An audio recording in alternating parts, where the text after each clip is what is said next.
the young generation, like Prime Minister Trudeau, President of Argentina, and so on, that we penetrate the cabinets. So yesterday I was at a reception for Prime Minister Trudeau of Argentina. And I know that half of this cabinet, or even more, half of this cabinet, are for our actually young global leaders of the World Economic Forum. Meeting after meeting, Prime Minister Justin Trudeau rubbed shoulders with the movers and shakers in Davos. From Facebook to Microsoft executives, billionaire George Soros, and the CEO of Shell. Thank you, Professor Schwab, for your warm welcome and for bringing this impressive group together. We will see definitively a lot of anger already now, but probably increased by the end of the year, because this crisis will be with us until we really have found a remedy. So we have to prepare for a more angry world, and how to prepare? It means to take the necessary action. Ottawa police are preparing for truckers and supporters from across Canada descending on the nation's capital Saturday. Prime Minister Trudeau is their target after his government introduced new rules that require unvaccinated truckers returning from the United States to test and quarantine for up to 14 days. So what exactly do you intend to do? We are going to roll across Canada. They are going to go to Parliament Hill and protest, sit there and protest peacefully, of course, until these mandates are lifted. The small fringe minority of people who are on their way to Ottawa or who are holding unacceptable views that they're expressing do not represent the views of Canadians. Oui, on va s'en sortir de cette pandémie par la vaccination. Puis on en connaît tous des gens qui sont en train d'hésiter un petit peu. On va continuer d'essayer de les convaincre.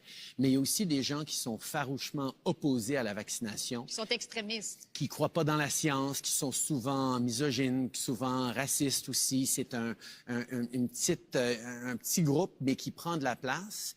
Et là, il faut faire un choix en tant que leader, en tant que pays. Est-ce qu'on tolère?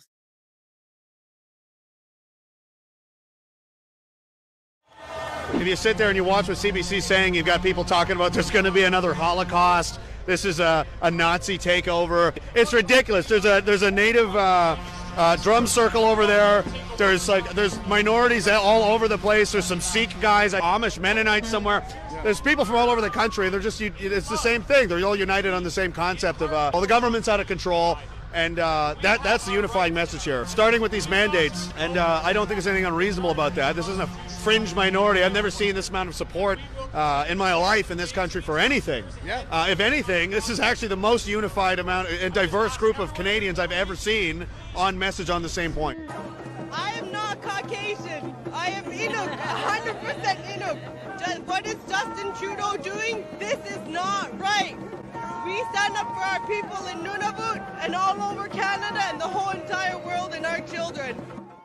So we heard of all these people from across Canada coming here for whatever reason they have. So it's like, you know what? Let's go out. Let's talk to all of our neighbors from across the country. And so far, every single person we have met has just met us with so much love, so much understanding, so much peace. And they made me cry so many times just hearing their incredible stories for what they're fighting for. This way to leave their house, watching the CBC, ingesting all this fear, and then they're the one that's lying. And I told them, you report fake news. And I'm so thankful that I can bring my children, so that if our pictures, there's plaster everywhere, so that people would know this is a God-fearing families, honorable families that are coming here supporting this. This is about the family unit and restoring the family unit. How has this lockdown affected you? Yes, the lockdown is the biggest sorrow for me in my life. I mean, even I cannot go swim without QR code, and I have no job because I am refused several times because I do not have QR code, and all this restriction, it's a humiliation. It's an I can compare it only with fascism. The kids are suffering the worst because they see all this craziness. They cannot see people's faces. They cannot see smile, mimics, and even articulation. It's awful. This is fascism. It should be stopped. I'm not a misogynist. I'm not a racist. I have no problem with white people. I have no problem with other races, whatever. It is a vocabulary that has been spread in many countries. They use the same vocabulary in France, the same vocabulary in the United States. This is a concerted effort to use the same vocabulary globally so that people get brainwashed, divide themselves, and insult their friend, their neighbor. It's organized for that, and people have to see beyond the trap. It's really important. We're a very compliant society. We're also very polite, and so we will agree. But the problem is now it is the time to fight, and it is the time to get a little harder on things. So what brought me here is that I do not recognize my country. Things have changed enormously. In the last 6 years, Trudeau has changed the face of this country. So that's what brought me here, because I'm not as free as when I was young. What it means to me, maybe my hope for freedom. I lost my house, devastated. I lost my job. I am the only provider in the family. So there is no way back for me. I want to tell Canadians to do not lose hope. I came here to Ottawa. I was delivering hope, and I'm going to go back with freedom. So I'm going to have a load back home too. Yeah. What it do, y'all? It is your homegirl Tammy. You already know I'm not a pastor, but y'all gonna get the word today, and the word today is freedom. As you guys can see, I am currently in one of our trucks. My family owns an independent black-owned trucking company, and as a black woman, honestly, it's an honor to stand beside and with my fellow Canadian brothers and sisters in our quest for freedom, to keep our Canada, the true north, strong and free. We are all different nationalities, different walks of life, different religions, different sexual orientations. But the one thing that unites us all is the word freedom. And we want to keep our freedoms, right? I'm completely disgusted to see the extent that the governments and medias are going to vilify and demonize the Freedom Convoy. I'm right here, y'all. I'm black. I'm proud. I will be in Ottawa. You know what was the vibe over there in Ottawa today? It's like freedom over fear, love over hate, freedom over fear, love over hate, unity, freedom, unity, freedom. This is the vibe was there, man. And make your slogans and do it. Go all the way in. And I don't know if I'm gonna sleep tonight. If I'm sleeping, in my dreams I'm gonna be in the Ottawa, right? So see you guys in the dream, all right? Good night.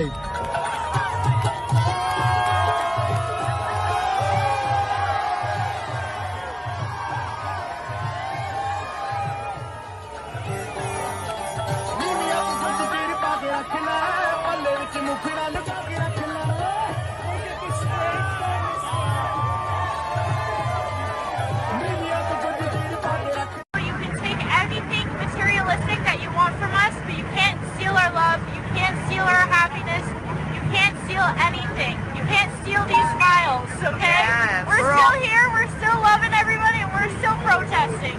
They are, look, just giving away food. I mean, they said, like, homeless people have come by to get food. This is open to absolutely anybody. Protesters, truckers.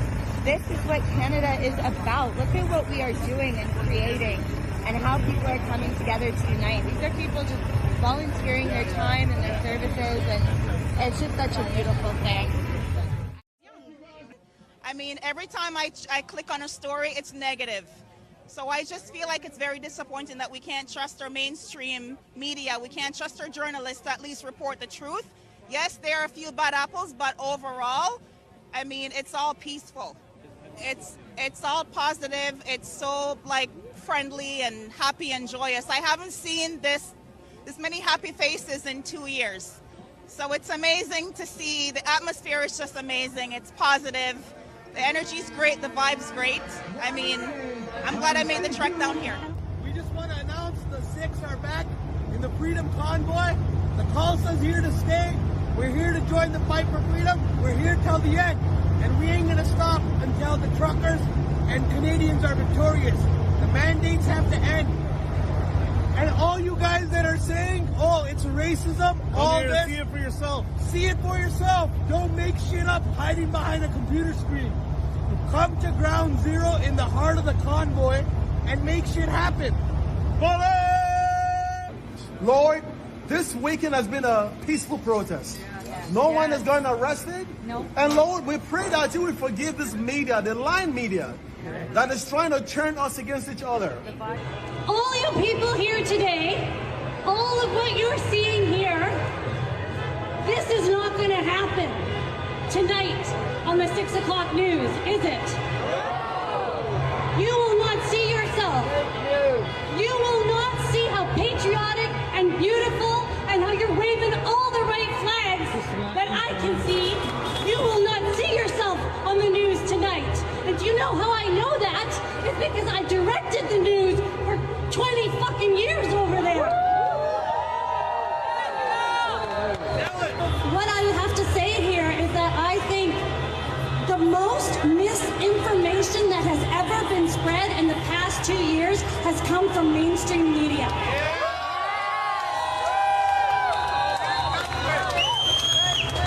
We have spread so much misinformation that my heart is broken. This is democracy. This is what democracy is all about. People believe that the government has overstepped with mandates, and they're here to exercise their democratic right. People give the government the power to act in accordance with their values. The government does not have any independent power. It is us that confer the power on the government. And where they overstep, the people have a right to voice their opinions. So far, no one from the federal, provincial, or municipal government has spoken directly with us. Instead, they are using you, the media, to portray us as racists, misogynists, and even terrorists.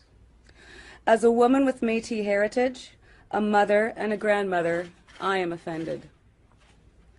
The reality is that members of this freedom movement are average, peace-loving, and law-abiding citizens from all walks of life who are fed up with being disrespected and bullied by our government. That's why we named it the Freedom Convoy. It's not the convoy for the unvaccinated, it's the convoy for freedoms for everybody. For 2 years, we've been starved of love, being social and being with our families and our loved ones, going to school, playing sports, and going anywhere we want. For 2 years, we had nothing, and we came here to a feast of love and joy and happiness. There are no terrorists here. You can say what you want, but if you come here and see what's happening, you will feel it.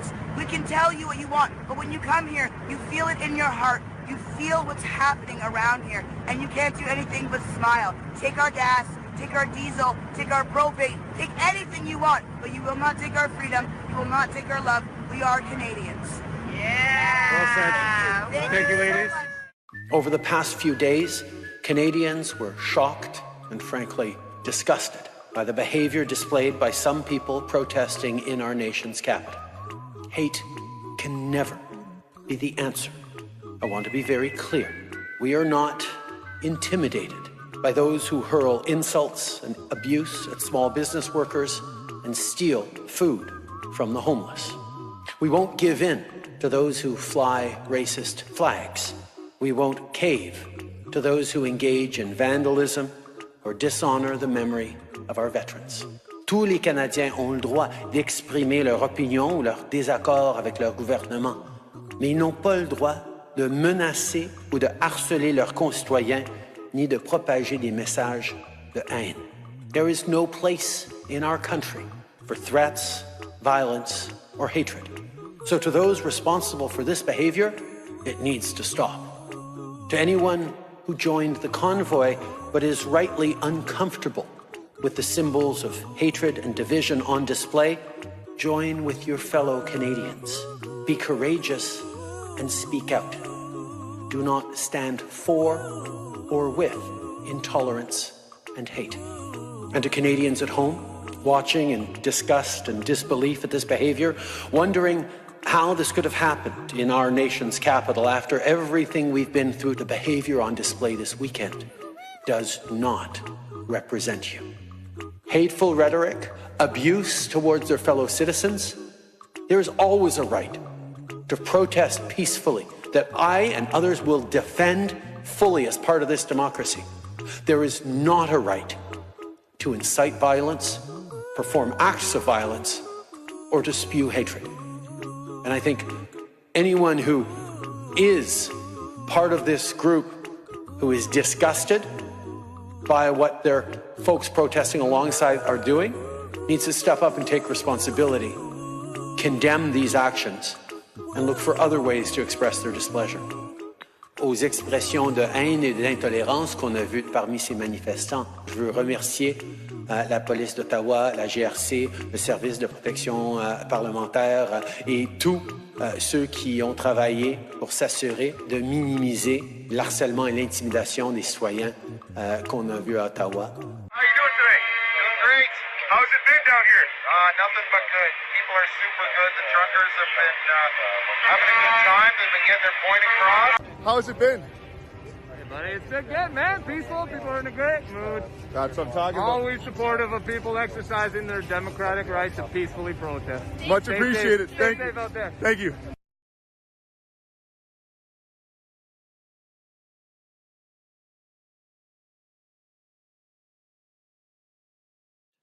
We're entering the third week of illegal blockades that have been disrupting the lives of too many Canadians.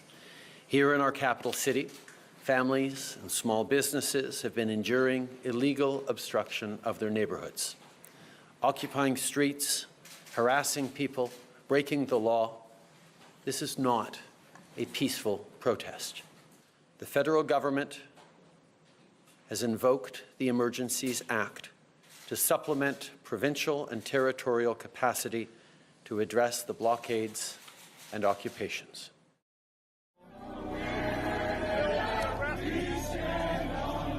They are invoking the most tyrannical government overreach in all of Canada's history because of peaceful protests by truckers. This has been an incredibly peaceful protest. The truckers, their supporters, have in the main behaved incredibly well. Bouncy houses for the children, free food and coffee, music. It's so peaceful, it's such a joyous atmosphere. Truckers' protest is a fantastic example of what happens when people come together. The fact that you've been able to remain peaceful, you haven't taken the bait, you haven't responded with violence to quite remarkable denigration and provocation. Hey, hey! I remember the tweet that Trudeau posted. He called the truckers every name in the book: anti-Semitic, Islamophobia, anti-black racism, homophobia, transphobia. And I think that he's quite a dangerous individual, actually, because he's been deliberately inciting division and discord in his nation. He said they don't believe in science. They're often misogynistic, often racist. No, they're not. Do we tolerate these people? It's like, tolerate it. Now you do sound like Hitler. Justin Trudeau just did something unprecedented in Canadian history.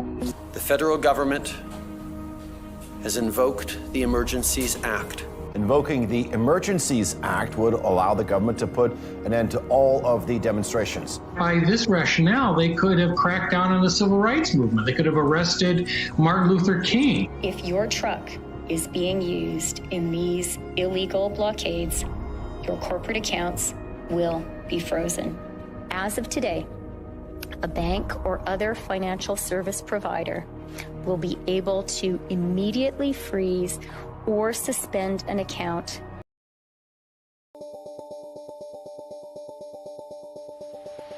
I want to talk about relevance.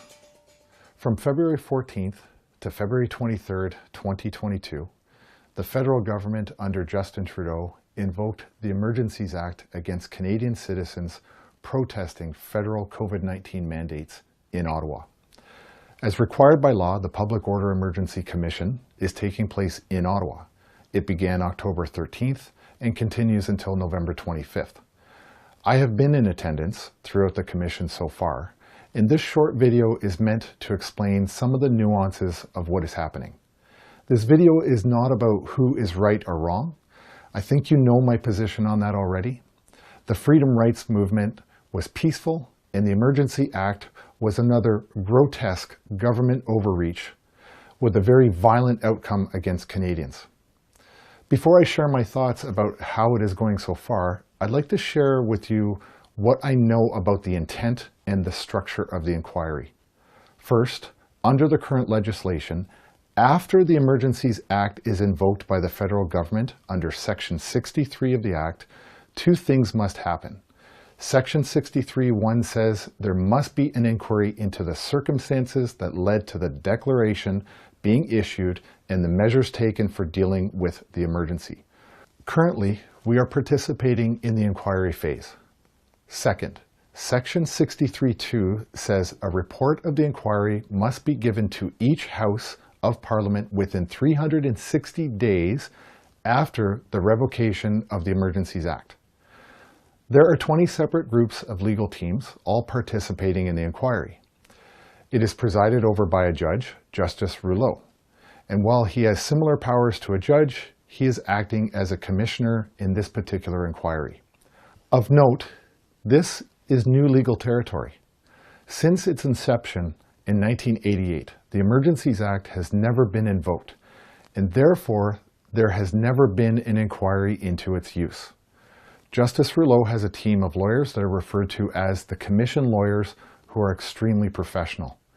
Their job is to find the truth and to complete the final report. From my perspective, I have seen nothing but professionalism and a desire to only determine the facts.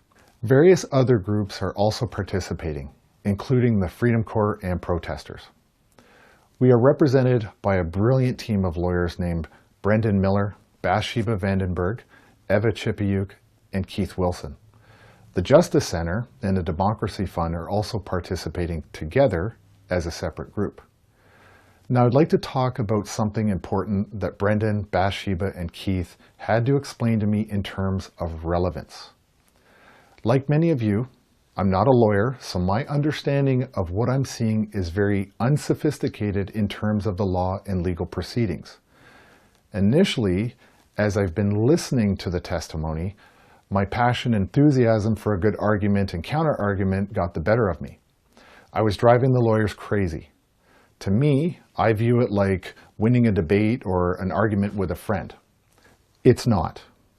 At various times, these great lawyers have also refocused my attention to the issue of relevance, and I hope that I can explain it for you, like they were finally forced to explain it to me. Here's what they mean about relevance. Under the CSIS Act, Section 2, there are 4 specific conditions that, if any are met, the government may invoke the Emergencies Act. The 4 subparagraphs are summarized as follows: espionage or sabotage, foreign influence, terrorism, or subversion. Again, these are summaries of the 4 conditions which you can find publicly under Section 2 of the CSIS Act. If any of these 4 conditions are met, the Emergencies Act can be invoked. However, as you may have seen in Brendan Miller's opening remarks, he rightfully anticipated there would be no evidence given that satisfies any of the 4 conditions. The Emergencies Act requires several things. 1, it could be invoked due to espionage and sabotage. Are you going to hear any evidence about espionage and sabotage? The answer to that is no.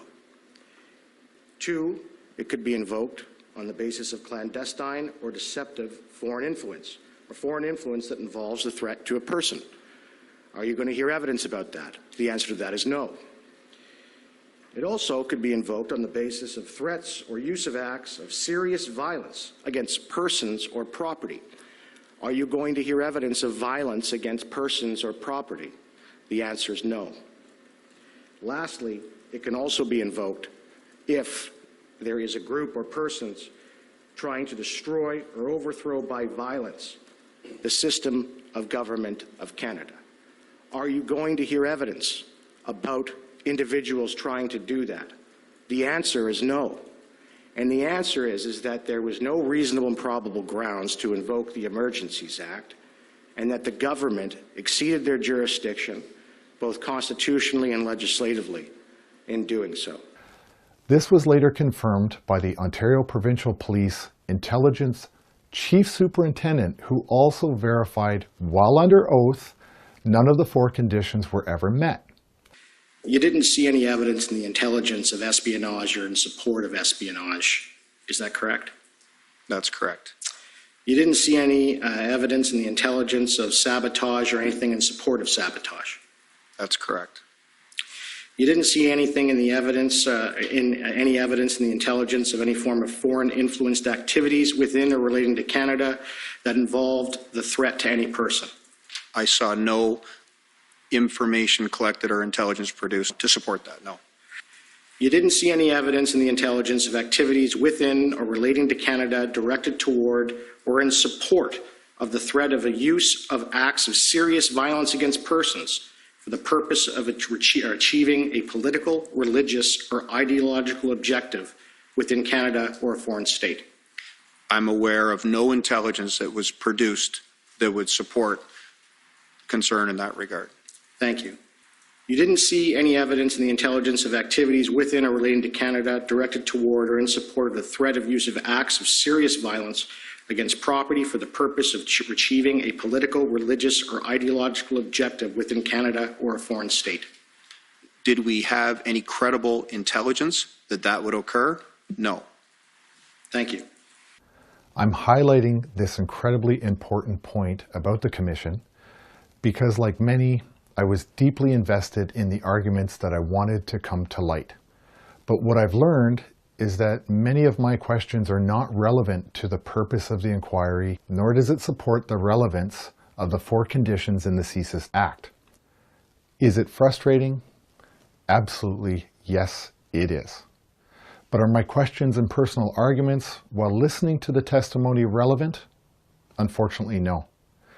I'm sharing this with you for clarity and to help inform your understanding of what our brilliant legal team is achieving each day, and that is the Emergencies Act was not justified. That in itself is the first step that we must firmly establish before we can move forward as a nation and to seek accountability in various legal and peaceful ways like millions of Canadians sought in January and February of 2022. If this should happen, and I believe it will, this will set a series of events in motion that will have profound and positive outcomes for the citizens of Canada who were so negatively impacted by the actions of our federal government and all other levels of government who imposed illegal, immoral, and unethical COVID-19 mandates on Canadians, and who used government-sponsored violence against their own people who said enough is enough.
Order à l'autre.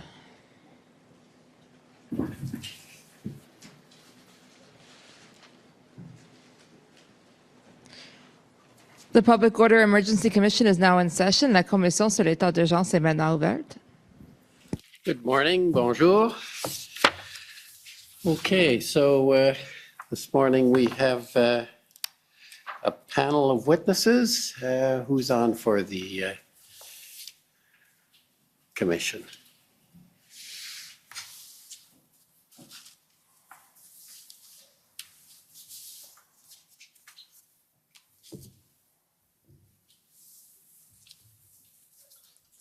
Morning, Mr. Commissioner. Gordon Cameron for Commission Counsel, and this morning we have a panel of 3 witnesses, combined 2 from CSIS and 1 from ITAC. If they could come forward, and we'll have them sworn.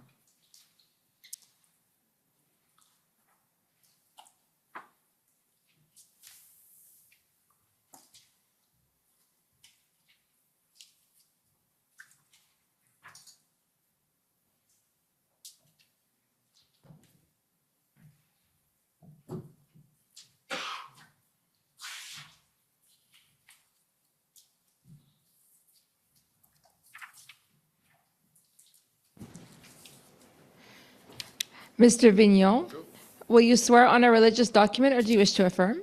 I will affirm. For the record, please state your full name and spell it out.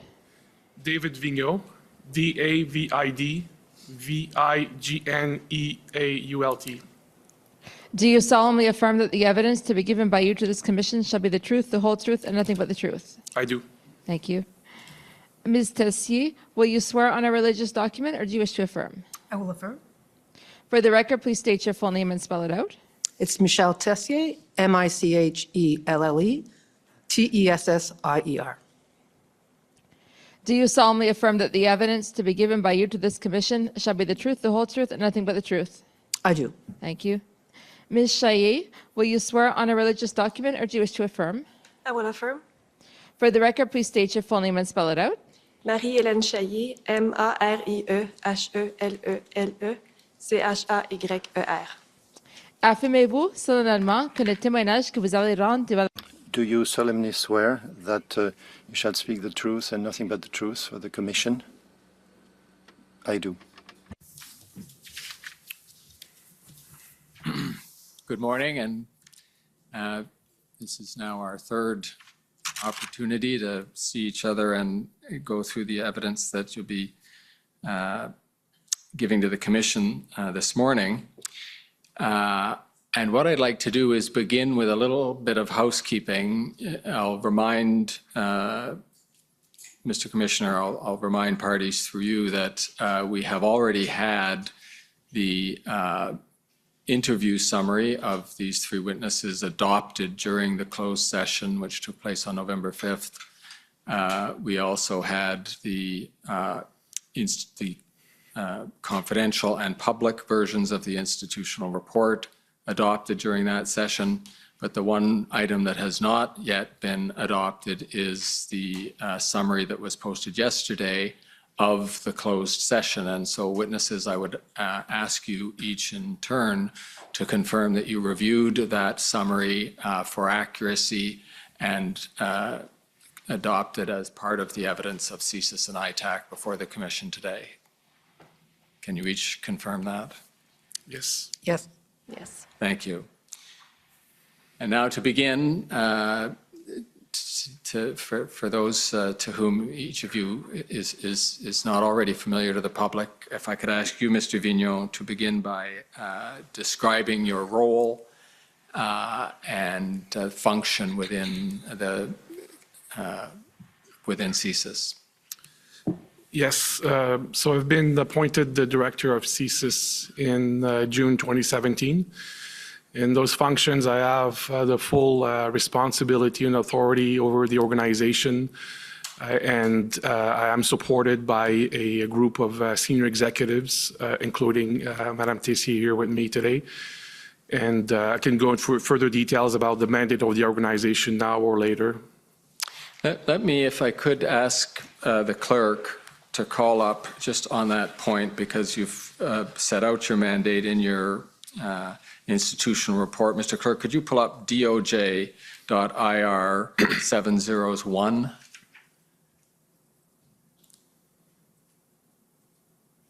I'm inferring from the number of this document that CSIS was the first federal government institution to get its institutional report filed. And witnesses, if we go to the second page, Mr. Clerk, if you could scroll down just to the top, exactly there, thank you. And we see in the second sentence there, and I'll read it and you can follow along with me, Mr. Vigneault. CSIS's core mandate is to investigate threats to the security of Canada and advise the Government of Canada on such threats. See that there? Yep. And you confirm that is the core mandate of CSIS? Yes, it is. Okay, thank you. Now, Ms. Tessier, you are the Deputy Director of Operations at CSIS, correct? That's correct. And can you describe your role in that position? Certainly. I'm responsible for the overall management of service operational activities and the governance of those activities. The way we've found it convenient to describe it to those who aren't familiar with the bureaucracy of the service is to describe you as the most senior intelligence officer in the service. Is that a fair description? That's correct. Thank you. Ms. Chaillet, you're with ITAC. Could you tell us what your role is there and in general terms what ITAC is? We'll go into a little more detail later, but just for introductory purposes. Yes, certainly. I am the Executive Director of ITAC. I've been in that position since September 2021. ITAC is an organization that was created in 2004 out of the National Security Policy to independently produce threat assessment using a broad range of intelligence and information both at the unclassified and classified level. We have three main lines of operations. The first one is to assess and recommend the national terrorism threat level for Canada. The second one is to report and assess terrorism-related event trends and threats. And the last one is to assess and set terrorism threat level for a Canadian interest worldwide. Thank you. And can you describe in general terms the relationship between ITAC and CSIS? Yes, so ITAC is co-located with CSIS headquarters, and we operate under the CSIS Act. And so I do have a reporting relationship to the director of the service. And my organization works very closely with CSIS partners. We have access to the intelligence that is collected by the service, and we assess it independently. Thank you. You used a phrase there, and I'll just take you to the words that are used in your materials, which is that ITAC operates under the authorities of the CSIS Act. Now, we don't see ITAC mentioned in the CSIS Act. Am I correct there? That's correct. So can you explain for the Commissioner why you would characterize ITAC as operating under the authorities of the CSIS Act? Yes, of course. So as I mentioned, ITAC was created in 2004, so after the CSIS Act was enacted. And when it was created, after the 9/11 incident, basically, to avoid silos in intelligence assessment. And when it was created, it was decided by the government of the time to put it under the CSIS Act. So all the founding documents, the founding documentation of the center stipulates that it operates under the CSIS Act. So the institution put itself under the authority of the CSIS Act, even though it's not mentioned there? The government of the day decided to put it under the CSIS Act. Nice move. When you say ITAC is responsible for determining the national terrorism threat level, can you explain how those determinations are made? Yes, actually, ITAC is responsible to recommend the national terrorism threat level. The director of the service sets the level. Thank you. Well, why don't you describe exactly that, the input you have and then the role that the director plays in that? Yes. So we use a very rigorous methodology to do that. So our analysts are trained to look at a number of indicators to come up with a recommendation. So the methodology uses both qualitative indicators and quantitative indicators. We look at all available intelligence. We consult with many security partners, and we specifically do an assessment of threat actors' intent, capabilities, and opportunities to conduct an act of terrorism. It's very important to point out that the assessment is specifically on the likelihood of an act of terrorism occurring in Canada. So once we've done all this work, those consultations, this analysis, we do it at least 3 times a year or more often is required. When I'm satisfied with the assessment, we present it to the director who then decides whether or not he takes the recommendation on the proposed level. And just before we go over to you, Mr. Vigneault, as to your role in this, perhaps, Madam Shaya, you could explain whether there is any relationship between the definition we've seen a lot of in this hearing, that is the 2 sub C definition of threat to the security of Canada, and the conclusion you and your organization reach on the national terrorism threat level. Yes, of course. So so as you very well know, the 2C and all the Act unlocks investigative powers for the service, right? ITAC is not a collecting agency. We do not collect intelligence. We assess already collected intelligence. And so the intelligence that the service collects under 2C, this is the intelligence that we assess along with other informations or consultations with partners to come up with the recommendation of threat level. If I understand what you're saying, the recommendation that you make as to a threat level isn't a recommendation that a 2C threat has been found. No. These are independent concepts. Yes. Thank you. Now over to you, Mr. Vigneault. When you receive the recommendation from ITAC, what's your role? So, of course, after reviewing carefully the material, I need to satisfy myself that I concur with the analysis, and I can, agree or disagree with the recommendation to set the threat level. And so I do that, as Madame Chaillet described, regularly during the year, or as required if there is a specific incident that happens in between those set time periods. And tell me, is this sometimes a subject of dialogue between CSIS and ITAC, where you receive a threat level recommendation and perhaps ask for more information or query the conclusion or give other feedback? Mm-hmm. The way it works is that it could be a combination of, regular dialogue. And so while the assessment is being made, Madame Chaillet and I will have part of different meetings. We'll discuss terrorism issues in Canada and abroad. And so our common understanding will be formed through those discussions. And it happens also that, when I receive the formal material, I will ask you to sit down with the executive director of ITAC to formally question some elements to make sure that I understand exactly what's the basis of the analysis and make sure that I'm comfortable with such analysis. And then I'm the position to make the determination of the threat level. Thank you. Now, witnesses, we are going to go through an exercise that we Commission Council have colloquially called CSIS 101. Similar to some of the questions you got asked in your interview and in the closed session. Probably, Madame Tessier, these are mostly for you. This is your working, the concepts you work with every day, but other witnesses, please feel free to add or qualify as you think appropriate. And these questions, witnesses, will be about your core mandate, so what soon we will come to call your Section 12 mandate, but your mandate to investigate threats to the security of Canada.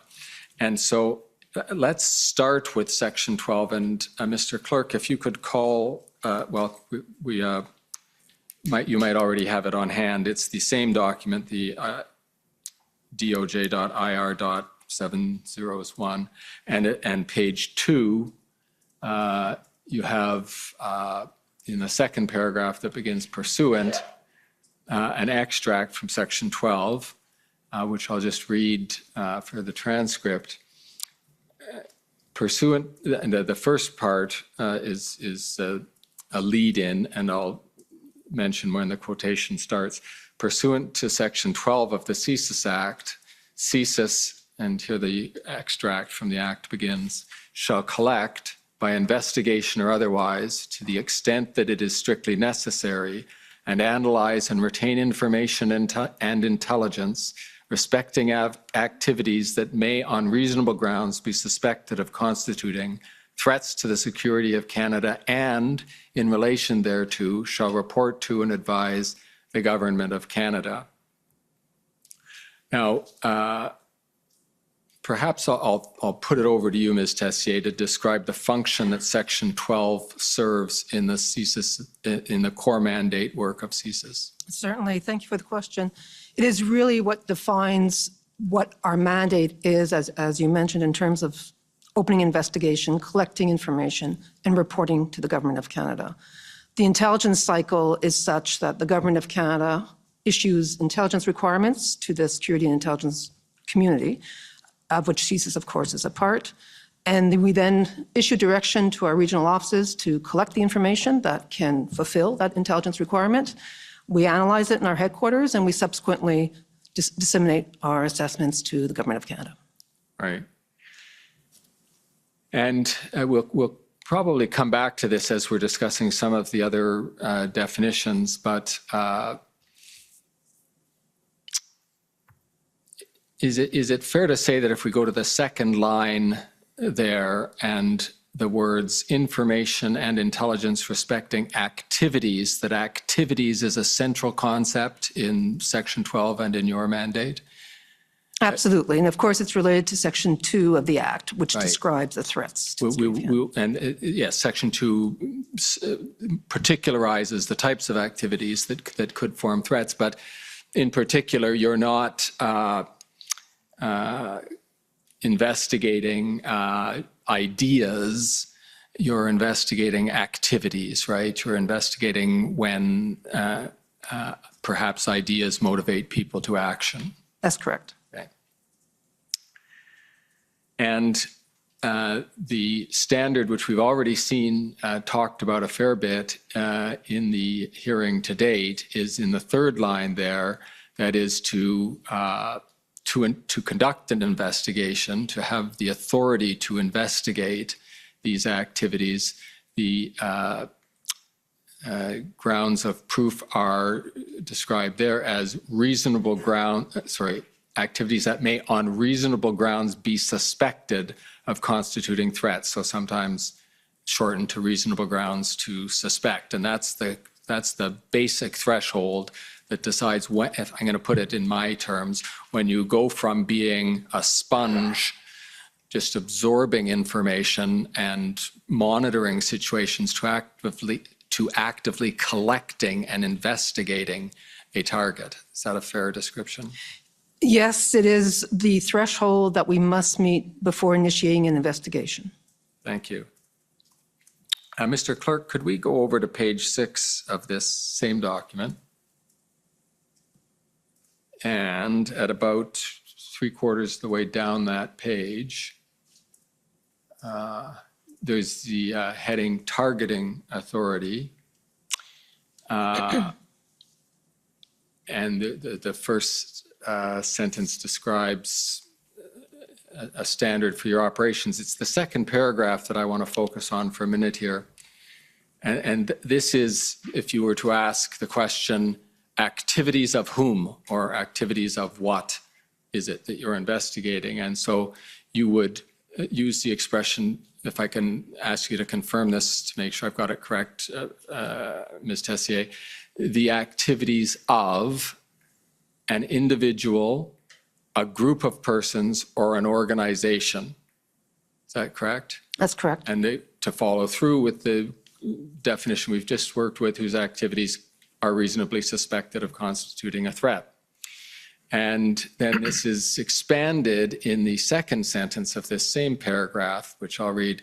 CSIS may also target issues or events to allow for an investigation of activities which are reasonably suspected of constituting a threat to the security of Canada that arise because of or are related to the issue or event. And then parenthetically, you give the example of threats to Vancouver 2010 Olympics. And perhaps you could, the example, threats to Vancouver 2010 Olympics, is helpful. Perhaps you could help us flesh out the concept of targeting issues or events with another example of an issue or event that might have come under the service's attention for the purposes of an investigation of a threat. Certainly, that type of targeting level is normally used when there's what we call a special event, where you can have high-profile individuals attend, such as politicians or the like, who could be victims of a variety of threats. So it allows us, when we don't have a specific, I'll call it an aligned threat, to be able to investigate leads that may come out as a result of that event being held and any potential threat to that event, to spectators, to the individuals attending, high-profile personalities, that type of issue. And do you have an example of when an issue might be something that is constituting a threat?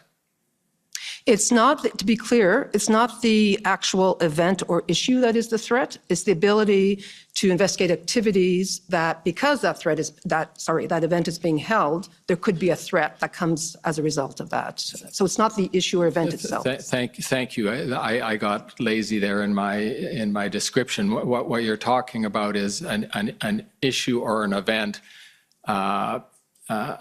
in relation to which there could be activities that themselves constitute the threat, correct? That's correct. And so if I can take you back to the question, is there an example that comes to mind of where an issue might give rise to activities that constitute a threat?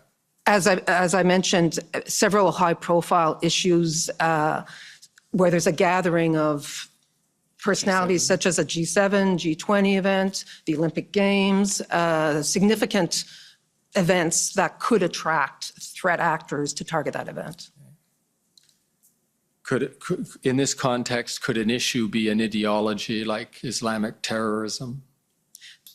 That would be, if that falls within the activities of a threat to terrorism does, of course, under 2C, right, then that would be its own. It wouldn't necessarily be a more general issue-based event that would fall squarely under 2C of the CSIS Act. Okay. And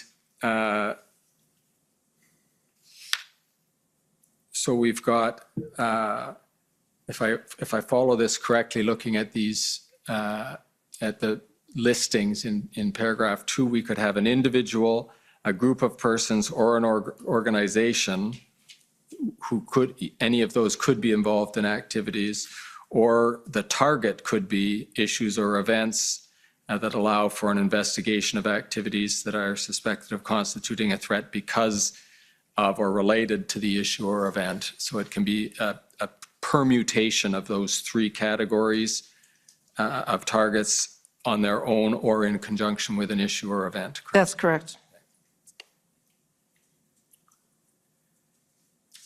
Now, let's get to that more refined level of description of the threat activities, and a good place to find that, Mr. Clerk, if you can go back to page 2, we'll see in the footnote to page 2 the extract of Section 2 of the CSIS Act.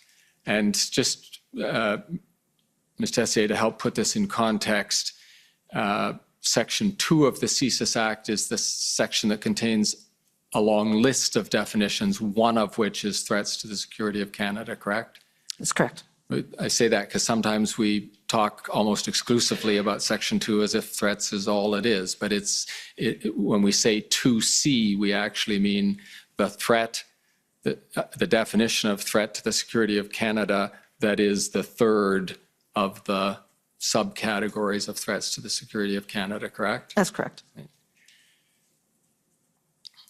And is it fair to say that for the purposes we are talking about in relation to the convoy, the blockades, the protests that in January and February of this year, that certainly the concentration and ultimately, I think the exclusive area of interest for potential threats or for investigation of threats would be 2C. Is that right? That's right. Okay. And I'll just read that out again so it appears in the transcript. Activities within or relating to Canada directed toward or in support of the threat or use of acts of serious violence against persons or property for the purpose of achieving a political, religious, or ideological objective within Canada or a foreign state.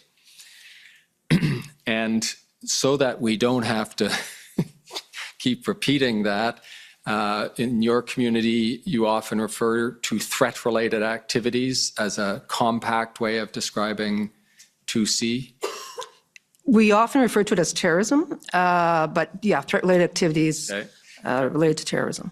Other phrases I've seen are threats of serious violence, and we all built into that, we know it has to be all of those other words, including ideologically motivated, et cetera. But if you hear me use that expression, threats of serious violence or activities directed towards serious violence, you'll know that I'm talking about a 2C threat. Can we agree on that? I would be careful on that because there could be criminal activity that is serious violence, a murder, a homicide, that is not related to the security of Canada. So I would just want to be clear that it has to relate to, as you pointed out, the various components of 2C. So you might want me to always add the words for the purpose of achieving a political, religious, or ideological objective at the end. I think if you refer to the CSIS Act and 2C of the CSIS Act, I think will be. 2C will know what you mean. Okay. Yes. Now, assuming you meet your reasonable grounds to suspect threshold under Section 12, then depending on the urgency and seriousness of the threat and the resources you have available, you could decide to open an investigation. And then you have to decide what investigative tools you're going to use to pursue that investigation, correct? That's correct. And where I'm going to take you here is that there are certain investigative tools you can use having only that reasonable grounds to suspect as the standard of certainty you have.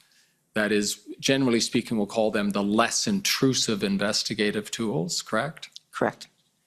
Surveillance, collecting information from open sources, basically building a file, but not going so far into the level of intrusiveness that you would actually need a warrant, correct?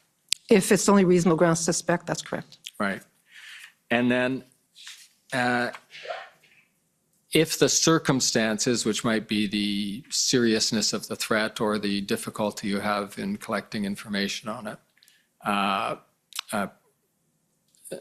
so indicated appropriate, you might then apply to a court to get more intrusive, to get authorities, judicially granted authorities for more intrusive investigative techniques, right? That's, yes, once we go past the threshold of reasonable grounds to believe, at that point, yes, we can apply for a federal court warrant. Right. I'm going to try to break that up into smaller pieces and suggest that what you realize is that you need more investigative authorities than you have without a warrant, and then you see if you have reasonable grounds to believe that there is a threat to the security of Canada, because you know you are going to have to satisfy a judge on that point before you will get the warrant, right? That's correct, yeah. Okay.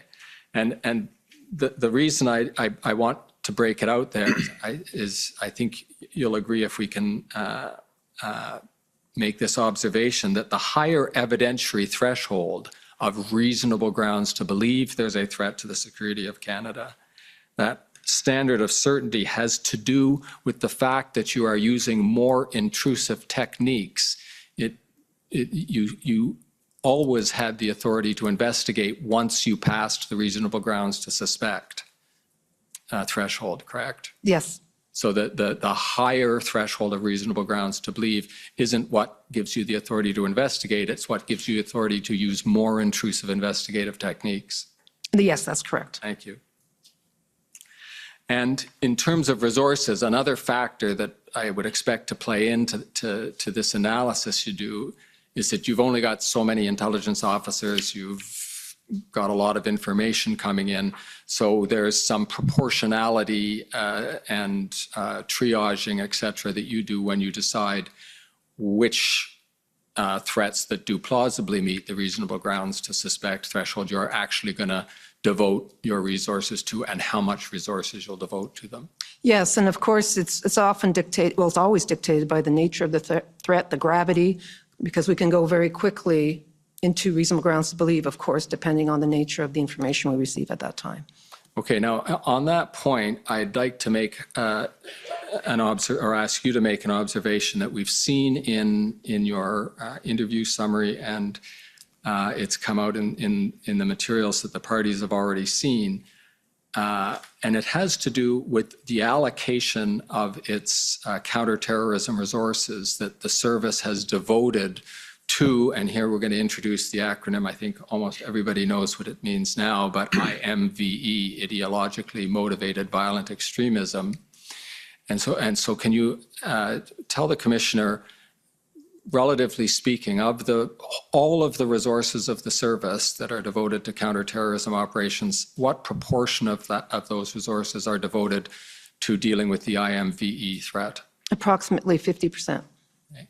And how does that relate, say, to the proportion that, and I'm just going to ask you to make a rough approximation here, that would have applied 10 years ago, say?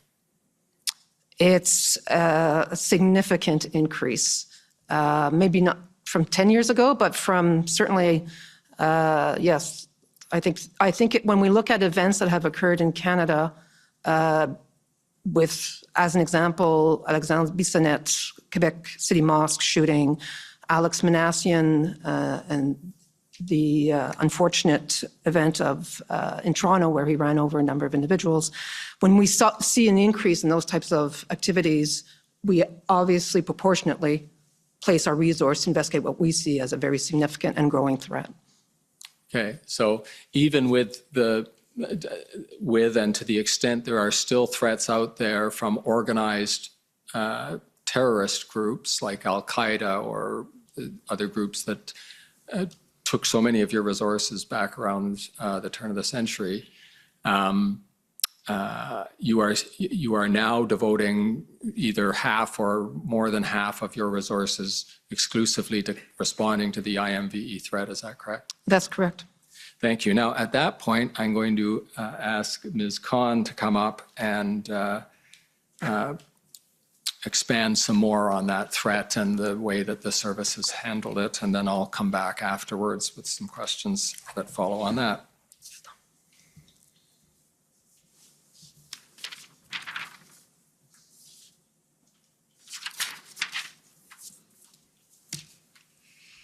Good morning.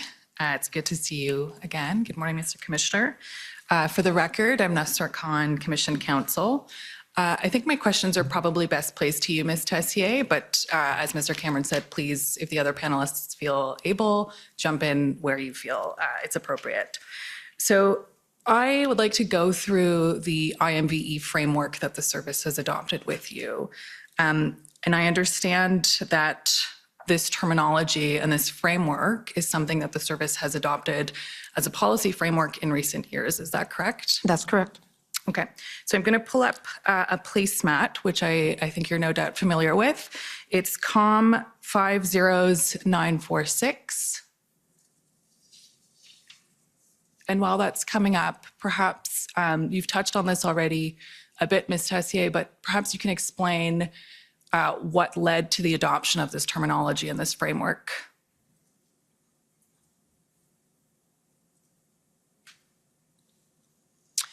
Thank you.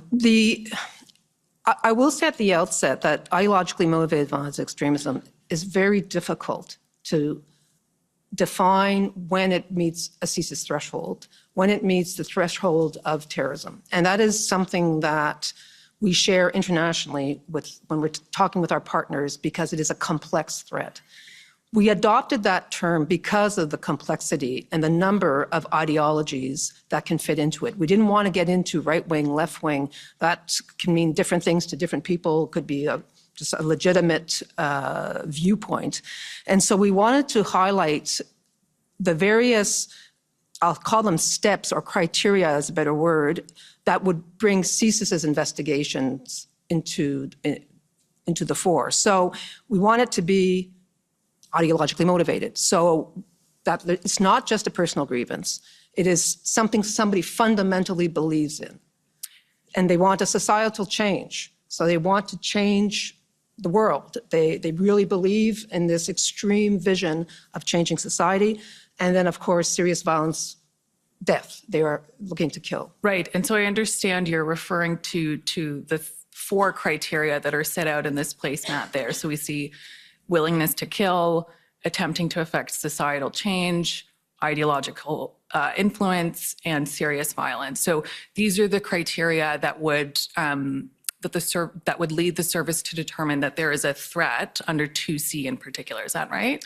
That's right. It's not an exact science. And I think it's important to realize that given the nature of this type of threat, we do try to develop this criteria. And as a matter of fact, many of our international allies have adopted the same vocabulary because we know it's challenging. So we try to narrow it to those criteria in order for CSIS to begin its investigations.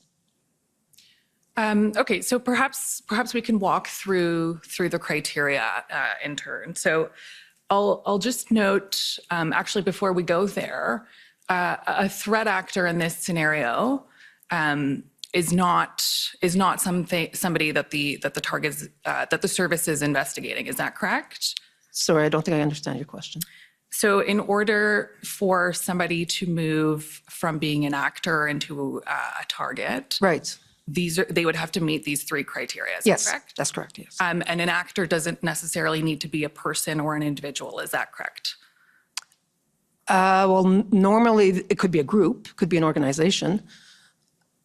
And could that include cells or platforms or networks more broadly? I'm not sure. Cells, of course, are composed of individuals. I mean, ultimately, you're dealing with individuals. Even if it's a group or an organization, they're composed of individuals. Okay. So perhaps let's go to the first criteria, willingness to kill or inspire others to kill. So what would be sufficient to meet that criteria? Our information indicating that somebody is seriously has communicated that they want to commit murder, that they're acquiring arms, but it could also mean damaging property in such a way that could lead to somebody being killed, even if that wasn't the initial intent. It could also be inciting individuals to violence, because oftentimes it is the consumers of that type of propaganda who could be the ones who become radicalized and commit the act. Right. So I want to pick up on something you just said there. You said it could be destruction to property as well if it leads to loss of life. Is that a fair characterization? Yes. So there has to be the potential for loss of life. Yes. So if we zoom into this placemat onto scenario 3 there, this is a scenario in which presumably there's a threat to one of Canada's 10 critical infrastructure sectors. And loss of life isn't an objective per se, but it's a possible outcome, and that's what would trigger this criteria. Yes, that's correct. So if we just scroll to the next page, please, Mr. Clerk. So I think there's a definition up there about serious violence. And if we just zoom in a little bit more and scroll to the right. Serious violence in relation to the 10 Government of Canada critical infrastructure sectors is defined as a threat actor who willfully destroys or damages property if such actions could endanger a person's life. And that's what we were just referring to, correct? That's correct. So, for example, a willingness to engage in just pure destruction of property, if all the other criteria are met, wouldn't be sufficient to bring somebody up to the level of being a target. Is that correct? Yeah, not necessary, but yes. Okay, and so would an example of this be somebody, for instance, who might want to tear down a statue for an ideological purpose and for a desire to affect societal change, but because the potential of loss of life isn't made out, they wouldn't rise to the level of being a threat. Is that correct? That's a fair statement, yes. Okay. And how might an actor demonstrate a willingness to kill or to inspire others to kill? So you mentioned inciting violence. Would that be posting things online? It could include posting things online. Sometimes it's more covert than that, but it could, yes. Okay, and would passive engagement or consumption of that content indicate a willingness to kill? I'm not sure I understand what you mean by passive engagement. Perhaps somebody who's engaging with violent content online, right? Just looking at it, reading it, browsing it, would that be sufficient to meet this criteria? No, not at all. Okay. So we'll turn to the next criteria, which is the desire to attempt societal change. If we can just zoom out, Mr. Clerk.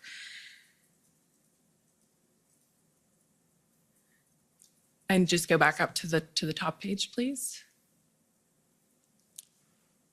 So can you expand on what might meet this criteria, attempting to affect societal change? Absolutely. When we look at the IMV movement, because that's what it is, it's a composition of movements, many members believe in what they call accelerationism, which is a belief that society needs to change. If we take white supremacists as an example, or anti-immigration individuals who believe that their society is at risk either of immigration, of government intervention, of anything they see, they feel that society is at risk and that there's going to be a civil war. So they believe they must take violent action to speed up that societal change and to put society back as to, in their vision, is the way it should be. So that's an example of societal change where they really adhere to this accelerationist mindset, if you will. Okay, and so would somebody who's protesting meet the criteria for attempting to affect societal change? Not necessarily. I would just want to highlight that CSIS cannot, by its law, investigate lawful protest or dissent, unless it's related to one of the threats to the security of Canada. Right, and so protest alone wouldn't be sufficient to meet this criteria? No, it would not. Okay. And so turning to the third criteria there, ideological influence, you've touched on this already in using the word movements. So I see in the top left corner of that placemat, if we zoom in just in the bubble that says ideologically motivated, I see there are 4, I think, broad movements that the service has identified as falling under this category. Can you speak to them, please? Certainly. There's xenophobic violence, as I mentioned earlier, anti-authority violence, so anti-government, gender-driven violence, and what we call other grievance. That could be like extreme environmental groups or animal rights type anti-abortion. I mean, the extreme violent movements, it's meant to capture that type of ideology. So why does the service use the lens of movements and not discrete groups? If we look at terrorism as we're traditionally used to looking at it, we've very much been focused on groups.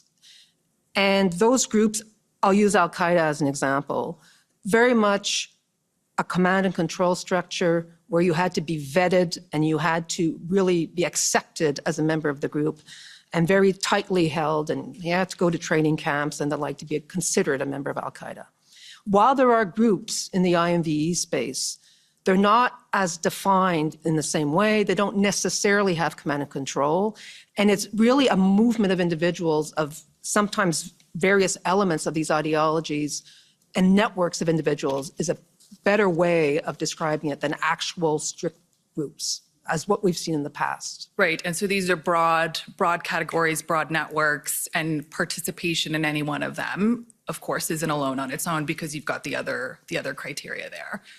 Yes, that's right. And we've seen, I've given a couple of examples, but we've seen cases where individuals, they don't belong to any group, but they adhere or they're influenced by these movements and they decide to act and commit terrorist attacks. So can you just explain to the Commission what the anti-public health measures movement is? Anti-public health came out, of course, as a result of the pandemic, and individuals who felt that government was overreaching by their health regulations in terms of wearing a mask or the vaccinations or what have you. And that would fall under which of these categories? Well, it's not an issue or a movement that the service investigated. However, we have seen some of our subjects of investigation in the IMVE space exploit that type of a movement. If they're anti-authority, if that's the ideology that they subscribe to, and they see government intervention, then they can exploit that to justify their ideology and say, yet again, government is overreaching. That type of an example. In and of itself, anti-public health is not of concern to CSIS. Right, and so what would be that anchor that brings it into the purview of the service? Again, it would be more the individuals who exploit that type of a movement to recruit individuals, to bring them more towards the extreme view of anti-authority ideology, wanting to use violence, serious violence, to kill, to bring changes. Right, and so that reference to serious violence is effectively what brings you back to 2C. Yes. Correct, okay. Yes. And you mentioned another word there, Ms. Tessier, accelerationism. Can you expand on what that is?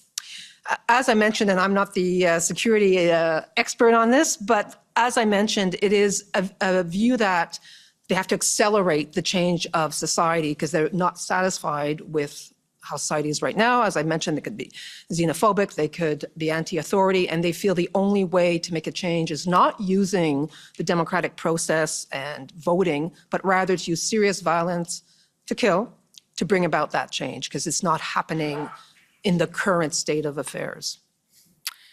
Right, and so I understand from your institutional report and from your witness summaries that the service has seen a rise in anti-public health measures content online. Is that fair? I'd say what we've seen a rise of is anti-authority rhetoric, violent rhetoric, and threats against public officials. Certainly there was a rise when the public health measures were put into place, but when those were loosened, then of course the rhetoric towards that particular issue went down. But what has increased is threats against public officials, politicians. And has that posed a challenge at all for the service? It's certainly of concern to the service. Yes. So how does the service go about distinguishing between credible threats of violence and something that might just be a social media post that expresses anti-authority views?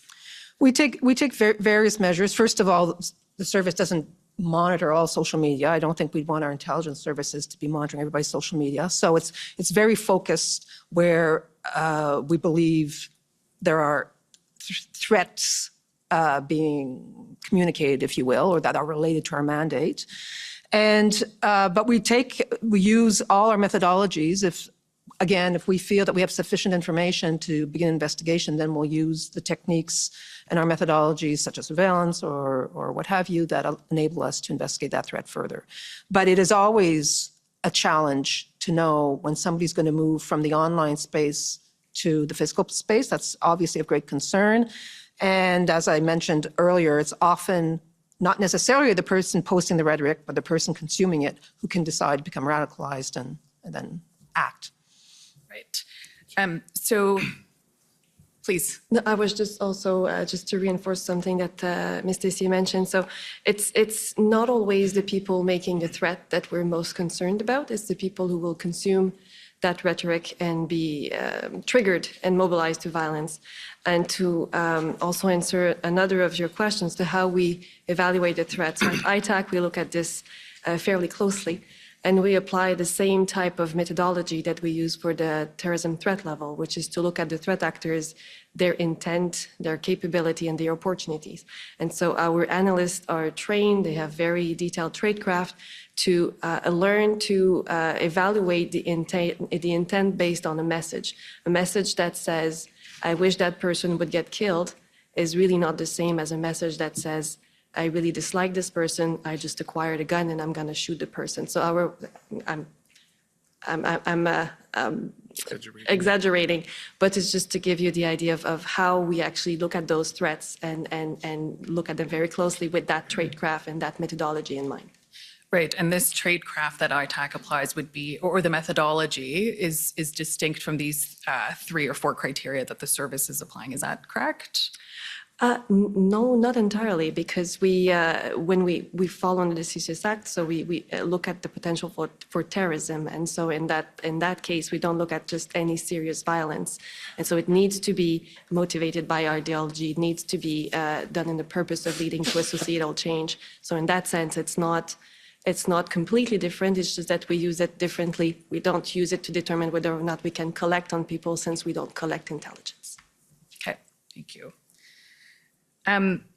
So I'm going to ask you to define 2 big concepts, and so I'll pose this question to the whole panel. One thing that the service is struggling with, as I understand, is dealing with misinformation and disinformation as it navigates the challenges of determining between assessing credible threats online and online rhetoric. So can you explain to the Commission what misinformation and disinformation might mean and how that impacts your work in determining threats under Section 2C? Certainly, I can answer that. My colleagues can certainly add any comments they like. Misinformation tends to be erroneous information that continues to be sent online, communicated online, not necessarily knowing that the information is erroneous. Disinformation is purposely spreading false information, if that helps at all.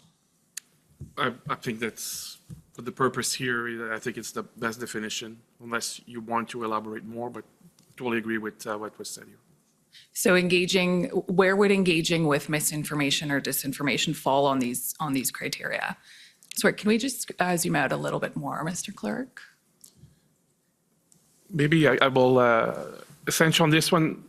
I think it's not just a question of misinformation, disinformation, because that is in and of itself not something that, we need to be aware of it, conscious of it, but it's not something that we need to determine ourselves. It's more linking back to the intent and the capabilities of the individual. So unfortunately, social media, internet is full of information that is misleading, that could be misinformation, as Ms. Stacey described, could be also purposefully misleading. So that would be disinformation.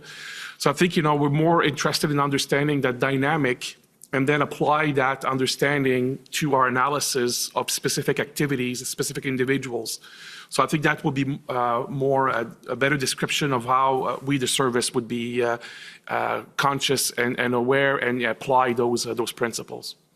Right, so you're aware of the fact that there are things circulating online that might not be violent rhetoric or that might not reflect a desire to engage in violence, but you've got to keep a general awareness of that. Is that fair to say? Yeah, because what we have seen, unfortunately, a number of the individuals who have perpetrated acts of terrorism in Canada, we've had, since 2014, we have 25 people who have been killed in terrorist activities, by people who were motivated by violent extremist ideologies. And so when you dissect, deconstruct their motivation, often because they left manifestos or writings behind and so on, you see a conflation of different issues. It could be, xenophobic ideology. And then when you start to look at the material and the understanding, you realize that there is a lot of misinformation and disinformation that is weaved into their writings or their understanding that creates that belief for these individuals that they must act. So that's why we, CSIS, will need to have that kind of awareness, not because we will be interested, in every misinformation, disinformation that exists, but that reality informs the threat-related activity that we must investigate. Thank you. I'd like to shift gears now, so we can just take that document down, Mr. Clerk, thank you, and talk to you about the services activities in respect of the convoy in particular. So as I understand it, the service was aware or had pre-existing targets and came to learn of the convoy through that activity. Is that fair? Sorry, we became aware of the convoy. Yes, of course. Right, and so the service had pre-existing targets who might have been involved. Yes, we had pre-existing targets in the IMVE space, to be clear. And was the service at any point, was the service at any point investigating the protest itself? So maybe if I can step back a little bit, just to make sure that we provide the commission with the best possible overview. We, of course, have been, generally aware of, what's happening in our country. We have seen the tension that, was created by reticence or a different perspective on public health measures. We saw, of course, in the mid-January when the government mandate on that will apply to truckers, was being discussed and was about to take effect. We saw this kind of, increasing volatility and intensity of being opposing those measures. So we kept a general awareness of that. We saw some subject of investigation of CSIS, so the individuals were already meeting the thresholds that Ms. Tessier described earlier, start to get interested in the discussion and discussing potential ways of engaging. And so at that point, we started to engage more resources, both in our headquarters in terms of analytical understanding, but also across the region. CSIS is an intelligence organization that has offices across the country and across the world. So we started to engage our regional offices in Canada and some stations abroad to better understand the dynamic. And so we that evolution, of our or the intensity of our work, followed the events of January and February. Right, but the service was not investigating the anti-public health measures movement broadly, for example, and it certainly wasn't investigating the convoy itself as a discrete topic. No. Is that right? As was mentioned earlier, we are prevented by law to investigate protests and lawful dissent. We're not investigating the convoy itself. Our interest is to understand how that dynamic is potentially influencing individuals that were known already to CSIS, and others potentially to radicalize further and engage in potential threat-related activity. So we were not investigating the convoy. Right, and so the service's focus remained at all times on its targets and their participation or their involvement, as it may be, in those protests.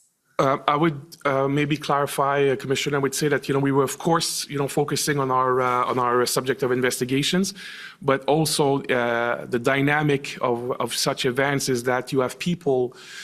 Sometimes it can refer to lone wolves or individuals who might be further radicalized by the protest, and so our work was to engage with our federal partners, with law enforcement at the federal, provincial, municipal level, in Ottawa and across the country, to understand how potentially what was happening in the protest world, if I can put it this way, could have an influence on individuals those who were known already to us, are subject to investigations, or others who could be radicalized. So it was essentially a twofold analysis, making sure we understood what our subject investigations were doing, associating with, and so on, but also understanding who were others who could potentially radicalize, who could potentially start to recruit and meet others to further threat-related activity. And so that focus is one that we maintain from the beginning to the end, and to a large extent that's what we continue to do, is we always make sure that we don't have tunnel vision in our analysis, is that we challenge ourselves on an ongoing basis to make sure that our perspective of threat-related activity is not just linear and doesn't change. we were on an ongoing basis because of that exchange of information with other organizations, challenging ourselves to make sure, do we really understand well the dynamic here, and how does this apply to the CSIS Act, and how our intelligence professionals are executing? Right, so would it be fair to say CSIS was looking at the protests in conjunction with its targets as the Section 2C definition allows?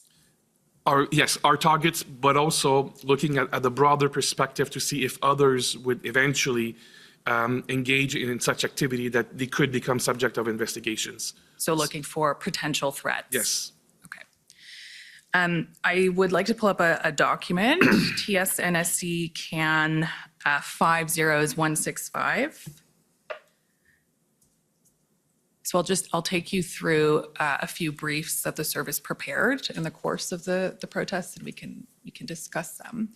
So do you recognize this document, Mr. Vigneault? Yes. Can you explain to us what it is?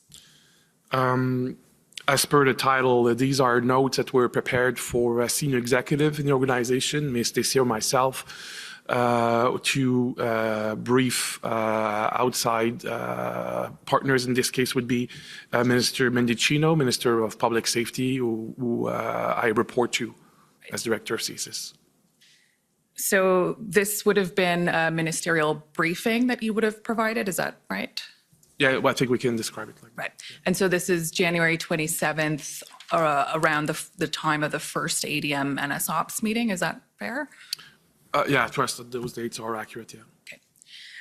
So I just want to go through the content. If we can scroll down a bit, we have sort of the very first assessment prepared by the service, I think, of the Freedom Convoy. And so there's a bullet there that says CSIS is investigating IMVE activities and monitoring IMVE social media content. There has been online commentary calling for violence and storming Parliament Hill buildings. And then the next bullet, CSIS is tracking engagement of its targets in relation to the convoy. Over the coming days, CSIS will be monitoring the involvement of these targets and other persons of interest, in particular for any indications of mobilization to violence. So what do those two bullets mean there? What does CSIS will be monitoring the involvement of these targets and other persons of interest, in particular for indications of mobilization to violence, mean? So I think, as we were just describing in the previous exchange, is that we had already an awareness of a number of individuals in Canada who were engaged in activities that met our threshold for 2C investigations. And so we were aware that some of these individuals were interested in paying a lot of close interest to the convoy and trying to understand, what it meant, saw potential opportunities. And so we were looking at those individuals. So these are the known actors, if you want. Our work as well is to make sure, as I mentioned, that we don't have tunnel vision, that we just don't look at what we know, but also in this context of other people who might be influenced by the events, by some specific decision by the government, some specific radical rhetoric online to say, it is my time, I need to do something. So our professionals at CSIS and in ITAC are trained to really understand well the distinctions we're talking about 2C and so on, about what is lawful dissent and protest versus what are activities that could be potentially, threat-related activity under the CSIS Act. So this is a description of that at a high level of that type of work that was ongoing during that period. So is the assessment there that there's a possibility of a lone actor threat? Is that it? Yes, essentially at that point, late January, we're looking at such an activity because based on, again, experience of our professionals, we have seen individuals who seize opportunities to engage in those acts, either because they had previous beliefs or because they are in events or activities or or what they might read, consume in terms of information is radicalizing them extremely quickly. So a person that's not known to the service, but that could Absolutely. be mobilized. So at the bottom there, we see the bullet, CSIS is unaware at this time of any tangible plots or plans of serious violence. And so at this stage, there's no risk of a threat materializing. I would not necessarily say there's no risk, we're just that we're not aware of it. And so I think, it is I think Ms. Tessier used the expression earlier, it's not an exact science. And what I think is very important to remember as in this event and other events of the sort that we've seen in the US and other democracies is that there could be a very quick turn of events. There could be very quick radicalization or shift in the dynamic of these. So at that point, we did not see. So the 27th, when the report was written, we were not seeing any tangible plots of violence. But that's not to say that there was no risk. And that's why we were, as I said earlier, engaging all necessary resources in Ottawa and across the country to understand what was happening. Okay, so we'll go to the next brief, which is TSNSC CAN 001500166.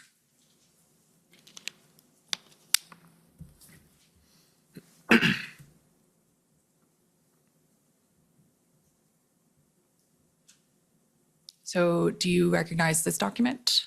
Yes, I do. And can you explain to us what it is? Yes, this is as the title explains, analytical brief. So it's prepared by senior intelligence analyst within CSIS to try to contextualize, provide an assessment of some information or facts that may appear.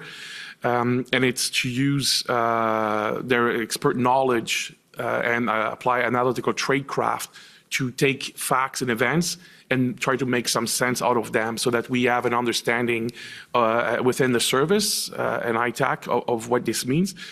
And this distribution here also means that it would have been shared more broadly across government. So it's to have CSIS share our analysis with other members of the government about a specific event. Who would you have been sharing this brief with? This would have been shared actually at this level of classification. It would have been shared very broadly across government, federal government. So we're talking, most departments across the federal government and many individuals within each department. And specifically, that would have been for sure the analytical intelligence branches of the key government departments involved in the monitoring of the activities of the Freedom Convoy and associated demonstrations. And would it have been shared with PCO? Absolutely. Okay, thank you. If we scroll down to page 3 there, I think we see the assessment here. Aside from individuals who specifically identified themselves as part of the convoy group, the service is unaware of the presence of IMVE groups at this weekend's protest. Then if we scroll down all the way,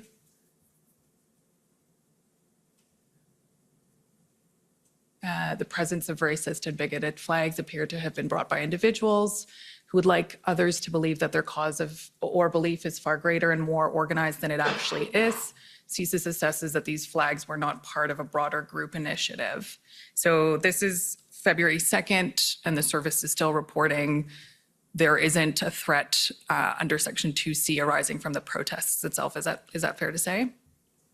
I'm not sure that this is, I think the purpose of this was more to again, use the expertise of CSIS IMV analyst to try to share with other groups, individuals, organizations that may not be as familiar as CSIS is on these issues, to say that we have seen in the past people waving flags at different demonstrations, and when you do the analysis, It's not to say that, there were a large number of people associated with those flags.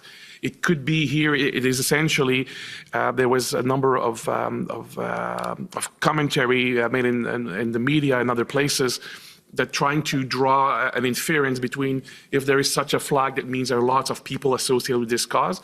This was to use the best analysis possible from our intelligence experts to contextualize that information, to try to make sense for people who are not experts of what we saw and how we analyzed this event.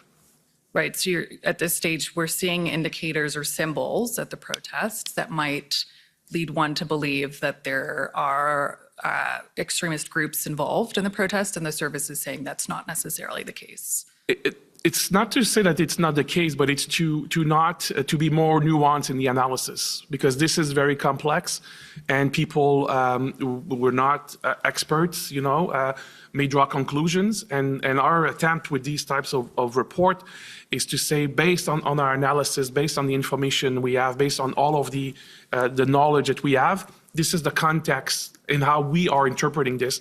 It doesn't mean that CSIS is right, but I think it's very important for us to share that analysis with others. Okay.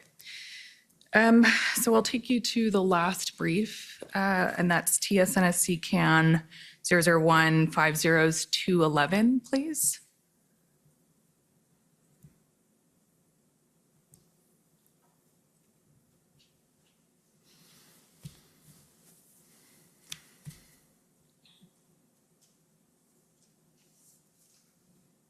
Okay, so if we can just zoom out a bit so that we can see the entire page, please.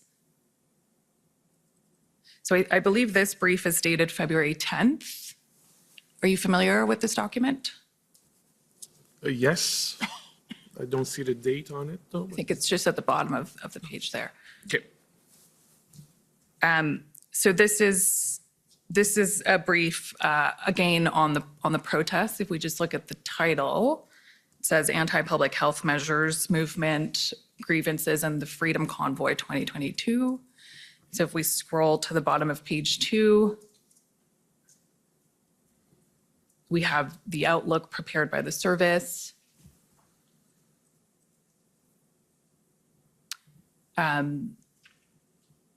Sorry, if we scroll up a bit as well. So we see there, just before the redaction, no formal organized plot of violence has been identified. CSIS assesses that the Freedom Convoy 2022 is of interest to various subjects of investigation, especially those who hold anti-mandate or broader anti-government views. And then just underneath outlook there, CSIS will continue to monitor the involvement of IMVEs within the Freedom Convoy 2022 in order to better understand the public health measures movement. So what is the assessment being shared here? So essentially, as the first line above the outlook you mentioned, is that at that point, CSIS assessment was that we did not see specific actions being taken that would characterize a threat to the security of Canada associated with the events. Okay. And so the last question that I'll pose to you before I turn it back over to Mr. Cameron is, the commission has heard evidence about the distinction between lawful and unlawful protests. So in this period between January 27th up to February 10th, you might have even formed the view, just as a personal opinion, that the protests might have gone from being a lawful one to an unlawful one. Would that have had any bearing on your assessments or on your work? No, because it's not the criteria we'll be looking at per se. It is again related to violence. So we're going back very closely to the 2C definition we've talked about earlier. So a declaration of an event that is unlawful. For example, you can have a permit for a demonstration, and then there's too many people, therefore your demonstration is outside the bounds of the permit. It could be unlawful, but that would not engage us. So the unlawfulness in and of itself alone is not just a criteria that would be determinative for CSIS. Can I add something? And it's the last line on page 2 here. if I can read it. Further, CSIS will also continue to follow the evolving and dynamic situation surrounding the convoy to identify any national security concerns. That is really important to underline, is that this was a very fluid, volatile environment, and we were constantly doing our assessments. Every day we were re-looking at our information, our investigations, to ensure that we were up to date on our assessments. So I just want to underline that it's sometimes a snapshot in time, that date when that particular brief was written, but that we were also very aware that this was very much a fluid situation. Okay, thank you.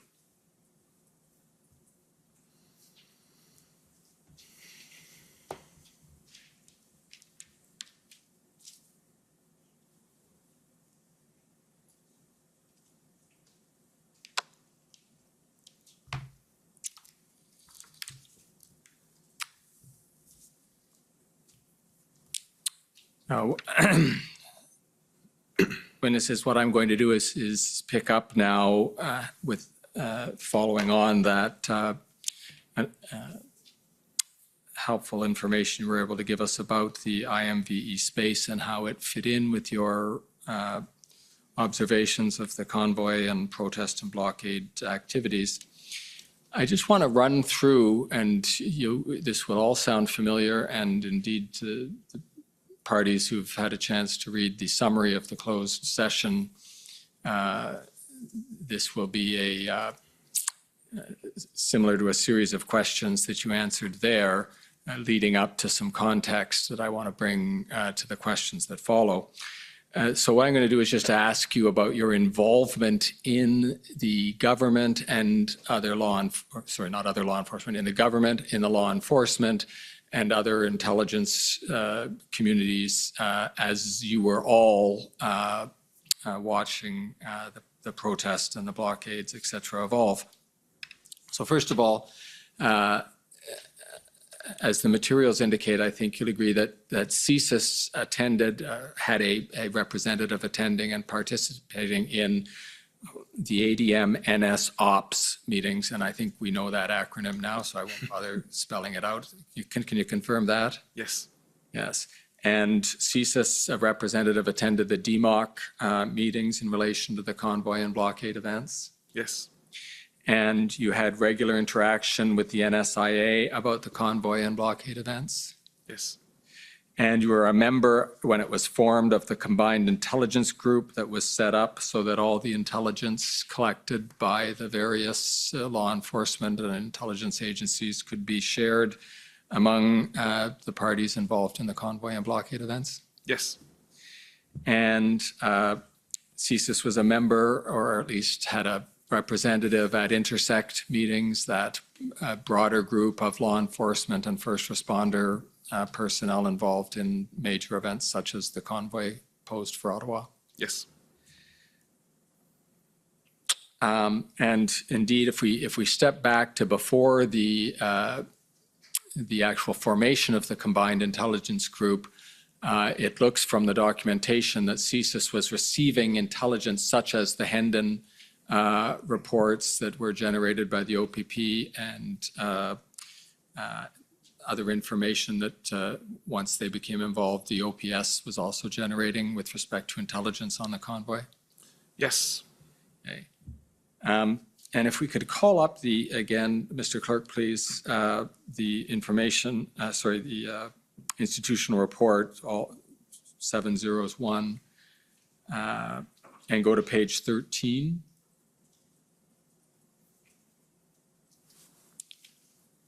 At about halfway down. Now, here's I think exactly where we were picking up, Ms. Tessier, with your comment about the dynamic nature of the events that were unfolding in front of you, and putting it in context of what I was just describing about your many-faceted interrelations with the intelligence and law enforcement community. It says here, CSIS continually monitored streams of intelligence and shared information with domestic and foreign partners, including through the One Vision processes with the RCMP and police of jurisdiction to assess threats of serious violence in relation to the convoy. And here I'm going to ask you to remember and see if you can provide for me in this open forum that your classified institutional report contained an actual itemization of all of the agencies. And I don't need you to be more specific than you want to be, but it was tens or dozens of agencies that you were collecting and sharing information with, correct? Yes, that's correct. We have, as was mentioned earlier, we have offices throughout Canada, and we deal with police of jurisdiction at all levels. Right. So to the extent that there was intelligence or information available in relation to potential threats to the security of Canada as defined in the CSIS Act, it was received and considered by the service. Yes, that's accurate. Thank you. Now, if we can look at one other, where you were giving input, we looked at where you were getting and sharing intelligence stuff, where you were giving input to government. If we go to page 13 again, just a little bit higher, or I guess immediately above where we just were, cabinet meetings. You and, was that Mr. Vigneault, you were attending mostly to the SSE and the IRG meetings? Most of them, Ms. Stacey attended a couple as well. Thank you. Where your role was, and I am quoting here at the end of the paragraph, to provide updates on national security threats that may arise and answer questions. So that was your role at those cabinet meetings? Correct? Yes. Now, if we can go to, Mr. Clerk, the witness summary, which is the interview summary, which is WTS 60. So 6 zeros and then 60.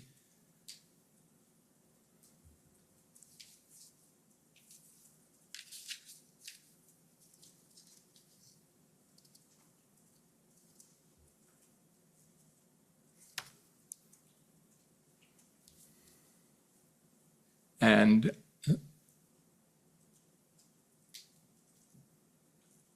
thank you. If you can go to page 5, about 2/3 of the way down.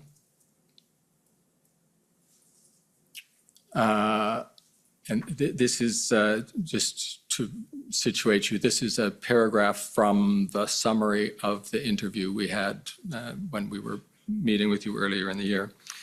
And it reads in the first paragraph under the heading intelligence, Mr. Vigneault stated that at no point did the service assess that the protests in Ottawa or elsewhere, and then there's a parenthetical definition of what that refers to, constituted a threat to the security of Canada as defined by Section 2 of the CSIS Act, and that CSIS cannot investigate activity constituting lawful protest.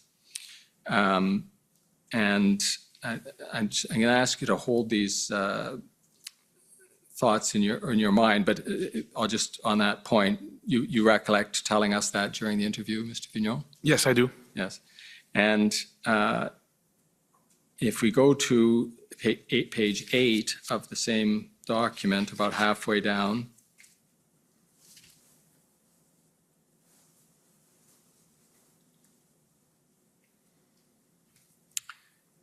under the heading recommendation to cabinet,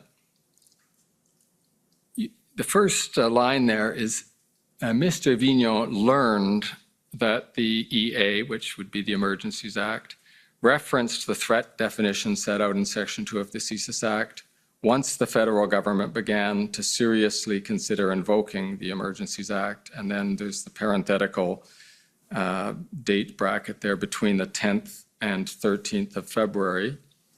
And then you've requested that the service prepare a threat assessment on the risks associated with the invocation of the Act. And then the last sentence is the one I was going to link to the earlier one you made, which is he felt an obligation to clearly convey the service's position that there did not exist a threat to the security of Canada as defined by the service's legal mandate. And again, you recollect us telling us that during the interview? Yes.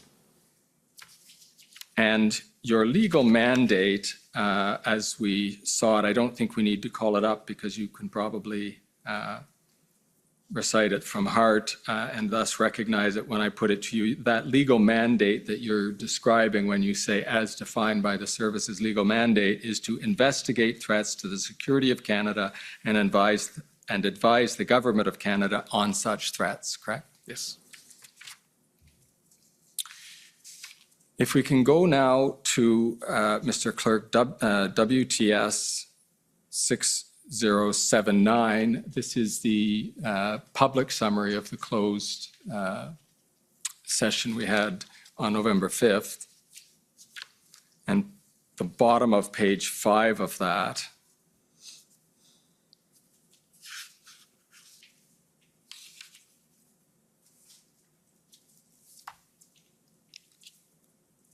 and I'll read there. Mr. Vigneault explained that the advice and the assessments they would be giving to government is taken in conjunction by the decision maker with all of the other different pieces of analysis for the decision. And Mr. Clerk, if you can scroll down to follow with me. Different pieces of analysis for the decision maker to make a determination in the end if this is a threat to national security or not.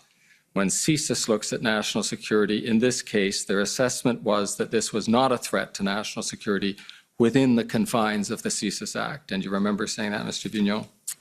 Yes. And then sticking with you, Mr. Vigneault, for one more, over at the top of page 6, sorry, the bottom of page 6, over to the top of 7, Mr. Vigneault confirmed a statement from the Commission's interview with CSIS, and you might recognize this as the one we started out with, and the interview with CSIS and ITAC, to the effect that at no point did the service assess that the protests in Ottawa or elsewhere, defined as the Freedom Convoy, constituted a threat to the security of Canada under Section 2 of the CSIS Act, and that CSIS cannot investigate activity constituting lawful protest unless conducted in conjunction with a threat-related activity.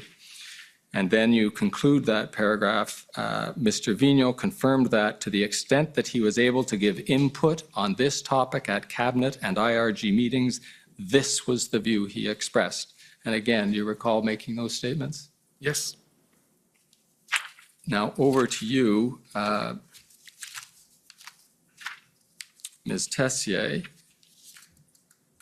At the top of page 10 of the open summary, the public summary of the closed session, we have your description, and I'll read it out. Ms. Tessier explained that the service's determination that the convoy and related protests did not constitute a threat to the security of Canada was not made by a singular analyst or executive. Rather, strategic analysts provided multiple assessments throughout the relevant period, which were approved at higher levels before they were disseminated. Mr. Vigneault explained that the assessment process is not a binary one, but an ongoing, dynamic consideration of whether the information collected was rising to the level of a threat to national security. So I think, Ms. Tessier, you can agree with both the first and second part of that statement. That is, you can agree with Mr. Vigneault, because that's your point about the dynamic nature of the assessment, correct? That's correct. And Mr. Vigneault, you remember adding that to Ms. Tessier's thought there? Yes. Okay. Now, I'd like to take you to page 8 of the open summary.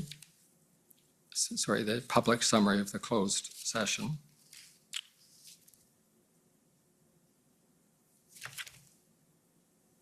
And moving to the bottom of that page, the advice to cabinet heading, and here we, in the open, sorry, Mr. Clerk, I've confused you. Just for a second, if I could ask you to go up to the very top, just so we can situate ourselves. Here we've started in the closed ex parte session, the examination by Counsel for the Government of Canada. So if you can scroll back down to the bottom again. And here, Mr. Vigneault, I will read the paragraph that the preceding paragraphs are leading up to. The preceding ones I've cited to you. Mr. Vigneault stated that at the end of the February 13th IRG meeting, following the discussion of the Emergencies Act, he was asked by the Prime Minister to provide an opinion as to whether he supported the invocation of the Emergency Act. Mr. Vigneault explained that based on both his understanding that the Emergencies Act definition of threat to the security of Canada was broader than the CSIS Act, as well as based on his opinion of everything he had seen to that point, he advised the Prime Minister of his belief that it was indeed required to invoke the Act. And again, you remember saying that during the closed session? Yes. Okay. And if I can just break that out a bit, if I understand what you're saying there, you have an understanding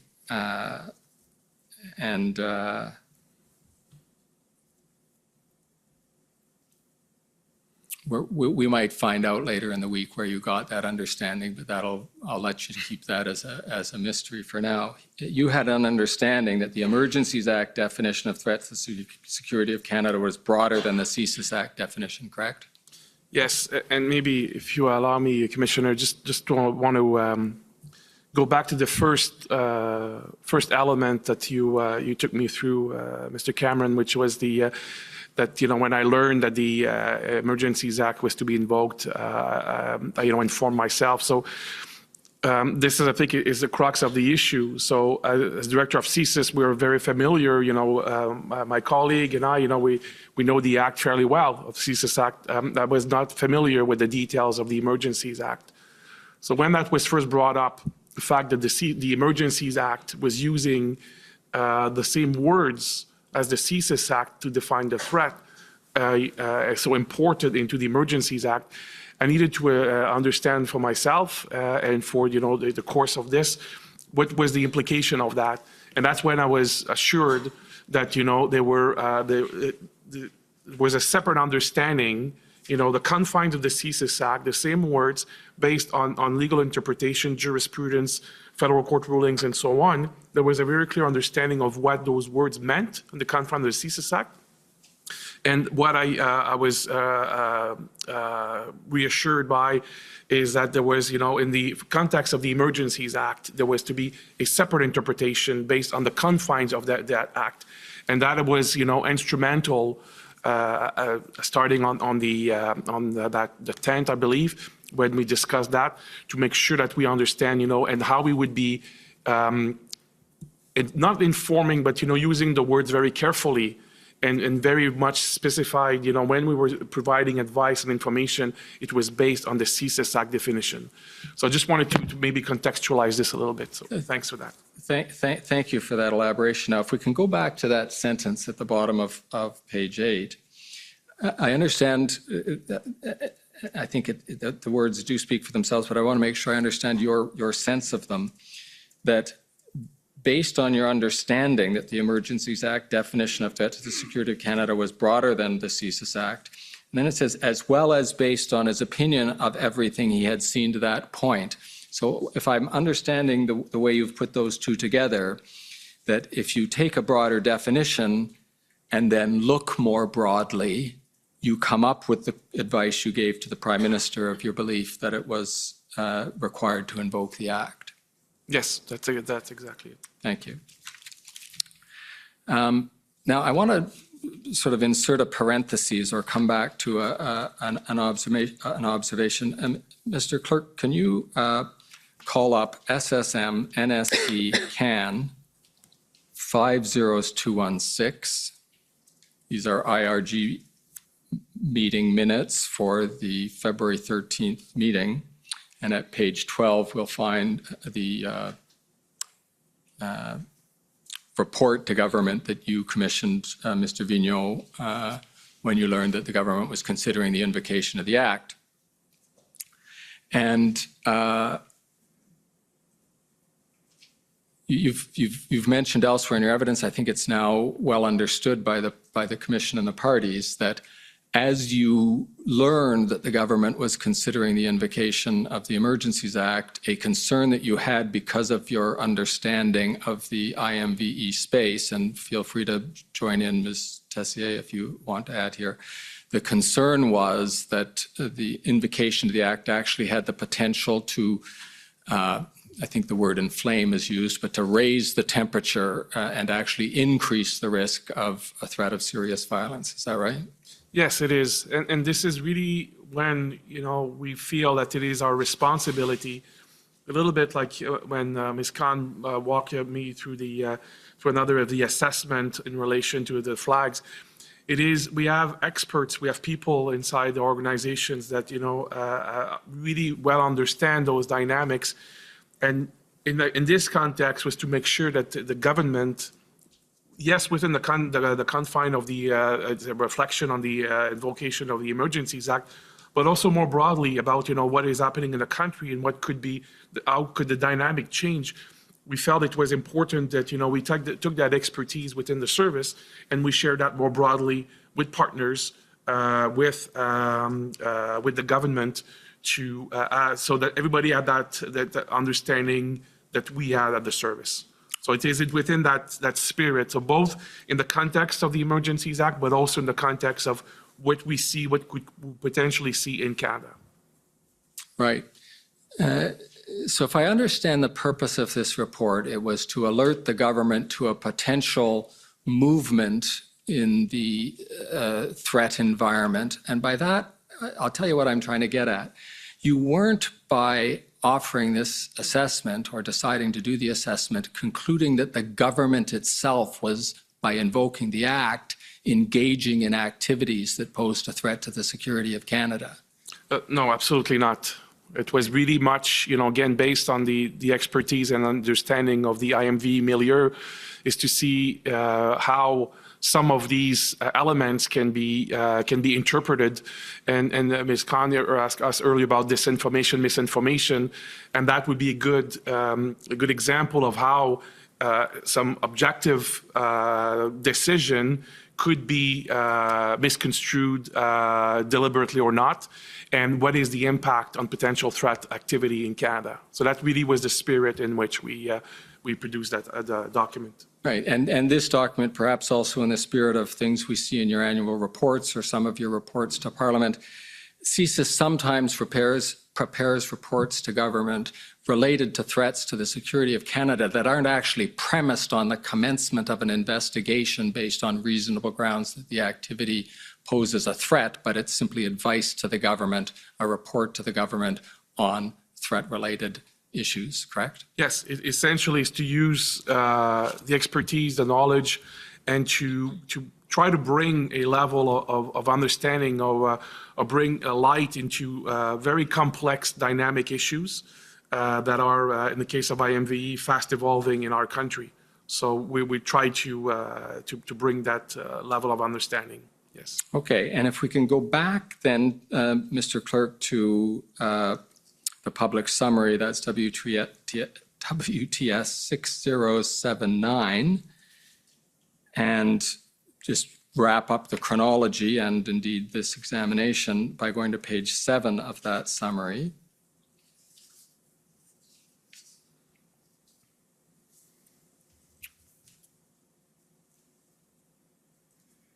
We're now at the stage where the Act has been invoked, and the point I understand you to be making in the paragraph that begins, Mr. Vignon explained, the point being that after revocation, you continued to provide input, both to partner agencies and to Cabinet through the IRG, about the evolution of the protests, the blockades, etc., the convoy.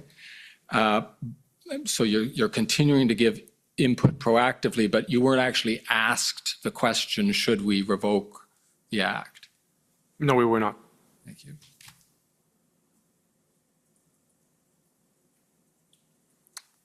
And with that, Mr. Commissioner, I will conclude a few minutes early.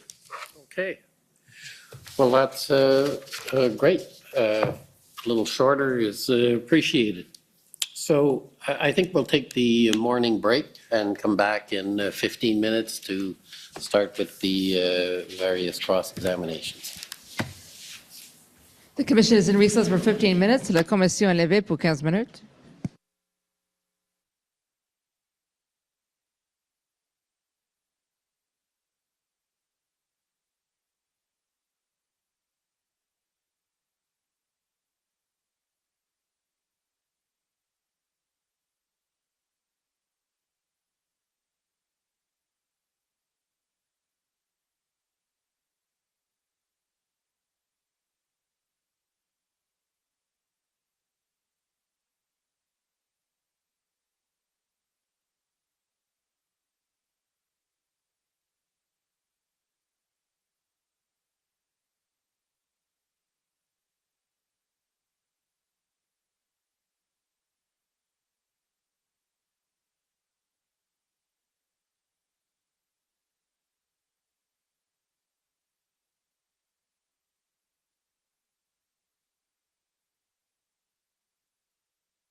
Order allowed.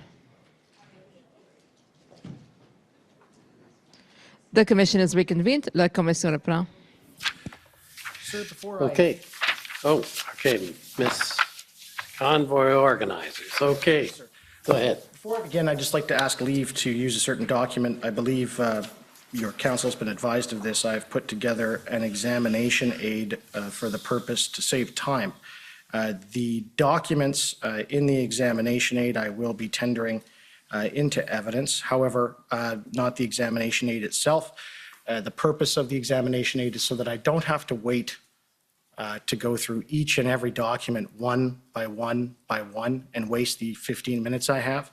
I've compiled the records into a Word and PDF document that I'm referring to with the footnotes of each and every one that have been assigned the numbers in the database system. And I would like leave to be able to refer to that document while I'm doing my examination, sir. Okay, and it's just a compilation of documents without comments and? No. Yes, sir. No comments and the full document is there? It's not an extract? For the most part, I had to because I am somewhat inept when it comes to using Microsoft Word. I had to take screenshots of a couple in order to actually put them in, but they are in full. So it's the full document. So it's Yes. basically a compilation of a series of documents without comment. Correct. Okay. Sir, Robert McKinnon, Government of Canada. My friend is looking to put in, it looks like, parts of an affidavit attachments or affidavit itself as part of this. If it's just a document that has an ID number already on it, if that's it, that's fine.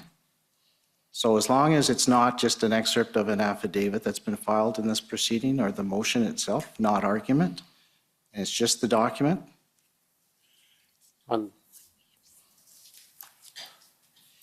As long as there's no commentary. No, it just, there is a couple of things summarizing the facts. If we want, I can delete every single one of them. We have no objection to a document that's been filed in relativity, but as Commission knows, this is still being in play for a response to the motion. So it would be improper to have comments associated with that motion put as part of the document. As long as it's just the document itself with nothing more, that's fine. Mm-hmm.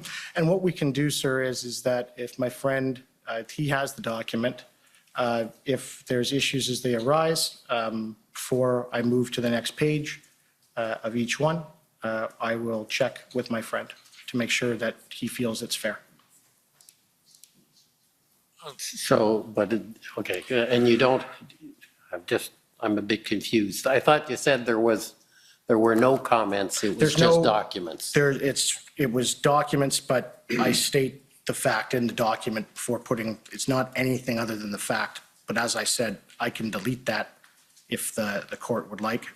And if you give me 5 minutes before I start, I'll delete all of that and just send the documents with the date, if that works for the court or for the commission. So Mr. Commissioner, I'm just reviewing the document and without avoiding any debates about what commentary is, there are statements before some of the documents that aren't necessarily reflective of the documents. For instance, this is the first time this photograph appeared.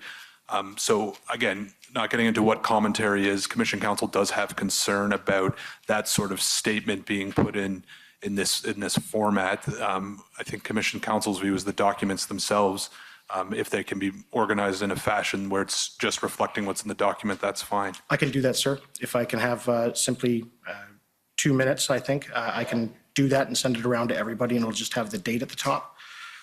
Okay, well, I think that's preferable, and as I understand it, there's no objection if that's what's done, because, yeah, obviously, if it speeds up things, we're very much into that. Yes. So what I'd suggest is, why don't you stand down, and we'll go to the next cross-examiner, the OPP, and we can, assuming you've put it together, let me know, and we can reschedule you.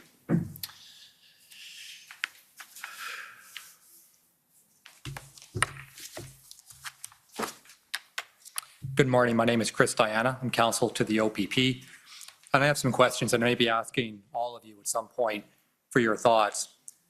The area that I'd like to start with is about information flow. So Mr. Vigneault, maybe I'll start with you as the head of CSIS because you can speak to your role in advising kind of up the line. But as I understand it, and my friend has taken you through the definition of CSIS, but the mandate of CSIS is to investigate threats to the security of Canada. Is that correct?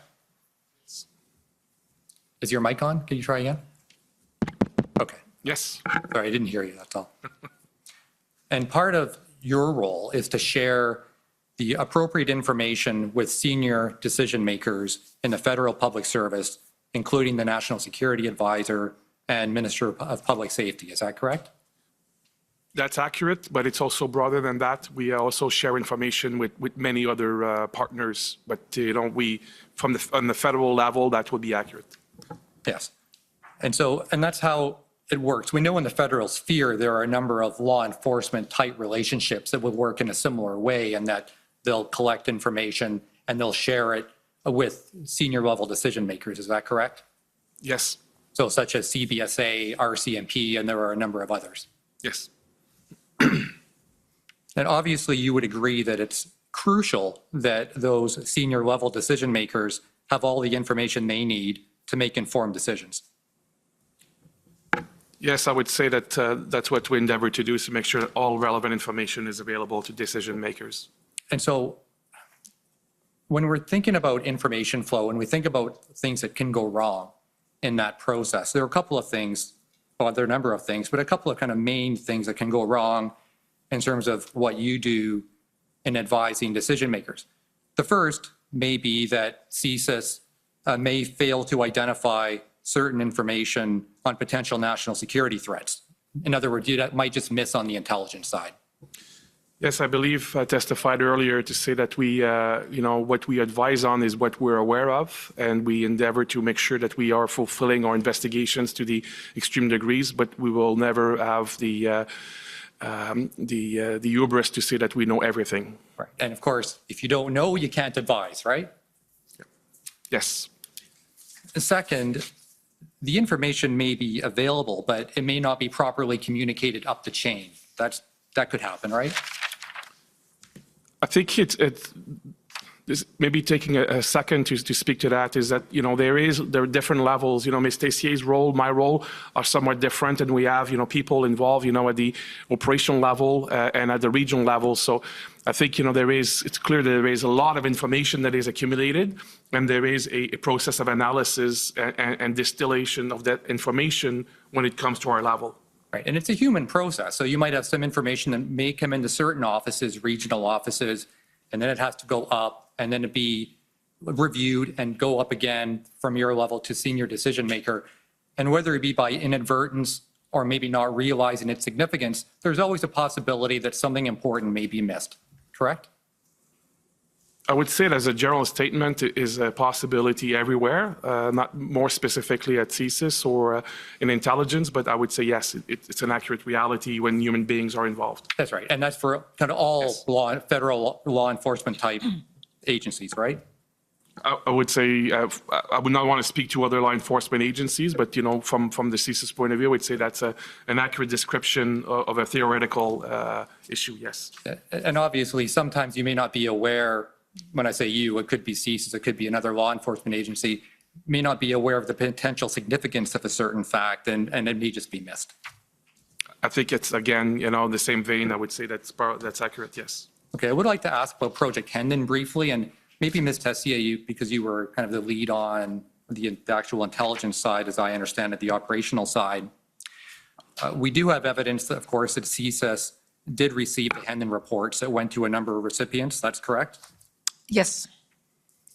And of course, your interest in these reports would relate to the mandate of CSIS. You would be reviewing them with the CSIS mandate in mind. Is that fair? Well, what we do with all information we receive is always assess it in terms of the relevance to our mandate. Right. And presumably other federal law enforcement agencies would be looking at those reports in relation to their own respective mandates. Fair? I can't speak to what other agencies would have done with the report, no. Okay. And I believe in the witness summary, it was stated that it was unknown if the information in the Hendon reports was actually used in reporting. Can you confirm whether that information was used? Yes, I think the witness, the interview process, I think that's an accurate statement, but I think in summary of the information that was provided later on, we confirm that indeed CSIS was receiving Hendon reports. It's just that Ms. Tessier and I had never heard that nomenclature, but it was shared with, I know for a fact, with our regional people in Toronto, in our regional office in Toronto. Right. And important information would have been communicated by those regional people up to your level, correct? Yes. Okay.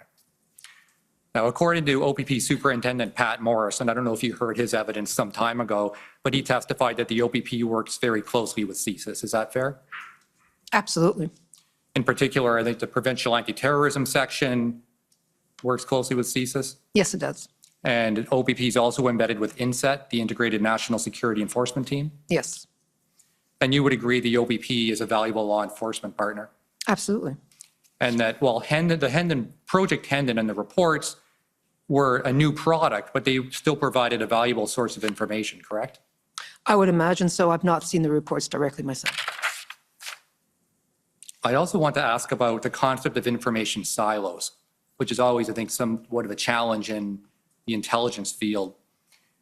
It's an obvious proposition, of course, that different federal agencies have different mandates. We've looked at that before. One of the concerns, potentially, in the federal sphere is that one agency may not know or have access to information from another agency. Is that fair?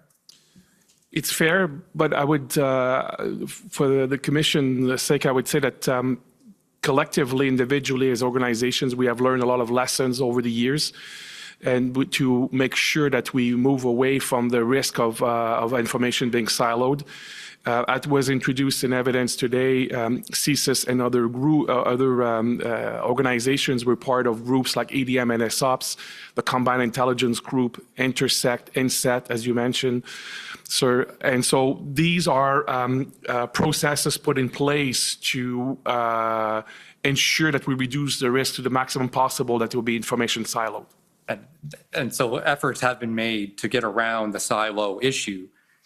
And you would agree that one of the best ways to get around is to ensure a broad distribution of intelligence. Fair? I would say that to a broad dissemination of the information to people who need to know, because when you have, and the complex context and the concept of need to know is important, but it's in a case like this, and I think, as we've seen and we may speak to that later, CSIS took a very open approach to share a lot of our information with the maximum people possible. So those who need to know specific details, we endeavor to share those details with them. And but the same thing with criminal investigations and national security investigations. You just need to make sure to maintain the integrity of those investigations. That you sometimes will you'll take the two concept of sharing as much information possible. While making sure that those who need to know have the same information. And that's what our experts are doing on a day-to-day basis, on an ongoing basis. Because we don't want the third-party rule to kind of get in the way of broad information sharing, correct? Well, in the case specifically of when we talk about intelligence, there is a concept called intelligence and evidence, which means that if you were to use information collected by CSIS, for example, on intelligence basis, share with law enforcement, there is a process of inherent complexity for law enforcement and eventually Crown prosecutors to use that information in open court. So there are a number of rules that are been put in place, having learned over time what the pitfalls were. And Ms. Tessier referred to earlier as the One Vision process, which is an elaborate process that has been put in place with between the RCMP and CSIS to make sure that we are sharing all of the information, relevant in the right way to enable law enforcement. If I could address third-party rule. Yes. The service respects third-party rule, and the procedure is to request of that third party any sharing that we think would be useful. So we don't just share third-party information, we always ask for permission to do so. Right. And so as far as Project Hendon is concerned, and you may not be aware, but it had a very broad distribution list that went to all federal law enforcement related agencies. And that works to break down silos. Fair? I don't have personal knowledge of that, so can't speak to that. All right. And final topic is on social media. Yeah. We've heard a lot in this inquiry about social media. Anyone can go on, fire up the Twitter machine, and you can find lots of vile content and threats and things of that nature on social media. Fair? Yes. And I believe it was mentioned in your witness summary that it's very difficult to assess the intent and impact of violent online rhetoric. That's fair? That's fair. You would agree that useful intelligence requires a lot more than simply scrolling through Twitter, right? Yes, it's much more complex than that. And Ms. Chair, you spoke about this in your evidence not that long ago, that it really requires a trained analyst to review what's there on social media and pass it through an appropriate intelligent lens, tradecraft, as you put it, before you can have a useful product. Is that fair? Yes, when it falls within our mandate to look at a specific threat on social media, our analysts who are specially trained will take a look with that tradecraft in mind. Yes. Right. And that is in fact what OPP did with Project Hendon, correct? They took information and they passed it through their lens and then produced it out to its partner agencies. I don't recall the exact reports, so I wouldn't be able to say yes or no to that question. Okay, my last question, Commissioner, I know I'm probably up against the clock. And the point I'm trying to make here is that analyzing social media to identify risks is something that should be done by subject matter experts or those trained to do so. Is that fair? I would say that depending on what the purpose of looking at social media is, but if the purpose is to enlighten CSIS, for example, in our mandate, absolutely. And there are another level of complexity of who should have the authority, who should have the mandate to look more broadly at social media. I think it's something that we testified in our ex parte hearing as well as an interview summary. There are some challenges with social media analysis in Canada. Sure, but from an intelligence perspective, you need an analyst to really give you proper intelligence. Yes. Thank you. Okay, thank you. So are the convoy organizers organized, or should I move on to someone else? Okay, so there's organization yet to be done. The Ottawa Coalition, please.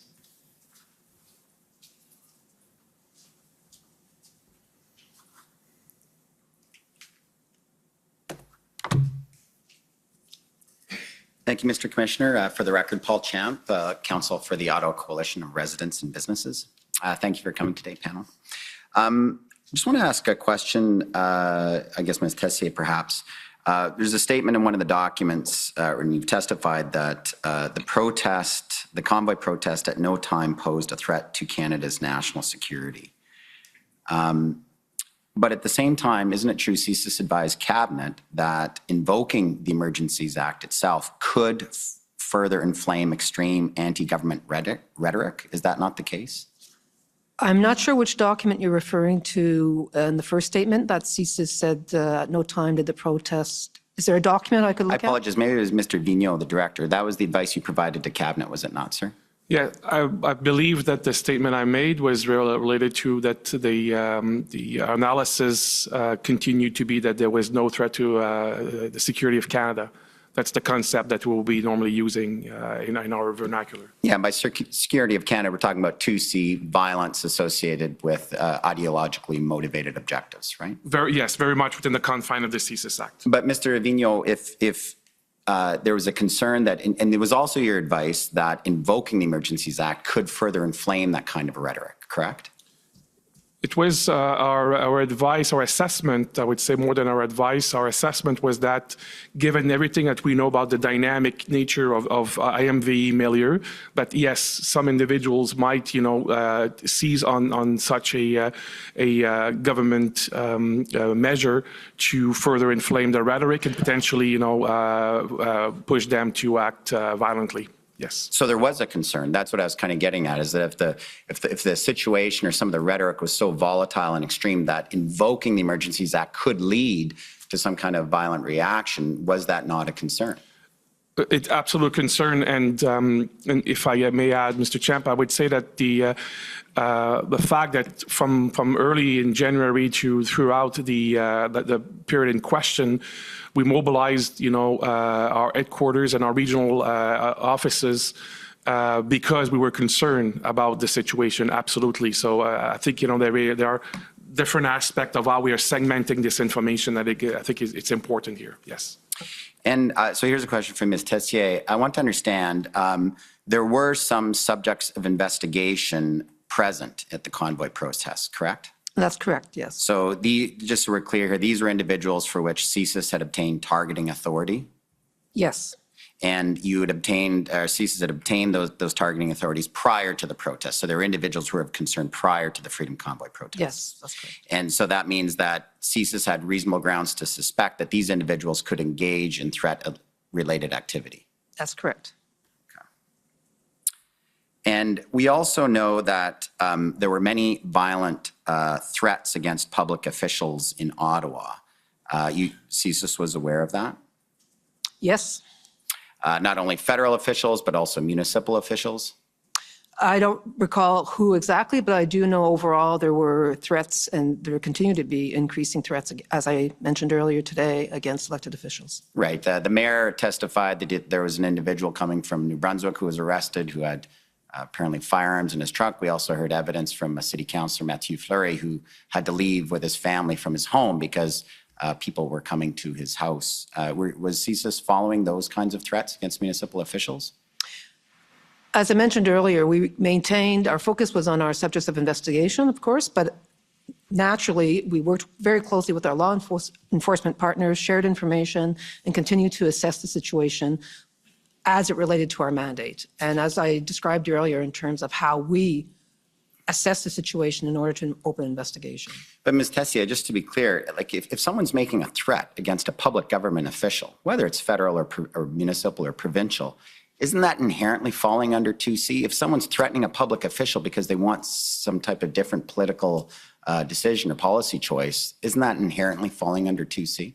As I mentioned earlier today, we've developed criteria in order to invoke 2C under the IMVE threat, because there are criminal investigations that take place, there are public order incidents that take place that are not CSIS's mandate to investigate. If I may add, Mr. Commissioner, I would just say that, as was described by Ms. Stacey and myself earlier, we're participating in all of these different groups, including Intersect and the Combined Intelligence Group, where we would be sharing information ourselves, our information, but also receiving information from other law enforcement. In this specific case, this is where you may have public safety issues versus, a threat to the security of Canada that, might be in the same kind of dynamic environment. And that this is where, by being at the same table and exchanging that information, we inform ourselves. The second point is that this was a very dynamic threat assessment that we're doing throughout this period. So by all means, if we had seen specific information about individuals wanting to engage in a way, often that flash will be more of a police investigation because of the specific threat that will be criminal nature, as opposed to an individual that might want to engage in a terrorist activity. These are not perfectly, black and white issues, and this is why we are working to exchange information very dynamically. But Mr. Vigneault, let's just be clear that if someone's making a threat against a public official because they're trying to influence that public official, that inherently falls under 2C, does it not? Now, it may be that you don't view the threat as credible, but if it was a credible threat, it would inherently fall under 2C, would it not? I think that if you, that's why we've took a lot of pain to inside the service and working with partners to better understand how the IMV phenomenon was interacting with the CSIS Act. And Ms. Khan walked us through earlier a description of how we go through the process of understanding this, what will be the sphere of CSIS responsibility, what will be the sphere of the law enforcement responsibility.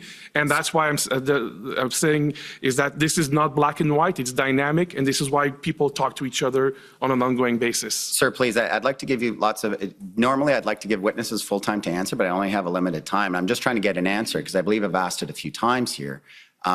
If someone is threatening a public official because they want to influence that public official to take some policy choice, does that not inherently fall under 2C? Yes or no? Each case is looked on a case-by-case basis, and it would not be, a default proposition. So if someone's threatening to kill a mayor or a premier because they want them to drop a public health measure, that does not necessarily fall under 2C. Is that your testimony, sir? Yes, it is.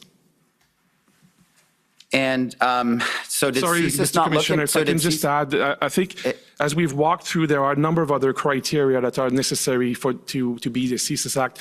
There is, the testimony that Ms. Stacey gave responding to Ms. Khan's questions about that placemat earlier, I think is how we are understanding and how we are exercising our authority. So I understand, Mr. Champ, you're looking for something specific, but we've described very well, I think, the process by which we're looking at these issues.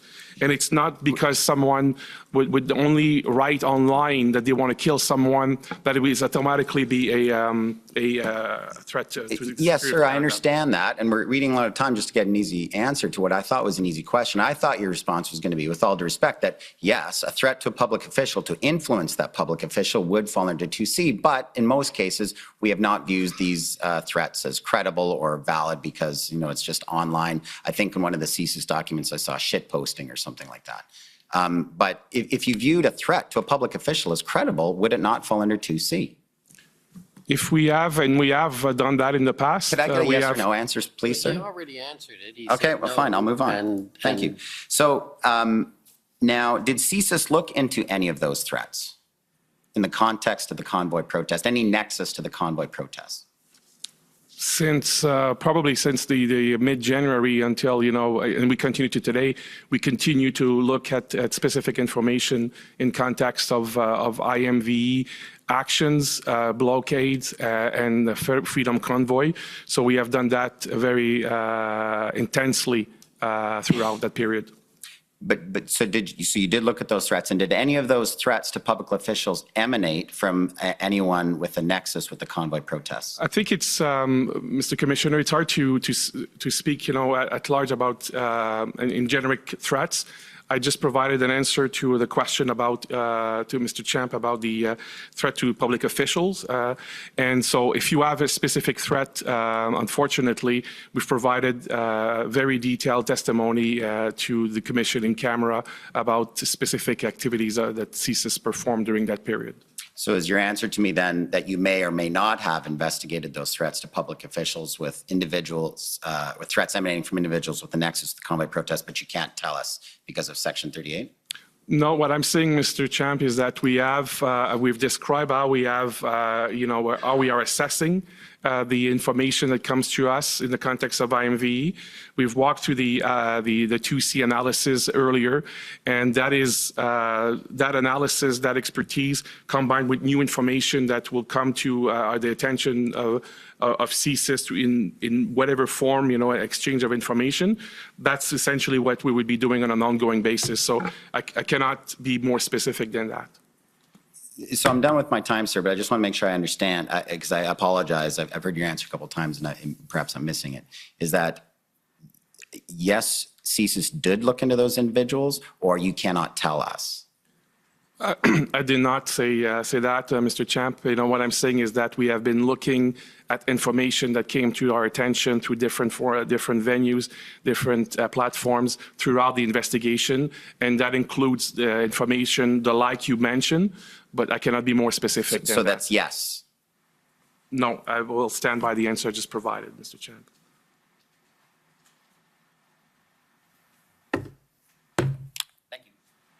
Okay. Thank you.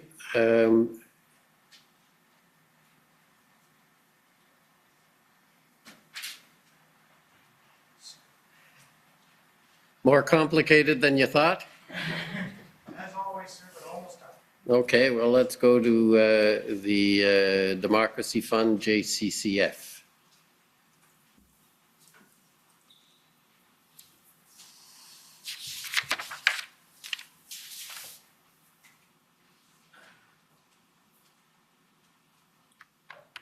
Good afternoon. I'm Hatem Kir, Counsel for the Justice Center for Constitutional Freedoms. So to begin, Ms. Chaillet, the national terrorist threat level has been at medium since October 2014, right? Yes, correct. Okay, and it didn't change during the protests? You know, the threat level has 5 different levels, and they're fairly broad bands, and so the threat level fluctuates within the medium band, so it fluctuated during the convoy. But it never left medium? No. Okay, thank you. Mr. Vigneault, the CSIS Act is the home statute of your organization, so is it fair to say that CSIS has expertise in applying the statute? Yes, I would say that. Okay, and so Section 12 requires that CSIS investigate wherever there are reasonable grounds to suspect there's a threat to the security of Canada as defined in Section 2, right? Yes. Okay, and so that just it doesn't require certainty, it doesn't require reasonable grounds to believe, it's just reasonable suspicion, right? To initiate investigations, yes. Yeah, okay. And that's an assessment that CSIS does day in and day out? Yes. Okay. Now, as someone whose father was monitored by your organization for over 10 years until it was determined an investigation wasn't actually necessary, my personal experience is that it seems that your organization is very thorough. Is that a fair assessment, that CSIS is rigorous in executing its duties? I'm not sure the context of your the premise of your question, but I would say that we try to be thorough in what we do. Yes. Right, because I mean, a big reason that your agency's members have to be thorough is that if CSIS incorrectly determines something is not a threat and then chooses not to investigate, that could lead to harms down the road, right? I would say that investigating threats to the security of Canada is a very complex issue. Missing, signs, missing information, and having incorrect assessment is indeed something that we are very careful about. And as a learning organizations, we try to make sure that we learn from the past and that we are trying to come with the best possible assessment on an ongoing basis. Right. So you said something earlier, and I was just trying to write it down as you said it, but something to the effect that CSIS mobilized whatever resources it could in order to try and understand the Freedom Convoy protest. Is that right? Something similar to that. Yeah, I would say it's accurate, yes. Okay. So you've talked a bit about the potential for a lone wolf threat. Now, am I correct in thinking that that's not based off of particular intelligence? It's more of a conclusion from general principles about this kind of an event? This is based on expert analysis by CSIS, by ITAC, and other organizations that to understand the dynamic environment in where violent rhetoric can push individuals to act. And unfortunately, we've seen a number of people who were not on the radar of anyone who were consuming this type of information and indeed, committed act of terrorism or extreme violence. So we are, unfortunately, it is a very complex, dynamic environment, and we have to be careful about people who would be very quickly move from just being a recipient and consumer of information to someone who would radicalize to violence. Okay, so there was you were just asked questions about the potential that people were present at the protests that CSIS was already monitoring, but basically your organization was keeping tabs on them, right? So, as we've said in our public testimony, we were aware of, we already had subject of investigations who we assessed were interested in the protest. We use different techniques to assure ourselves of their activities. And we also continue to look for other individuals that might be recruited or might be approached or might want to radicalize throughout the events in question, obviously respecting the mandate of CSIS. Okay, now, but just to go back to the general point, the idea is that this is a large gathering. It could be used as an opportunity by someone to commit, to engage in some sort of a threat. But that kind of threat is present at other big events like a G7 protest, right? Actually, unfortunately, with the dynamic of what we see IMVE, the threat is persistent. This is why the national terrorism threat level is set at medium. That means that, today here in Canada, there are individuals with the capability and intention to engage in an act of terrorism. And so I would say, yes, those larger events, but also more broadly, it is a dynamic that exists throughout our society, irrespective of those large events as well. And what I would add to that is, as I testified earlier today, part of the ideology in IMVE is anti-authority. So they exploit that type of feeling amongst people for their own, to try to recruit people to a more extremist ideology, their own more extreme ideology. Okay, thank you. I was also just going to add, if I may, very quickly, that one of the challenges of studying IMV-related threats is that what mobilizes someone to violence can be very, very personal. The triggers are very personal. And so it's part of the assessment, the complexity is to try to understand what might bring someone to mobilize to violence. And that reason, that trigger, can be very different from people. It can depends on their very personal experience and different grievances. So it's very hard to say that type of event might trigger that kind of violent extremism reaction.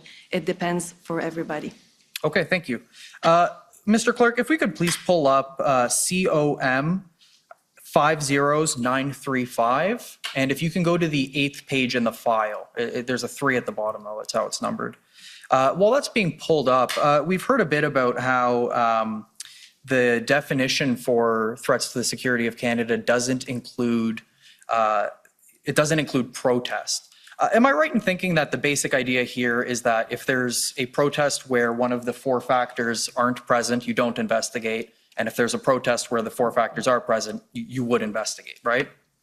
I think the CSIS Act is pretty clear. If we look at the document, the paragraph under D, under 2D, does not include lawful advocacy, protest, or dissent unless carried on in conjunction with any of the activities cited above. Right, so the fact that it's a protest isn't a barrier to an investigation if one of these things is present. I would say, generally speaking, the service stays away from investigating protests. We recognize it's a democratic right in Canada, so we don't investigate protests. What this means is, if an example perhaps I can give, if we had information that a terrorist group was going to pretend to use an event in order to conduct a terrorist activity, well, of course, that would be of interest to CSIS. But we are very, very conscious and aware of balancing the rights of individuals in a democracy like Canada with our own mandate and our more intrusive techniques. Okay, Mr. Vigneault, so let's look at, we can look at A first. Based on the services assessment, there was no espionage or sabotage associated with the protest, correct? That's correct. So the 2A definition wasn't met? No. Okay. And there was no foreign interference? We have, I think it's in our testimony that we have said that we investigated foreign interference in relation to the event, including foreign funding, and we do not see these activities amounting to a threat to the security of Canada. So 2B wasn't met? Yeah. Thank you. And there wasn't any serious violence associated with the protests? I would not say that. Or a credible threat of serious violence? That's not what we're looking at. We're looking at, how these events or individuals, might engage in activities that meet our threshold. This is where I was answering questions earlier about, distinction between what law enforcement would be doing in terms of serious violence versus what we would do as a CSIS under the confine of the CSIS Act. Okay, I'll be more specific then. There were no activities within or relating to Canada directed toward or in support of the threat or use of acts of serious violence against persons or property for the purpose of achieving a political, religious, or ideological objective within Canada, correct? Yes, and we've testified to that earlier. I think. So 2C wasn't 2C was not met. Okay, and just quickly, there was no credible threat to overthrowing our established system of government. I can say that we have not investigated under 2D. Okay, thank you. So not only was there no Section 2 threat present, but there wasn't even reasonable grounds to suspect a Section 2 threat was present. Well, we are on the record to say that we already had individuals who had met the 2C threshold. You know, that were subject of investigation that were involved, and that so we had legitimate grounds to be looking at what was happening. As we've said, based on our expertise, we have seen, unfortunately, events like that where individuals were radicalized and mobilized to violence extremely quickly. So that's why we continue to expend those resources throughout those events to make sure that we, again, did not miss something. If I could just have an indulgence to sort of hit the last point I've been working up to, I'll try to be very quick. Yeah, although you could have skipped A, B, C, D, it's been testified to many times that it wasn't met, but go ahead. Okay, thank you, Commissioner. So, sorry, that threat that you're speaking about is with respect to individuals, but the protest itself did not pose a Section 2 threat to the security of Canada. What we've testified to is that we did not made a determination that the event itself, and I think it's part of our testimony, yes. Okay, and yet you still advised the Prime Minister to invoke the Emergencies Act? Yes, I did. And you did that not because you thought that there was the protest posed a threat to the security of Canada as defined in Section 2 of the CSIS Act, but because you were reassured that threat to the security of Canada had a different meaning in the context of the Emergencies Act. I think my testimony was in part that, but it was also based on all of the other information that I became aware of during all of the interdepartmental meetings and cabinet meetings I participated in. So I was provided, that opinion was provided, if you want, as a national security advisor, as opposed to the director of CSIS specifically. Okay, when you say that information that you had received, you're referring to your earlier comment that you were reassured that definition had a broader meaning under the Emergencies Act? I was referring to that, but also more specifically to other events in Canada, events, in Ottawa that, convinced me to say that, the powers under the Act would be necessary. Okay, so just my final question. Yeah, we better get at the very last question.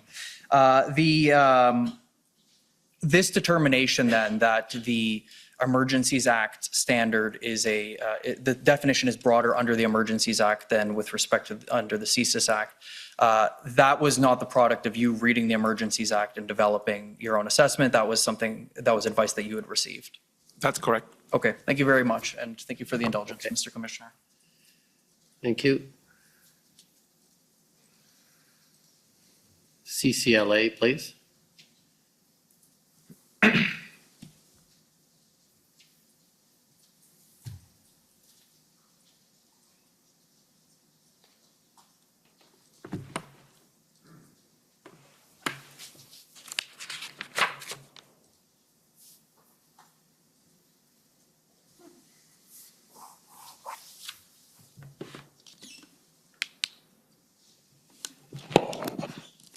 Good morning. My name is Kara Zwiebel. I am counsel for the Canadian Civil Liberties Association. I just maybe want to pick up where my friend just left off. And maybe we could pull up the summary of the public version of the summary of the hearing that took place, the in-camera hearing, which is WTS 6079, please.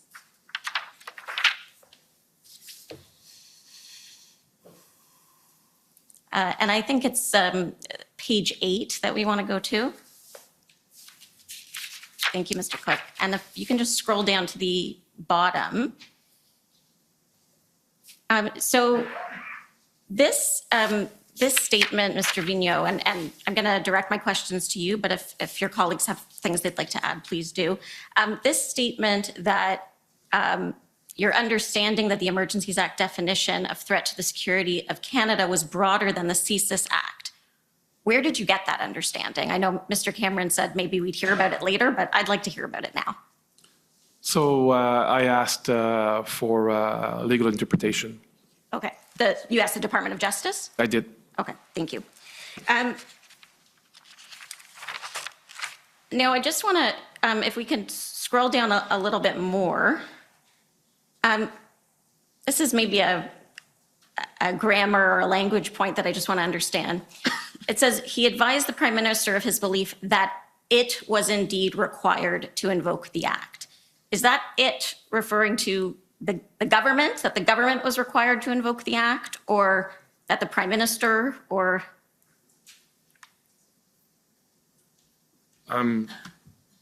I'm not sure. Okay, but your view was that I think based on this broader understanding of threats to the security of Canada, the act should be invoked. Yes. Okay, so I just want to go through, and Mr. Cameron went through some of the timeline here. You had an interview with Commission Counsel on, I believe it was August 29th. And in that interview, you noted that you had only learned that the Emergencies Act referred to the CSIS definition of threats to the security of Canada when the government started to explore the possibility of invoking the act. Is that right? Yes, that's accurate. Okay. And then Commission Counsel prepared a summary of that meeting, that interview with you and your colleagues. We've seen that, and that was produced earlier. And then you had this in-camera proceeding that took place. And I understand that again, you confirmed that it was CSIS's view that the definition of threats to security of Canada in the CSIS Act was not met during the convoy? Yes. Okay. And then under examination from the Government of Canada, this information that you advised the Prime Minister of your view that the act should be invoked was disclosed for the first time. Is that right? Yes, I believe it is, yeah. So you said in your initial witness statement that you felt it was important to communicate at the IRG and to Cabinet that under CSIS's analysis, there wasn't a Section 2 threat. What I wanted to be very clear, Mr. Commissioner, is that because it was very dynamic environment, very, a lot of moving parts, as we say. And I wanted people to be clear about how CSIS, we were analyzing the situation. And so people were talking about using different words in the media, everywhere. And we just wanted to bring a level of clarity. So that's why we said our assessment was very dynamic, and we continued to assess. But throughout that period, we wanted to make sure that people did not misinterpret based on everything that was being mentioned, that CSIS, we saw a threat to national security based on our act. So that was the purpose of us being very deliberate about that approach. Okay, I guess, I mean, you understand that one of the purposes of this commission is to assess whether the act was properly invoked. Sorry, can you just answer audibly? Yes. Thank you. And I guess I'm wondering why you didn't think it was relevant when you met with Commission Counsel in August to note that you had in fact advised the Prime Minister that you believed the act should be invoked. I think probably two reasons, I would say. One is that very simply the question was not asked. And so just, when you go through the dynamic, process of the interview, so it was not specifically asked. But there was also at that point, a lack of clarity in my head about what was still a cabinet confidence and what would be what I was able to say as a participant in cabinet meetings. So that was further clarified throughout that period, and that's why I think. Again, Mrs. Wiebel, you mentioned, the nature of this commission. As a senior official in government, we're never allowed to speak about cabinet confidences. We're never allowed, in the case of CSIS, to produce, a number of the information that has been, put in front of in public for Commissioner, for Canadians to see. Normally, that will not be public.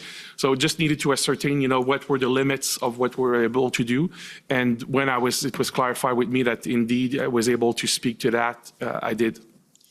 Okay, but when you met with Commission Counsel in August, you didn't feel that cabinet confidence prevented you from advising that you had advised cabinet and the IRG that you did not believe there was a threat within the meaning of the CSIS Act. That had been clarified with me, yes. Okay. Because I would put to you that those two pieces of information are really two sides of the same coin, that if one is not subject to cabinet confidentiality, the other one also would not be.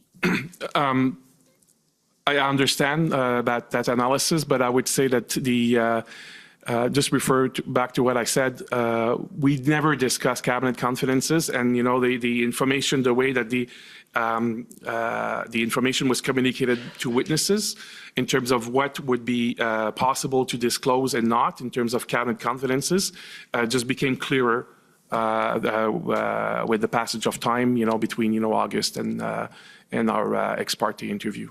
Okay, thank you. I don't know if you had an opportunity to review the testimony given by Ms. Thomas, the National Security and Intelligence Advisor. I briefly saw some of the key extract, yes. Okay, so one of the things that Ms. Thomas said was that that the CSIS definition of threats to the security of Canada is quite narrow. Do you agree with that it's a narrow definition? I would say that the CSIS Act was enacted in 1984, and I think that the world has evolved considerably since then, and that looking at the threat environment today is indeed, requires probably a new look, modernizing, a view of this.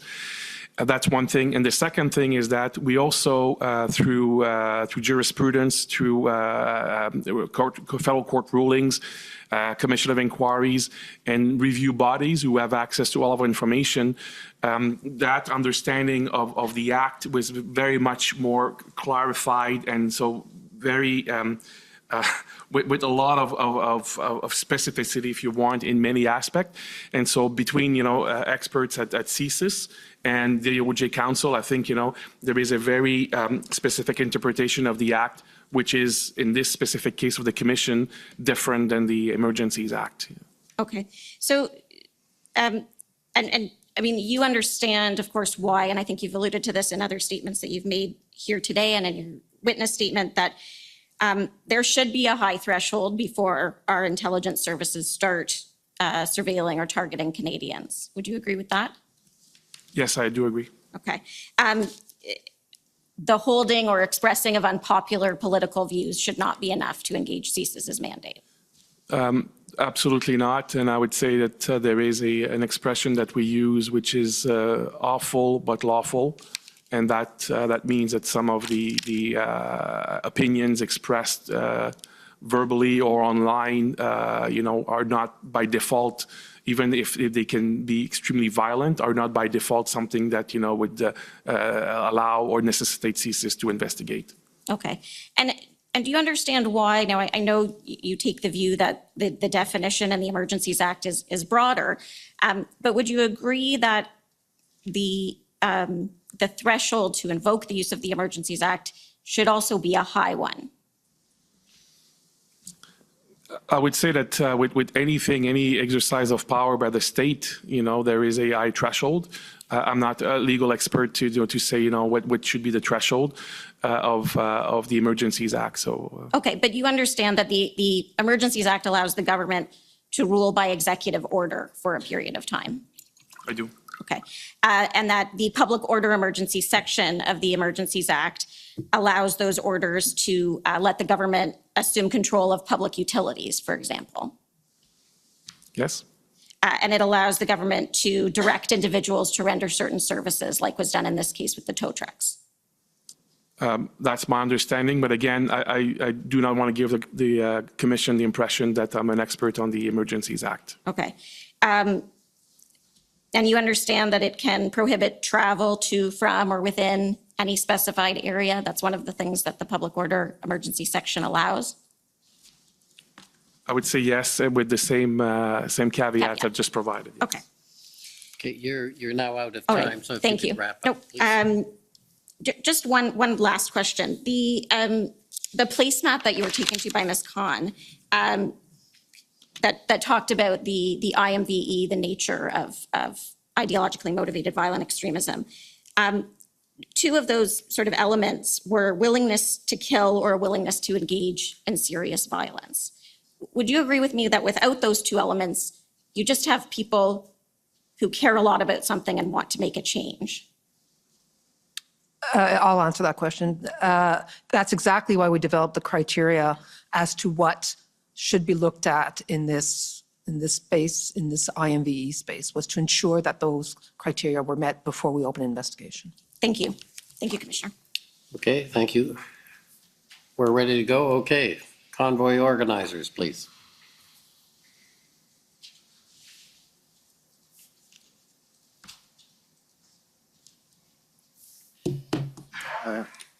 Robert McKinnon, Government of Canada. We've just received what I think my friend is going to put up on the screen, and it is not what had been agreed to. It has commentary, it has statements along with the document, if that's what is going to be put up. At least it was just sent around by the Freedom Corp just a few minutes ago. Lesser version of the one we sent earlier and took out everything except simple facts, sir. There's some documents that are such that I can't just copy and paste them into the document. They're PDFs and things. So I had to type them out, but they're verbatim. So if my friend wants me to refer to each and every document, which I've now made it simple as well, I've had all of them uploaded in one PDF. The clerk has them on standby. As we go through, I have no problem deviating from this at all and going through the document, but I would like to finish the examination, at least if I'm forced to do that, in order to get through these records. These records, there's, in my view, I would submit, as we go through, there's simply no issue with the facts stated herein. Did you say there is a PDF with all of them on it? I had that uploaded just now. So I got them, all of them consolidated and put into one PDF so that I can stop wasting. Why can't we use it? Well, we can if we want. It's just going to I have to navigate it. So, because it's not exactly labeled completely great. So I guess we could, can we use that? Yep, we can do Yeah, that, sir. That would be best, I think. Yeah. Then we avoid any issues. Great. Okay. Time begin now? You've already taken a fair amount of your time, but I'll be generous. Just that, Robert McKinnon, again, sorry, last thing. Just as long as the documents that you're referring to, you have, I don't know how many here. They're all the ones that I've, in the 40. document that I've given you already. The one. 47. So they're with- all in relativity. Pretty much, yeah, No, no. all of those are in relativity because that document is in relativity. No. So if we could pull up the document, and I just don't want to run out of time.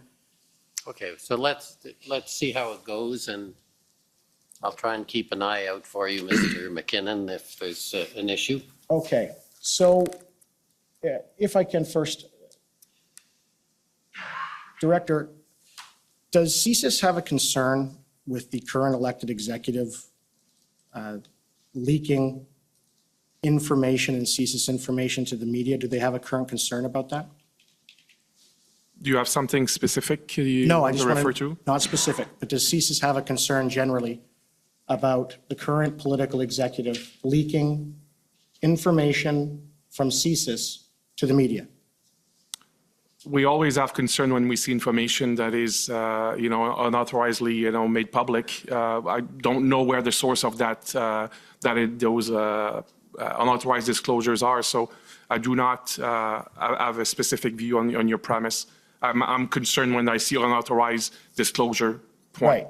So, but I take it the unauthorized disclosure, it's highly unlikely it's actually coming from your agency. It's not coming from them directly, is it? I'd like to think that, we have an organization that, has a very high standard for that, but, I would not want to speculate as to the source of potential unauthorized disclosures. Okay. If we could go to the January 24th tweet of Mr. McGregor.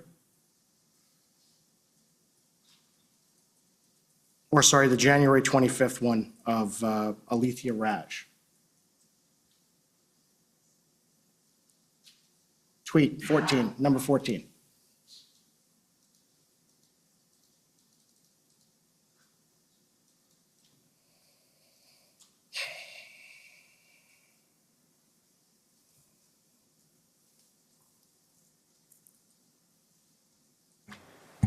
Council, it might be assistance for you in your time.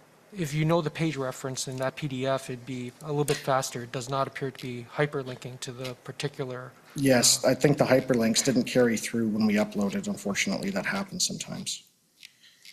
That's why I wanted to use my sheet.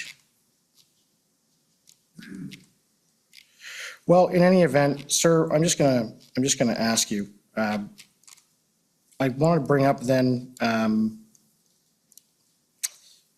the document. Just a second.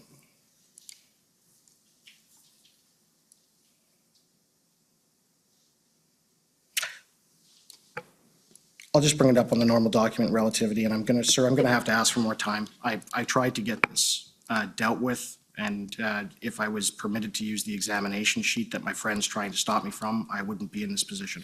Well, Mr. Commissioner, I do have this is Bathsheba Vandenberg, counsel for Freedom Corps. I do have a number that I can give to the clerk if I may. Okay, go ahead. Anything to speed it up.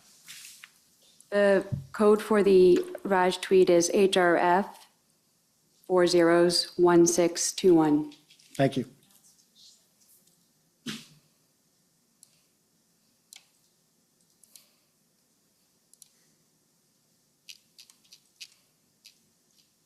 And that's also at page 17 of the document that I had put up, actually. So if you want to bring, we can do that. So, sir, do you see that? That tweet there, it's from the 25th. It's retweeting the January 6th event narrative that had been released in the media prior to the convoy arrived. Well, I'm looking at the screen now. Yep. Okay. Did you know that that tweet is what resulted in the political executive essentially becoming concerned with the convoy and having internal discussions about the narrative they were going to build? Were you aware of that? I'm not sure I understand your question. I'm sorry, Council. Okay, so I'm going to take you to, and sir, I have them consolidated. They're the text messages between Mary Liz Power and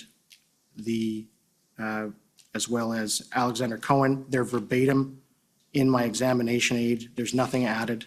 If I could bring up the examination aid, please, again, and I can use that, and we can just scroll to where it starts with Mary Liz Power.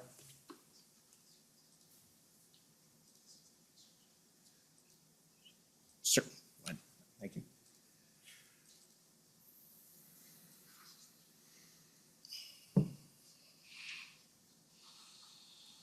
Does council have any objection to the use of the examination or? If he's going back to the same document that. Well, then I'll read it to him. Okay, verbatim. So on January 25th at 9:22 a.m., Mary Liz Power, Issues and Policy Advisor to the Office of the Prime Minister. They have a text message exchange with Alexander Cohen, the Director of Communications to the Minister of Public Safety, okay? And it begins when that tweet is sent. They send it out, all right? And Mary Liz Power sends that text to Alexander Cohen and states, "I'm sure you've seen this, but flagging." Alexander Cohen responds, "Yep. I've been encouraging journalists to take a closer look at who these people are, in brackets, and where their 3 mil comes from, close brackets. Obviously, a light touch given the portfolio." Then Mary Liz Power states, "Do you know if there's anything to be found in that GoFundMe?" And Alexander Cohen replies, "I think it's worth looking into. I've put Mary Wolf on it." Highlighted, well, it was highlighted, and she's obsessed with this kind of stuff.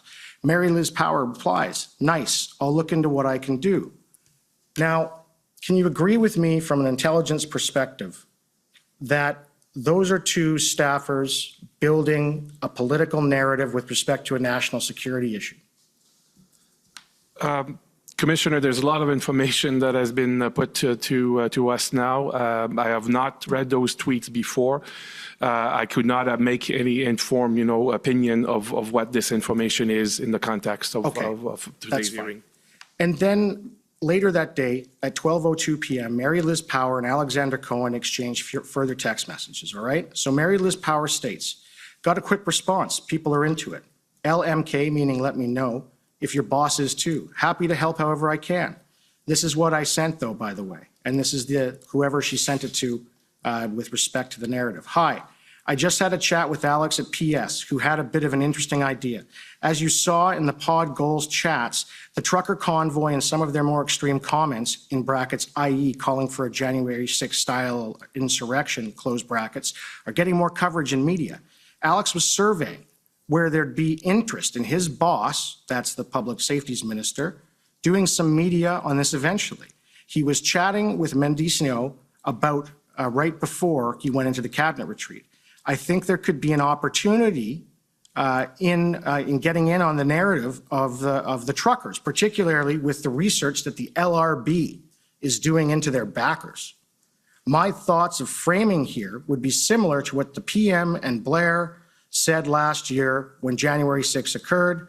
Our democracy is something we need to nurture and protect every day. We will always protect the right to peaceful protest. Some calls that organizers of these events are making are concerning, and we're taking them seriously. We'd need something to back this up in brackets. We'll continue to monitor the situation closely, and the fine line to walk would be to ensure we are not looking like we're directing the police, which obviously is not the goal here. Hoping to canvass your thoughts. Alex said he'd come back to me with a proposal this aft when he gets to chat to Mendicio again, and obviously pending his boss and our interests in looking into this further. Mr. Cohen responds, thanks. I had an initial chat with my boss and he's supportive, but wants to wait a day or two. There's a danger that if we come down too hard, they might push out the crazies. Mary Liz Power replies, I think that's fair. Apparently Global and others are working on stories. Maybe we see how those land. Now, I'm going to ask the same question again. At that point, are there a bunch of political staffers essentially planning to create a national security issue or make one look like it is?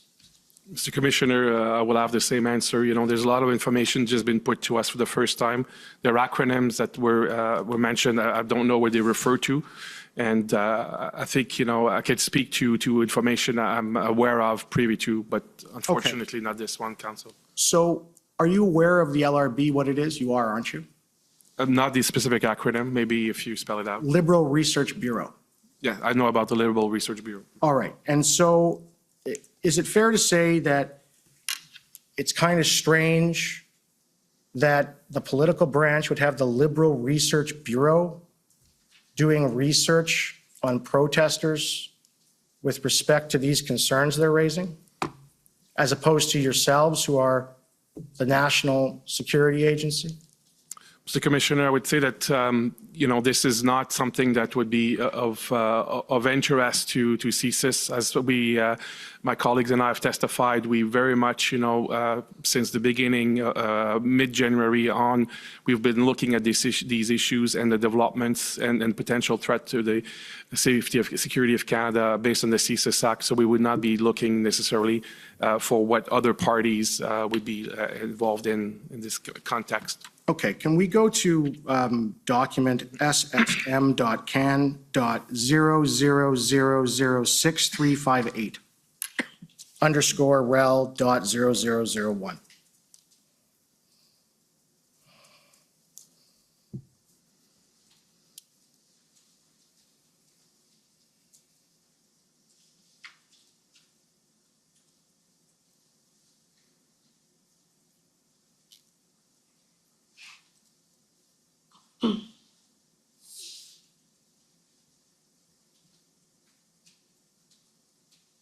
Okay, can we just scroll to the bottom to the first email, please?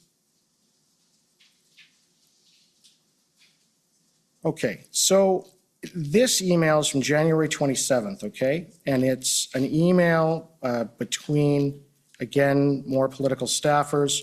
It begins with Carolyn Williams. She's the Director of Parliamentary Affairs at the Privy Council. You're aware of that? No, I do not know Karen Williams. And what about Zita Estrava, the Chief of Staff to the Minister of Emergency Preparedness, Bill Blair? Do you know her? Yes, I do know Ms. Estravas. And Annie Cullen, she's with the Privy Council as well. Are you familiar with her? No, I'm not. Okay. So in this email, and again, it's January 27th, 2022 at 4:21 p.m. You're aware that the protesters in Ottawa hadn't really even arrived at that time, right? Sorry, on the 27th specifically, I do not have those specific chronological details with me. I'm sorry. So there it says to ML, that's Mary Liz, I wanted to reach out on the current issue led situation for the convoy. Given how this is transitioning to a whole of government coordination response, I feel like emergency preparedness, we are well-positioned office to provide more of a high-level messaging going forward. Public safety, of course, has a major role to play when it comes to the RCMP, CSIS, and IMVE threats. But we have a helpful perspective on the whole government coordination and collaboration with other levels of government. These are the lines we worked up earlier today. Any thoughts on if this is a helpful approach? Convoy, emergency preparedness.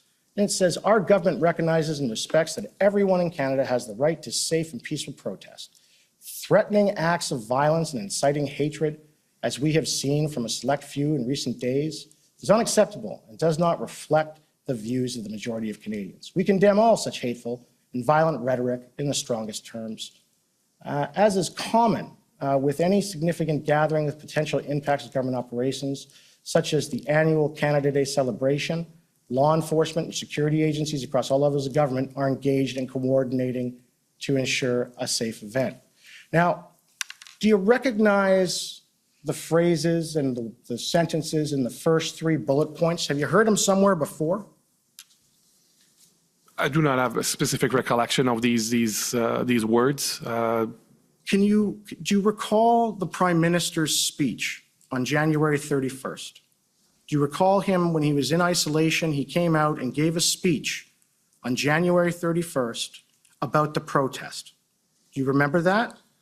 I do not remember the specific date. I remember having the Prime Minister speaking, to this effect when he was indeed in isolation. That's what he said. Okay. So he said, can you agree with me that writing out a narrative like this prior to the protest even arriving, and then on the January 31st, despite the fact, and this is in evidence, there had been no real actual violence in Ottawa, he says these things. Do you find that concerning? From what point of view? As an intelligence officer, as an intelligence agency, that there's a narrative being built for an emergency before the purported thing creating the emergency has even taken place. Mr. Commissioner, what I can say is that as we've testified, the interdepartmental community got together to understand what was happening, share information, make sure that each of the organization would be able to discharge their mandate appropriately.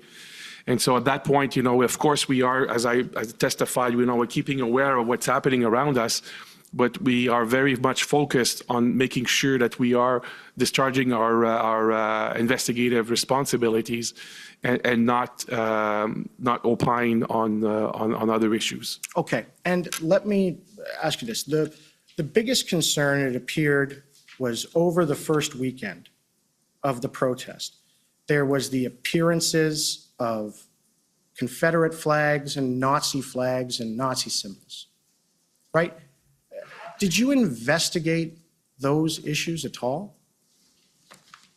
Mr. Commissioner, we testified earlier that we have written an intelligence assessment about the presence of flags and some of the meaning of those flags. And so I can go back to our analysis, what we've described then. I'd be happy to, if you want to refer me back to the document, speak to that concept. Now, Mr. Clerk, if you could just go back to my examination aid, this shouldn't be an issue. It's at paragraph 16, just scroll right down to it. Sorry, Mr. Commissioner, just for your information, this is the document that the DOJ has an outstanding objection over. And if we can go to paragraph 16. Mr. Commissioner, we've already objected to this document being put up. I understand, but I'm going to ask for a ruling on the commissioner to put this page to them. So let's deal with that if we can. So if we can put up just page a second. 16 again. And what is page 16? Or paragraph 16 is just the two pictures of the first post in time at 10:13 a.m. on January 28th, 2022, of the spotting of a Confederate flag. And there's also a license plate number. If you'd like me to go through and bring up all of the documents, I'm just trying to get this done quicker, sir. Well, you're way over time already. I so understand, but I'm not, this is so important, sir, that I need more time to get through this area. It is extraordinarily important. Well, so far asking a bunch of questions Right. to people who have no knowledge of the documents or the I understand. information I understand. So is not, I'm trying to explain something. And I know you're frustrated, but that's not good use of your time. And reading into the record, that exchange of texts was done days ago. And again, that's not a good use. So I'm trying to be patient, and I understand you want to get something done. So let's try and work together to figure out how we can navigate this in a appropriate way. Okay. So you want to put up a picture of a license plate that's in relativity? Yes. Okay, and I think your co-counsel has the number for that, the relativity number, so we can, I'm guessing. Yes, Mr. Commissioner, Okay. from my understanding, Mr. Miller would like to first put up a tweet of Ariel Trusser that shows the image of the license and then the light. So we'll call up the number HRF, so POE.HRF 6021. Okay, so I think that's okay, Mr. McKinnon. We're just putting up the picture for what it's worth. We'll see what it is. We've gone to page 16 with respect, and it's not just a picture. We're not putting up that's it. page 16. We've moved on, Mr. McKinnon, so If it's just the picture, that's fine. okay, so that's what I think we're doing. So I'm just let's try and get through this. Okay, so, sir, this is my first understanding that this was the first post in time that I can find with respect to when a Confederate flag or a Nazi flag appeared. And it's at 10:13 a.m. on January 28th of 2022. And it's posted by Ariel Troster. Do you know who she is? I do not. You're not aware that she's the new counselor that replaced Counselor McKenney? I do not know who the individual is. All right, and so then if I could just bring up the closer photo with respect to the license plate, please, and that actually is at page 43 of the examination book of authorities. That'll just be easier for you, Mr. Clerk. Well, no, I don't think we go there. So your co-counsel, I think, has the reference. Yes, Mr. Commissioner, the reference is POE.HRF 6029.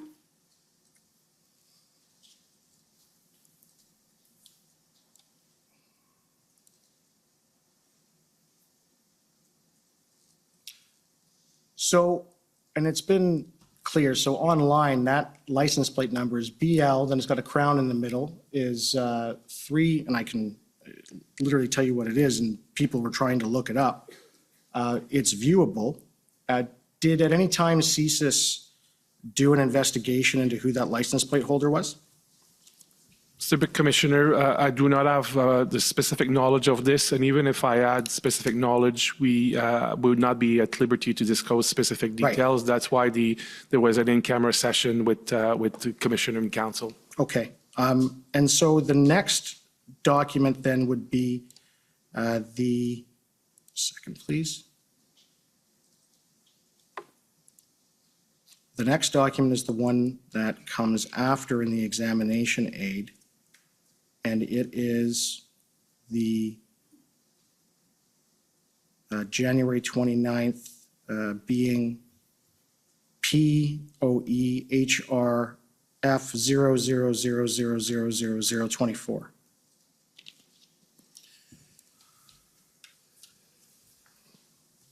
Okay, you're going to have to wrap up, though. If these are just pictures you're putting up, you can put it up with any witness. I understand. So the next time a Nazi flag or a swastika or what have you appears.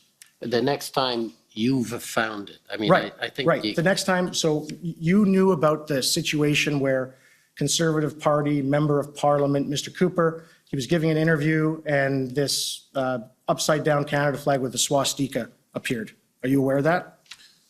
I remember something to that effect. I've not researched this recently, but I recall something to that effect, yes. Okay. Could I now bring up POEH.HRF 00000026?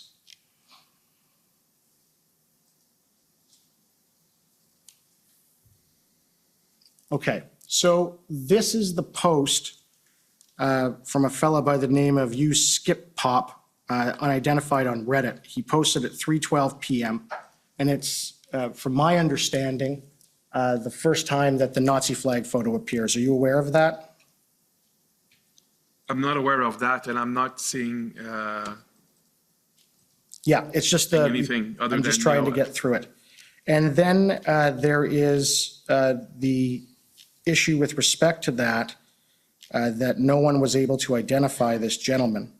And I believe there's a close-up photo of my friend, Ms. Vanberg. I think that's going to have to be it, though. Right. Well, I'm just going to, if we're going to run out of time, is this. Were you aware that the first time that the picture of the gentleman all covered in army fatigues with a mask over his face, walking with a Confederate flag through a crowd, it first appeared in an opinion piece in the Toronto Star from someone who actually works for the Liberal Party of Canada?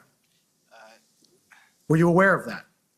Mr. Commissioner, my friend seems to be giving evidence now. I'm asking if he's Well, aware of he it. asked a question, and I can guess at what the answer is Right. going to Right, be. okay, but there's a presupposition of a fact that's not it. Yeah, because you keep interrupting me when I'm trying to ask questions and I'm No, running out of time. Just, please. Okay. So I'm not aware of the articles, and I'm not aware of those facts that you mentioned. Right. I'm sorry. Are you aware of a company called Enterprise Canada? Not specifically, no. And have you identified the individual, one that is, it was all over the news, the gentleman that was carrying the Nazi flag? Have you identified him yet? Mr. Commissioner, as I've said before, the specific details of our investigations have been shared, with Commission earlier. I would not be able to go into more specific details. Okay. So I think that's it. Right, yeah. No, and I Thank take you. it, then, sir, that you know that individual was Brian Fox from Enterprise Group. I have not said anything of that respect to council. I have not testified to that, council. Yeah, you haven't testified to it, but you know that to be true, don't you? No, that's not fair. Firstly, not a fair statement. So please, and please don't, if you're going to make a statement, please make it. Don't make statements back to the crowd as you leave the podium, please. As council, you're well aware of the appropriate way to conduct yourself. Okay, next, I'd like to call on the Canadian Constitution Foundation, please.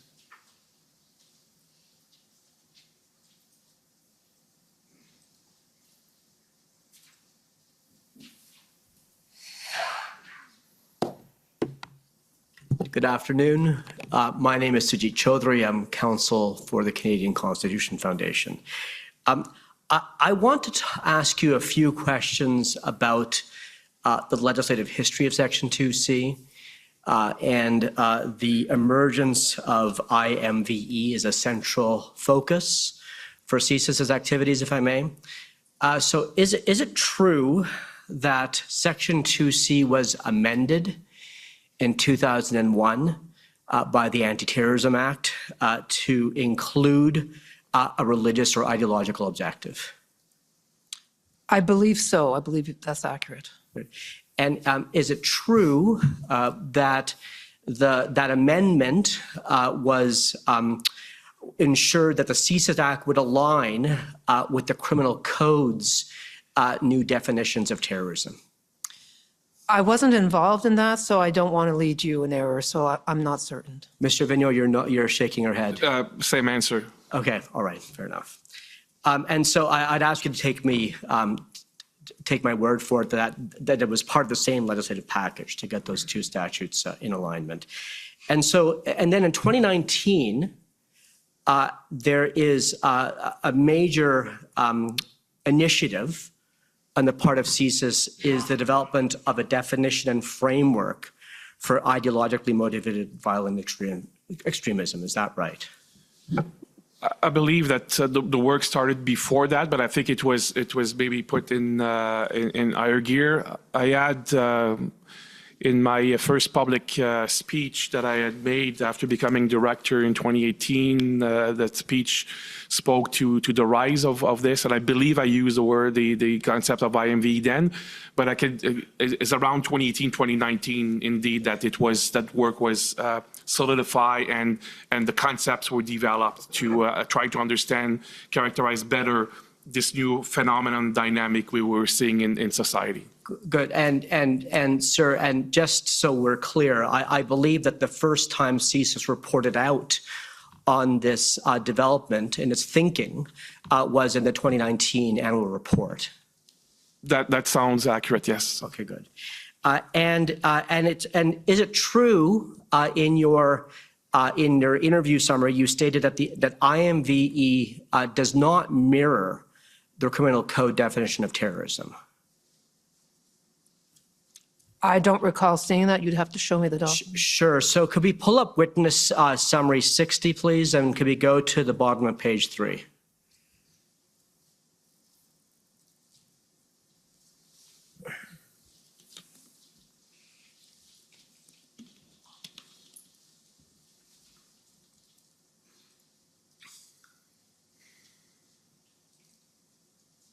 Thank you. If we could expand, yes, that's very helpful. Thank you. Okay. So, Mr. Vigneault, do you agree that you said here that the definition of IMVE does not mirror the criminal code definition of terrorism? I'm just trying to look at it here. Is it the last sentence? Yeah, it's the last. It starts at the third line from the bottom, sir. Yes. Okay. And then if you could continue, you could just continue to. You said you gave them the example of Alexandre Bissonnette, who met the services definition of an ideologically motivated extremist, but who was not charged with terrorism offenses under the code. Did you say that? Yes. And so is it reasonable to infer from your evidence there that the definition of IMVE is broader than a criminal code definition of terrorism? I'm not sure I would say it's broader, but it's for different purposes for sure. And I think I'm very familiar with the attack at the Quebec City Mosque, and this example and other unfortunate examples is what forces us to say this dynamic. We need to better understand what is happening. So that work to better define IMV, the 4 quadrants, and so on, was in relation to that. But it's also very important. And this comment, when I say that it was different than the criminal code, is that you could meet a definition of threat to security of Canada under the CSIS Act. Sure. You could meet the sociological definition of terrorist activity, which I believe that Alexandre Bissonnette was indeed engaged in terrorist activity, but that may not transfer the Crown charging someone for a terrorist offense. And I think it is a very important notion that indeed has been, very troubling for many in the country, including in this specific case, the Muslim community in Canada. So does it follow, sir, from what you've just said, that IMVE or the notion of IMVE gives CSIS broader tools to assess and respond to extremism than might be available under the criminal code? I think by statute, CSIS has been built to be separate and distinct from law enforcement and from the criminal code, in the sense that our threshold for investigations would be different than the police. Our techniques might be also different. So I think it is clearly separate, the two. And sorry, ma'am, did you? No, I think that's a very accurate Okay. response. Would you say that it's that CSIS over the last number of years has developed a lot of expertise on IMVE? I would say yes, because unfortunately there are more cases in Canada, there are more cases internationally, and we have worked very closely with a number of partners at the federal, provincial, municipal level, and international partners. And as my colleague testified, that conceptual framework has been adopted by a couple of international partners as well. And the analysis is done in the first instance by skilled intelligence professionals. Yes, that would be accurate. And you're a learning organization, so you're always trying to improve how you analyze IMVE. That would be accurate, yes. Okay.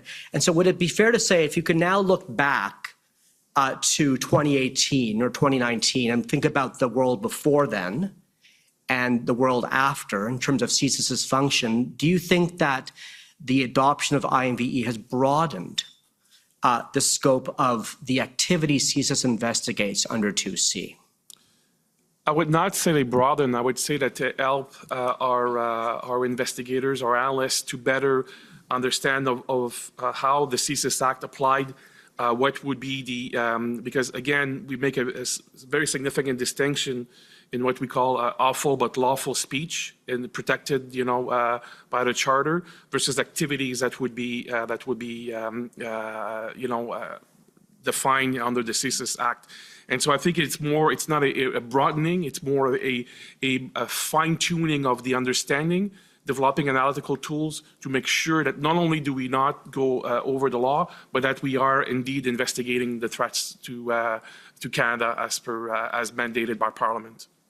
So, but you would agree that IMVE now occupies 50% or more of CSIS resources? Of our counterterrorism resources, yes. Mr. Commissioner, how much time do I have left?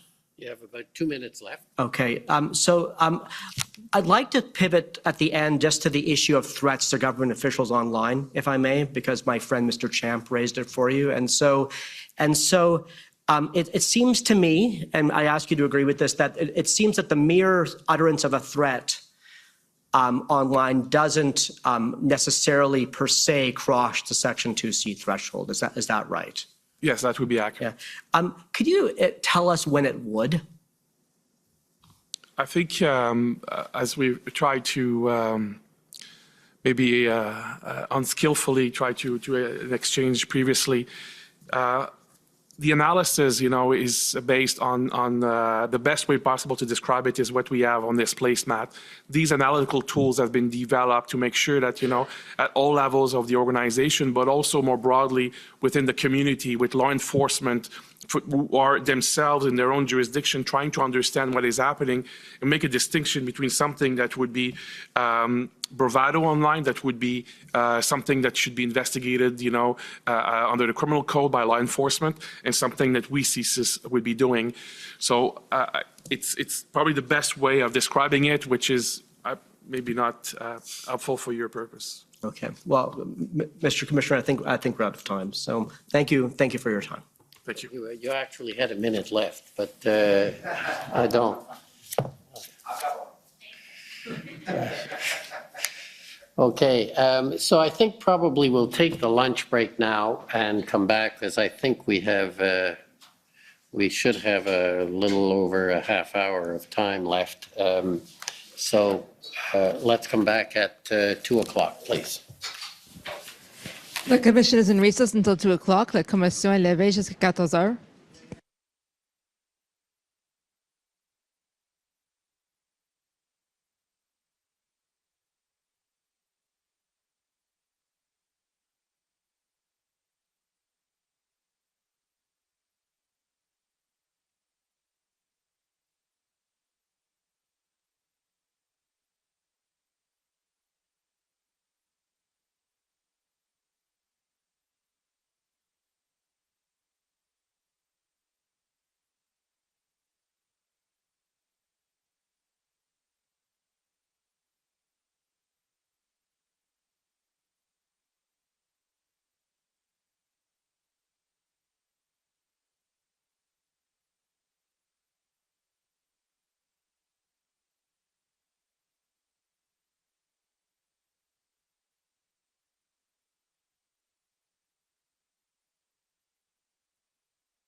Order à l'autre.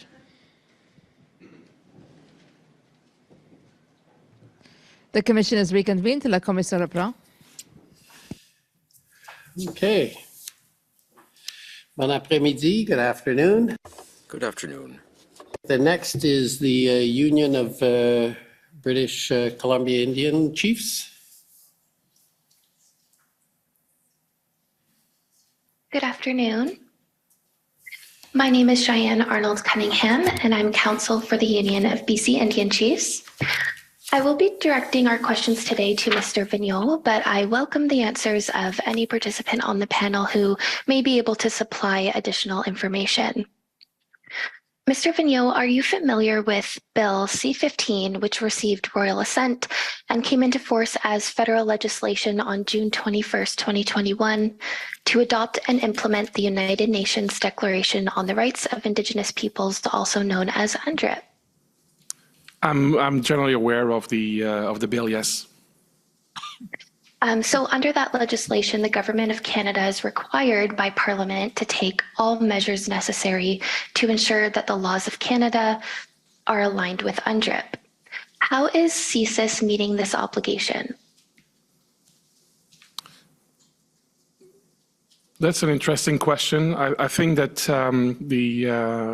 our work as an organization, we're supporting the government, continues to be making sure that our specific act is respected, that we are, of course, respecting the law, but at the same time that as an organization that we are taking measures and steps internally to make sure that we will live up to our obligation on human rights.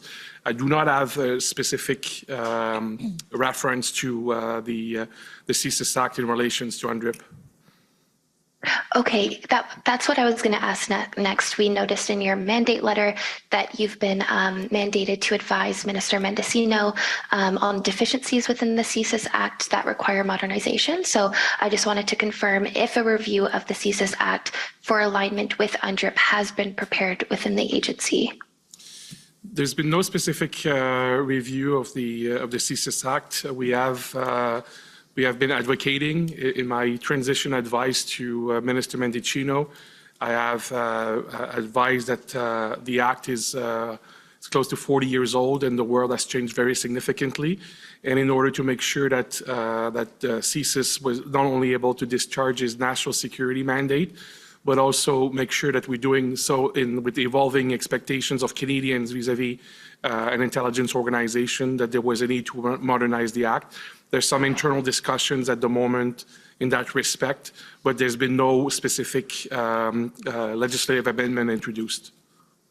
Okay, thank you.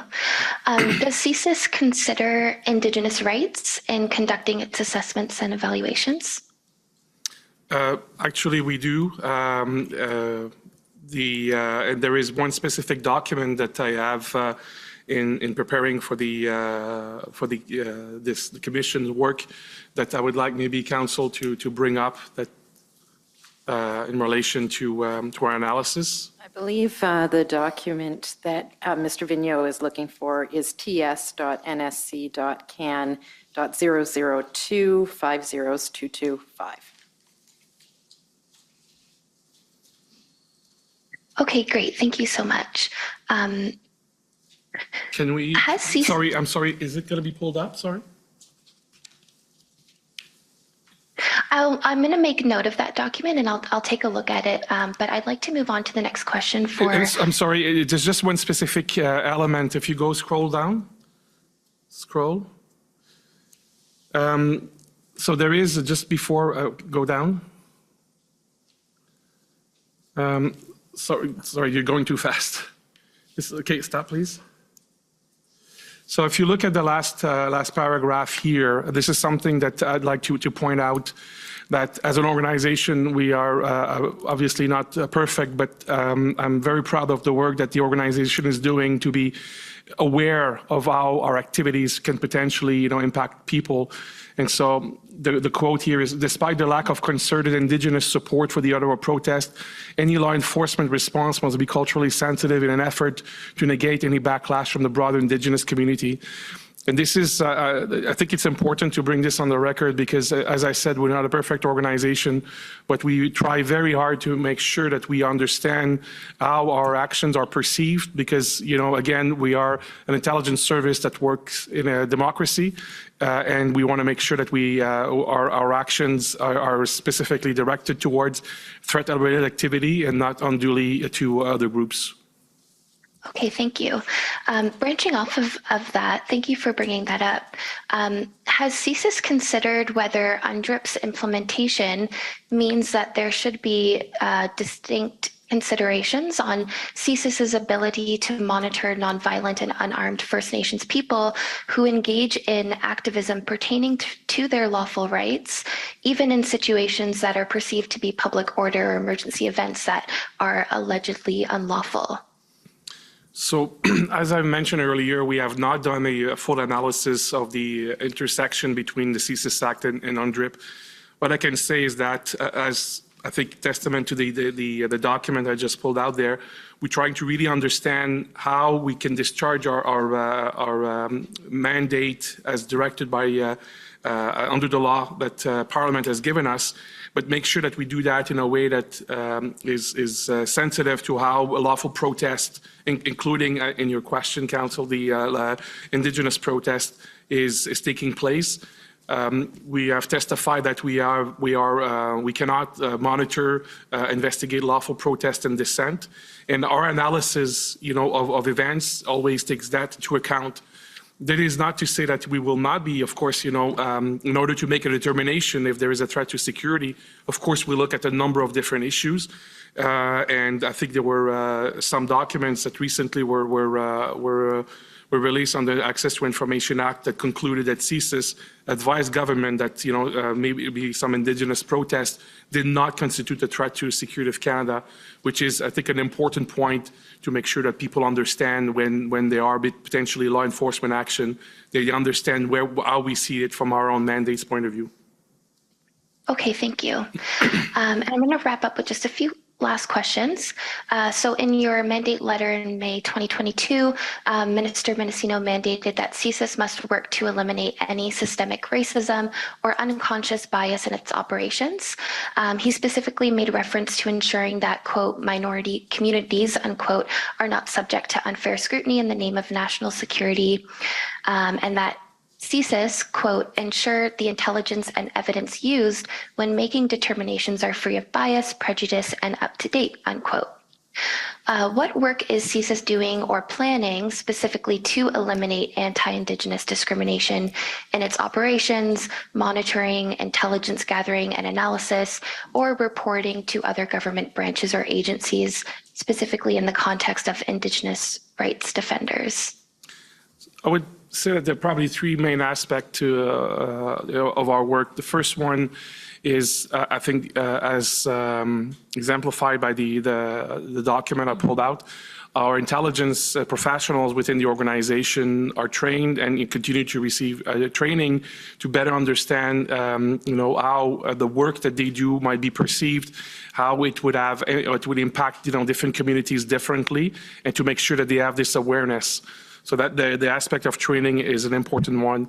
The other aspect is, as an organization, in terms of our management of our organization, how do we make sure that we bring diversity, that we continue to work to have a much more diverse organization, that we understand that, some of our policies and procedures might not intended to be biased, but the net effect might be systemic racism, and we want to understand how this works, and we take measures to correct that internally in our own procedures.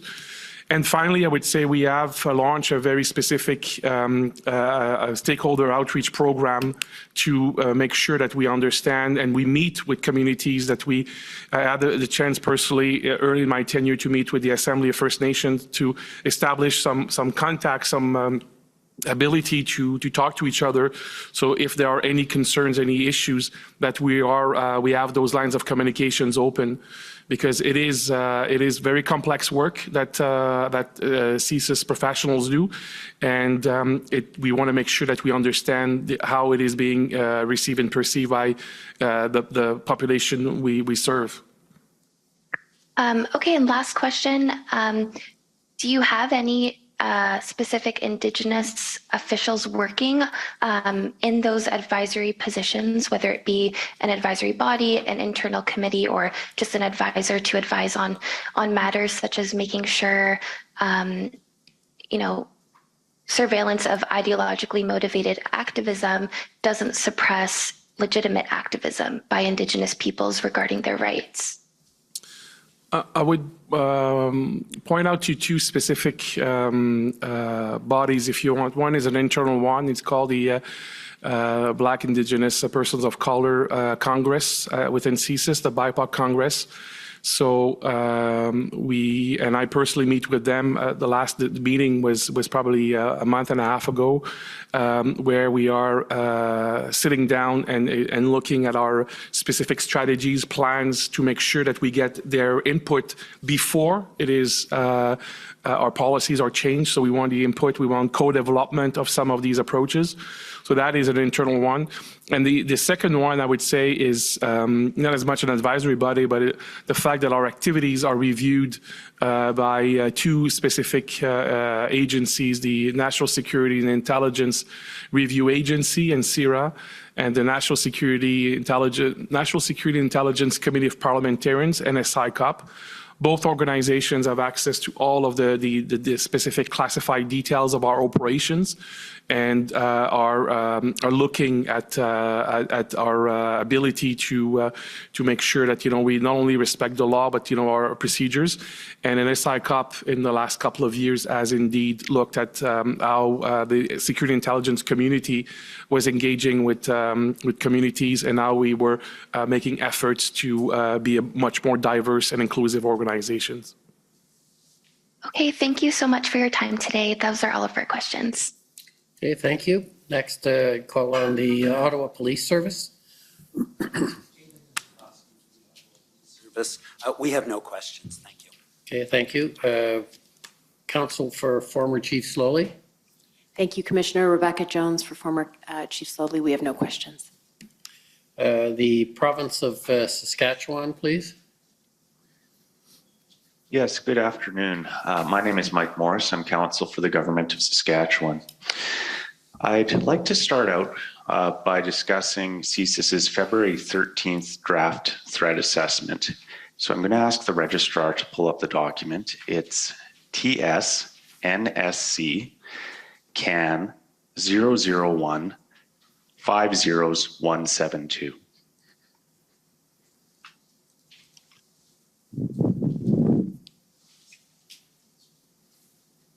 Mr. Vigneault, just as we're waiting, this document is entitled Possible Implications of Emergencies Act Across the IMVE Space. I gather you're familiar with it. Is that fair? Yes, I am familiar. The clerk of the Privy Council mentioned last week that this document was available to attendees of the February 13th cabinet meeting. Do you recall it being distributed? My recollection is that the document was discussed at the earlier that day at the IRG meeting, and the document was made available to the Privy Council office, who is charged with cabinet materials, cabinet documentations. So I do not have personal knowledge if the document was distributed, but I am aware of the clerk's comments last week. You attended the cabinet meeting on February 13th, correct? I did. I guess my question is, would you expect to have received notice from the clerk that this document was being made available or distributed for that meeting, if it was? I was aware that we CSIS were asked to make the document available to PCO, so I knew that the intent was for the document to be distributed. I just do not have the personal knowledge if indeed it was, because the meeting was obviously scheduled, fairly quickly that Sunday evening. Right. Would all attendees at Cabinet have had the security clearance necessary to view this document? They will all have the right to see it. Ministers do not have security clearances. As privy councillors, they are deemed to be to have access to the classified information. So yes, they would. Every member of a cabinet would have been entitled to see that information. Okay. To the best of your recollection, was the content of this document related fully and accurately at the cabinet meeting? I do not remember the document being discussed specifically. Okay. I'm going to quote you a statement that the clerk of the Privy Council made in her evidence on Friday. So I want you to just listen closely. If we need to pull up the transcript, we can. The clerk stated, Cabinet was aware that CSIS had not assessed a threat to the security of Canada necessary to trigger their authorities under the CSIS Act. Are you able to agree with that statement? Yes, I'm able to agree because I had been part of previous meetings. My colleague, Madame Tessier, has also been part of meetings when we were providing that assessment to Cabinet. So it had been provided, a few times. And as we testified to earlier, this was a dynamic assessment. So it's not because we came to that position earlier that we would not change. It was when it was reiterated to Cabinet, it was the assessment of the day that continued to be the same thing. So I'm very comfortable to say that Cabinet was aware of this assessment. Okay, thank you, sir. I want to move on to discuss the ability of the federal government to sort of disclose CSIS's bottom line assessment to provincial governments and premiers in particular, because we're aware that there was a first ministers meeting on the morning of February 14th. And I'm interested in whether CSIS's bottom line conclusions would have been able to be disclosed at that meeting. And I want to put two of those bottom line conclusions to you, sir. One is that CSIS's assessment that the protests did not pose a threat to the security of Canada as defined in Section 2 of the CSIS Act. Would the federal government have been at liberty to disclose that information on February 14th at the first ministers meeting? I would say that probably not, because the CSIS Act under Section 19 is fairly restrictive in terms of who can access classified information. And so that access does not go to provinces, territories, or municipalities.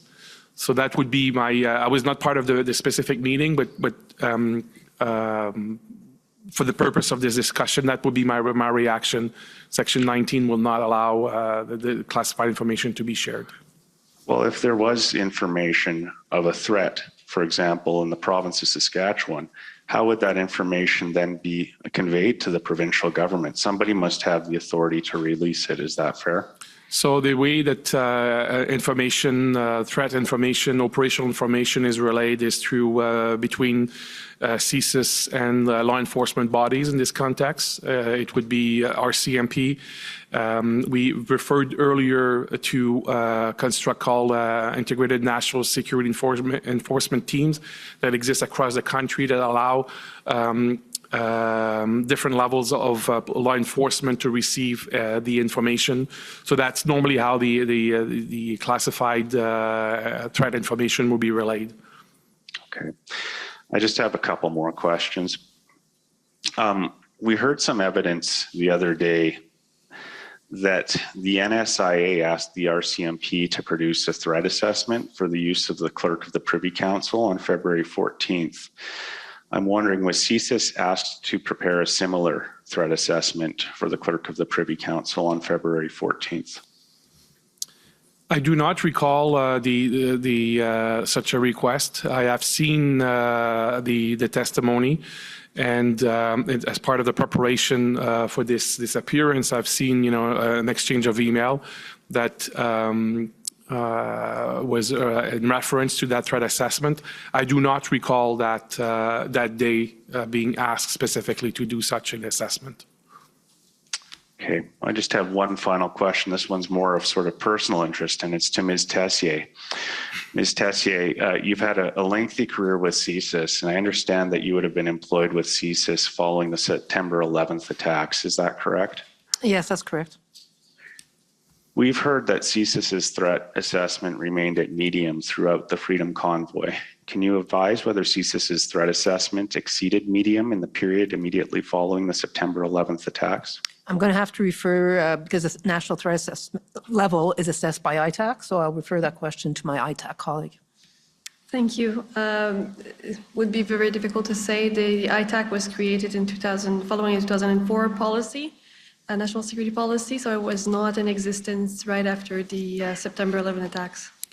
Maybe if I can add to that, Council, Commissioner, I would say that to my knowledge, the first time that the National Terrorism Threat Assessment was created was in 2014, and so to the best of my knowledge, it did not exist in the aftermath of 9/11. Okay, thank you for answering my questions. Okay, thank you. Next is the Government of Canada, please.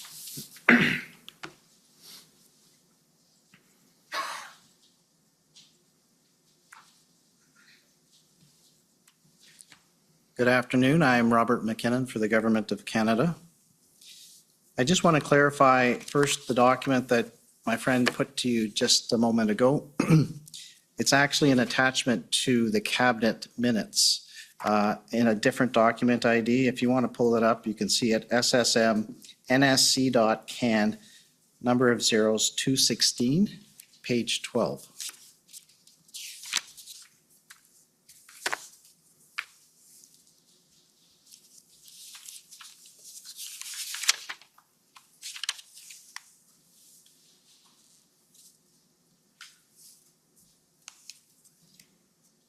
Is that the assessment that my friend just put to you? Yes, it looks to be it, yes. And if you scroll up a little bit, you'll see it's part of the minutes from cabinet meeting. So that would have been distributed as part of the cabinet. Is that right? Yes, it appears so. All right. On another question that Mr. Miller put to you, he put to you questions suggesting that it was only on or after January 25 that there were concerns about threats and extreme ideologies in connection with the convoy. Do you recall that? Yes. You have also testified that CSIS was receiving the OPP's Project Hendon reports and participated in the Joint Intelligence Group in relation to the convoy. Is that correct? Mm-hmm. Okay, I'd ask that you pull up the document OPP 401606.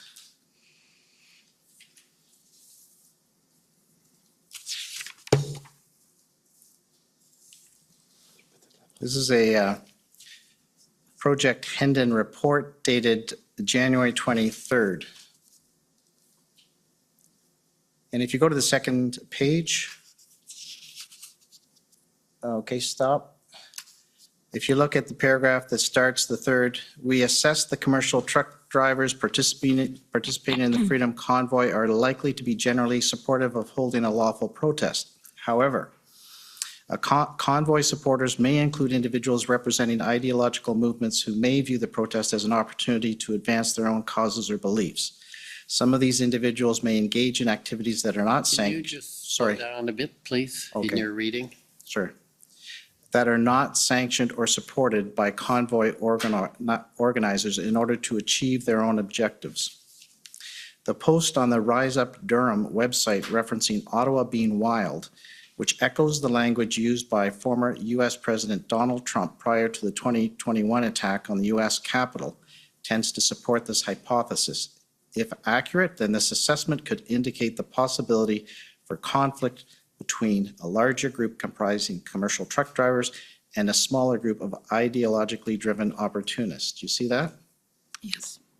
And you would have received, or CSIS would have received in their regional offices and agencies this Hendon report of January 23rd. Is that correct? That's my understanding. Yes.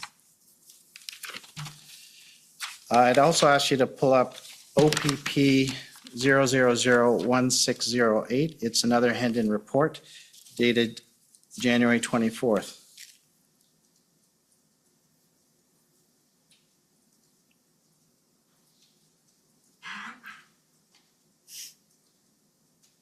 And just the first bullet point, if you can go up a little bit, yes. You'll see it says, Diagolon content has been posted or pinned on some social media sites promoting the Freedom Convoy. Some Diagolon adherents are indicating an intent to attend the event in Ottawa. We have not yet identified any comments from convoy organizers disassociating the convoy from Diagolon. Diagolon flags were also observed at a pro-convoy rally in Sudbury on January 22nd. And then if you go over the page to just above tactical considerations, the range of anti-authority movements supporting the convoy, the presence of Diagolon insignia on convoy social media sites and at the Sudbury protest, and the potential attendance of supporters from the line at the protest in Ottawa validate previous assessments that noted the use of the Freedom Convoy by actors who may be willing to engage in acts of public disorder and possibly violence. Do you see that? Yes. And that information, again, would have been received by the CSIS regional offices and all recipients of the Hendon reports on January 24th. Is that correct? I would have to assume so. And the last one, document I'll take you to ts.nsc.can.001. Then a number of zeros, 156. This is an ITAC threat assessment of the possibility of IMVE-driven violence on the margins of the truck convoy protest. So this one's dated January 26th, before the January 27th date in the email that my friend took you to. So if you look at the second paragraph, while this is intended by the organizers to be a peaceful protest, open source reporting indicates that prominent ideologically motivated violent extremism actors in Canada have seized upon this protest to advocate for their own ideological objectives, and some have expressed interest in attending the protest in Ottawa this coming weekend. So again, this would have been received by CSIS's regional offices and well, it's created from ITAC itself. So and that, well, you can speak to that, Ms. Shayer. Is that correct? Yes, we published that document on January 26th, and it was distributed to our ADM and SOPS colleagues, so the broader National Security Committee in the federal government.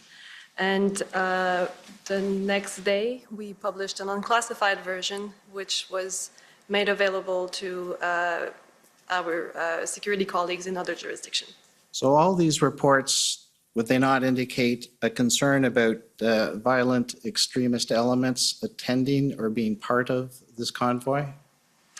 So our assessment pointed to a number of possible scenarios. We talked about the possibility of INVE voices, if you will, leveraging the event to push their own narrative, their own violent narratives, and potentially recruit and incite violence. We also talked about the possibility of this event and a very,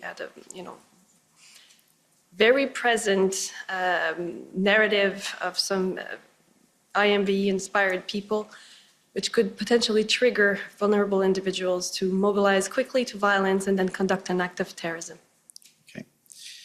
Okay, I don't need that document anymore. This one's for Mr. Vigneault. You were asked a question earlier today, and it's also, you gave an answer that's also in your summary of the in-camera testimony when about your support for the invocation of this act, the Emergencies Act. And you said, based on your understanding of everything you had seen up until that point, do you recall that? Yes. Can you detail what you had seen or been informed of that contributed to your opinion that it was necessary to invoke the Emergencies Act?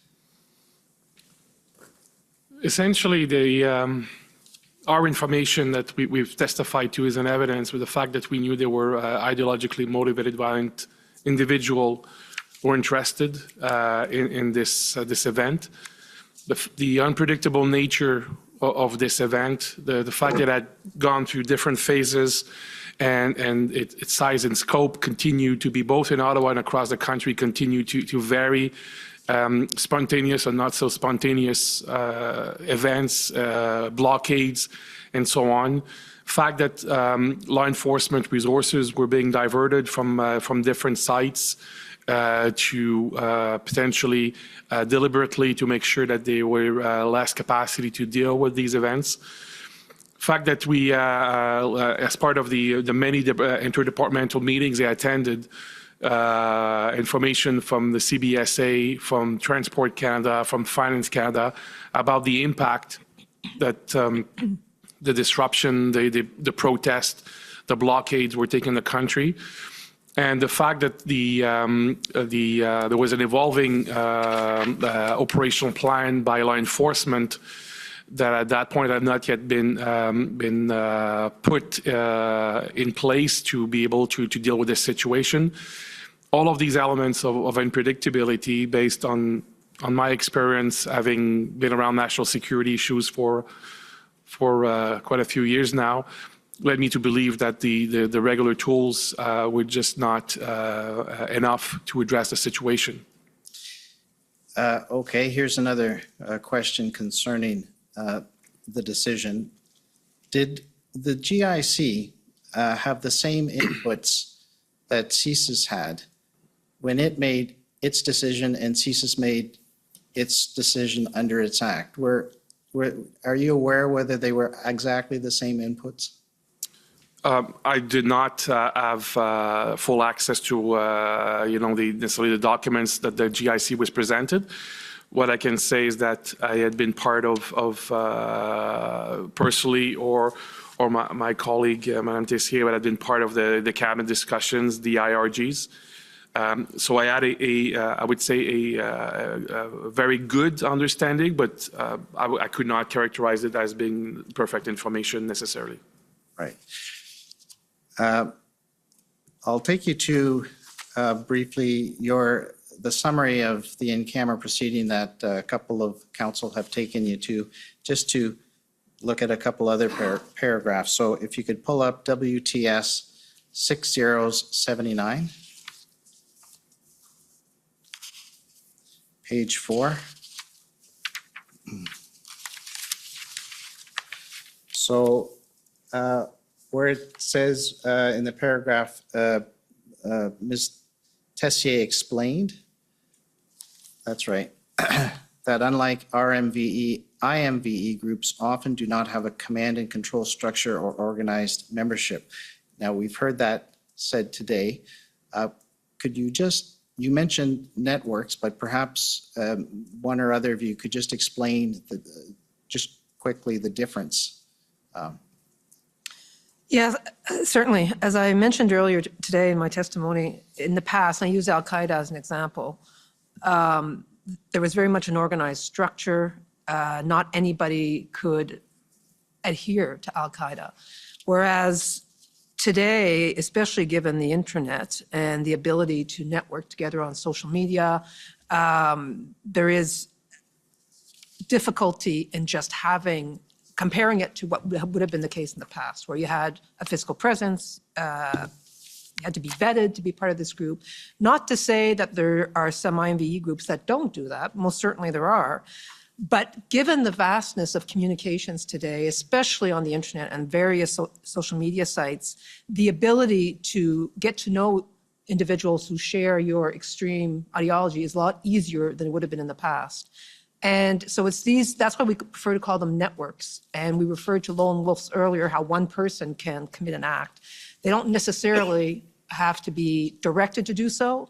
They weren't necessarily vetted by anybody, but they adhere to this network. And that's just but one example in terms of what we see today. If I could ask you to turn to page 8. Under threat assessment concerning invoking the Emergencies Act, if you could look at the paragraph that starts, Ms. Tessier explained that there was an initial increase in online rhetoric after the invocation, but because it was announced at the same time as public health measures being lowered, the increase petered out. Is that correct? That's correct. That's our assessment, yes. So it wasn't as aggravated as perhaps the assessment first foresaw? Is that? I would say that's very specific to the Emergencies Act itself, but we have most certainly seen, as I testified to earlier, an increase in anti-authority rhetoric. Okay. And because I may not have time to take you to some of these ITAC assessments that are referred to in the next paragraph, can you just confirm that the summary there is accurate, that it says the panel will refer to several CSIS and ITAC assessments between 2020 to the period the convoy ended, describing threats to journalists and politicians. The panel agreed that since 2020, there has been an increase in IMVE online rhetoric and threat to authority figures, including law enforcement, public and elected officials. Ms. Shire explained that this rhetoric was mostly targeted towards politicians, including as against provincial officials and the Prime Minister. You see that? Do you have any sort of further comment on that threat environment from 2020 to today? Has it changed in any way, or has it remained the same? I would say it is increasing, and I'll pass to my colleague as well, but I would, from the CSIS perspective, part of the concern is you're seeing a lot of this type of discussion in more mainstream media. And we know through some of the individuals that we would be concerned with, and as I mentioned a number of times today, they try to use that to recruit individuals toward a more extreme ideology. So because we see a lot more of this globally, frankly, adherence to this type of a movement, it is of increasing concern in terms of the ability for people to access that type of violent propaganda. I don't know if my colleague... I completely agree. I would also add that we have seen during the pandemic, especially while people were staying home, they spent a whole lot of time on social media, on the internet, and there's surveys that have been done that show a large increase in the number of people researching internet sites that have IMVE content. So we have seen that trend. We have seen also the number, as is written in this summary, the number of threats targeting public officials, politicians have been increasing also quite significantly. And can online rhetoric translate into action in the real world? Sometimes, but I think, as Ms. Tessier mentioned earlier today, one of the things that we're very concerned about is the people who actually consume that rhetoric, that see those threats and get maybe inspired to conduct acts of violence after having consumed all of those narratives. So when someone posts a threat against a politician, it doesn't necessarily mean that the person has the intent to carry out an attack or to target the person. But it can and it has inspired others to do so. If I can be permitted to add concrete examples, we saw that the attacker in Christchurch, Brendan Tarrant, had written the name of, amongst others, Alexandre Bissonnette on one of his weapons, and many others who obviously influenced by that activity. More recently, we saw the Buffalo shooter do the same thing and put the name of individuals who have committed these these previous acts as well, writing that on their weapons. So you see the influence of these individuals who live stream these attacks and how other individuals go towards that type of content and then give them credit when they actually conduct the attack. Is it difficult to predict the point at which online violent rhetoric translates into action, violence? Absolutely, it's very difficult. And you had mentioned, I'd heard the words dynamic and fluid and so forth. How would you describe that type of threat assessment? Is it done on a daily basis? Yes, I believe I mentioned that earlier. We have to, and we did, continuously assess the situation, look if anybody was radicalizing because of the environment and because we knew that there were individuals trying to recruit people towards their more extreme violent movement. Maybe if I could add one point to this is that we talked earlier about the very dynamic nature and evolving nature of the IMV environment. And because we are sitting at the same table with our law enforcement partners, we share a lot of information. And sometimes it will be information coming from a law enforcement source that will inform CSIS that we may need to look at it from a national security, threat to security of Canada point of view. And sometimes it's information we would have collected as part of our own investigations that we would share to law enforcement that there might be a credible threat of a criminal activity, including, as we discussed earlier, threat to politicians and so on, that would be the purview of law enforcement to investigate. And so that is a very dynamic exchange between law enforcement and intelligence, CSIS specifically. All right. I have a question for Mr. Vigneault concerning questions that were put to you earlier. So you were asked a number of questions about the interpretation of the CSIS Act. And you're aware that the Government of Canada has received legal advice generally on the Emergencies Act. Is that correct? Yes. And you're aware that the Government of Canada has received legal advice generally on the Emergencies Act and has claimed solicitor and client privilege over that advice, are you not? I'm aware. And you have not been given authority to waive any solicitor and client privilege over that advice, is that correct? That's correct. And when you answered questions regarding the interpretation of various statutes, you were expressing your own understanding. Is that correct? Absolutely. All right. I have a document to pull up. You're pretty well out of time, so you're going to have to wrap up. All right. I don't know if one of my friends who gave up their 5 minutes would cede me that time, but if I see a nod, I feel like it's a bingo parlor. I'll even cede him my 5 minutes. I just think that I'm not going to get through what I want to, but I think some of this is important, I thought. Okay, well, focus on. Yes, I've got a document that I'm going to ask for your explanation of, Mr. Vigneault. It's ts.can.001, well, several zeros, 001, then several zeros, 1 again. So it's entitled Fabric of Society. It's a CSIS document.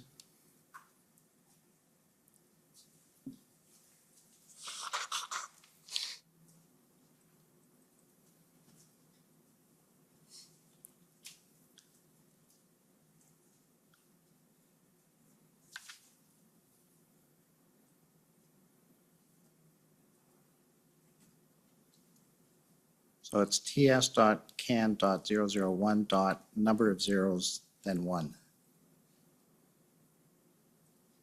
In case it assists, there are 7 zeros before the 1. ts.can. There we go. All right. Mr. Vigneault, could you explain what this represents and how CSIS utilizes this?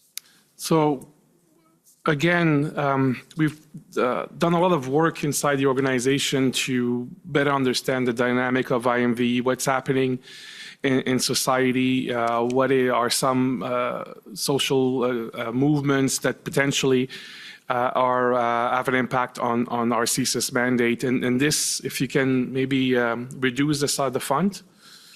If you look at this, it has the shape of a funnel, and essentially what we try to do with this is to explain at the top of the funnel is that, a lot of personal grievances linked to Islamophobia, oppression of indigenous people, the fear of, conspiracy theories like QAnon, xenophobia, neo-Nazi influences. So there's a lot of things that, circulate in society. And that is essentially what is unfortunately very present on social media. When I referred to earlier as awful but lawful, we see a lot of that potentially extremely violent and vile information. But again, this is protected by charter. This is acceptable in a democracy. And the further down you go through the funnel, you're getting into areas that might be potentially constitute hate speech under the criminal code. And at the narrowest part of the funnel, this is where CSIS, our analytical analysis describe this is where the narrowest part of the funnel, where our 2C investigations would kick in. And so that is a conceptual analytical construct to help identify what is happening in society and where we versus the police versus other elements of the society should be concerned with. CSIS should be informed what's happening on top of the funnel where it's lawful. We are informed by that information, but we're not investigating that. That is, lawful information. Where we are, as I said, is the narrowest part of the funnel. So one other element that is, I think, critical in all of this is we've said earlier on that people can radicalize extremely quickly. Or mobilize to violence very quickly. So we've seen people, move from being consumer, as my colleague said, consumer of those narratives, to go down and very quickly to say, I need to do something about it. I will mobilize, I will engage, I will train, I will acquire weapon, and I will commit violence. And so this is our attempt to depict what is happening in society and where the CSIS mandate fits. Last question. Was there a concern by CSIS concerning this convoy that others who have been radicalized in some form and were engaging in online rhetoric would use the convoy as a vehicle to recruit? Indeed, I think it was. I don't think it was our assessment that CSIS and ITAC came to the same conclusion, where we are seeing, unfortunately, in the past, people exploiting those types of events for their own purposes, and other people who, again, very quickly are mobilizing to violence based on information, based on motivation to use such an event to engage in acts of violence. Okay, thank you. Okay, thank you. Any re-examination? Thank you, Mr. Commissioner. Two brief points of clarification, I hope. Though I see my friend, Mr. McKinnon, rewrote the summary himself while delivering it to the witness, so it might be that it's had the salutary effect that we need here. I think this question is for you, Mr. Vigneault, and I'd ask that the summary of the closed session, which is WTS 079, be brought up, and if we could go to the top of page 9, maybe the bottom of page 8 and the top of page 9.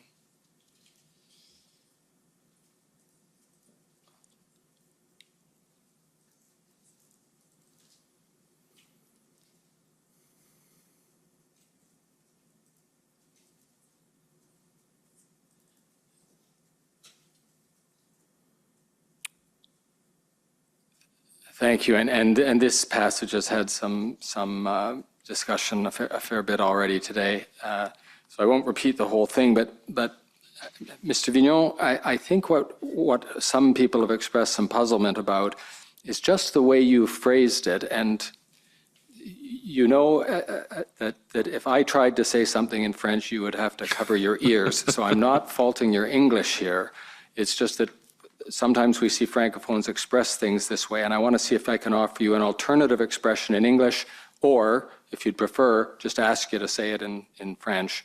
The way you phrased the last 8 or 10 words there allows for two meanings in English that I think you intended only one of them. So it says, he advised the Prime Minister of his belief that it was indeed required to invoke the Act. Okay? And some people are wondering if it has any meaning other than an article that is reflexive to invoke the Act. So one way of rewording that might be advised the Prime Minister of his belief that the invocation of the Act was required, or it was, as Mr. McKinnon put it, necessary to invoke the Act. Do either of those sound right to you? And if they don't, please just say it in French, and you'll lose me, but the Commissioner will be right on it.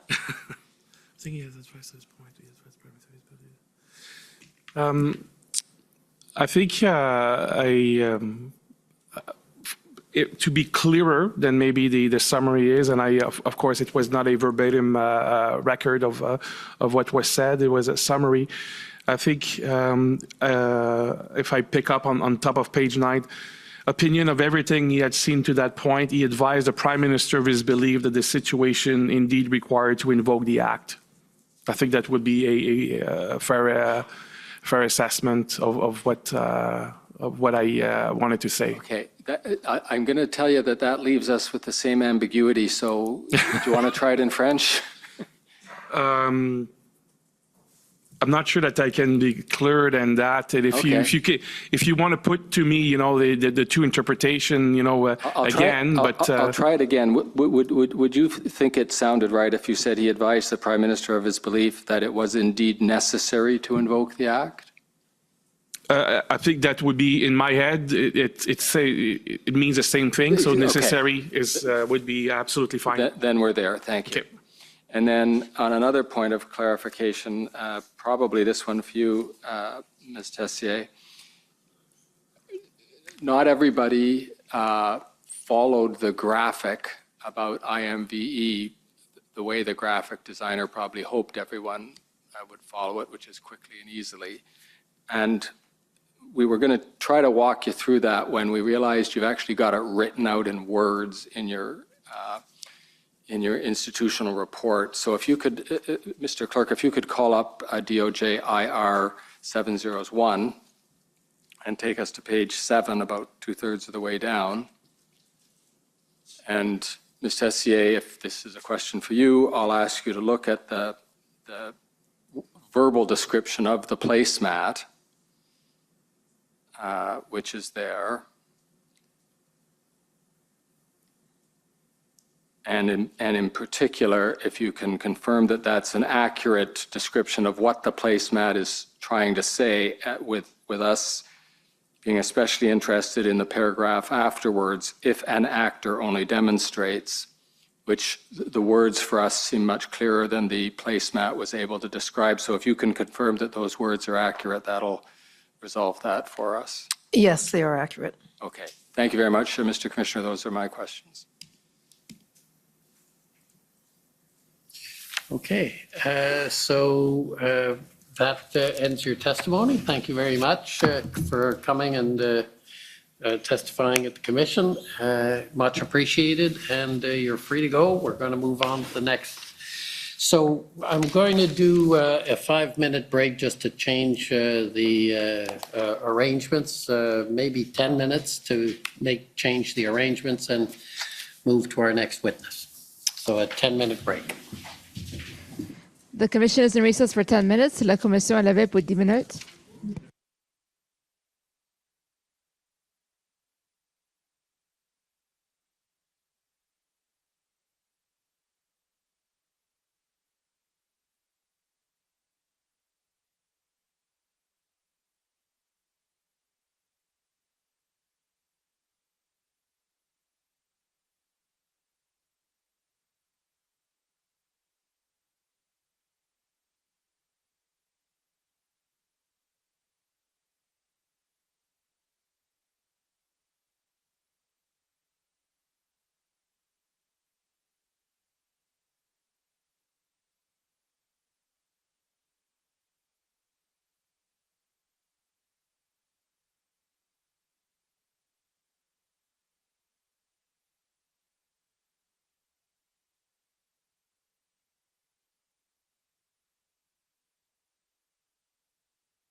Order à l'autre.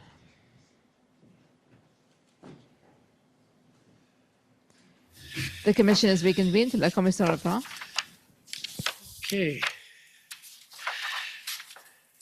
Now, just before we start, if I could I just want to make a brief statement that from now on for the balance of the week, we will be hearing from a number of senior government ministers, including the Prime Minister and the Deputy Prime Minister. The Commission recognizes that this is exceptional, and even more so as the House, as I understand it, is sitting. So the latter fact, the fact the House is sitting, is such that it may require some accommodation for these witnesses in the event of votes, the House of Commons, or events requiring that they respond to pressing needs. So I just wanted to put that on the record. So for parties, it's also important that in the course of these examinations, we not lose sight of the reason that they are here to testify. That is the subject matter of this inquiry. The examinations, therefore, must remain focused on this, particularly in light of the limited time we have. Finally, as I have insisted throughout, I will continue to insist that the conduct of the public and indeed the parties be respectful at all times, which I'm sure everyone understands. So I just wanted to say that because we're sort of entering another phase for the balance. Okay, so with that introduction, Commission Counsel.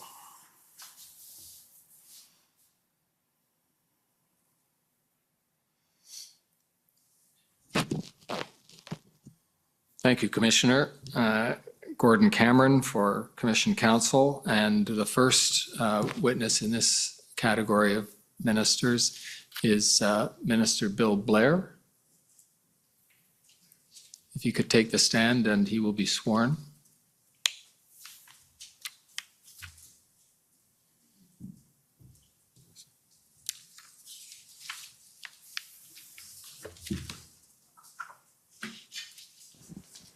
Minister Blair, will you swear on a religious document or do you wish to affirm? On a Bible, please.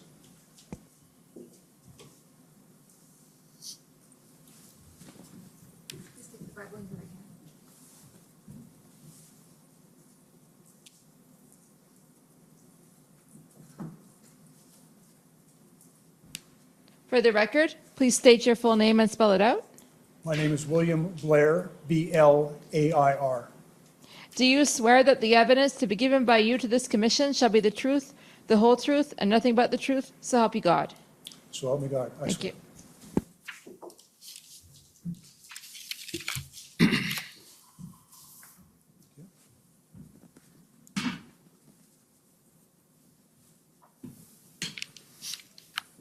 Sir. Good afternoon, Minister Blair.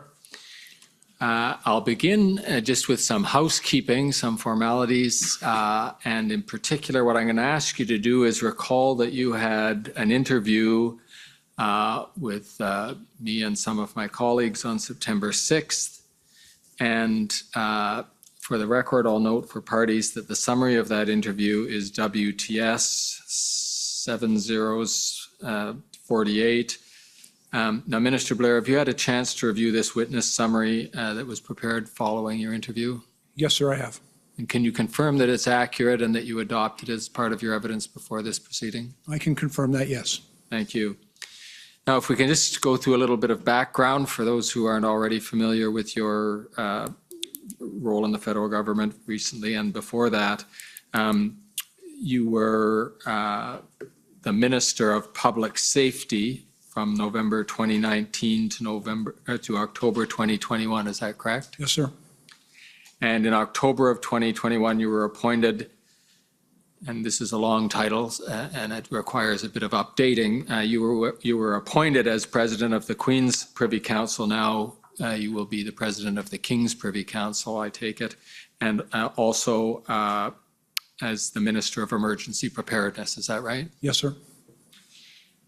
Now, in the Prime Minister's mandate letters, that is the letters that the Prime Minister writes for each of his ministers to describe what he expects from them during their tenure, the Prime Minister assigned leadership responsibilities regarding public safety and emergency preparedness, both to you, Minister Blair, and to Minister Mendocino.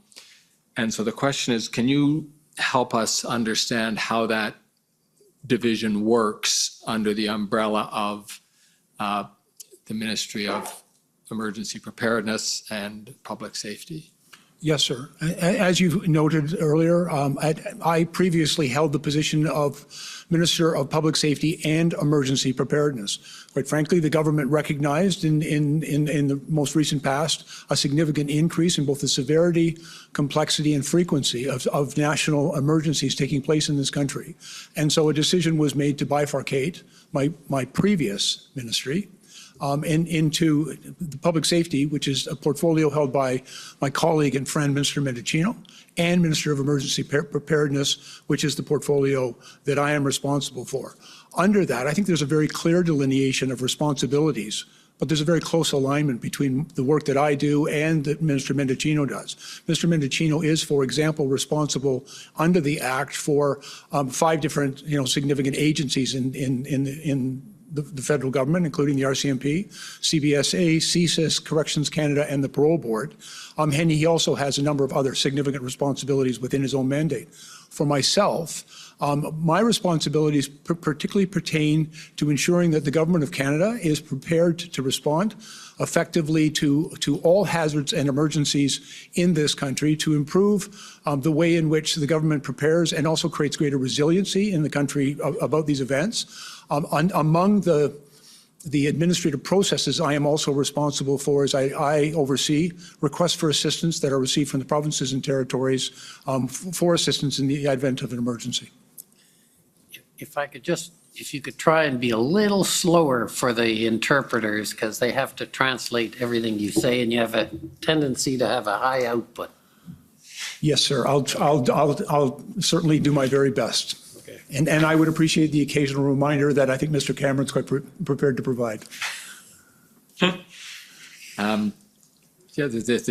scribes at the interview got lost after a few minutes of the interview.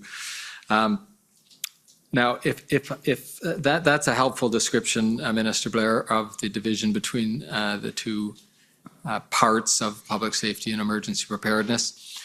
Here's something that's more challenging for all of us, is if you can describe for us your role as President of the King's Privy Council and how that, what role you play there. I'll remind you, just as a place to start, that among other things you chair the SSE committee, the Safety, Security and Emergencies Committee, but writ large, can you describe that office and what responsibilities come with it? There are within federal legislation certain federal agencies, such as the Transportation Safety Board, that answers directly to the President of now the King's Privy Council. But it also is important to recognize the close collaboration that exists between my responsibilities as the President of King's Privy Council and the work of the Privy Council office within the federal government.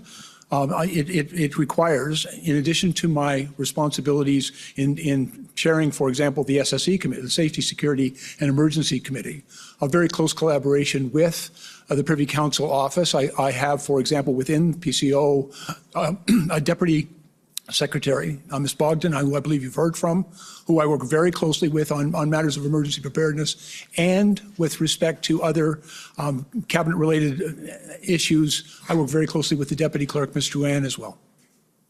Right. And something we'll come back to in a little bit of detail a little later in this examination. One of the functions of your office includes handling requests for assistance, what we've now learned to call RFAs, where somebody from a level of government lower than the federal government asks for the assistance of the federal government in some particular sphere. Can you tell us, just broadly speaking, how that works? We'll come to the one specific to the convoy in a minute, but just broadly how that process works. Yes, sir. There is a provision within our government for provinces and territories to make requests of our government for assistance for certain types of emergencies. The criteria is reasonably well established. In the past 2 years, I've been responsible for, since the beginning of the pandemic, I've actually managed about 200 requests for assistance that the government has received from our provincial and territorial partners. These can take a number of different forms. There were quite a number of them related to the pandemic in particular, but also in the advent of floods and fires, the hurricanes that recently took place in Atlantic Canada, all can result when events exceed the capacity of the provinces and territories to manage it. The RFA process allows them to reach out for assistance, and whatever we're able to provide, it is my responsibility to arrange that. Much of that work is done with other federal departments, public safety, the Department of National Defense, and others. But to ensure that whatever federal supports can be provided to the provinces and territories, we do that as expeditiously as possible.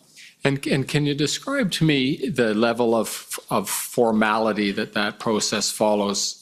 And it's probably not the same in every case, but sometimes it's a phone call, perhaps followed up later by writing, sometimes writing followed up later by a phone call. But can you describe for the Commissioner just how the process tends to take place in the example of a typical flood or hurricane? In my experience, sir, and as I said, we've done now a couple of hundred of these, senior officials usually begin talking very quickly, even in anticipation of an emergency. For example, if we know a hurricane is coming, or at the beginning of the wildfire season.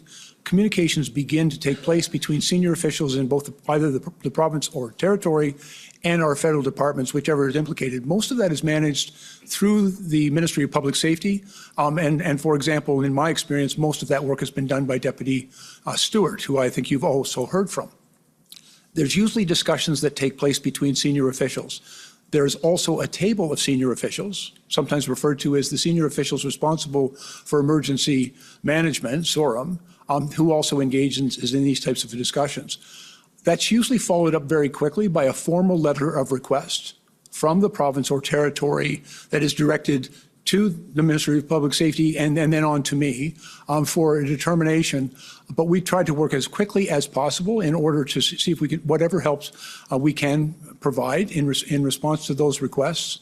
And then through, again, Deputy Stewart, a response to that request is prepared, to which I'm able to then hopefully quickly respond. So if the hurricane's coming up the coast, you don't wait till the letter arrives before you start mobilizing a response to a request for No, assistance. and in fact, in our most recent experience with Hurricane Fiona, as it was moving to Atlantic Canada, we were receiving very good forecasting from Environment Canada, which gave us a pretty good idea of where that hurricane was going to land. And so there were conversations that began days in advance so that we could be better prepared and mobilize and even stage resources in order to respond to what we knew was going to be a significant impact on those regions of the country, and that we would be able to work closely together as quickly as possible. There are a number of other programs as well, and for example, I'm also responsible for what we refer to as the humanitarian workforce, where we work very closely with NGOs such as the Canadian Red Cross, and stage those resources and begin to register people well in advance of the hurricane in that case, so that we can respond as quickly as possible in real time to help people be safe. And I assume that if you do act immediately before the paperwork arrives, there will nonetheless be the requirement for the orderly administration and documentation of the RFA that the paperwork eventually come through and then the request be properly documented. Yes, sir. Those requests are properly documented, but we don't necessarily wait for the paperwork. Sometimes there have been very limited circumstances where the paperwork arrived first, and then we start responding to that immediately.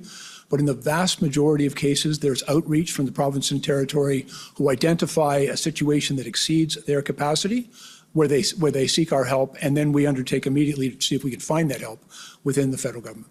Thank you. Now, if you can describe perhaps, well, certainly atypically relative to most other government departments, you are lodged, so to speak, in the Privy Council office and supported by people also in the Privy Council office. And one of the people also there is the National Security Intelligence Advisor, Jody Thomas. If you could describe for us how you, as Minister of Emergency Preparedness, work with or relate with, interact with the National Security Intelligence Advisor. Yes, the National Security Intelligence Advisor is actually a very important source of guidance, advice, and information for our preparation in order to respond appropriately to emergencies. In a number of different capacities, including that I chair the Safety, Security, and Emergency Committee, but even in our daily and weekly interactions, the National Security Intelligence Advisor is a person who gathers information from the National Security Intelligence Establishment, from law enforcement, and from other sources, and provides it to government, including to me, to assist us in making sure that we're able to do our duties in a timely way and be well informed of what government needs to know in order to keep people safe. Thank you. Now, we've had, as you probably know, already testifying among the senior government officials who testified last week, Jacqueline Bogdan and Jeff Hutchinson. Maybe you could just remind us, now that you're here, where they fit in the scheme of your Department of Emergency Preparedness. Yes, sir.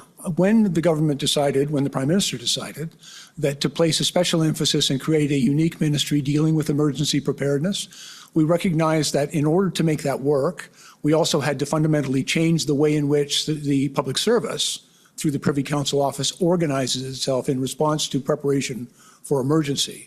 And so there was decisions made within PCO by the clerk in order to create some additional positions within the Privy Council office to essentially create an office to more formalize and, I think, to make more effective the government's response to emergencies and in our preparation in a wide variety, a very significant spectrum of activities, including increased resilience, investment in critical infrastructure, and an all hazards approach. And it was also, I think, very important to make connections. One of the things I have found in my responsibility, sir, and working with PCO, that emergencies are not uniquely located within any one ministry or department.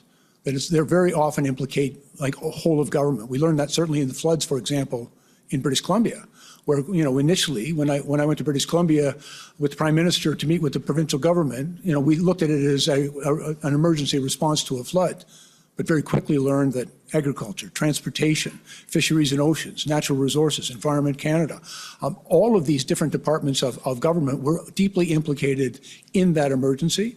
And so one of my responsibilities working with PCO and Ms. Bogdan is in a convening role to bring all of the departments together and bring senior officials to make sure that all of government is responding appropriately as necessary to every emergency. And so a decision was made. Ms. Bogdan was brought in as the Deputy Secretary responsible for emergency management, and she also has responsibility for the COVID response of the government. She's also overseeing that. And Mr. Hutchison was also brought in and serves in a number of different roles, including he is secretary to the cabinet committee that I chair, the Safety, Security, and Emergencies Committee. He's also acted as secretary in other duties that I've been assigned by the Prime Minister. And for example, I co-chaired with British Columbia a committee with the British Columbia government involving all of the ministers and very significant representation from First Nations leadership in coordinating all of government's response to the floods. And Jeff acted as the secretary for that committee as well. Okay, and a third name that we're going to encounter in some of the documents and that those who have been following will have seen already, Zita Astravis. Can you describe what her role is in your department? Yes, Zita is the Chief of Staff for my ministry office. I have within my ministry office people who are responsible for policy development as it pertains to emergencies, with communications and media relations, and finally with operations, because we engage with every region of the country. And all of the people that work in that office are overseen by my chief of staff, Zita Estravis. She is a very serious and experienced political staffer within a ministry office, and she previously served as my chief of staff when I was the Minister of Public Safety. Now, again, people who've been following this proceeding or following the original events will know that there's another part of your background that ended up assuming special significance as these events unfolded in January and February, and that was your first career as a police officer and ultimately the chief of police of the Toronto Police Service. First of all, can you describe in broad strokes what that experience was, and then I'll bring you back to the particular public order experience that you had in those roles. Yes, Mr. Cameron. I joined the Toronto Police Service in 1976. I served as a Toronto police officer for 39 years, and for the last 10 years of my 39-year career, from 2005 until 2015, I was the chief of police of the city of Toronto. And in that capacity, I served in a number of roles and that were somewhat related to the events that transpired. Right. Now, as I understand it, as you were coming up the ranks, you in fact served a term as an inspector of a public order unit itself, that is the actual unit that goes out and deals with public order incidents. Is that right? Yes, sir. I was public order trained, and I served as a public order incident commander for very, very many public order incidents in the city of Toronto over a number of years. Okay. Now, the one that often gets remembered because it was so newsworthy was the G20 event in Toronto, which ended up being a public order event as well as its political event on its own. And you played a role in that, but it would probably be helpful if you described what role you played, what role you didn't play, and roughly how that what you learned from that experience. Yes, sir. The G20, it occurred in June of 2010 in the city of Toronto. It was a planned event. I was, throughout that entire period of time, the chief of police, and therefore responsible for policing in my city. But the event itself was actually headed up by an integrated command structure with a gold, silver, bronze command structure that was put in place, the leadership of which was with the RCMP, but also it had representatives from my service, but also from some of the regional services around and the OPP. And they were actually responsible for the operational response to the G20. But throughout that period, I was the chief of police and therefore ultimately responsible for every policing-related matter taking place in my city. Right.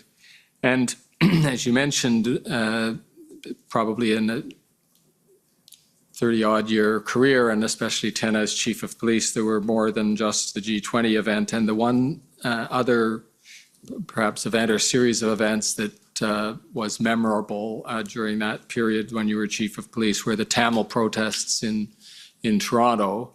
And I mention them because you might find some similarities with some of the events that happened around Ottawa, and if you could just tell us about those events and how they were resolved, at least as best as you can recollect it. Yes, sir. That took place in May of 2009. It was a period in which there was a great deal of concern within the Tamil community, and there's a very substantial Tamil community in the Greater Toronto Area, about events that were taking place in Sri Lanka at that particular time. And as a consequence, a number of people came out onto the streets to begin to protest. There were two, frankly, significant and somewhat distinct matters that I had to deal with as the chief of police during that event.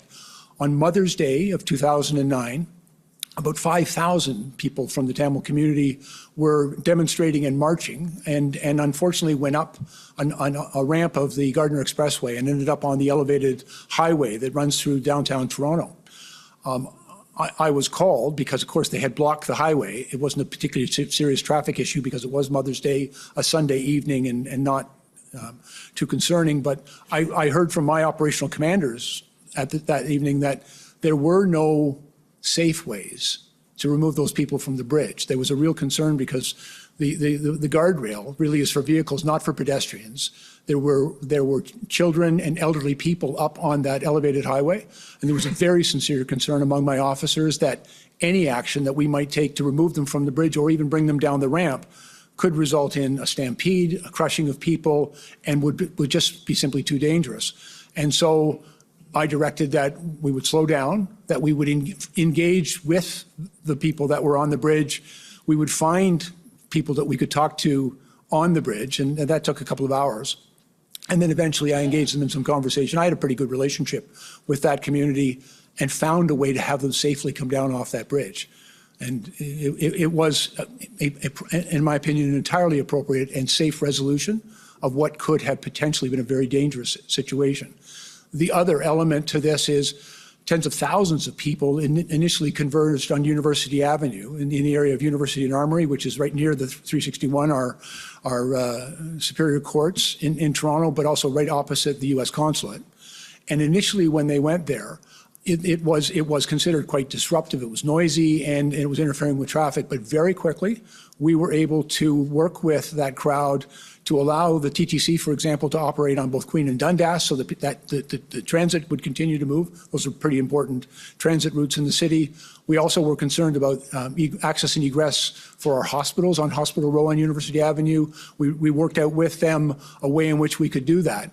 And although that protest went on for several days, and there were concerns actually being expressed by the time I remember hearing from Superior Court judges about the noise outside their courtrooms. But at the same time, there was very little residential in that area. I would also want to acknowledge the people that were protesting did so in a very respectful way. They cleaned up after themselves. They were on the street. They were very seriously concerned. But I think that was a situation that in Toronto we were able to resolve appropriately and safely. And eventually, I think it actually strengthened our relationship very much with that community. And if I recollect accounts of those events, one of the things you were able to accomplish with that demonstration was to move it from an arguably illegal demonstration in the sense that it was blocking University Avenue to a location nearby where the demonstration could continue but not be obstructing traffic and potentially breaking the law. Yes, sir. And actually, that was based on some experience that we'd had in that particular area as well. I also remember in the late 90s, there was very significant demonstrations among two other communities, Serbian and Croatian, at that same location. And we worked very closely with those protesters to allow them to engage in their lawful peaceful protests, but do it in a way that minimized the disruption to traffic, to the movement of people, and to the functioning of basically the city's daily life all around them. And as an incident commander or public order senior police officer, how do you factor in that particular attempted transition? That is, you encounter a public order incident. Ideally, you're able to keep it legal from beginning to end. But when it starts to transition into illegality, either because it's obstructing traffic or violating some other law, where in your ranking of objectives do you put turning what has become an unlawful protest into a lawful protest?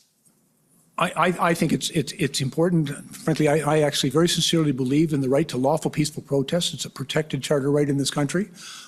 Sometimes it can be a challenge. It can be very difficult to manage these events. But I think if the protesters are willing to work with the police and if the police work with them, there are always some individuals who will push the limit and sometimes will break the law, and there are ways to deal with those individuals. But in my experience, it is always preferable if you're able to minimize the impact and to facilitate lawful, peaceful protests while not allowing unlawful protests or risk to public safety. And you might not have monitored this part of the evidence, but we had a similar discussion with Deputy Commissioner Zablocki of the RCMP about this attempt that the RCMP took in and near Coutts, Alberta, to find a legal way for the protest to continue. And let me ask you if you found in those days when you were doing this the same tension, because the protesters want to be visible, they want to, in effect, cause at least enough of a nuisance that they're noticed and that they're able to make their point and be heard, and yet you want them to be as little a nuisance as possible. And is that a tension that your forces and the people you have as your liaison team are trained to try and sort out? Well, if I may, just let me cite as an example. During the G20, we designated certain places where we wanted to facilitate lawful, peaceful protest. And for example, over at Queen's Park, we said, if you gather there, you'll be able to protest. And some people were quite willing to do that, but unfortunately not everybody is. And then some people, prefer to be, to disrupt traffic, or in the case of the G20, unfortunately, it also resulted in a set of circumstances where there was significant property damage, fires were set, and windows were smashed. But I think it's important to distinguish. There are always people who seek only to engage in lawful, peaceful protest. And I think it's our responsibility, and I say our, you'll forgive me, it's the police responsibility to facilitate that to every extent possible. And unfortunately, there are also, in some circumstances, people who choose to engage in unlawful behavior and don't engage in lawful, but rather unlawful protest. And then there has to be whatever action is required in order to curtail that. Right. Now, coming to the events in question, as the matters were developing, there was a series of what end up getting called briefings on truckers' convoy among ministers and senior officials in the government. And it looks from our account of the documentation that you attended probably all of them, or almost all of them. Is that your recollection? I believe almost all of them, yes. Yes. There was one on January 28th, and I'm going to ask the clerk to call up SSM NSC CAN 50251.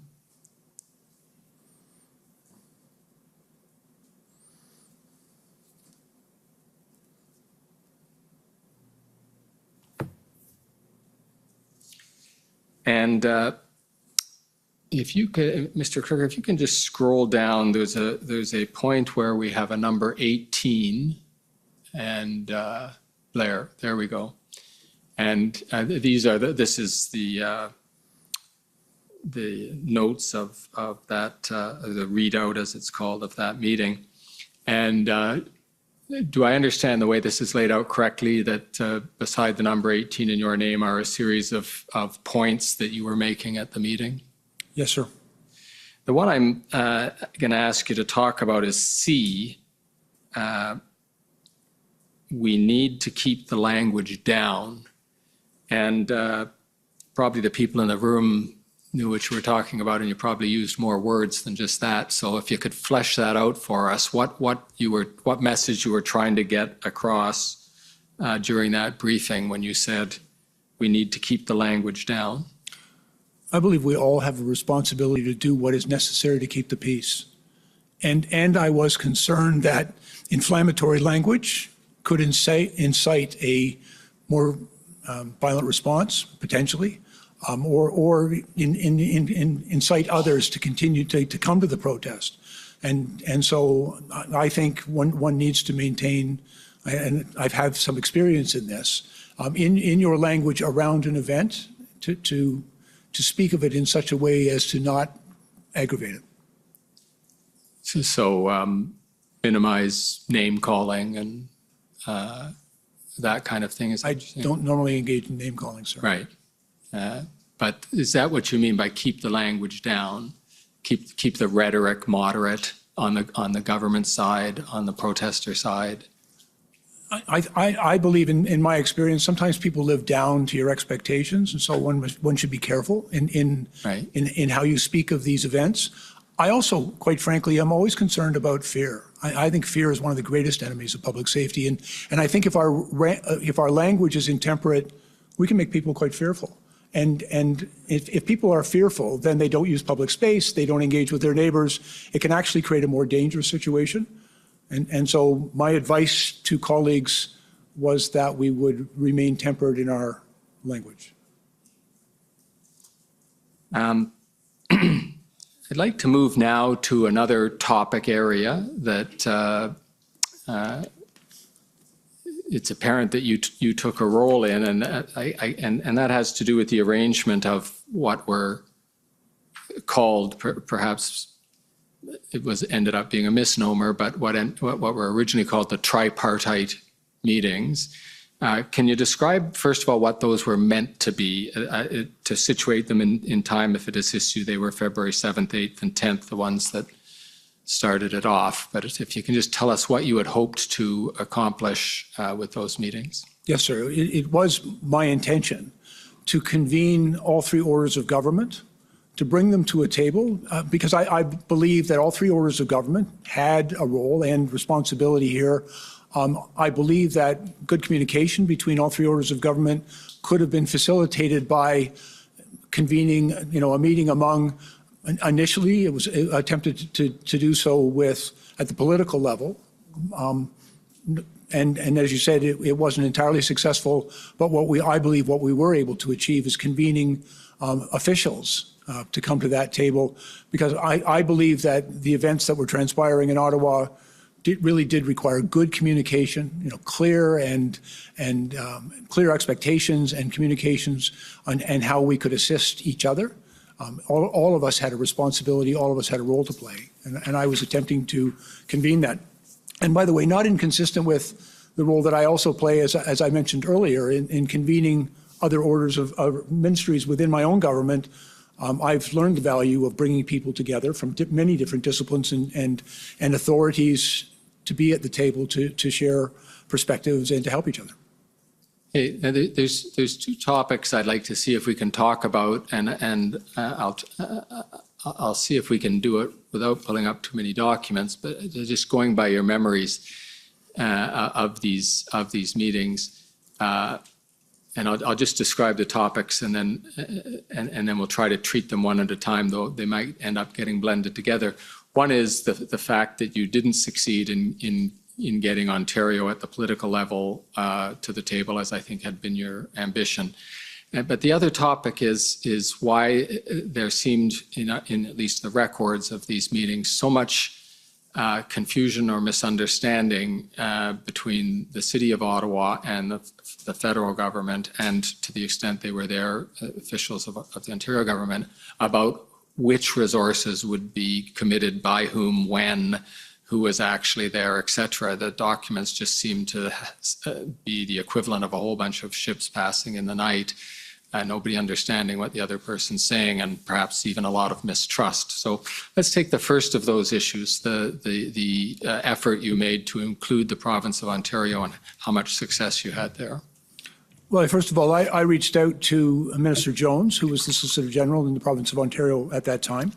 I've enjoyed a very long-standing and very positive professional working relationship with Minister Jones. I reached out to extend an invitation for her to join that table. Minister Jones indicated to me during the one call I had with her that she would consider the invitation, but she did express some concern, and I understood that concern, and I acknowledged that to her. She expressed some concern that she did not want to be seen to be directing the police. And actually, we had a very brief exchange because I'm also very familiar, as she was, with the Linden Commission report on the Ipperwash event. And I think there is a natural sensitivity and concern among Ontario officials about any appearance of being seen to direct the police. I would also acknowledge Minister Mendicino, who has a direct reporting relationship. He is essentially Minister Jones' counterpart. He also had a number of conversations with her and with the Premier at the time. But in my one conversation with the Solicitor General, I sought to offer to make the invitation and to provide her with assurances about what my intent was in convening that table. Mr. Clerk, perhaps you could call up SSM NSC CAN 402676 and just start at the top so we can orient ourselves with what this document is. That's got a nice helpful heading there, Tripart Meeting Readout. And this is a February 10th meeting. And so, Mr. Clerk, if you could scroll down to about page 3. Thank you.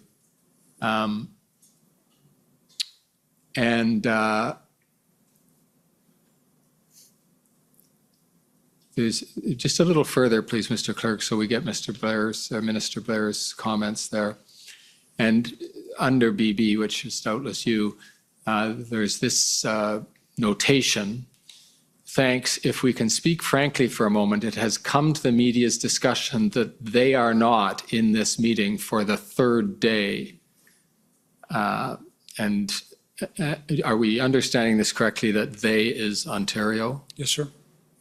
And so this is the third of your 3 attempts to table a tripart meeting, and the third time that Ontario is missing in action. And you refer to a statement from Ontario that your meetings will accomplish nothing. Is that what you're saying there? Is that what you'd heard from Ontario? I believe that's what I'm referencing to. I don't have a memory of that statement at this moment, but I think clearly my comment here is that there was a statement suggesting the table would accomplish nothing. Right. And then there's a discussion between you and I take it that's you and the mayor. Yes, sir. Myself, the mayor, I believe, as well. I believe the city manager and Minister Menachino, of course, were on that. Right. And there's, you say good point, and then, sorry, the mayor says good point, and you say, you refine a point he's trying to make, and then the mayor says, in the third line, I can say that I'm disappointed that the province has not come to the table.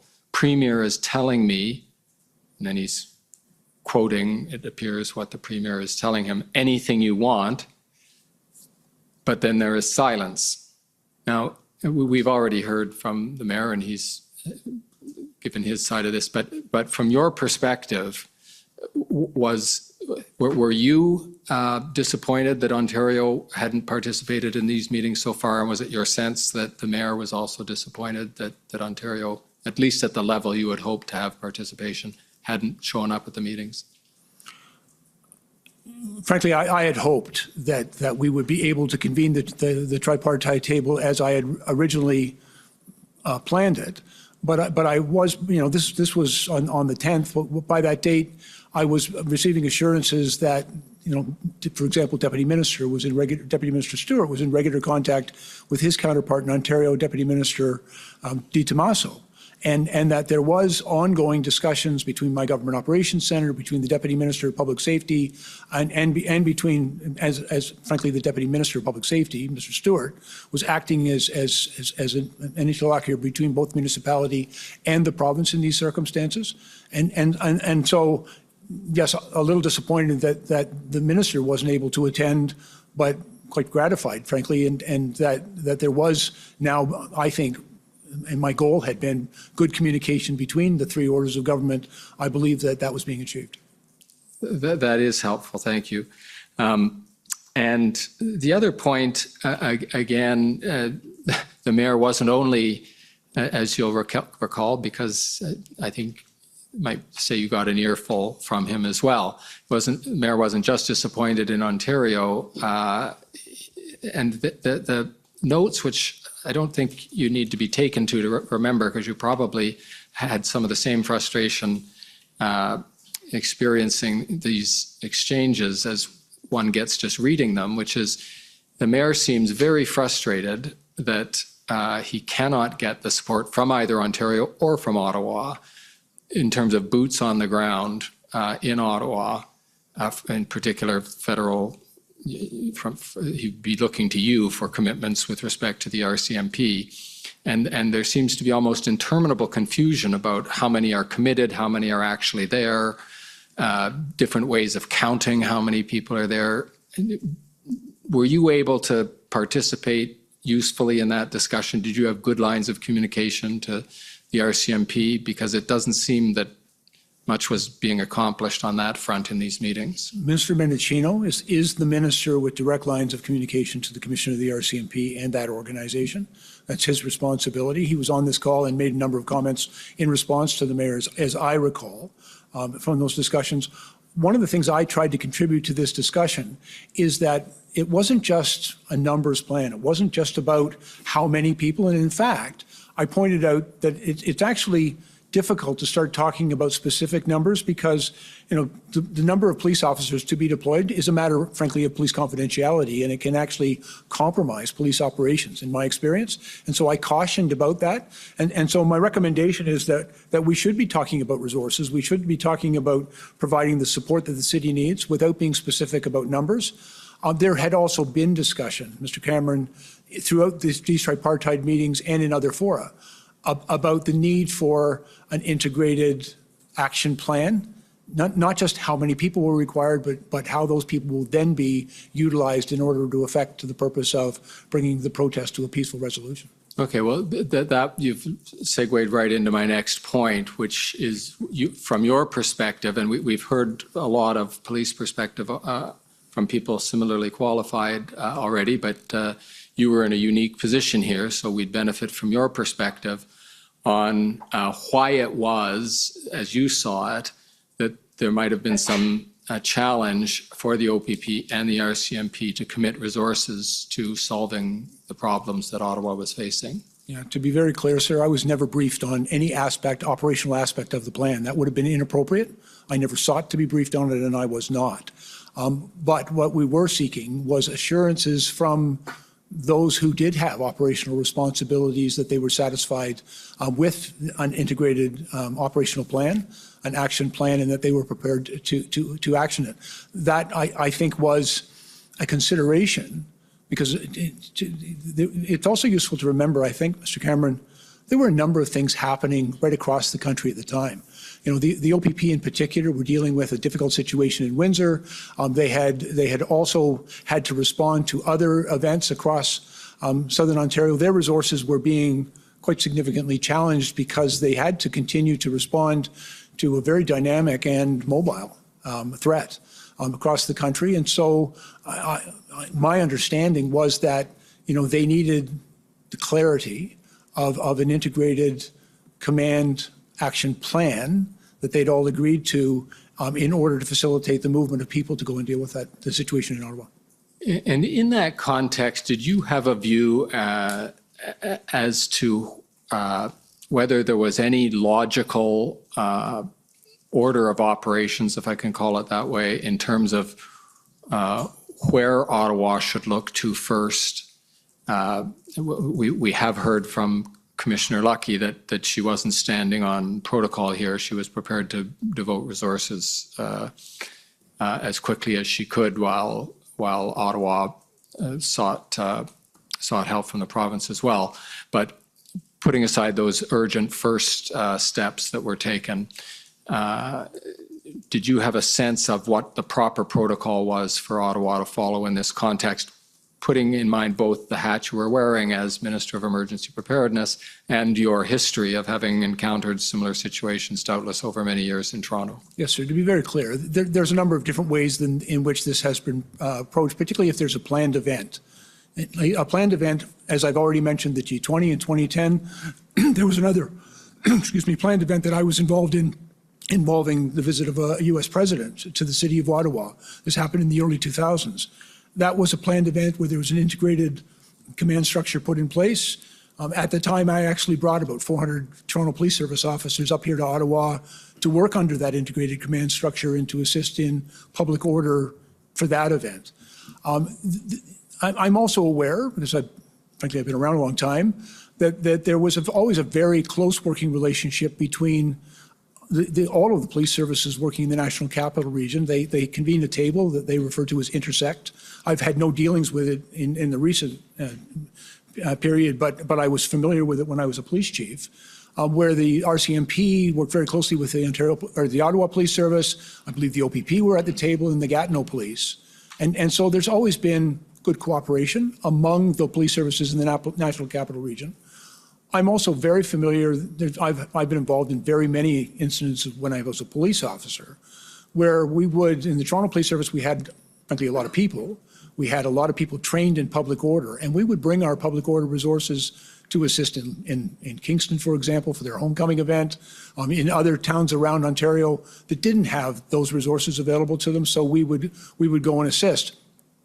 But there's also, and I'm aware, that within the Ontario Police Services Act, which is, frankly, the legislation that governs policing in the City of Ottawa and in the province of Ontario, there is a provision in that act that in circumstances that exceed the capacity of the police of jurisdiction, a municipal police service, to deal with an emergency, there is a provision within that act for the chief to make a request to the commissioner of the OPP, and the commissioner is required under that act to respond. You may also make a request to another municipal police service, and that municipal police service has the ability to decline. But there is a provision whereby a police service dealing with an emergency exceeding their capacity to manage can also, within the act, make an appeal and a request to the OPP. I believe that was done, in fact, in Windsor in response to the event at the Ambassador Bridge. It's a rarely used provision of the act, but it is a tool that was available. You describe it as a tool that was available. Was it your view at the time, or is it your view now, that it was necessary for Ottawa to take that step before it came, the City of Ottawa to take that step before it came to the federal government for policing assistance? Not if the police services, the OPP, the RCMP, and other police services were willing and able to send their people. Keeping in mind, it's a difficult thing to pull people from various jurisdictions, bring them to Ottawa for this type of a planned event. And that's an approach that had been used successfully in the past. If that could be facilitated, that could be used. And if it wasn't available to the chief, there was the tool within the Ontario Police Services Act. Now, you described the use of either the formal use of the Police Services Act, or more likely, when you're talking about planned events, simply consensual arrangements where looking perhaps months or even years ahead to an event, you can get a multi-police organization team put together. That doesn't work if the event manifests itself over the course of a weekend. And so one thing that the commissioner might be interested in your views on is whether it would assist matters to have a protocol in place so that there isn't quite as much confusion and disagreement about whose responsibility it is, to who goes where and who provides what, to have a protocol in place and perhaps even standby memoranda of understanding or something, so that it, within days rather than weeks, everybody knows who goes where, whose responsibilities are what, and the matter hopefully gets sorted out more quickly. Yes, sir. I believe good communications, and to the extent that it is possible to plan for an unplanned event, those types of arrangement can be very useful. I've actually had the experience as a police chief making arrangements with other police services in the event of emergency, how many people I would send them and how quickly I'd be able to get them there.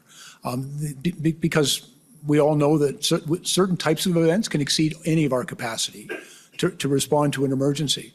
Planned events is actually pretty straightforward. And I believe that we've got a long history and a lot of success in dealing with, I'll stop saying we, sir, it's in my previous capacity. The police services have a long history of working very collaboratively together for planned events. And a number of different things are worked out well in advance, including the integrated command structure, who's going to be in charge. what there's often referred to as a gold silver command structure that is put in place, who's paying for what, and et cetera, what resources and obligations each of them will undertake to provide, is usually worked out well in advance. It is, quite frankly, more challenging in the event of an emergency, and made even more challenging when that emergency might be taking place in multiple jurisdictions. All right.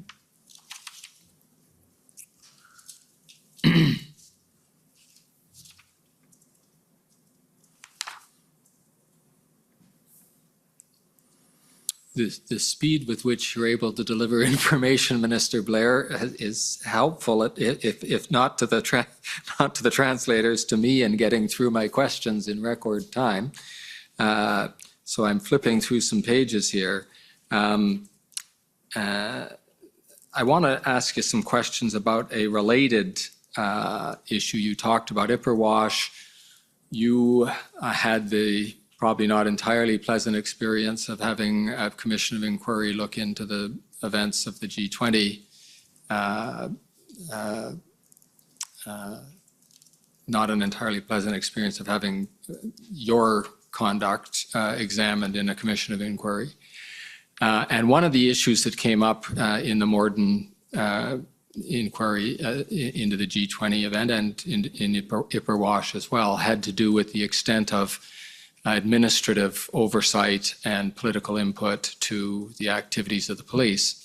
And so with your long policing experience and your role now as a Minister of the Crown, can you start by giving us an overview of how you see either police board or other levels of government officialdom oversight of police, where you see that fits in, and how you view what has been called in this hearing so far sometimes the line between church and state, or the conundrum of how much police forces should resist political interference, and that whole topic. Thank you, sir. And if I may, first of all, just a point of clarification. Justice Morden's report, although a very important report, was not a public inquiry. It was a report commissioned by the Toronto Police Services Board. In the aftermath of that report, there was also another public report done by the Office of the Independent Police Review Director, Mr. Jerry McNeely, also on that report, but also not a public inquiry. Thank you. One of the things I can share with you, sir, I was a police chief for 10 years. I was appointed by the Police Services Board. The Police Services Board is constituted under the Police Services Act. It's defined on its duties and responsibilities and how it's comprised. I very firmly believe, very sincerely believe, that good policing requires good governance. And governance is not to suggest, sir, that a Police Services Board or the governance authority will direct the police in their investigations, in their operations, will even direct them in the administration of their police service. That's not the function of good governance. The function of good governance, in my experience, is oversight and accountability. And I think it's fairly well articulated in a number of provincial statutes across the country, including the Ontario Police Services Act. In my own personal experience, I used to meet with my board every month for several hours over the course of a day. It was done in public. Some of it was in camera, much of it was in public.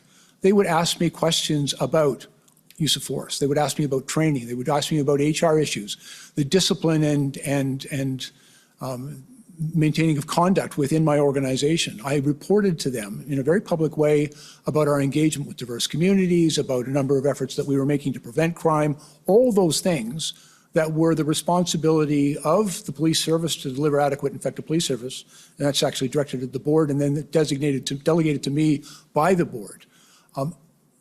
The police have extraordinary authorities in our society, but those are not unfettered authorities. I think there's an expectation that we will be held to account for the way we use those authorities, and that there will be independent civilian oversight of policing activities. And I believe that's absolutely key. There is no good policing without good governance. So sorry, slow down and say that again, please. There's no good policing without good governance. And when you use governance in this context, you're not talking about the police and his or her deputies. You're talking about some level Well, of... sir, I'm talking about independent civilian oversight of policing. The police chief answers to someone. I answer to my board. I work for my board. And I was accountable to my board. And I understood that was my responsibility, to be accountable, to answer their questions. They were always very careful, by the way, and I can't recall at one incident in 10 years where they ever directed me in an investigation, in an operation, but they asked me a lot of questions about what we were doing and why we were doing it. I believe it was my responsibility to provide them with that information so that they could fulfill their function of providing oversight to me and to hold me accountable for the job that I was doing. And so I know there's been, because I've watched, there's been a lot of discussion about, having a civilian or a politician directing the police, and that's never acceptable. But at the same time, the police must be accountable to an independent civilian authority. Now that can be achieved through a government minister who's assigned that responsibility. It can be done through a police services board. But in my experience, policing is all predicated on public trust and the consent of the people who are policed. That trust is really warranted by that oversight and accountability and transparency in the way the extraordinary authorities given to the police are exercised. Right. And in the time that you were chief of police and having this governance relationship with the police services board, would you have considered it interference, or what is sometimes called directing the police, for that board to have outlined to you either long-term or immediate priorities or rankings of objectives to accomplish with your available resources? There are a number of different models of governance that are often employed by police service boards. One of them is through policies and priorities. I believe it's called the Carver model. Sorry, slow down for the report again. The what model? The Carver model. I've actually spent a lot of time. I also felt it was my responsibility to help my board be a good board, because they would help me be a good chief.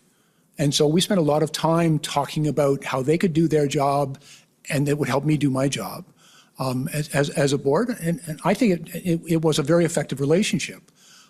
They did set priorities for the service. They also set my budget. I would collaborate with them and work very closely with them, and they would consult with the public on what those priorities should be, because there is a bridge that a governance body can serve for a police service to be that connection on behalf of community. And so they would bring, there was lots of community deputations made at our board meetings where people would outline their expectations and their concerns, and the board would set priorities. But my board was also very careful not to cross a line into operational matters, to suggest where we should deploy people or what investigations or what laws would be enforced. They never went there. And neither would, frankly, I have allowed them. I'd have pushed back on that. But they often talked about, placing a greater emphasis on community policing, on community outreach, on building greater diversity within the police service, and how we interact with, the incredible diverse population of our city, and issues of crime prevention and how communities were to be policed. And frankly, I never considered those infringements on police operations. I just thought we were working together to do good policing. And what about when that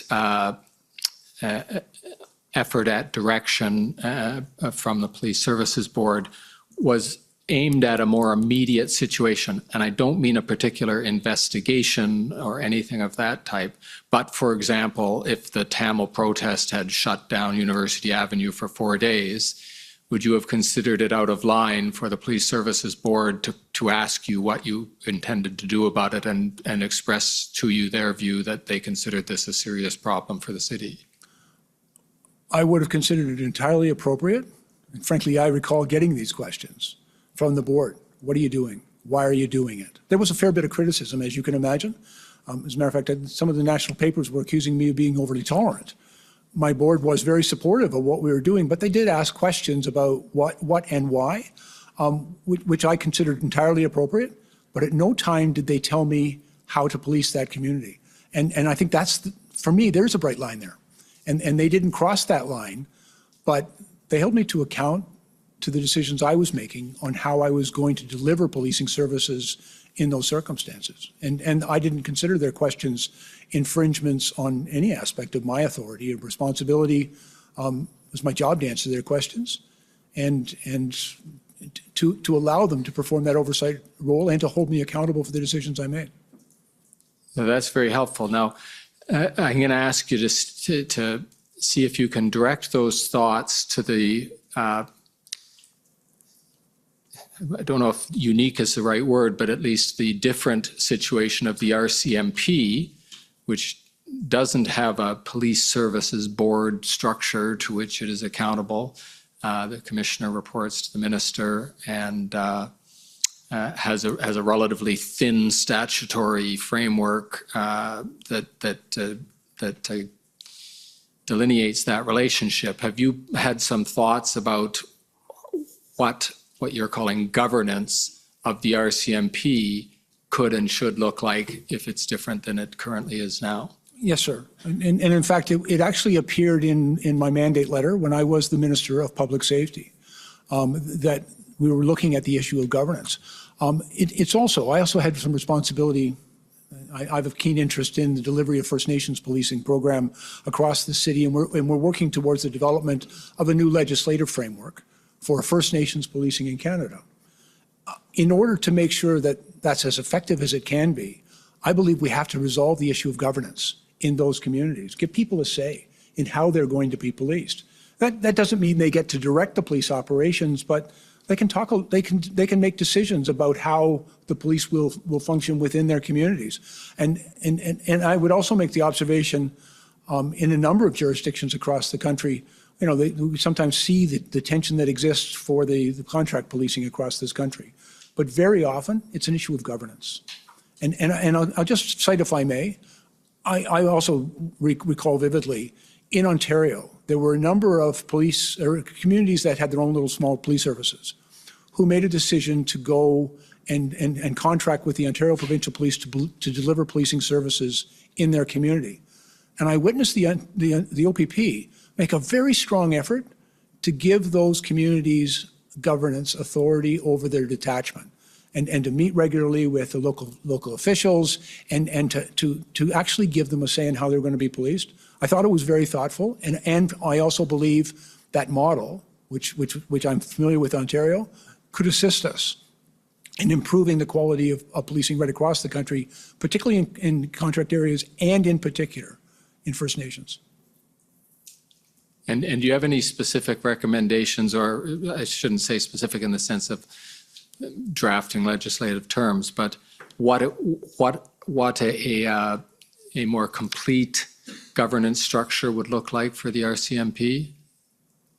I think there's a number of models to be considered. I also want to be respectful. This is the responsibility now of my friend and colleague, Minister Mendicino. He is the minister. If you want to stop there, then we're going to hear from him shortly. But at the same time, I have obviously some thoughts on the matter, and I'm more than happy to share that with Minister Mendicino. I think ultimately it's going to lead to better policing, which is our collective goal. Right. Now, there were a couple of times, and you might remember them. I'm going to bring you to one in particular where you made comments to the effect of the police just need to do their job. In other words, you made comments that gave the public the impression that you didn't think the police were doing as much as they could to deal with the situations in both Ottawa and elsewhere in the country. The Ottawa ones, I think you're familiar with, and we've heard a lot from the OPS and about their reaction to your comments. So let me just begin there. Did you have the impression that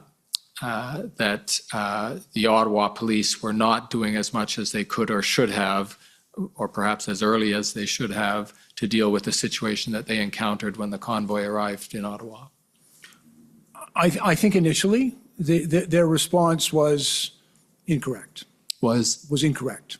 I think, and based on the intelligence that they had, I think allowing those trucks into the downtown core to establish themselves and become essentially very large barricades in hindsight, and I appreciate this is the clarity of my hindsight, but I believe that was a mistake. And I think they would acknowledge that it would be better had that not happened. But once that actually happened, they were dealing with what, in my experience, would be a unique set of circumstances, a uniquely challenging set of circumstances, which was extremely challenging.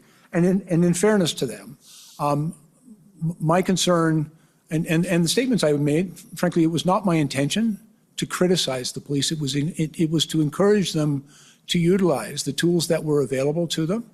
Because again, I've spent most of my life telling police officers to do their job, and I have every confidence in them. I'm very proud of my profession. I'm very proud of the men and women who do that work, and I was just trying to encourage them. We, as a society, needed the police because they're the only ones empowered to deal with these public order events, and we needed them to do what was required to bring it to a peaceful resolution. And I was simply commenting that we needed them to do that job. Okay, and I'll ask the clerk, if I can read this, to call up SSM NSC CAN 403129. Minister Blair, this will be a text exchange between you and Zita Astravis, your Chief of Staff. And of course, you can see the words that caught our attention when your office sent the commission this document among all the others. And that is your comment, the police are finally doing their job in Windsor. And we'll go on to the next paragraph in a second, but had it been your impression that the situation in Windsor was taking longer than it should have to resolve because the police were not doing their job? And again, not something I would have ever said to the police because it's not, I don't believe that would have been appropriate. But personally, I believe that the impact of the blockades at the Ambassador Bridge were being hugely impactful, not just economically, but auto plants were being shut down right across the province. There was a huge impact that was taking place. People were being laid off. They were being sent home. Factory floors were being idled.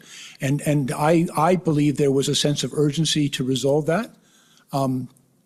I respect, the operational commanders. I wasn't second guessing them, certainly to them, but I was frankly relieved that they were, in my opinion, finally resolving that. I also had every expectation, as I indicate in that note, that they would do everything to avoid violence, that they would be measured and proportional and professional, because I know those guys and I have every confidence in their work. But I was very much seized with a strong sense of urgency about the blockades at that particular location because I believe that they had been so impactful. And do you recollect any view you had about the liaison efforts? And we're looking now at the second paragraph where you say it appears they, presumably the police, Windsor Police Force and the OPP and RCMP who are acting here, it appears they didn't actually need to offer terms and concessions to the protesters. Can you explain what you were thinking there, if you remember?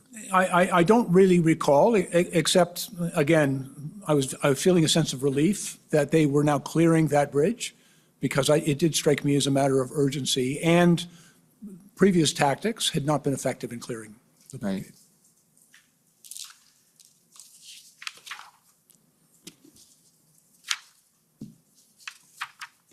Right. I'm going to move to a different topic. So before I leave, is there anything more you'd like to say about those topics that we've just been covering about police governance, about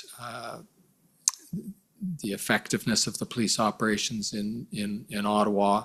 I'm not expecting any more from you, but I'm just about to change topics, and so I'd offer you that. Let us change topics, sir. I'm fine. Okay.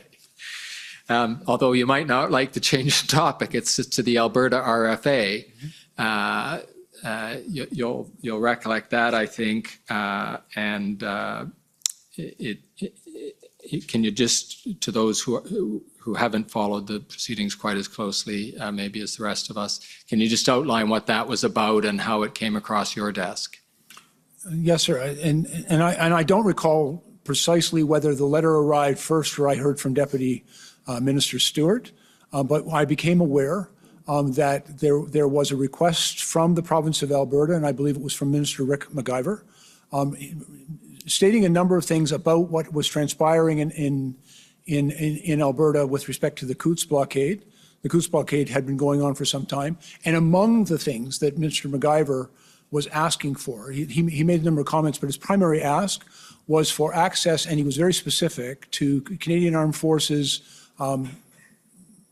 tow trucks, I believe, in order to assist in the movement of trucks that were blockading the highway in southern Alberta at Coutts. And so immediately, because he was asking for Canadian Armed Forces resources and personnel in order to respond to this, that request I forwarded to the Department of National Defence and to Minister Anand, because it didn't fall under any of our existing agreements. So it would have been something that, first of all, we'd have to hear from the Canadian Armed Forces whether or not they had equipment fit for purpose, and it would also have to require the approval of the Minister of National Defence. And so that information went on over to them. I also recall a number of days later being advised by Deputy Minister Stewart that the Canadian Armed Forces advised that they did not have equipment fit for purpose and didn't believe that they would be able to respond to that request. The advice I received from the Deputy Minister at that time is that we should simply advise Alberta that we weren't able to respond positively to their request for assistance. We always endeavor to try to do our best, but there have been a few occasions when we've had to say, no, we just don't have that equipment. But I did ask the Deputy Minister and some of my own staff to explore, again, from a whole of government standpoint, did we have any other resources that we can draw upon? I was quite reluctant to just say no. And so we looked at other departments and agencies, Parks Canada, Transport Canada. I even had people checking to see if we could access trucks in the United States that could have been brought across the border to assist. And ultimately, I was advised no, and that they weren't able to do that. I then asked, because Mr. McIver had called me and wanted an answer to the question. And I said to my people, we have to have a formal response to Mr. McIver. A letter was produced. I approved it. I was concerned that, again, we were saying no, but I approved it. Also making an offer because he had indicated that they were going to purchase some of their own vehicles at that point in time, that the federal government would assist in paying for those vehicles. And eventually a letter was approved, and I signed off on it thereafter. It goes back to officials to be sent.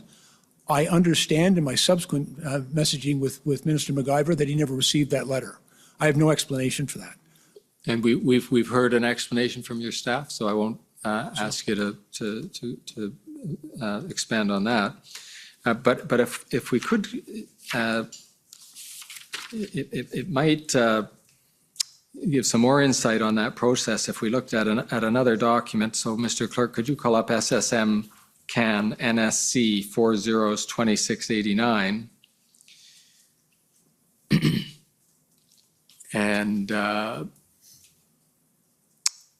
if the system is working, this will be the unredacted version of a document that has been redacted to the parties until just about right now.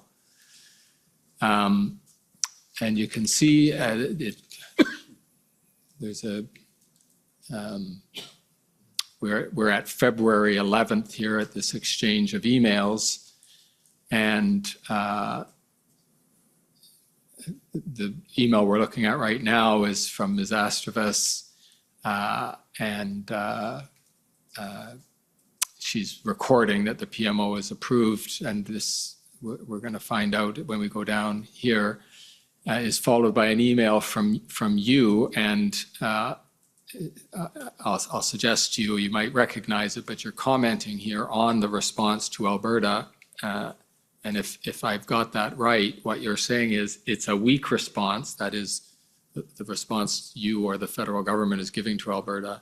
It's a weak response, but all we have, I approve, please advise Alberta. And if I've correctly characterized that as your message in relation to the response to the RFA, why were you describing it as a weak response? Because I wanted to help Alberta. and we had examined all of our options, and we weren't able to provide them with the equipment that they sought.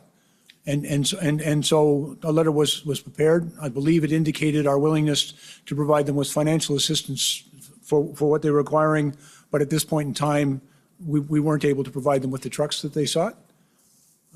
I had hoped we would be able to, and so I thought a weak response, but I also thought it was equally important that we respond and that we advise Alberta of the position that we were in, and that in particular that CAF had advised, the Canadian Armed Forces had advised that their equipment wasn't appropriate, and they did not, it requires their approval, and they didn't give that approval. Okay, so one reading of it's a weak response would be, we, the federal government, don't have a good rationale for denying this RFA. That is, it's a weak response to Alberta, but that's not how you intended those words to read. No, you meant it's a... Not at all, sir. And frankly, we didn't have the equipment. The rationale was pretty straightforward. We don't have the equipment that you've asked us for. The Canadian Armed Forces said it's not fit for purpose, and they're unable to provide it. And you know, that is exactly what it is, sir. So you would say it was a complete and logical response, but it was unfortunate in that it was you weren't able to deliver anything. My strong preference would have been to help Alberta. Yeah. Now, moving chronologically through events to the consideration of the Emergencies Act as it came up, you participated in the SSE meetings and then the IRG meetings when the forum transitioned to the IRG. Were you present at or represented at all of those meetings? I was present at all of them, sir. Thank you. And if you can describe in general what was Cabinet, or at least those members of Cabinet who were gathered in those meetings, looking to you for, and what were you able to contribute to the meetings? First of all, in the Safety, Security, and Emergency Committee that I chair, it's a smaller group of Cabinet ministers that regularly convene, although each of these meetings was what I refer to as ad hoc. It was beyond our regular schedule of meetings, but I brought them together in order to receive briefings from, depending on the officials, Deputy Minister Stewart, Commissioner Lucky, the NSIA advisor, to provide information to my Cabinet colleagues, also to discuss the appropriate government response. I also took the opportunity during these meetings, and I think what I was able to contribute was to provide them with an understanding, because of my policing background, with the policing environment that governed this event, and as the event unfolded over the course of a number of days, about what, again, the policing environment, not just in Ottawa, but in various locales in Alberta, British Columbia, in Manitoba, and a number of points of entry in Ontario. Right. Now, I have a particular question that comes out of something we discussed in the interview, and that I believe you have a view on. You were participating in these meetings as events were coming to a head. We had IRG meetings coming up towards the IRG meeting immediately before invocation on the 13th. And I'm going to get in your interview summary, which the parties have already seen, you outline the reasons that you thought were certainly bearing on your thoughts as you were contemplating the propriety of invocation. But there was a particular sub-point that I wanted to ask you about, which was whether you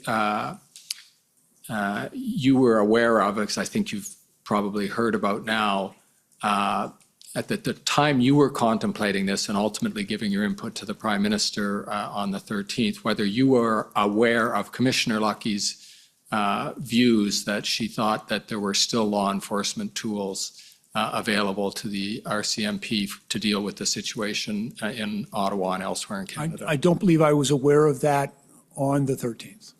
Right. Or before. Or before. Yes. I've obviously subsequently become aware of it, and we've talked about, you've asked me about it, but I don't recall being aware of it.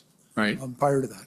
And as I'll just, to be clear, despite having been at all of the SSE and IRG and ultimately cabinet meetings that were considering invocation, is that correct? Yes, sir. Okay.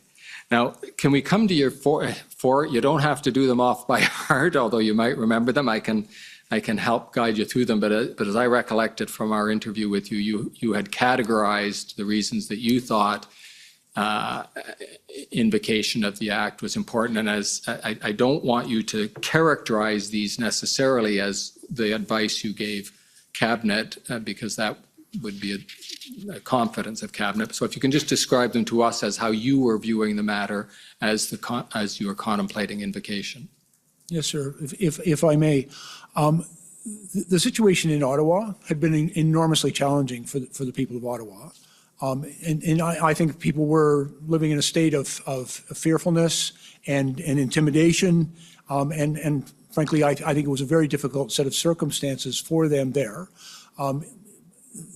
And I was aware of that and, obviously anxious to resolve that. But I remained hopeful throughout. And I'd like to also sort of be clear to characterize, I believe very much the Emergency Act was a measure of last resort, and that it was incumbent upon us to, first of all, either exhaust all existing authorities or acknowledge that they would not be successful and could not be used for a number of different reasons. And we were hearing that type of feedback from law enforcement about the enormous challenges they were facing.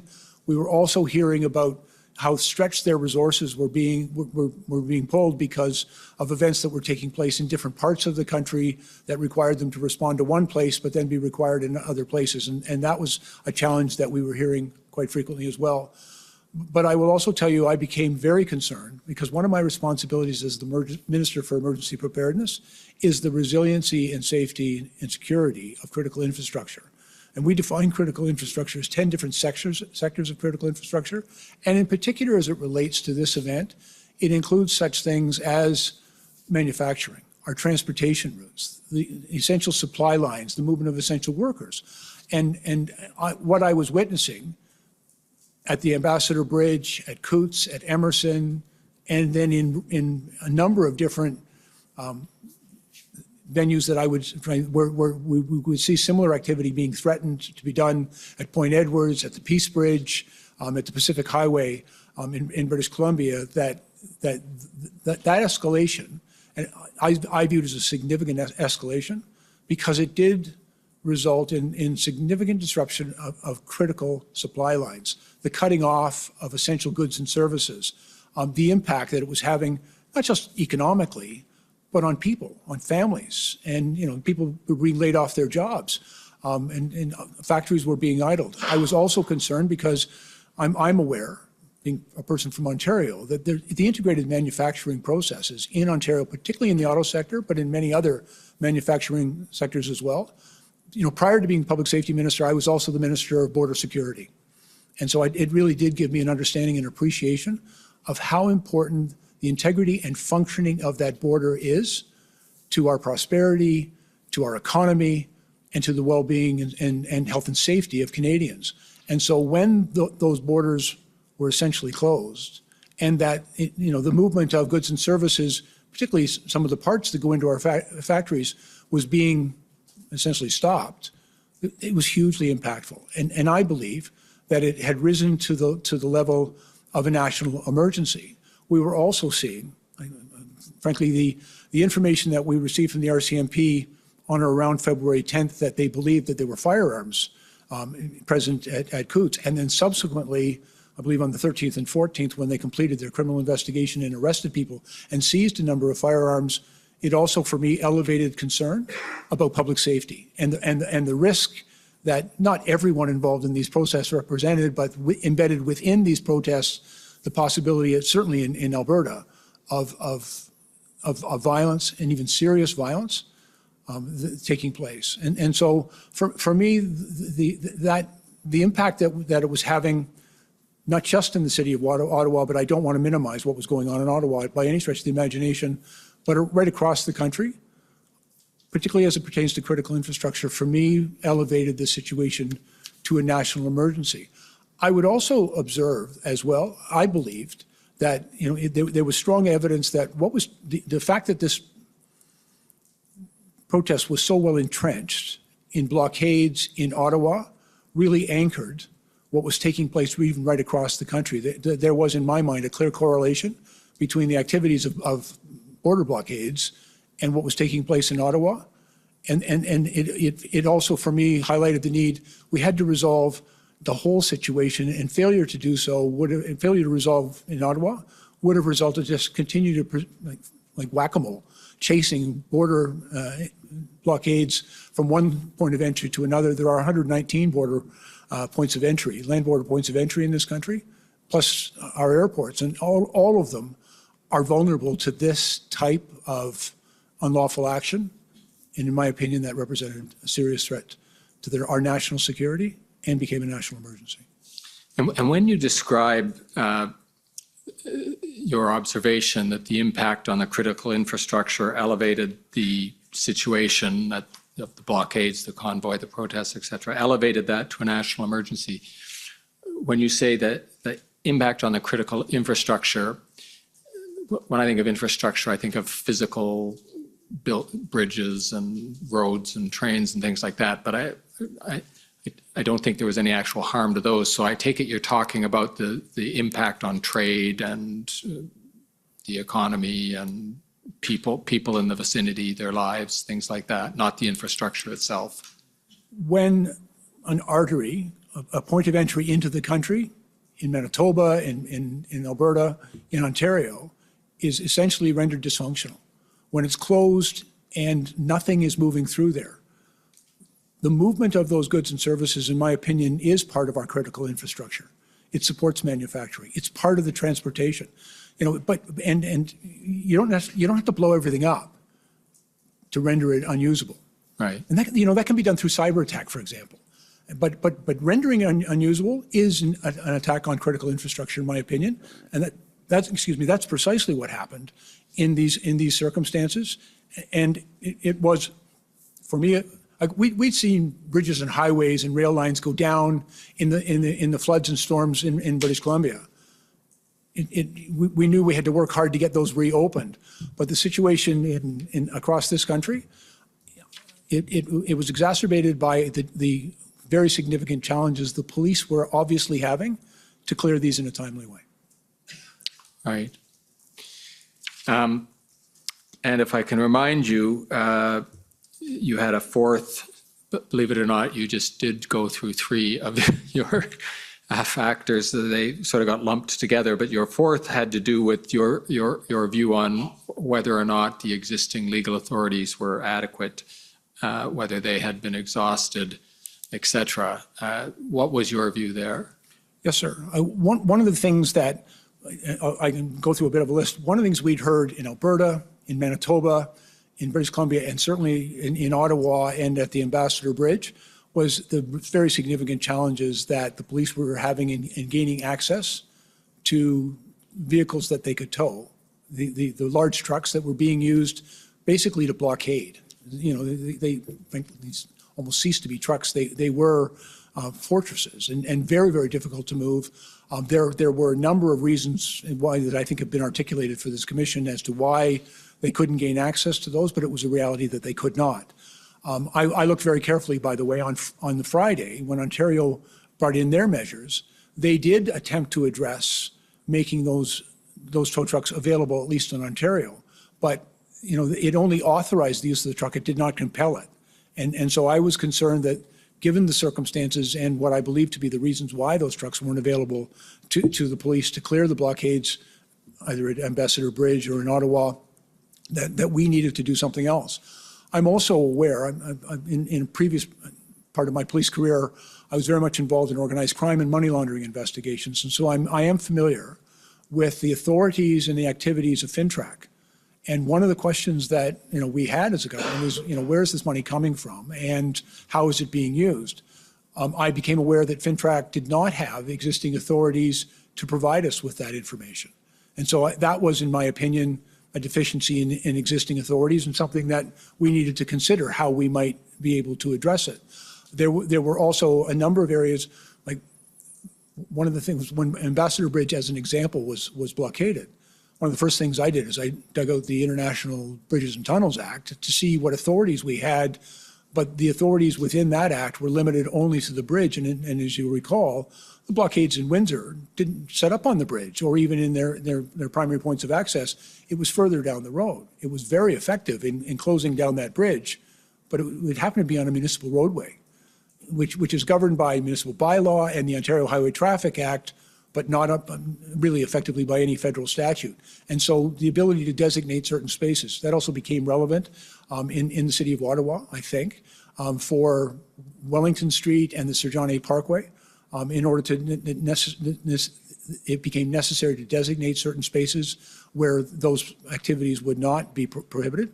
And so there were a number of circumstances where the normal tools that the police would rely on, either in municipal statute, in provincial statute, or municipal bylaw, provincial statute, or in federal statute, were not being able, they could not use them effectively to resolve this in a peaceful way. And you know, we listened very carefully to the challenges that we were facing, and I came to believe that we needed to find a remedy to provide them with the tools that they required in order to effect the purpose of bringing these protests to an end. Okay, and coming to the end of our time and to the end of the part of the story that the Commission hopes to have you talk about, you observed, not as a police participant, but as an experienced public order commander, the enforcement action that eventually came to pass in Ottawa when the plan, Joint Forces Plan, was implemented. Did you have observations about the propriety, effectiveness, timeliness, et cetera, of the police action once the plan was in place? Yes, sir, I did. And I can tell you, it restored my pride in my profession. You know, I have great respect and admiration for the men and women who do that very difficult job of policing. And what I witnessed, certainly in the city of Ottawa, but in other jurisdictions as well, but particularly in the city of Ottawa, an entirely professional, proportional, measured response. They moved slowly, methodically, respectfully. You know, it was very clear that they were well trained, very clear they were well led. I believe that their exercise of the authorities that they had, both in existing law and in the new regulations, was done in a very measured and careful way. And I've seen some video of how they've done it. It was textbook. Like I've been trained as a public order commander, and I've seen it done well, and I've never seen it done better than what I witnessed here in the city of Ottawa, as they, I think, to the extent possible, as peacefully as possible, brought this to a resolution. They allowed people, for example, points of egress. It's always important to let people have a space to go. They did that work. They moved slowly. I actually found myself trying to explain to some of my friends that why they're going slowly, because that's the right way to do it. And in my opinion, they did it the right way. Okay. Thank you, Minister Blair, and thank you, Commissioner. Those are the questions of Commission Council. I think pretty close to on time. I think you have 10 minutes left. Oh, there you go. You can think up new questions, I'm sure. We're happy to share them. So this may be a good time for the afternoon break then, and we can come back in 15 minutes to go into the cross-examinations. The Commission is in recess for 15 minutes. La Commission est levée pour 15 minutes.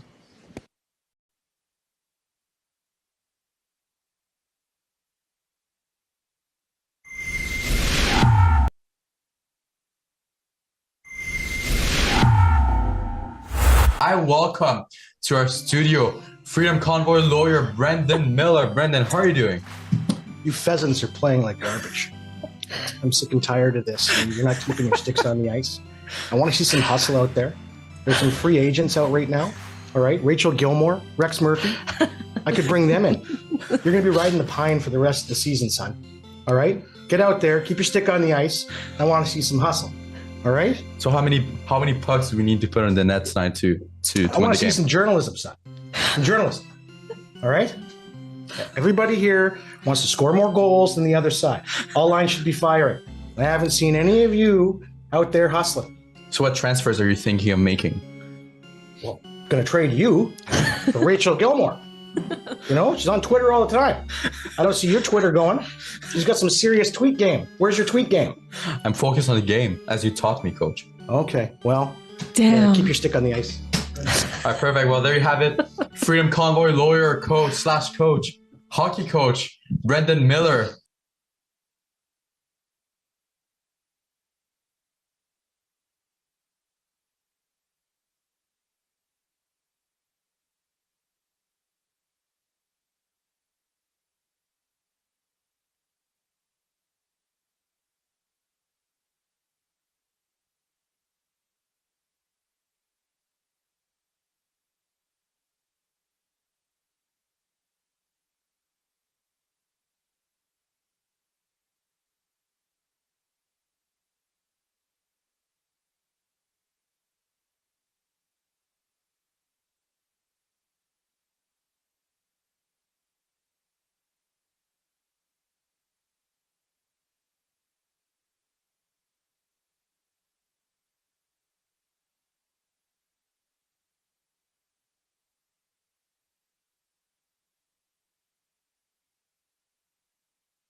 Order allowed.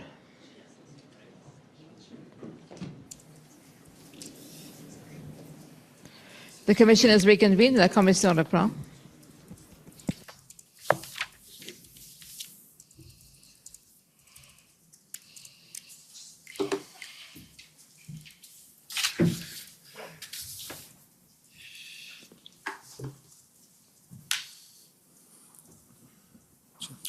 Minister, good morning, or good afternoon. Good afternoon. Long week.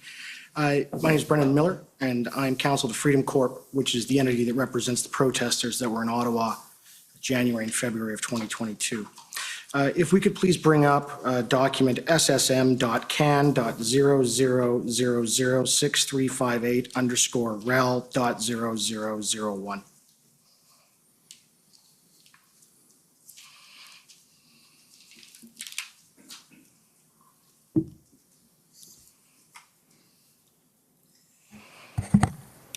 Council, is that 1658? 6358, 6358.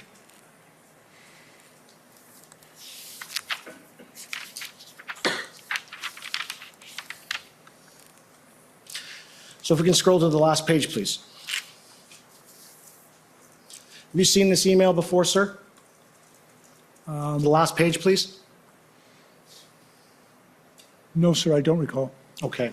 So this email is from January 27, 2022 at 4:21 p.m. You can agree with me that the protesters in Ottawa didn't arrive here until the 28th. Is that fair? That's my understanding, yes, sir. All right. So they're already preparing the narrative that they're going to label the protesters with. Can you scroll down, please? And there I put this to the last witness as well. Our government recognizes and respects that everyone in Canada has the right to safe and peaceful protest. Threatening acts of violence and inciting hatred, as we have seen from a select few in recent days, is unacceptable and does not reflect the views of the majority of Canadians. We condemn all such hateful and violent rhetoric in strongest terms. So can you agree with me that that labeling of the protesters had already been set out on January 27th? Sir, I don't know the context of this email or frankly where it comes from. Okay, if we can scroll up. Okay, scroll up to the top, please. So this is with your chief of staff, and they're agreeing about how they're going to set the narrative for the protest. And if you scroll down again, they confirm with one another that this is what they're going to do. So can you agree with me again that by January 27th, 2022,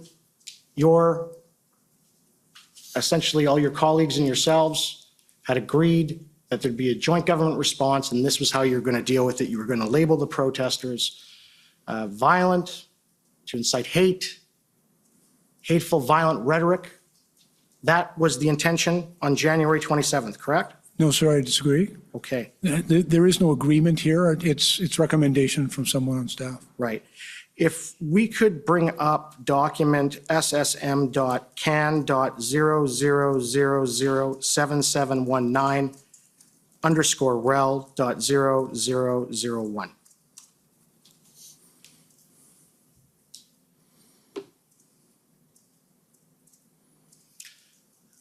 So, sir, I can tell you these are the notes of Miss Sarah Jackson. I take it you know Sarah Jackson is the office manager to the Chief of Staff of the Prime Minister. Is that correct? I know of her. I don't believe we've met face to face. Right. And you know who Katie Telford is? Yes, sir.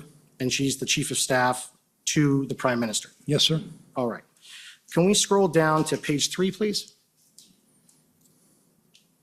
All right. So you'll see that this note, it's the notes from Miss Jackson. It says February 4th, KT call. So I'm sure you can agree with me that KT, that's Katie Telford. Is that correct? I have no idea, sir. Okay. So let's scroll down to page 4, please. And there at the note on February 4th, 2022, it says Blair Strategy Emergency Act. You see that? Yes, sir, I see it. Yeah, because it was your strategy on February 4th, 2022 to get the Emergencies Act invoked, was it not? No, sir, that's incorrect. So why would, in a conversation, to your knowledge, why would Ms. Jackson record that in a meeting with Ms. Telford? Why would she do that, to your knowledge? I have no idea, sir. I can tell you I recall the meeting in which I talked about the need for the police of jurisdiction to exhaust their existing authorities and that we needed to support them. I also made it very clear to colleagues that the Emergency Act was a measure of last resort and not appropriate at this time. That was the conversation I had on the 4th. And can you agree with me, though, that if there was a strategy to invoke the Emergencies Act, that if the purported emergency resolves itself on its own, of course, there's no reason to invoke it, correct? Again, sir, there was no strategy to invoke the Act. There was a discussion among colleagues about the various options that were available, and I was very explicit to my colleagues that the Emergency Act was not under consideration at this time. And that was on February 4th. But you had said on Global News on the 13th, at 8 o'clock on the 13th, you had told them, and I have the transcript if you'd like me to repeat it, you said that the Emergencies Act was under consideration from the outset. Do you want me to read the transcript to you? To be really clear, I believe what I said is, and you can read whatever you like, by the way, but what I believe I said is everything was on the table and we were considering every option throughout. That is the responsibility of those of us. Sir, what you actually said was that it was under consideration from the first day. That's what you said. Would you like me to show you the transcript? That might be useful. Okay. If we could bring up the support documents, it, I believe, is in there.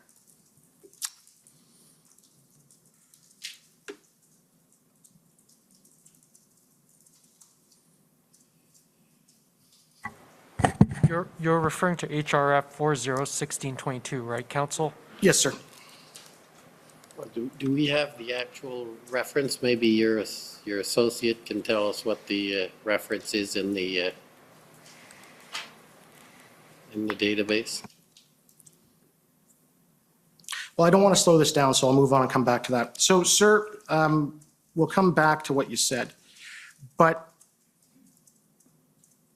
by February 4th of 2022, you agree that the Prime Minister and Minister Mendocino had already labeled the protesters in Ottawa as extremists. Is that correct? I have no knowledge of that. I don't agree with that. But you can agree that on January 31st, 2022, the Prime Minister addressed the nation on TV and on the internet by video. Do you remember that? No, sir. You don't remember that? No, sir. When the Prime Minister went on television to the whole nation and talked about the Ottawa protest on the following Monday. You don't remember that? I know the Premier spoke. I have no recollection of what he said. I was busy doing things. Well, I'm going to read you what he said, and you can tell me if you remember it. And he stated, I know you are wondering about what you saw in our capital city this weekend. As my friend Erwin Cotter said on Saturday's Freedom of Expression, Assembly and Association of the cornerstones of democracy, but Nazi symbolism, racist imagery, and desecration of war memorials are not. It is an insult to memory and truth. Hate can never be the answer. Over the past few days, Canadians were shocked and frankly disgusted by the behavior displayed by some people protesting in the nation's capital. I want to be very clear. We are not intimidated by those who hurl insults and abuse at small business works and steal food from the homeless. We won't give in to those who fly racist flags. We won't cave to those who engage in vandalism and dishonor the memory of our veterans. There is no place in our country for threats, violence, and hatred. So to those responsible for this behavior, it needs to stop. To anyone who joined the convoy but is rightly uncomfortable with the symbols of hatred and division on display, join with your fellow Canadians. Be courageous and speak out. Do not stand for or with intolerance or hate. Do you remember hearing that now? Actually, now that you've read it to me, sir, I not only remember it, but I agree with it. Okay. And so you can agree there that the Prime Minister has stated that being part of the protest is essentially standing with intolerance and hate. Can you agree with that? I don't believe that was the distinction the Prime Minister made. He was actually telling people who don't agree with those measures not to stand with those who do. Right. And I take it you know that when the protesters arrived on January 28th up to February 1st, that the evidence to date is that they were largely and completely peaceful and that there was little to no violence. Do you agree with that? And again, I think there might have been isolated incidents, and frankly, I also believe The carrying of hateful symbols, like a Nazi flag, is in many ways causing fear, and it is a form of violence and intimidation against people who would be caused to be very fearful about such symbols in their community. And so the bearer of the Nazi flag, that is a person who is hateful, and it is someone that the government of Canada is concerned about. Is that fair? Again, I don't know the person who was bearing the flag, and I wouldn't comment on that, but I know how hurtful a Nazi flag can be to very many Canadians who in their life experience, that's a symbol of anti-Semitism, hatred, I understand. and fear. And so I understand that you're also, though, you're familiar with the company Enterprise Canada. It does work for the Liberal Party of Canada. I'm not, sir. Are you familiar with Suprad Davini? Does that sound familiar? I'm not, sir. Are you familiar with a Mr. Brian Fox? No, sir. Have you heard anything about the individual carrying the Nazi flag actually not being a protester, but somebody sent there so that photos were taken? Have you heard anything about that? Only from you, sir. Okay. And we'll just come back to the issue with the labeling then. I take it, though, that you consulted your comms people on the narrative that you wanted the media to accept before the protesters even got here, according to that email? No, sir, that's not correct. That email states that they were buying the narrative. That's what it states. With respect, sir, I believe what the email says is that some of our communications people were examining and being prepared for the event coming, but no decision had been made. None of that was presented to me, and it did not form any of my messaging. Can you agree that from the protesters' arrival, at least after February 4th, you intended and wanted the protesters removed by force, didn't you? Absolutely not, sir.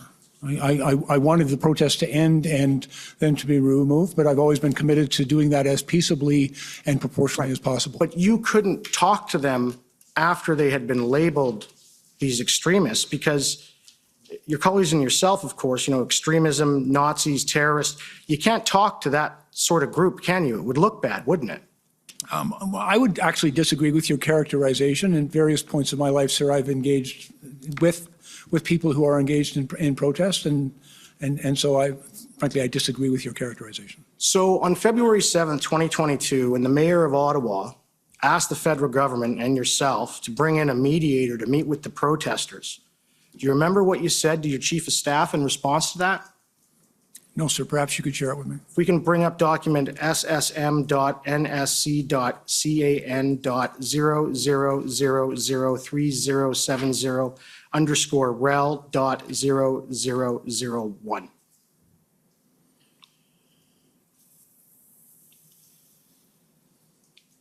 So this is your response to finding out about the request for a mediator. And you respond as follows. I don't know who is advising Mayor Watson, but this is a bad mistake. He has conceded without ever using the many tools available to the city. His language is also problematic. This is not a labor dispute between interests. It's an unlawful occupation. As long as the city and its police refuse to do anything, no progress will be possible. So I take it at the time when you wrote that to your chief of staff, that was how you felt, correct? Yes, sir. All right. That's an email from myself to my chief of staff. Correct. And so it's fair to say that you did not want to bring in a mediator. I was concerned about the intention of the mediation and what was being negotiated. In my experience, the intent of engaging with protesters is to bring a peaceful resolution to the protest. Yes, but also then on February 11th of 2022, you were given a copy of the engagement proposal that Inspector Bedoin of the OPP and Deputy Minister Stewart had drafted, right? You were emailed a copy. You'll have to share it with me, sir, to help me recall. If we can bring up document SSM.can.0006131_rel.0001.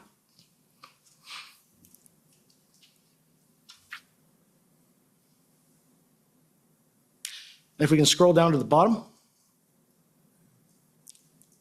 And so this is attached as the draft for your review and comments. I have validated the proposed approach with the OPP expert and since shared the draft, but no word back yet. And that is from Deputy Minister Rob Stewart. And it is on February 11th, 2022 at 12 p.m. If we can go up.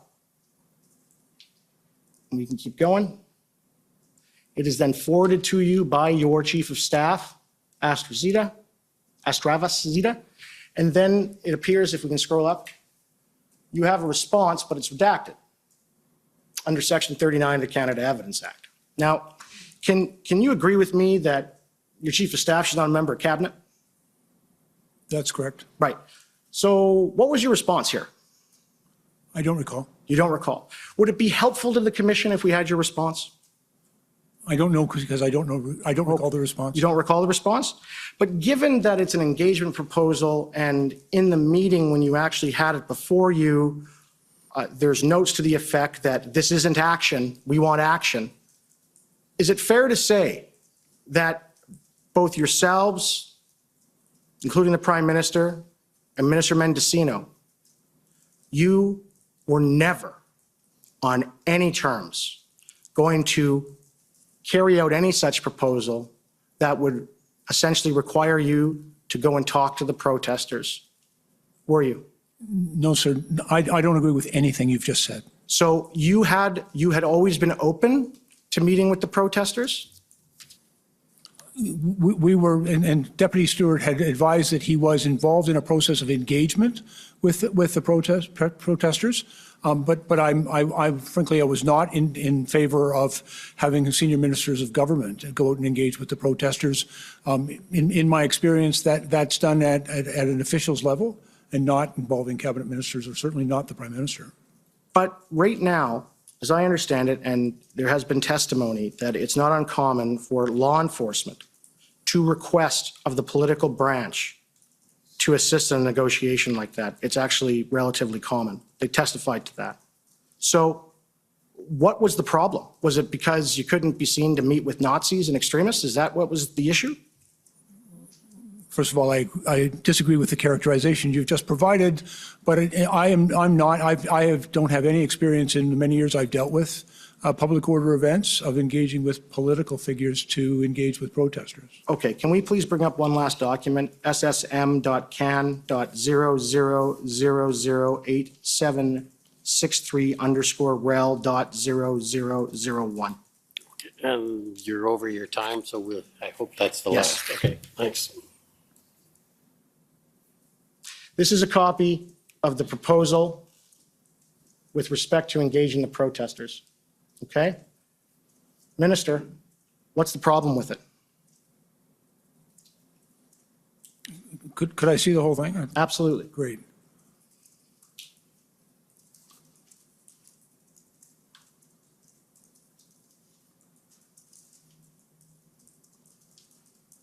And again, I did not express a problem with this. The Deputy Minister was engaging with city and provincial officials in this and then came with his proposal to. Sir, this proposal was before you in the IRG on the 13th. Actually, I appreciate you bringing that up, sir. I also recall that in the discussion, almost immediately after Deputy Minister Stewart advised us of the discussions that had been taking place, there was very public disagreement among a number of people in the protest who disavowed this process. And so, quite frankly, I think that had an impact on our consideration. I understand that, but that's not really what the evidence that's come out. There's been evidence, and we'll leave it at that. But at the end of the day, when you saw this, you agreed that it was recommended by the OPP, it had been brought to you and drafted by the Deputy Minister of Public Safety, and they were on board. In fact, I found an email. Can you agree that the Privy Councillor clerk, she gave it the green light? Again, I have no knowledge of that, sir. It was cabinet, was it not? Well, there was no recommendation. Mr. Commissioner, I think that misstates the evidence of the clerk with respect to the green light claim that my friend has made. I'd like to ask that my friend have a good faith basis for the questions put and the characterizations of the evidence that are placed before the witness. As some of the characterizations suggest that there's a purpose to the questions, less of seeking the witness's evidence, but a purpose of stating facts as though they were evidence when that evidence is not properly before you. I have one last question and I'm done. So you agree with me that after the invocation, on numerous occasions, your government told the public that law enforcement had told you that the threshold to invoke the Emergencies Act was met. Do you remember all those statements that your colleagues and maybe even yourself made? Do you remember those? To be very clear, sir, I do not agree with you. Okay, so you don't agree that those statements were made? I don't agree with what you've said. Okay, so you don't agree that ministers in your government have said that law enforcement advised cabinet that the threshold to invoke the Emergencies Act was met? And again, sir, the question you put to me, I do not agree with. Okay, but then you do agree, of course, is that law enforcement never advised you that the threshold to invoke the Emergencies Act was met, did they? Frankly, it was never a question I put to law enforcement. I don't think that would have been appropriate. Okay, thank you. Okay, next is the Ottawa Police Service.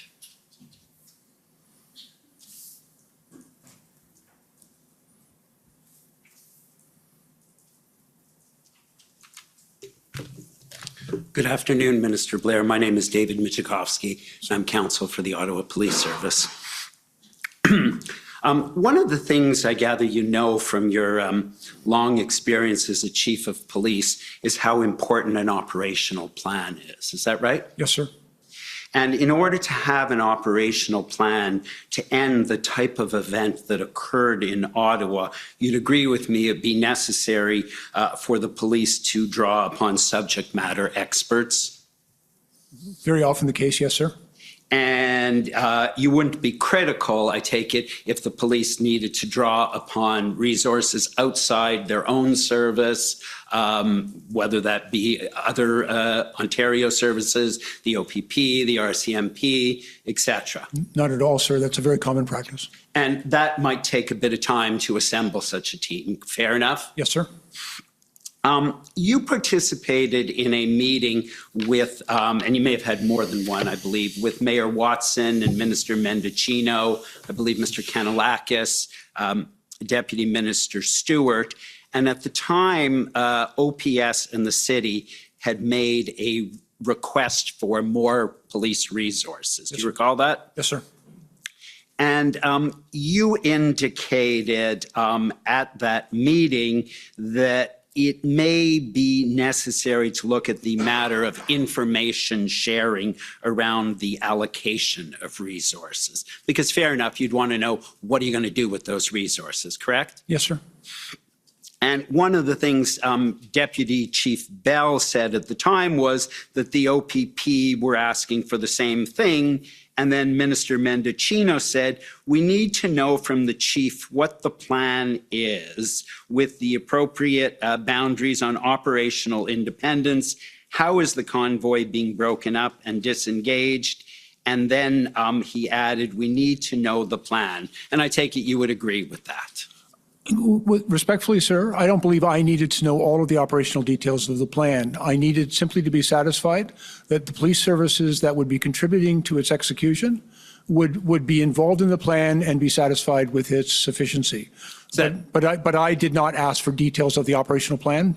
Right. So what you needed was the RCMP and the OPP to say they were satisfied with the operational plans. When we were asking them to bring significant resources to bear, my understanding from them is that they also wanted to be satisfied to the sufficiency of the plan.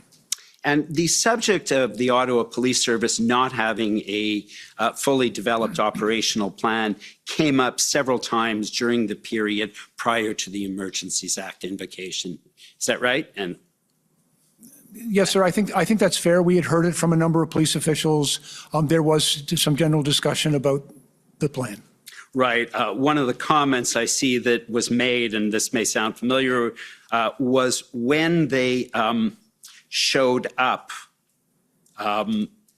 there was no let me turn to the document. Mr. Clerk, if you could please turn up ssm.can.ns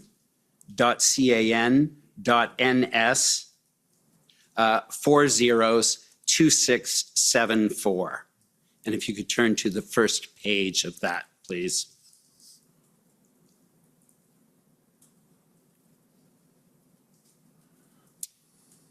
And so this is from Ms. Astravas, And in it, that's your chief of staff, correct? That's correct. And so she indicates there's an operational update as to what the RCMP were reporting. RCMP Integrated Planning Cell was set up to assess OPS operational plan. I do have concern. Strategic Tactical Planners, OPP, OPS, RCMP were identified to be part of that planning cell to review, challenge, and provide plan. When they showed up, there was no plan to review. Slowly later, verbally shared plan was not taking feedback or challenge, no open discussion on way forward. And I take it, Minister, if those statements are true, those actions by the chief would be problematic. Is that fair? And again, I'm reluctant to comment on Chief Slowly's involvement in this thing. This is the information we were receiving back from the RCMP and to me through my chief of staff about concerns that they had. But again, not being part of this discussion, I'm reluctant to characterize anybody's particular behavior on this. But it's very clear that the RCMP had concerns. And in fact, in text messages with your chief of staff, one of the things we see that you saying is we still need to fairly clarify what is he going to do with these resources. If it's just more inaction, the OPP and other Ontario police services will sit this one out. Do you recall that exchange? Yeah, I do. I in my conversations with a number of police officials outside of the city, there was concern. They wanted to see an integrated operational plan that involves an action to end the blockades or end the protest. And in another email exchange with your chief of staff, you also indicated, and that was the one I think that Mr. Miller just took you to, as long as the city and the police refuse to do anything, no progress will be possible, correct?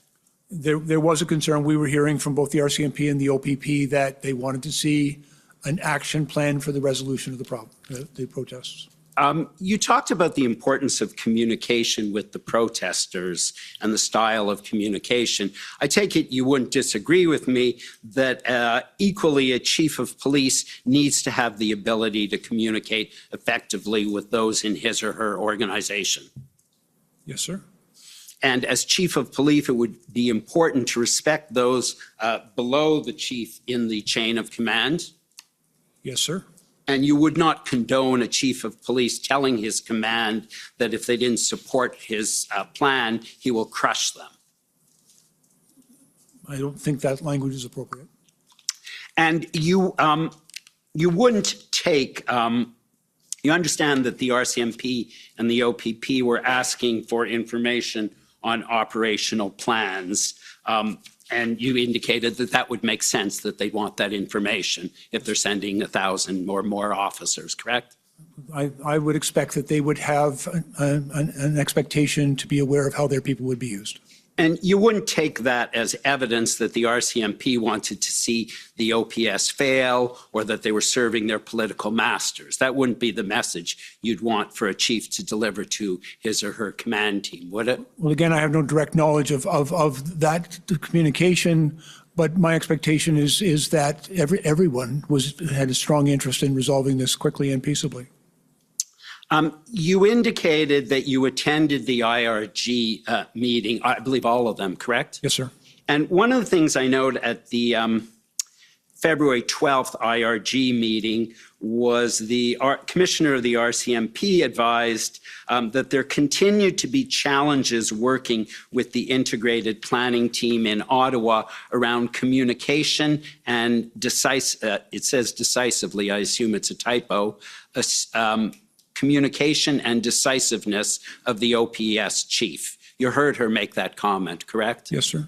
And that did not come as a complete surprise to you, did it? I was hopeful that they would be able to resolve it. You understood that ultimately the integrated planning team did come up with a plan that was very successfully executed? Yes, sir, as I commented in my earlier testimony. And that team only came together on or about February 9th, and the plan was then actually signed off on February 13th. And sir, I don't have a line of sight into the internal meetings and discussions that were taking place. That was not shared with me. I was aware that all three organizations were working together, but the timing and the steps that were taken, I don't have a sense. And you also attended the February 13th cabinet meeting. Yes, sir. And at that meeting, it was reported that there was potential for a breakthrough in Ottawa, correct? I can pull up the document if you need to see it. It might be useful to see the document. I don't have a precise recollection of that comment. Okay, the document is ssmnsc.can 50216, and it's on page 8.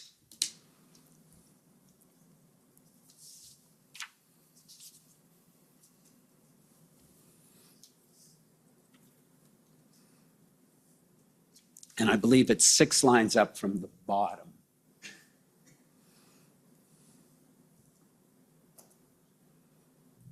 With respect to recent actions, the National Security and Intelligence Advisor indicated that law enforcement gains have been important and that there was potential for a breakthrough in Ottawa, Ontario. Do you see that? Yes, sir. And you understand that the breakthrough was that there was now an integrated operational plan, correct? And again, I recall this now, knowing that there was a breakthrough in Ottawa. We were also made aware that significant enforcement action was now taking place in Coutts, Alberta, and that the cabinet was informed about that. I don't have a recollection of the exact nature of the potential breakthrough to which the NSIA refers. And finally, if I may just have 2 minutes left, Commissioner, I was hoping not to have to go to the document, so that used a bit of time, but I will be very quick. No, go ahead. You had certain frustrations with Chief Slowly, and there's a text message exchange with your Chief of Staff where you refer to your frustrations with Chief Slowly, which is an internal issue that needs to be managed. Do you know that text message exchange? No, sir, I don't recall. Okay, it's ssm.nsc.can.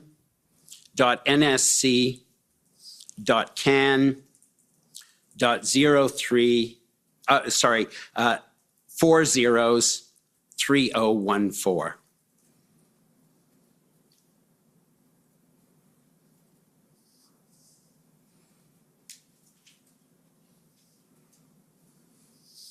So it says, individuals have relayed your frustrations with OPS Slowly, which is an internal issue we need to manage. I assured them that Mendocino has been working with the RCMP. I've relayed this conversation to NSIA, PMO, and Mendocino Chief of Staff. I think what was being spoken of here was that, unfortunately, some people were making assumptions and speaking about some of the concerns that I was expressing about the police response to the Ottawa thing. And I was concerned that frankly, some people had been speaking in my stead. I'm perfectly capable of speaking for myself, and was concerned that others were doing that. And ultimately, just to finish off, you had a text message exchange with Senator Vern White. Yes, sir. Senator White was the former Chief of Police of Ottawa. Yes, sir. And he expressed the view that Chief Slowly had not done his job. And you didn't disagree with that in that exchange, did you? I didn't take a position one way or the other. And if I may, sir, I think I've known Chief Slowly for a very long time. We worked together for 25 years, and he used to be my field deputy when I was the chief in the Toronto Police Service. He was facing a very difficult situation and a very challenging environment. I have respect for the man and for the very difficult job he had to do. And when you stated that the police response was inexplicable, that was after the actions on phase, and you indicated at that point that the police then had redeemed themselves. And to be very clear, when I said that I was asked specifically about the police response, and I said it was somewhat inexplicable, and to be really clear, what that means is I could neither explain nor account for the police response. It really isn't my place to explain or account for it. And so I characterize it as inexplicable. And ultimately, they redeemed themselves, correct? Well, and the work, and as I've already characterized in my earlier testimony, I think that they did an excellent job in utilizing the tools that were available to them and clearing the convoy in the week following the invocation of the act. Thank you very much. Thank you, sir. Okay, for the OPP, please.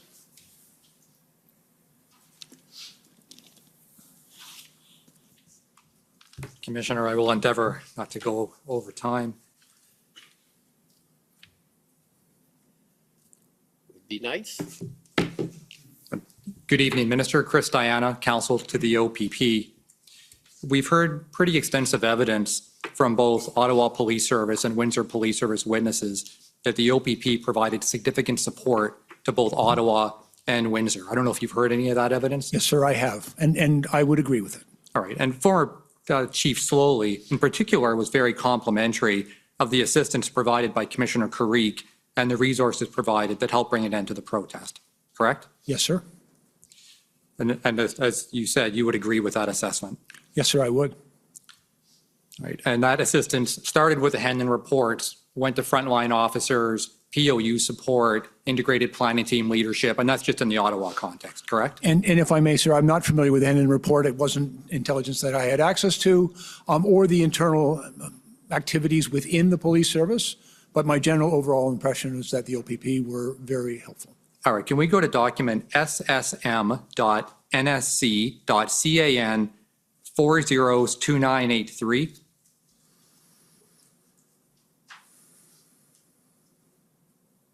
So what I'm bringing you to appears to be a text exchange between you and your Chief of Staff, Mrs. Stravis. Now, unfortunately, there doesn't appear to be a date on this. If you can scroll down and allow the witness to see it, it's fairly short, down to the end. Now, at the bottom, you'll see that you suggested that Chief Slowly does not have a strong support network within provincial police leadership.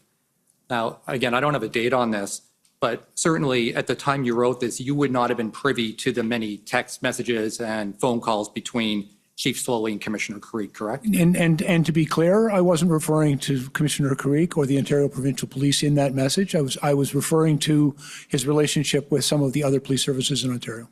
Oh, I see. So when it says within provincial police leadership, you weren't referring to the OPP, you were referring perhaps to other police leaders? Yes, sir.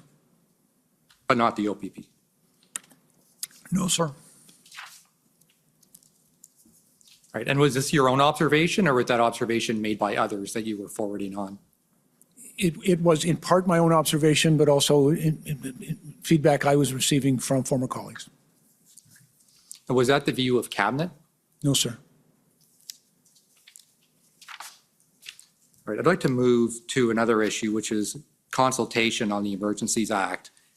If you can bring up, Mr. Clerk, document ID pb.nsc.can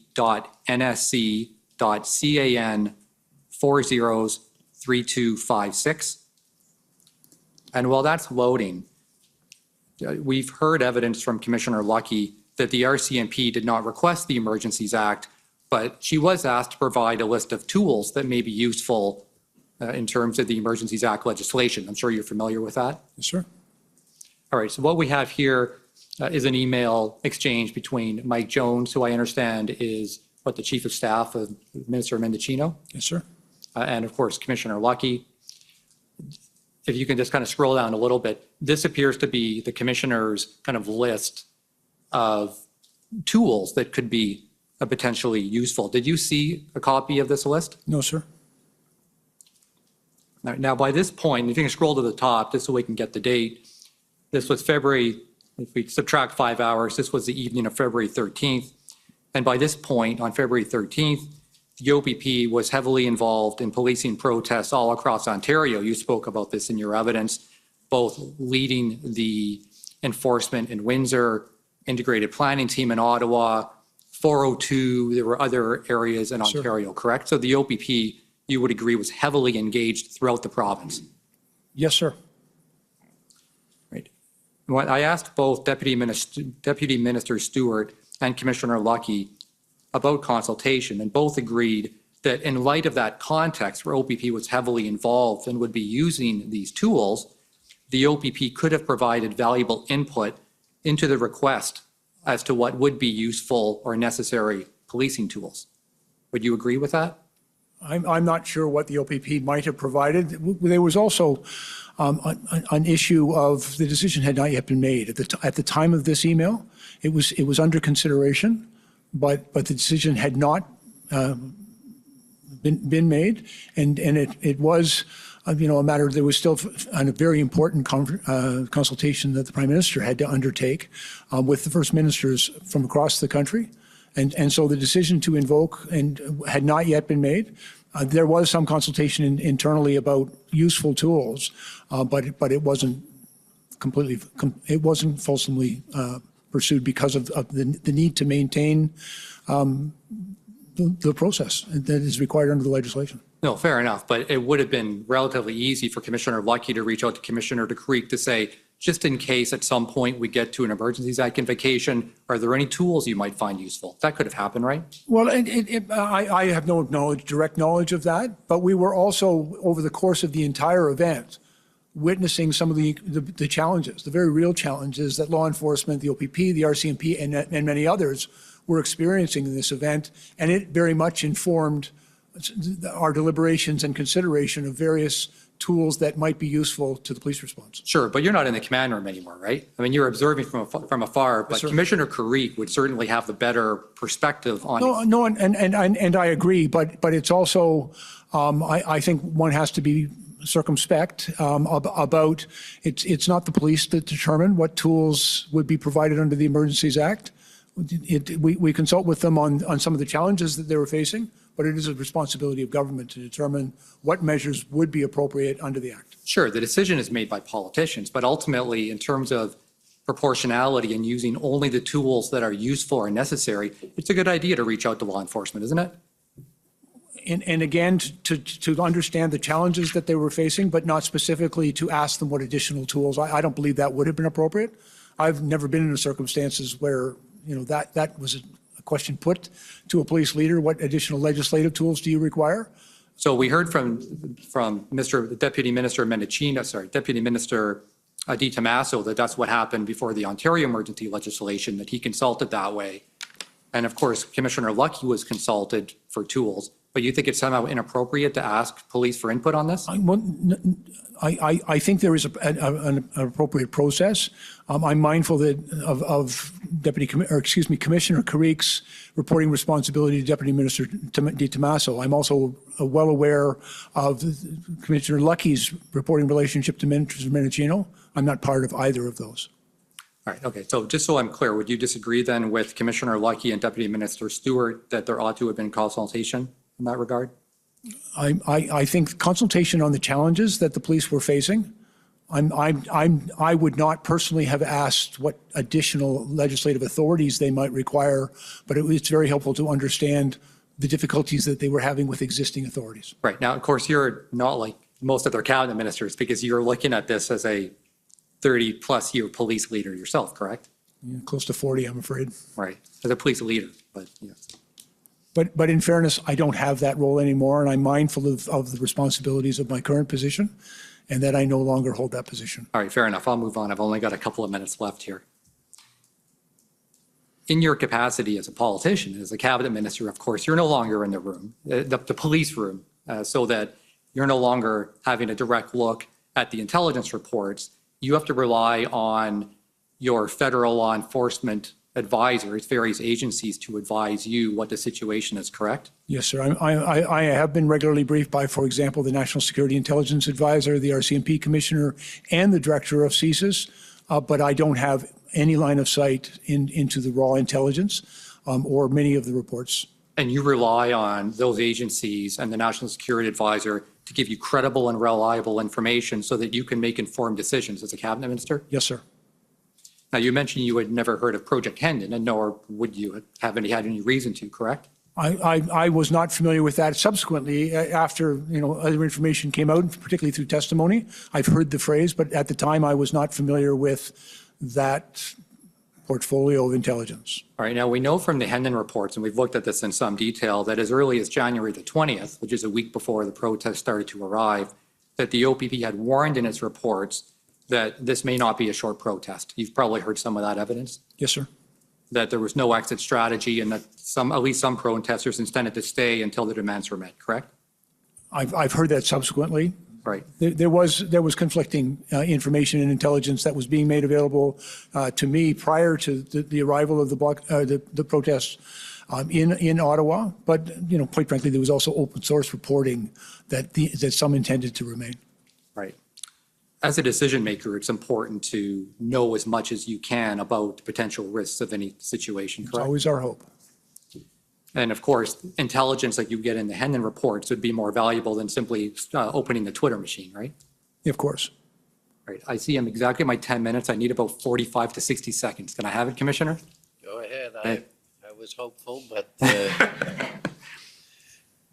All right. So not only is it important that you would know this information, but you want to be told in a timely way so that you can make appropriate preparations. And again, there's a decision as to what information is appropriate to share Yes. with Cabinet, but of course, we want that information to be as clear as possible, not only so that we can assess its on its merits, but also its credibility, and so that information could be very important to us. And the reason I ask, I go back to a phrase used by my friend for the commission earlier when he talked about if there's a hurricane moving up the coast, you want to know well in advance. And I'm not analogizing necessarily between the convoy and a hurricane, but the earlier you would know, the better, correct? Yes, sir. Just went through Hurricane Fiona, and we were tracking really carefully where it was going to make landfall. Right. And so your first briefing, according to your witness summary, was actually January 27th. That's in your witness summary. Yeah, I believe that's correct. And that's a full week after the OPP reported in Hendon about the fact it could be a long protest. Again, sir, I didn't have any information about that. I'll take your word for it, of course, but I did receive my first briefing, I believe, on January 27th. All right. Thank you. Thank you for the indulgence, Commissioner. Much appreciated. okay. Next is counsel for former Chief Slowly.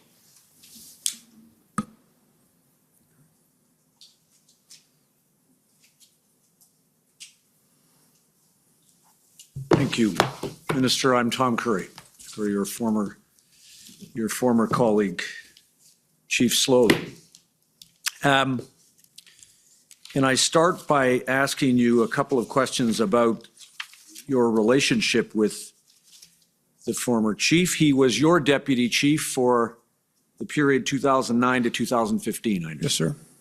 And prior to that, I think you told the commissioner that you had worked with him in the aggregate for 25 years. Close to it, sir. I think we first became, he was actually subordinate to me in a division I ran beginning around 1997 or 98. Right. And during the time that you worked with him, he had succeeded under your command in achieving promotions and taking on increasing responsibilities. Yes, sir. And you knew him then and now to be an experienced and effective police leader. Is that true? Yes, sir. I have great respect for Chief Slowly, Mr. Peter Slowly. And that included, in as I understand it, in matters that concerned public demonstrations. You mentioned the Tamil demonstrations. I understand that Chief Slowly, or at that time, not Chief Slowly, but at that time as a member of the Toronto Police Service, that he was a major incident commander in that respect. There were a number of my commanders, but Peter also held that role in the service at that time. And you have seen firsthand his ability to manage successfully large-scale public demonstrations. And again, I did not have direct observation of Peter dealing with large public order events. Of course, his actual involvement in the G20, as I recall, was somewhat more limited. But certainly I recall quite vividly the Tamil protests. Frankly, I think we took a very careful, measured approach to that. And frankly, I've always been proud of my services keeping everybody safe in those circumstances. Including the role that he played. Including all of the men and women who were involved in that effort. It was very much a team effort. Thank you. Now, during the time that you were chief of the Toronto Police Service and Deputy Chief Slowly, or Chief Superintendent, he held a number of different ranks. During your tenure, he had your confidence and respect. Yes, sir. Just to be clear, if I may, I deployed him as my field commander, which put him in charge of close to 4,000 of my officers, responsible for all of our divisional response, which was one of the largest and most significant jobs in the police service. And during that time, you were asked a number of questions by my friend from the Ottawa Police Service about the role of a chief and various other aspects of things. During the time that you worked with Chief Slowly, you just confirmed he had your confidence and respect, and you saw him in command, and he was a good commander. True? Yes, sir. Now, when he came here to the city of Ottawa to become the chief, you understood also that it was to implement a change mandate on behalf of the Police Services Board. Yes, sir. Including in respect of the board's effort to try to improve the relationship between the Ottawa Police Service and racialized communities, and marginalized communities. Yes, sir. And those strategies are challenging strategies as an agent of change. Is that true? I have had considerable experience, Toronto being a very diverse city, in bringing about a stronger relationship between the police and the minority communities we serve. I was going to say that you yourself made improving community policing one of your objectives as chief of the Toronto Police Service. Very much so. And of course, Deputy Chief Slowly at that time was an important member of your command team on that score. Yes, sir. Now, when he came to Ottawa, you learned, am I right, that he faced some opposition from within the rank and file?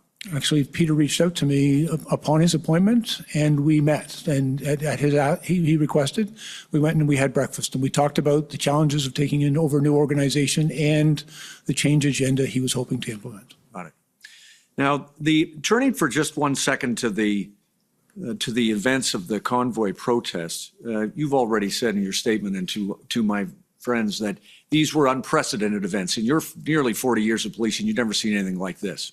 There were certain aspects of it that were unique and uniquely challenging. And in terms of the questions that you were just asked by my friend on behalf of the OPP about what could have been known or foreseen, I won't take you to the documents because there are a number of them, and I won't take the time. But were you aware that representatives of the RCMP, the OPP, the Sûreté de Quebec, Parliamentary Protective Service, all reviewed the Ottawa Police Service plan for the convoy? I'm not aware of that activity, sir. I had no line of sight to it. Or that you wouldn't be aware that the OPP, one member of the OPP described the OPS plan for managing the convoy in advance as a robust plan? Again, I've not seen any documents with respect to that. I have no knowledge of it. Fair enough. And it's, as I understand it, you aren't second guessing the Ottawa Police Service's plan or the plan that was reviewed by those other police services in advance of the convoy. No, sir. And quite frankly, I have no insight into the plan. I don't inquire about the plan. I only needed some assurance that one was in place. And then once it was here and it became a very different protest leading eventually to an occupation, you understood that the Ottawa Police Service on its own lacked the resources to manage it successfully. That had been made clear to me, yes. And you accepted that? Yes, sir. Now, let me just take you to one document that one of my friends had projected for a second, just while I have it. SSM, please, Mr. Registrar. SSM NSC CAN 2983. Minister, this was shown to you a moment ago. I'm just going to ask you to look at a different line than the one that was shown. Thank you. Just scroll down if you don't mind, please. Keep going. And keep going a little bit. There, thank you, stop. You wrote this, I doubt Peter is getting a lot of support in his own organization. They are likely sitting back and waiting for him to flounder. And then the line that was read to you earlier about lack of a strong support network within other police leadership. Just focusing on the first part of that sentence, it was your concern that members of his own police service, the Ottawa Police Service, were not supporting this chief. And if I may, just to be very fair here, I have no information. I had no insight into, what was going on within the Ottawa Police Headquarters. I don't know. I don't know the men and women under his command or anything that may have been, we've heard some evidence since, but I had no sense of that. But I was concerned because in the conversation Peter Knight had upon his appointment, that he was coming in with a strong change mandate, and I know how challenging that can be. And the expression to here in this text or message was a very real concern for you. Is that fair? That you were concerned that his own command team, or at least members of his own organization, would sit back and wait for him to flounder, not support him in the expectation that perhaps he would fail and pay a price, not unlike the one that you were invited to comment about by his own police service in their questions to you. Well, and again, to be fair, I was speculating here, and I don't want to characterize this as based on any factual information that was available to me, but I was concerned that in a very challenging set of circumstances, it's really cohesion within the command structure is really, really important. And I was concerned that cohesion may not have been as strong as it needed to be. Understood. And of course, one cannot lead an organization that does not wish to be led very easily, right? I know a little bit about the challenge of leading a large police organization, and I think leadership is very important, but I would also say leadership doesn't exist just in the chief's office. There's leadership throughout the entire organization, and that leadership has to be mobilized to get the job done. Understood. Now, a couple of things, if I may, please. I want to ask you, if I could, about RFA, requests for assistance. Can I just ask you, please, to confirm that the Solicitor General Ontario asked for the use of the Cartier drill hall? Do you recall this? Yes, sir. And am I right that the Solicitor General Ontario asked for the use of the Cartier drill hall parking lot for 2 days, being the weekend of the protest? Yes, sir. And I also recall being able to give a positive answer to that request. Right. And exactly. You made that available. Just for the record, Commissioner, I don't want to see it, but SSM CAN 4564. Minister, you spoke about, just in terms of the role of the chief, could you help this commissioner, please, with this question?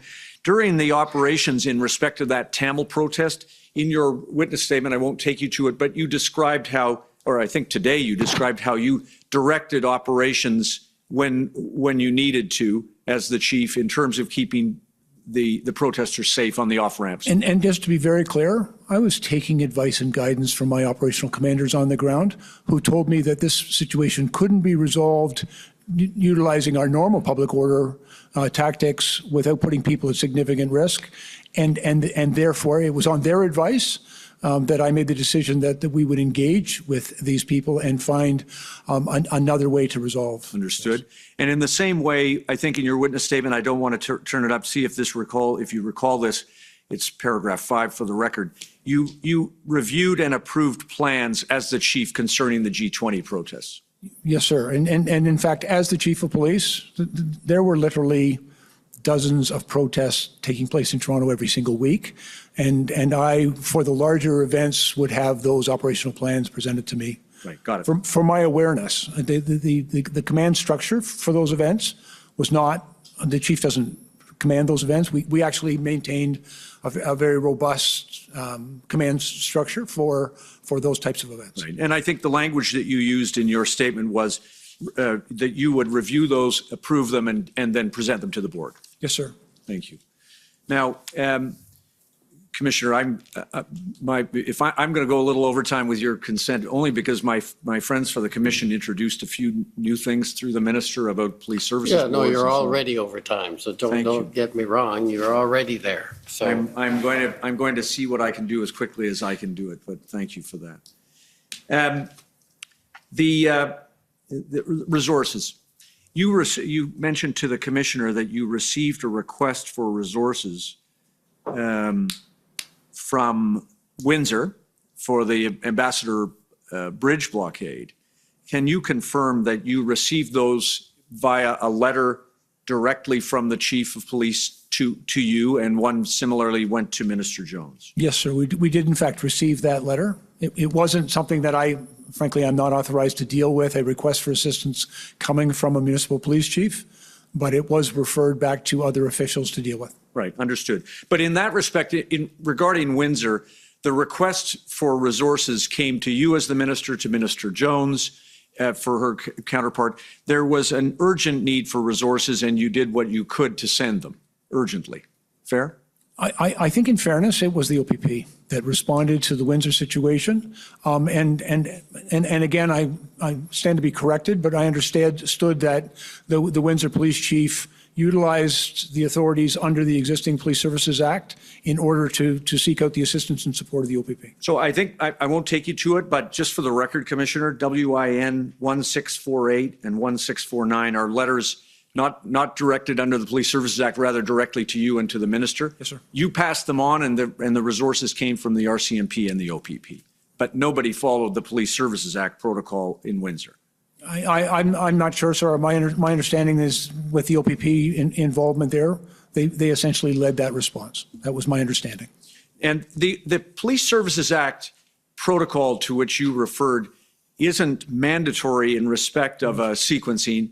It is there, but police services, including at the time that you were the chief in Toronto, gain resources through memorandum of agreement and other requests through police services, correct? Generally for planned events, yes. When I made reference in my earlier remarks to this Police Services Act and the provision within the Act for a chief of police to deal with an emergency that exceeds their capacity, there is that provision in the Act. But I am in agreement, sir, that quite routinely for a lot of these events, they reach out to neighboring police services and people come to help each other as best they can. And what you observed from Chief Slowly was that he was trying his best to get the support he needed for the community, to keep the protests safe and his own service safe, correct? He was certainly advocating for what he believed to be the necessary resources. And your observation was that he acted in good faith in the performance of his duties? I did not detect any element of bad faith. And that were you made aware, I assume that you weren't, you did not know of the plans that the OPS had, their evolution and the approvals that Chief Slowly's team gave to those plans? No, sir. As I've previously testified, I made no inquiry and received no information of the operational plans that were either being developed or in place. The information that you received as a minister and in cabinet came in respect of police services and resources through Commissioner Lucky. Is that fair? Primarily through Commissioner Lucky, yes. And are you aware that certain of the information that you received turned out not to be accurate in terms of the resources? I'll give you a couple of examples. That you were aware of what has been described, I think, by Deputy Commissioner Duhaime to the Commissioner as a mix-up about the 250 RCMP officers?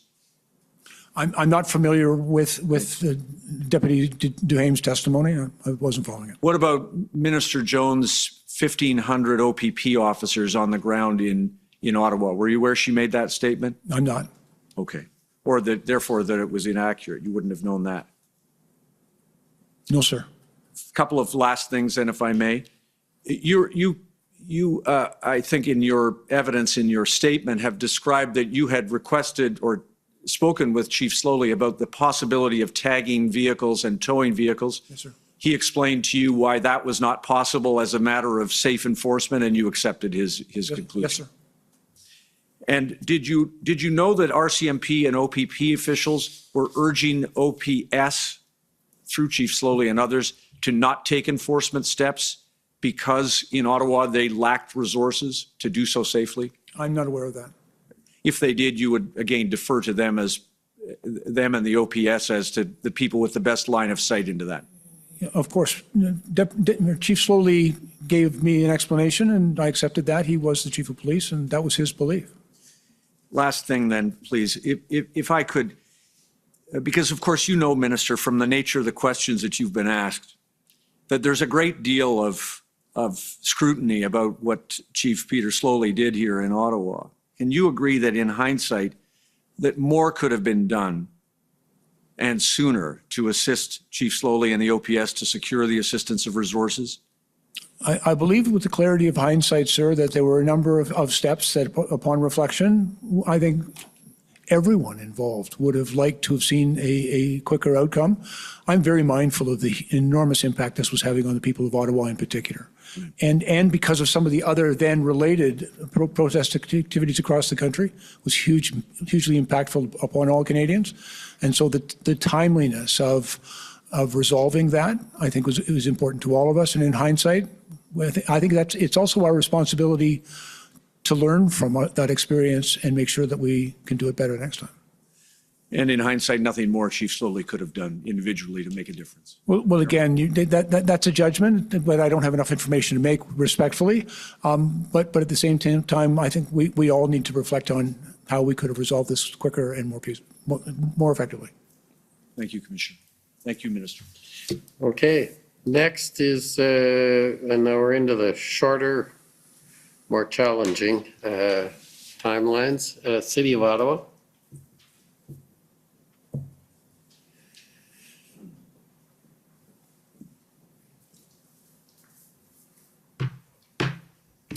Thank you, Commissioner. I'll do my best. Minister, my name is Alyssa Tompkins. I'm one of the lawyers representing the City of Ottawa.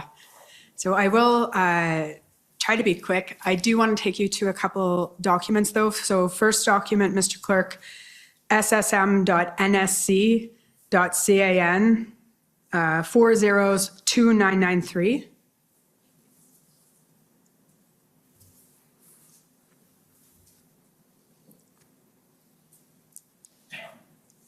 So this is one of the texts between you and your chief of staff.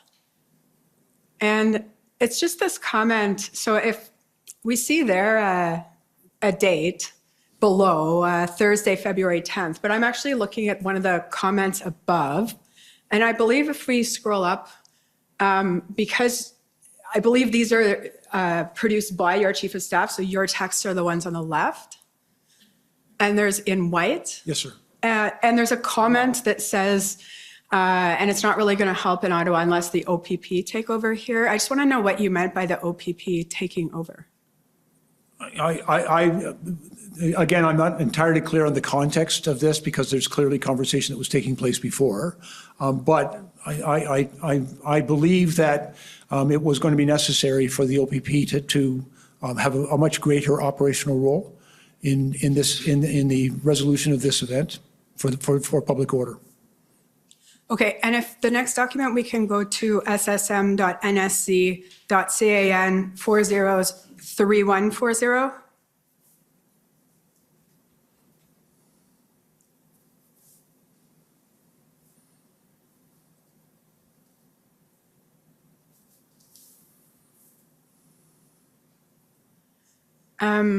More text messages between you and your chiefs of staff. Now here it's just forwarding tweets, but there's a tweet being forwarded from Robert Fife that says, this is what Ontario government sources have said was coming. She slowly pushed aside to allow OPP RCMP to take charge of 16 days of chaos in downtown. I think you then forward a text from Glenn McGregor, maybe the OPP will help. I'm just wondering, particularly with respect to the text from Mr. Fife, he's hearing from Ontario government sources that OPP and RCMP are coming. I was just wondering, sir, whether you ever heard anything to that effect from the province. No, ma'am. My only knowledge of this information was what Mr. Fife was tweeting, and that's why I shared it with my chief of staff. Okay, no, those are my questions. Thank you very much, sir. Well under your time. Okay, next is the Ottawa Coalition.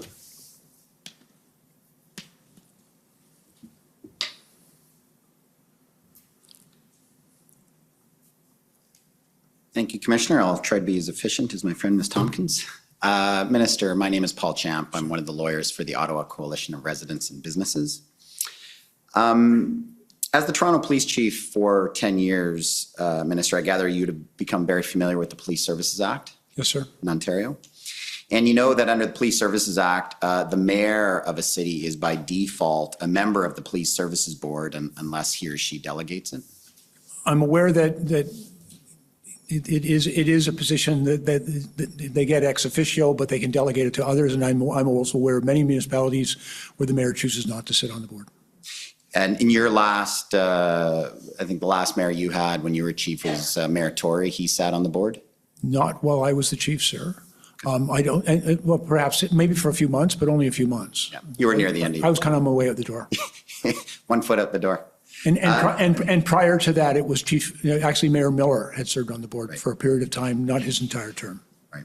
Mayor Ford didn't choose to. We won't go into that. No, sir.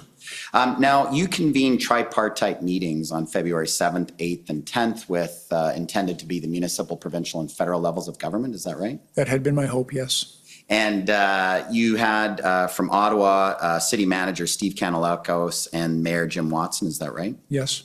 And when you dealt with Mayor Watson, you would have assumed he was chair of the Police Services Board. Is that right? I don't think I was making that assumption. I'm not aware of that. Did you know if he was the chief or if he was on the board or not? No, and I apologize, but I'm not that familiar with Ottawa Council or its board. Right, but given your familiarity with the Police Services Act, would you not have wanted to deal with someone from the Police Services Board who actually has some operational guidance and responsibility over the again, Ottawa Police? If I may, I don't think that's an appropriate discussion for a minister of the federal government to engage with the chair of a municipal police services board.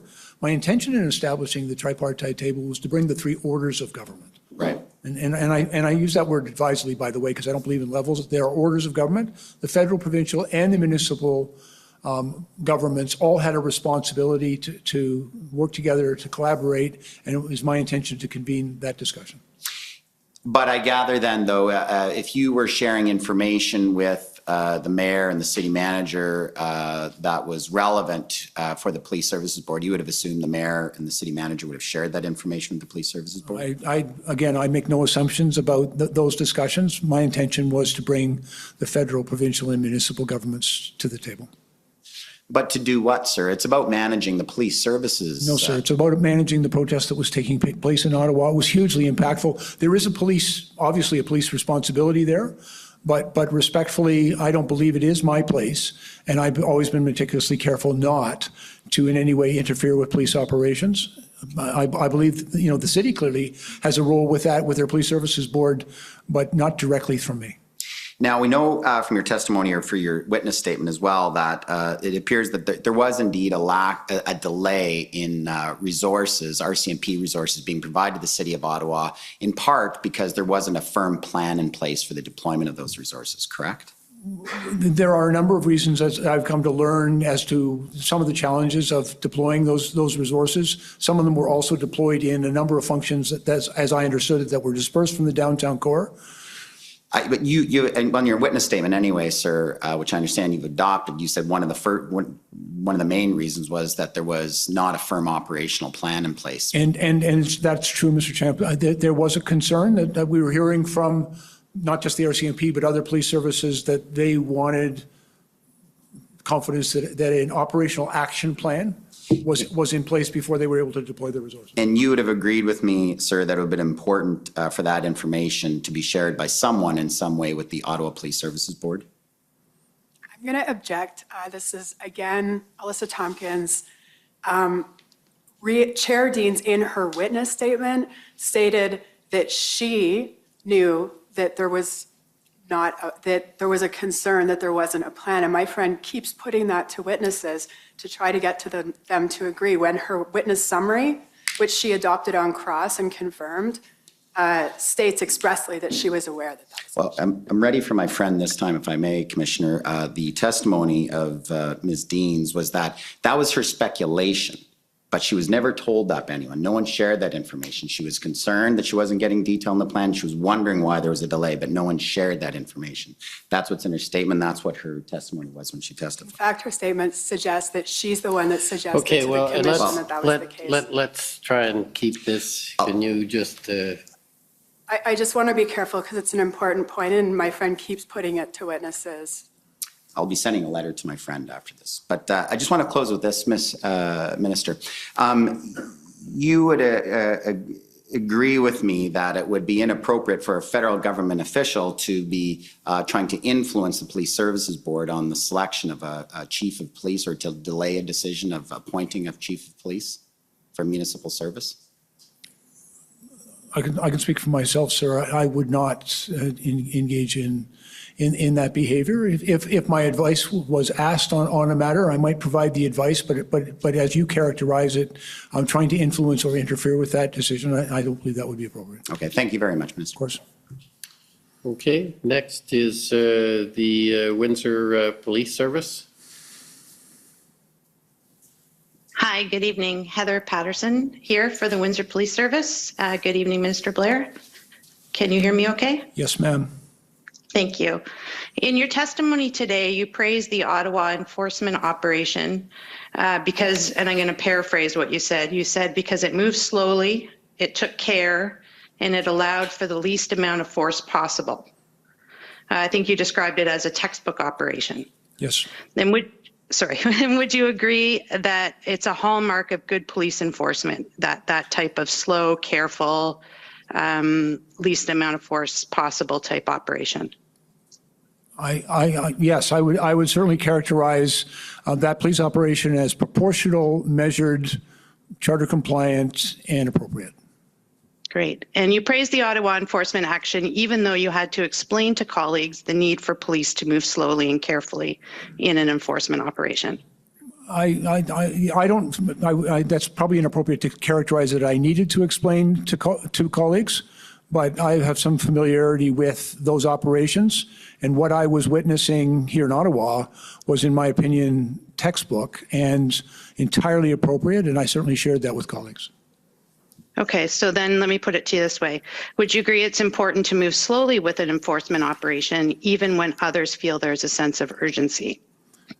And again, I think the response is it depends on the urgent nature. If someone was being injured for example, I think under those circumstances one might want to go a little quicker, and it'd be necessary. But I think a methodical, measured, and proportional response.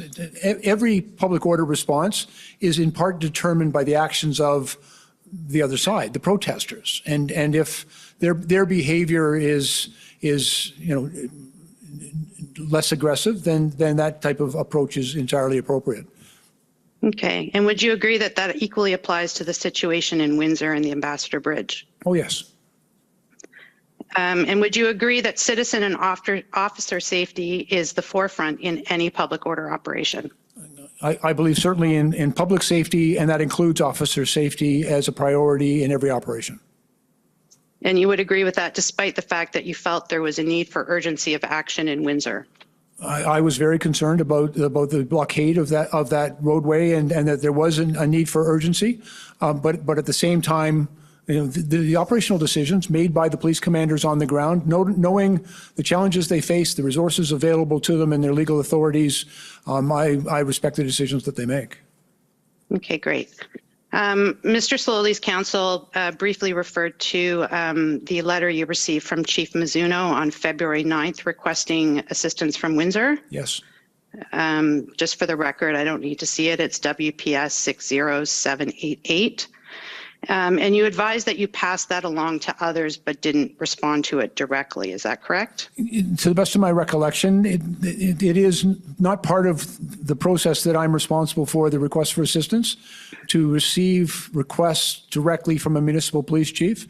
Those requests come through provincial and territorial ministers, and it was referred, to the best of my knowledge, to the appropriate minister in the Ontario government. And do you know who that minister was? I believe it would be the Solicitor General, Sylvia Jones. Okay, and But if I may be clear, that was likely done through officials.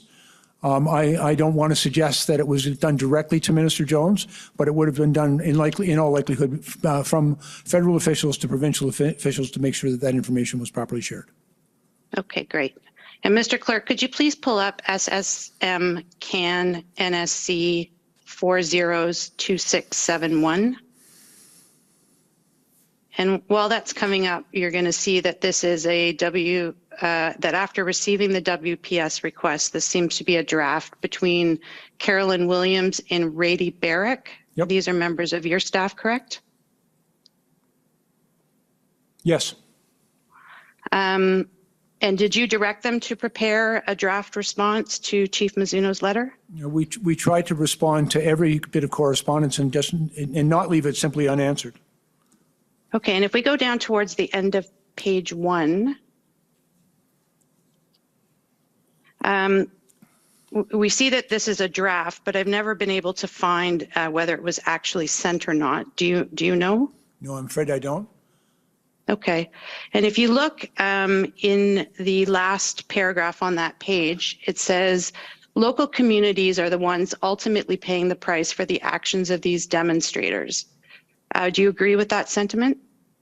I think certainly the local communities were in fact being significantly impacted by these actions and by these blockades and demonstrations that were taking place. Okay. And would you agree it's vital that government ensure that police have resources required to maintain public safety to bring about a peaceful resolution to a public order event?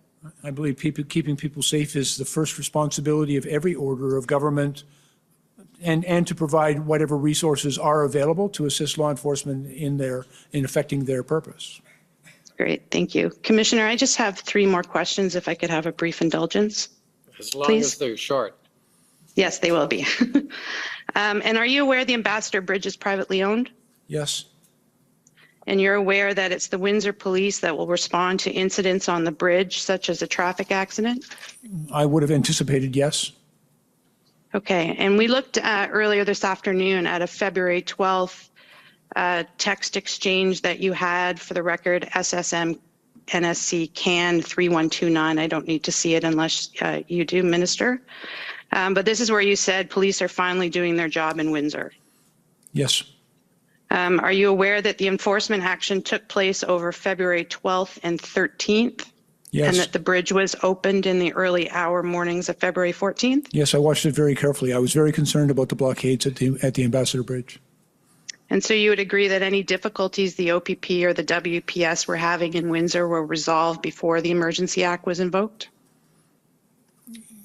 I was aware that they had been able to move that protest. I was also aware of concerns that they were expressing to us that those blockades could either go to some other place or could return to Windsor. And what we had heard very clearly from the police is, although they had been effective in clearing it, there was real concern as to whether they could hold it open.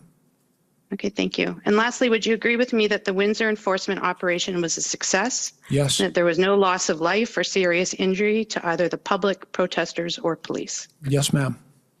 Thank you very much. Those are my questions. Okay, thank you. Next call on the City of Windsor.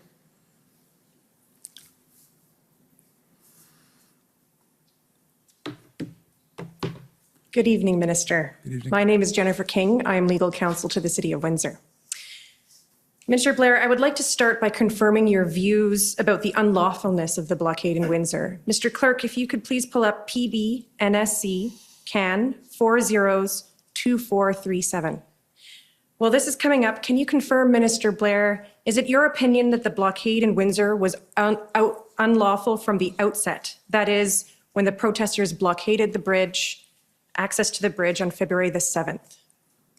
Yes, I believe that was unlawful. I believe there are relevant statutes, municipal, although I don't have a deep knowledge of your municipal bylaws, but certainly within the Ontario Highway Traffic Act and even criminal code offenses that were relevant to the situation. Okay, so what I'm showing you is a transcript of a media availability that you held on February the 9th at 1 p.m. with Ministers Mendocino and Alhambra.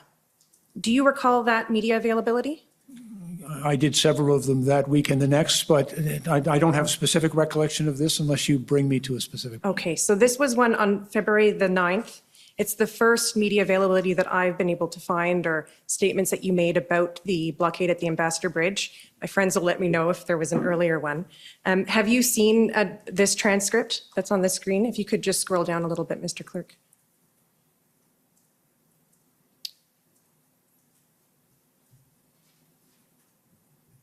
I've actually not seen this transcript, but if you could scroll down, and by the way, I think I likely used the word thuggery, not thuggery. Okay. Well, Mr. Clerk, if you could please scroll to the bottom of page 3. And you'll see here, I think at page 3 of the PDF. I apologize, I might not have the right spot. If you could scroll up, please. All right, so I don't seem to have the right spot, but instead of wasting time and scrolling through the transcript, I'm just going to read to you some of the parts of your transcript. So in the transcript, you state these blockades are unlawful. And I would urge all of those who are engaging in this unlawful activity, think about the people you are truly hurting and stop. Let me be very clear. The Ambassador Bridge is a vital artery to our country, and it's a vital artery to our supply chain. It's central to the functioning of our economy and to serving all Canadians. Do you recall making those comments? Yes. And later in your remarks, you referred to the protesters' unlawful actions blocking ports of entry as essentially putting their foot on the throat of all Canadians. Do you recall that? Yes. And in your remarks, you also state that the rule of law has to be upheld, and Canada will ensure police have the resources they need to uphold the law and keep the peace, right? Yes. Your opinions reflected in these remarks have not changed since February, have they? No, sir. No, ma'am. I take it you made these statements to national media to make it clear to the public and to the protesters that protesting by blockading ports of entry is unlawful, correct? Yes. And that the protesters should stop. Yes. Are you aware that the same day as this media availability, that it was widely reported by American and Canadian media that you and your fellow ministers labeled the bridge blockade as illegal? I didn't have the opportunity to read the American press, but I'm not surprised. Okay, but the protesters did not stop, did they? No. Okay. I have a few questions, Minister Blair, about planning around critical infrastructure. So will you agree with me that systems of support should be in place to support the communities and local authorities who are most often the first responders to emergencies? I would agree that local communities are often the very first impacted. I tried to make the point, though, the blockade at Ambassador Bridge went well beyond that intersection in Windsor. It was affecting auto plants, for example, right across the province and in Michigan, that, a lot of people were being deeply impacted. But certainly I would acknowledge how difficult that was in Ottawa and in Windsor. Minister Blair, are you aware that shortly after the successful police operation, Windsor representatives, including Mayor Dilkens, started asking all three levels of government to sit down and develop a long-term sustainable framework to protect the critical border infrastructure? I did not have a direct conversation with Mayor Dilkens, but I believe my colleague did. Well, Minister, are you aware that Mayor Dilkens wrote to you directly on March the 17th? If you share it with me, it'll refresh my memory. I have no direct recollection of that letter from Mayor Dilkens, although we've communicated quite extensively over the course of the pandemic and other related matters. Okay, well, I will ask the clerk to bring this up. This is Win 402240. So he sent you a letter on March the 17th. And just to summarize it for you, and you can see it, but I don't have very much time, Minister. He does ask for you and Minister Mendicino and former Solicitor General Jones to sit down, to debrief and work together to protect Windsor's important international border crossings. You don't recall receiving this letter? I have no direct recollection of it, but it strikes me as a reasonable request from the mayor. Okay. And Minister Blair, are you taking any steps as Minister of Emergency Management to ensure the interjurisdictional collaboration that's requested by Mayor Dilkens here and the planning occurs to protect border infrastructures and the communities around them? There's a great deal of work ongoing about creating a more resilient critical infrastructure for this country from all hazards, including what we have seen over the course of last year. And if I may, I'm over my time. Are you taking any steps as a Minister of Emergency Management to ensure that municipalities and border municipalities are included in these conversations? I can tell you in every community that I go to, I try to go and visit the mayor.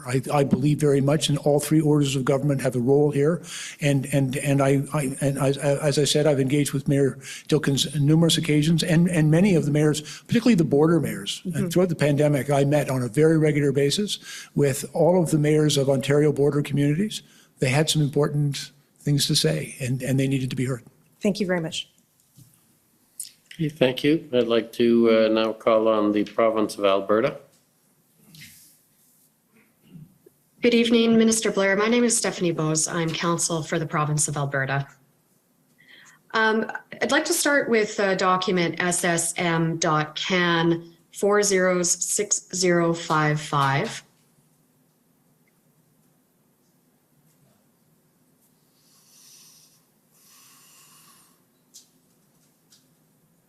And if, Mr. Clerk, if you could scroll down to the last email on this page, or sorry, in this document, it'll be on the next page.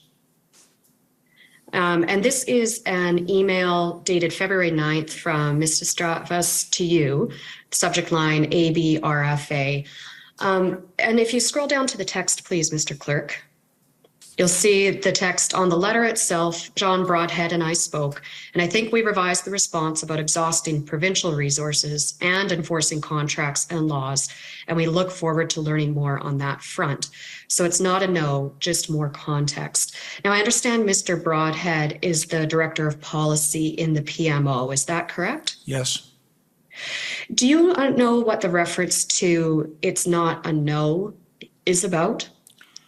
I believe I do. I was very concerned when I heard back from the Deputy Minister and the Canadian Armed Forces that they did not have the equipment that Minister MacGyver had requested in his request for assistance. And so I asked my staff and public safety to explore other areas of government to see if there was any way that we could provide assistance to Alberta. And we looked, for example, in other federal departments. We looked outside the country in Montana. We were looking for any way that if the CAF equipment was not appropriate or available, we were looking to see if there was any alternative that we could help Alberta with. All right, thank you. At ssm.can.nsc 402689. This was a record that Commission Counsel put to you earlier today. And I'll ask the clerk to please pull that up. The version that you saw today was unredacted, and I understand that that was only recently supplied. And when we review this, this is an email from, again, your Chief of Staff on February 11th. If we scroll down, we see an email from Rady Barrick to you on February 11th. Within the next page, we see a response. Further, I understand that Alberta has the required legal authorities necessary to enforce compliance as a highway is considered essential infrastructure, and it goes on. There are a number of contraventions or other applicable legislation that may also be enforced by Alberta and its police forces. So at that point in time, the reason for rejecting Alberta's RFA was, in fact, that the position of Government of Canada was that Alberta had the required legal authorities. Is that correct? Yeah, if you could read down through the entire letter, because I want to see how this is dealt with.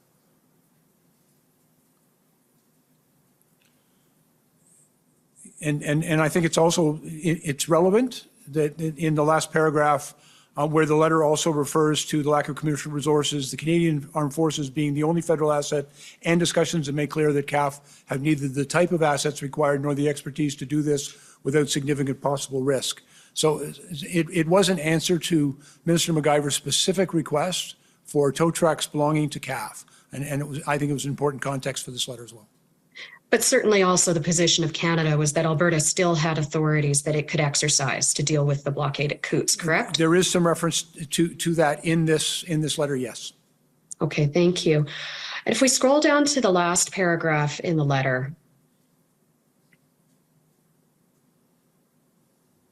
there's reference there to the use of federal resources may be reconsidered at a future date once all other provincial options and capabilities have been exhausted. What was meant by that? Well, again, we were also examining across all of government. We were also talking about the possibility of providing funding to assist them in acquiring through private and commercial means the vehicles that they required. But of course, contingent on all other provincial options and capabilities having been exhausted, correct? Well, and again, not just exhausted or unlikely to succeed. I think that's a reasonable consideration as well. I think we were trying to communicate. My concern, quite frankly, is I felt a necessity to reply to Minister MacGyver, who had made a request to give him the information. He very specifically asked for something, and we were saying no. And I think, as you saw in the email above this, I was concerned that we weren't able to say yes, but I was also concerned that we needed to reply to his letter. And that reference, of course, is to at the very top when you approve this response, is the response to go to Alberta. Yep. And then I'll ask you, Mr. Clerk, to please go up to the top. There's a reference to has the PMO approved? And I take the PMO to be the Prime Minister's office. Is that correct? That's the usual, that acronym represents the Prime Minister's office. For sure. And was it a requirement that the Prime Minister's office approve a response to an RFA? No, not normally, but clearly there was communication between the offices because there's also an issue of intergovernment affairs between ourselves and the provinces. I think there was a complexity to this request because it involved a number of different ministries, and it was an unusual outcome because we always try to find a way to say yes. Do you know if the Prime Minister's office ever did approve a response to Alberta's RFA? I have no knowledge of that. I'm not involved in those communications. All right. There is reference in the records to your Chief of Staff arranging a February 9th meeting with the Prime Minister to discuss the RFA. Were you aware of those discussions? No. Okay, thank you. I am over my time. I would ask the indulgence of the Commissioner for a couple more minutes just to touch on 2 more things, please. Okay, go ahead, but try and make it fast. Everyone's been For over, sure. with one exception, as I recall. All right, Mr. Clerk, could you please pull up document ssm.nsc.can 403164? And this is an email dated February 17th from you to your Chief of Staff, Minister Blair. Yes. I'll have you scroll down a little bit to that second email. It says, Zita, this letter from Alberta is incredibly helpful. They are asking for federal assistance. They say they've exhausted all existing authorities and resources. They are practically begging for us to help. We should think about publishing this. I'll take it this is reference to the February 5th RFA that your office received from Minister McIver. Is that correct? Yes. All right. You wanted this letter to be published as support for Government of Canada's invocation of the Emergencies Act, correct? My intention was that it would be published because we were putting documentary evidence before Parliament. There was an ongoing parliamentary debate and there was a vote scheduled for the following week. And my recommendation, because specifically Minister McIver had talked about the RCMP exhausting, the language isn't in front of me, but I believe his letter said all of their resources and options. And I thought that was particularly relevant to the discussion around the invocation of the Act. But you were also aware prior to the invocation of the Act of Alberta's success in purchasing tow equipment, correct? I was aware that they'd purchased tow equipment. I also was aware that it had become somewhat moot because after the investigation by the RCMP, the seizure of weapons and the arrest of a number of individuals, the blockade that existed at Coots, most of those people skedaddled. All right, thank you. One last record to put before you. That's pb.can 401132. And this is an appearance that a transcript of an appearance you had on Global News on February 13th at 11 a.m. Eastern Time.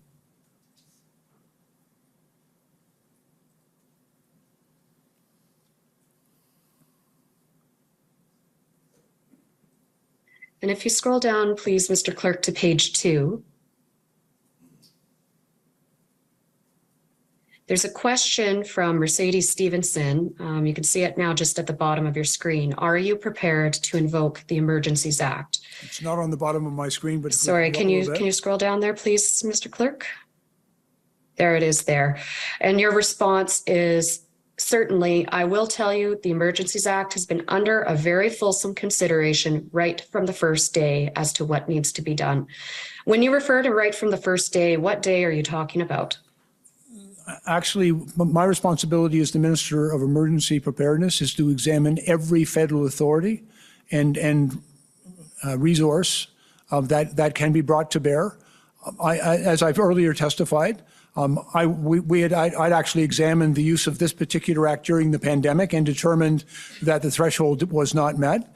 And throughout this event, I was aware of this and many other legislative options available to us. And so it was something that we were prepared to examine. But as you can see in my answer, a more fulsome answer, below that, I was very clear that our work with the provinces was important. And I talked about the Ontario steps that they had taken with their own Emergency Act. And as I believe I said, we will see if their effectiveness is sufficient to bring the situation in Ontario under control. And as I've said, I don't believe that we had at the time of this discussion on the Sunday morning reached that decision. And I was indicating that we were prepared to look at every option. But you'll agree, your answer was that it was under very fulsome consideration. So it's not just a background option, it's something that you were seriously considering, correct? What I was attempting to convey is that every option was on the table, and we were prepared to examine every option and then to do what was required to bring about a peaceful resolution of these blockades. I understand that you did I'm going to have to say that you're now more than double your time. So one last question is all I'll allow. All right, you will agree with me that by speaking on news programs on February 13th, you made the public aware that the federal government was considering the Emergencies Act, correct? I anticipated that the public was expecting their government to consider every option to bring about a peaceful resolution to these protests because it was hugely impactful, not just to the people of Ottawa and the communities impacted, but to the entire country. All right. Thank you very much for answering my questions today, Minister Blair. Thank you very much. Okay, the province of Saskatchewan, please. Good evening, Minister. My name is Mike Morris, and I'm counsel for the government of Saskatchewan.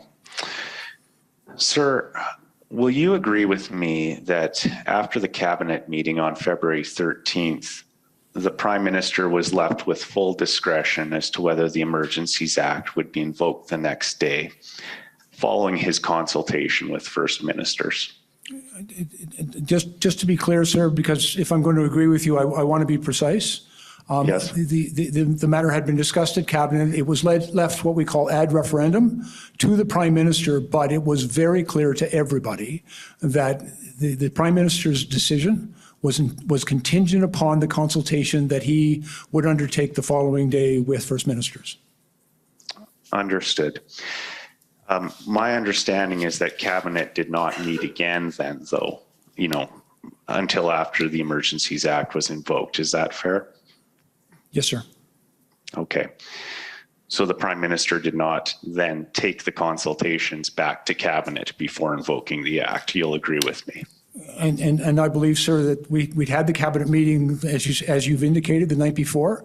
There was a Cabinet discussion, but the final decision was left ad referendum to the Prime Minister following his consultations with the First Ministers. I understand your answer. Minister Blair, I understand you're the President of the Privy Council, correct? Yes, I am.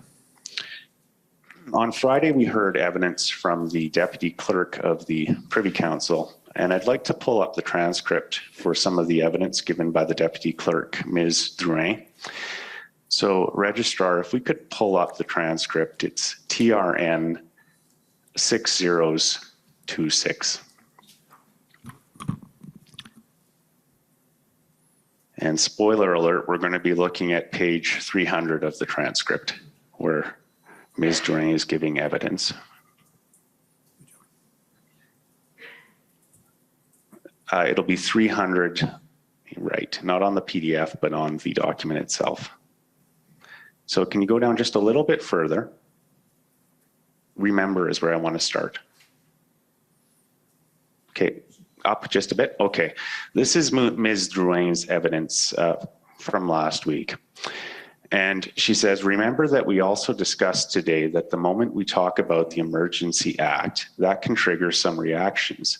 And that was the CSIS assessment on the risk of triggering or invoking the Emergency Act. So we were quite aware that the moment that we talk publicly about the Emergency Act, the timeline to take a decision is very short.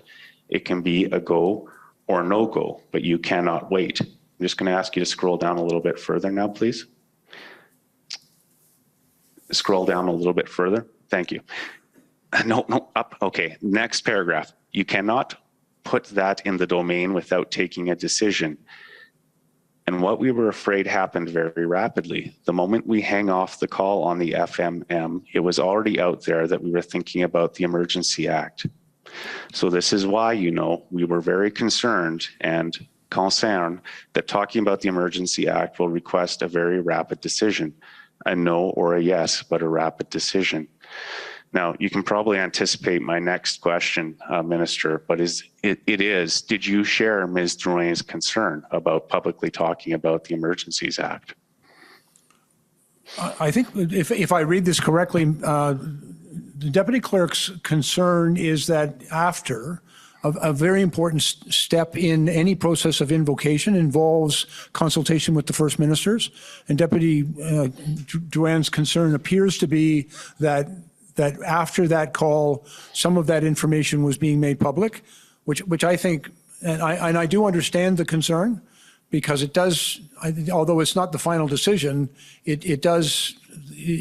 many might take an inference that this was likely to happen. That, in my opinion, is different than suggesting we were considering all options, which was a conversation that I'd had a number of times prior to that. But if the deputy's concern, quite frankly, I have great respect for the deputy, and if this was a concern she had, and it aligns somewhat with CSIS's advice that the invocation of the Act could result in a violent reaction from some. Okay. My friend for Counsel for the Government of Alberta referred to your interview with Mercedes Stevenson. I understand you also gave an interview with Rosemary Barton on Sunday morning, February 13th. Is that correct, Minister? Yes, sir. And that was on Rosemary Barton Live. I understand at that time you advised Ms. Barton that the IRG had been having daily discussions about the potential invocation of the Emergencies Act. Is that fair? I'd actually have to see that to understand the precise language. I was trying to be, and it was always my intent to be very precise, that we were considering all of our options, including the Emergencies Act, but that no decision had yet been made. Do you recall telling Ms. Barton that the police now have new authorities and very effective tools? We just need the police to do their job. Yes, I do, and I was referring to the new authorities as those that had come from the province of Ontario with the invocation of their emergencies measures and as well the regulations that they had brought in on the Saturday. And do you also recall stating that it was somewhat inexplicable why enforcement was not happening? I was asked if I could explain the law enforcement's response. And I said it was somewhat inexplicable, and my meaning there, I hope, was clear, that I could neither explain nor account for law enforcement's response. Frankly, that's up to them. Okay. Did you think that your statements might suggest that a decision needed to be made fairly promptly about invoking the Emergencies Act or not? I don't believe that would have influenced either the Prime Minister or the First Ministers in their deliberations. Okay. I understand that you were not present at the First Minister's meeting held on February 14th. Is that correct? Yes, sir, that's correct. Now, in your view, would it have been appropriate to advise what that meeting was going to be about before the start of the meeting? You're asking me to speculate on something, frankly, I have no knowledge of, and I was not part of that meeting. If you were a premier, would you have preferred being advised in advance about what a First Minister's meeting is going to be about? That's quite a hypothetical, sir, and I've never thought about being a premier. You're well over time, so with that answer, you're going to have to wrap up, please. Last question. Thank you, Commissioner. Minister, from your perspective, would there have been any risk to advising the premiers about what the First Minister's meeting was going to be about? Respectfully, sir, I don't believe I'm in a position to assess that risk. Okay, that's my last question, so thank you for answering them. Thank you. Next is the Canadian Constitution Foundation.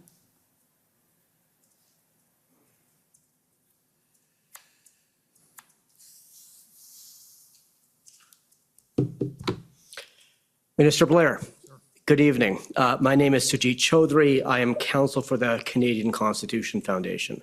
I have some questions for you about some remarks you made or evidence you provided in your witness statement regarding the sequencing of requests by the OPS to the OPP and the RCMP. And so just for the sake of time, I'd prefer not to call it up, although I will if you'd like to refresh your memory. But do you recall you said that the City of Ottawa and the OPS were not following the proper procedure for requesting resources because requests for police resources in Ontario are formally governed by Section 9 of the Police Services Act? And I believe that I expanded upon that evidence in my examination in chief earlier today, sir, that I am familiar, of course, with a number of circumstances where various police services may seek and obtain assistance from others. I was also just simply pointing out to council that there is a provision within the Police Services Act that allows for a police chief dealing with an emergency that exceeds the capacity of his police service to manage. There is a section in the Act that allows him to request assistance from the OPP. And Minister Blair, would you agree that that provision, although it authorizes a municipal police force or a chief of police to seek assistance from the OPP, it doesn't require that they go first to the OPP before going to the RCMP? No, and in fact, well, again, depending on the circumstances, they often go to neighboring police services. I can tell you from experience, in the Toronto Police Service, we very frequently assisted other municipalities because we had a fairly robust and well-established public order unit that we would assist those other police services. And so you'll recall the tripartite calls that Chief Slowly participated on February 7th and 8th. Yes, sir. And you had a brief interaction with him. And this was after the request for policing resources was sent simultaneously by Mayor Watson and Chair Deans, both to Ontario and to the federal government. And this type of concern about sequencing, it wasn't ever relayed to him, was it? I did not discuss the Ontario Police Services Act with the mayor. Right. My primary interaction was with the mayor, and on the first the tripartite meeting, Chief Slowly joined that call right at the end, and we did not discuss. And you'd agree there's nothing in the RCMP Act that says that the RCMP can't respond to a request from a municipal police service? No, and in fact they do, but there is actually, the Ontario Police Services Act is silent to the RCMP. And the RCMP has some capacity to respond, but under normal circumstances, it's somewhat limited. Sure, and this wasn't a normal circumstance though, was it?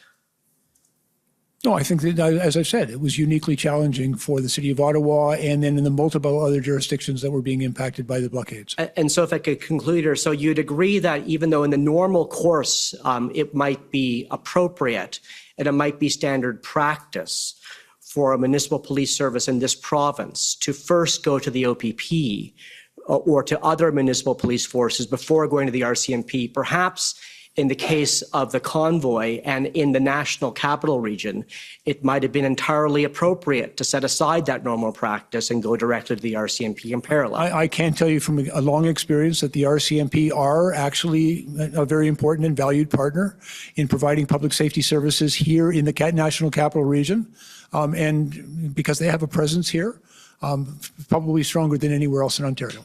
Thank you, sir. Of course, sir. Thank you. Next is the DDF, JCCF, Democracy Fund, and Mr. Blair, I'm Rob Kittredge, counsel for the Justice Center for Constitutional Freedoms, and we share standing at these hearings with the Democracy Fund and Citizens for Freedom. You understand that in order to declare a public order emergency pursuant to the Emergencies Act, there must be a threat to the security of Canada as that term is defined in Section 2 of the CSIS Act, right? Yes. And I guess let's put that definition up on the screen, please, just for reference. COM 935, Section 2. Are you familiar with the Section 2 CSIS Act definition of a threat to the security of Canada? Yes.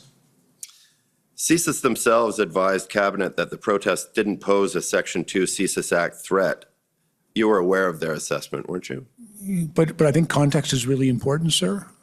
Sure. The advice that I understood from CSIS is that it did not meet the CSIS threshold for them to enable them to initiate an investigation And they were very clear about that. But for the purposes of the Emergencies Act, that definition, I believe, has a broader application that is contained within that definition. And it really, the violence and the threat of violence, I believe very clearly the threat of violence.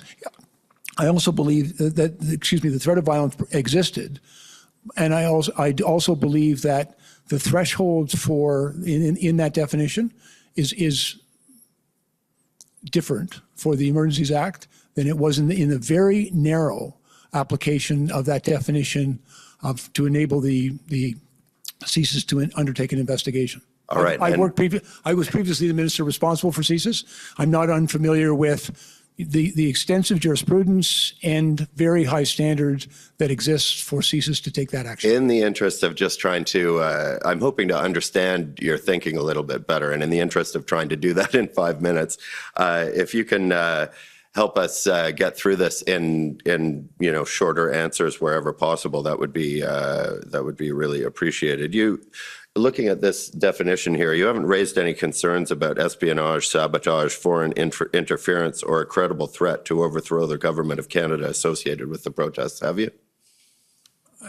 And again, there was some concern, not the activities of a foreign state actor, but that there was some concern about foreign influenced activities detrimental to the interest of Canada. And as well, just to be very clear, I believe there was more than ample evidence in support that the threat or the use of acts of serious violence, and that "or" is rather important.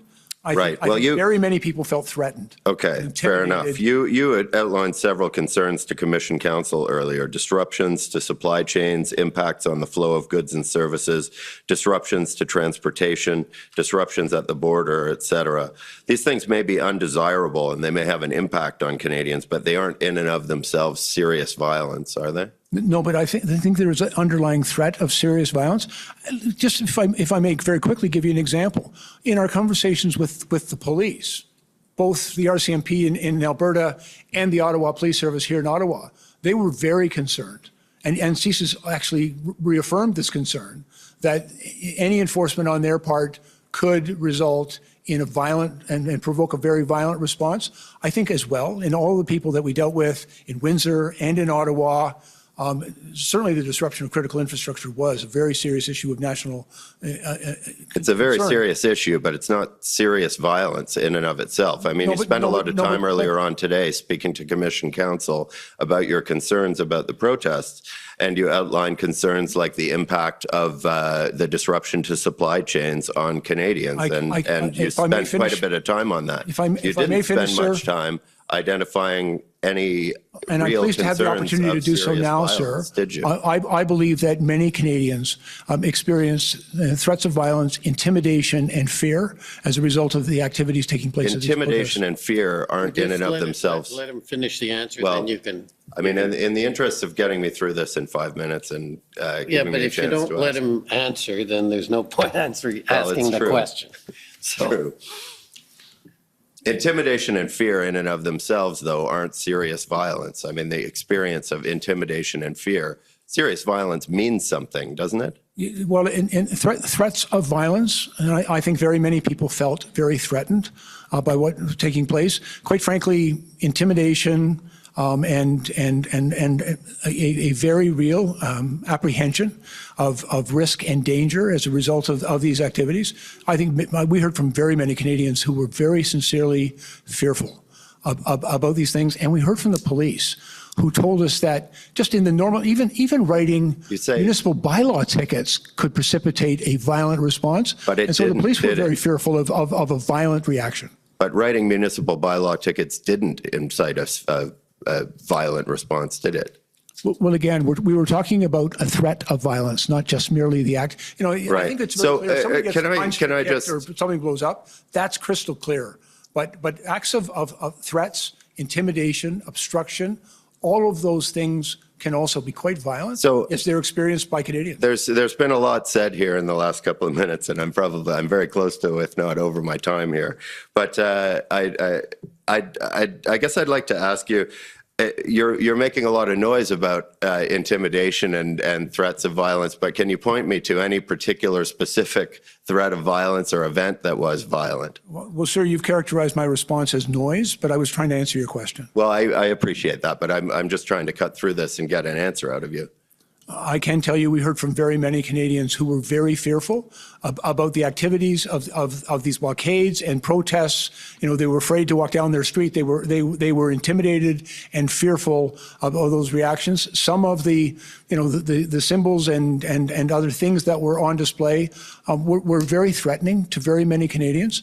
And frankly, the threat of violence is every bit as impactful on a community and on individuals. Okay. And therefore, it was a very serious matter from my perspective. All right. The definition in Section 2 of the CSIS Act of a threat to the security of Canada doesn't capture everything that you in your capacity as a Minister of Emergency Preparedness would consider to be a threat to the security of Canada, does it? I'm not sure what you mean. I think this definition is fairly comprehensive and includes the type of behaviors that I've referred to. But you would say that in your occupation as Minister of Emergency Preparedness, this sets the limit of what you would consider to be a threat to the security of Canada, Section 2 of the CSIS Act? I think this defines what, in my opinion, would be a public order threat to the security of Canada. There can be other types of threats that were not necessarily evident here. A cyber attack, for example, that's targeted at critical infrastructure that shuts off a pipeline or a power grid or a water treatment plant. Those can also manifest themselves as threats. There is a significant threat there that doesn't necessarily involve physical violence in the first instance. Okay. And just a final question. It's your belief that this definition here in Section 2 of the CSIS Act applies differently to CSIS than it does in the context of the Emergencies Act, right? I'm aware in the way in which this definition applies to CSIS's authority as determined by the courts to initiate an investigation. But I also believe that in its reference in the Emergencies Act, that this it needs to be looked at in a broader context than simply whether or not CSIS could go get a wiretap, for example. And there is, I think, very useful guidance here. So the Emergencies Act uses a different definition of a threat to the security of Canada. No, I think this definition as provided within the Act, in my opinion, is appropriate and does in fact identify the events and the circumstances that we have described as a concern within the Act as in fact a threat to the security of Canada. All right. Well, thank you very much. Those are my questions. Thank you. Okay, next is the CCLA, please.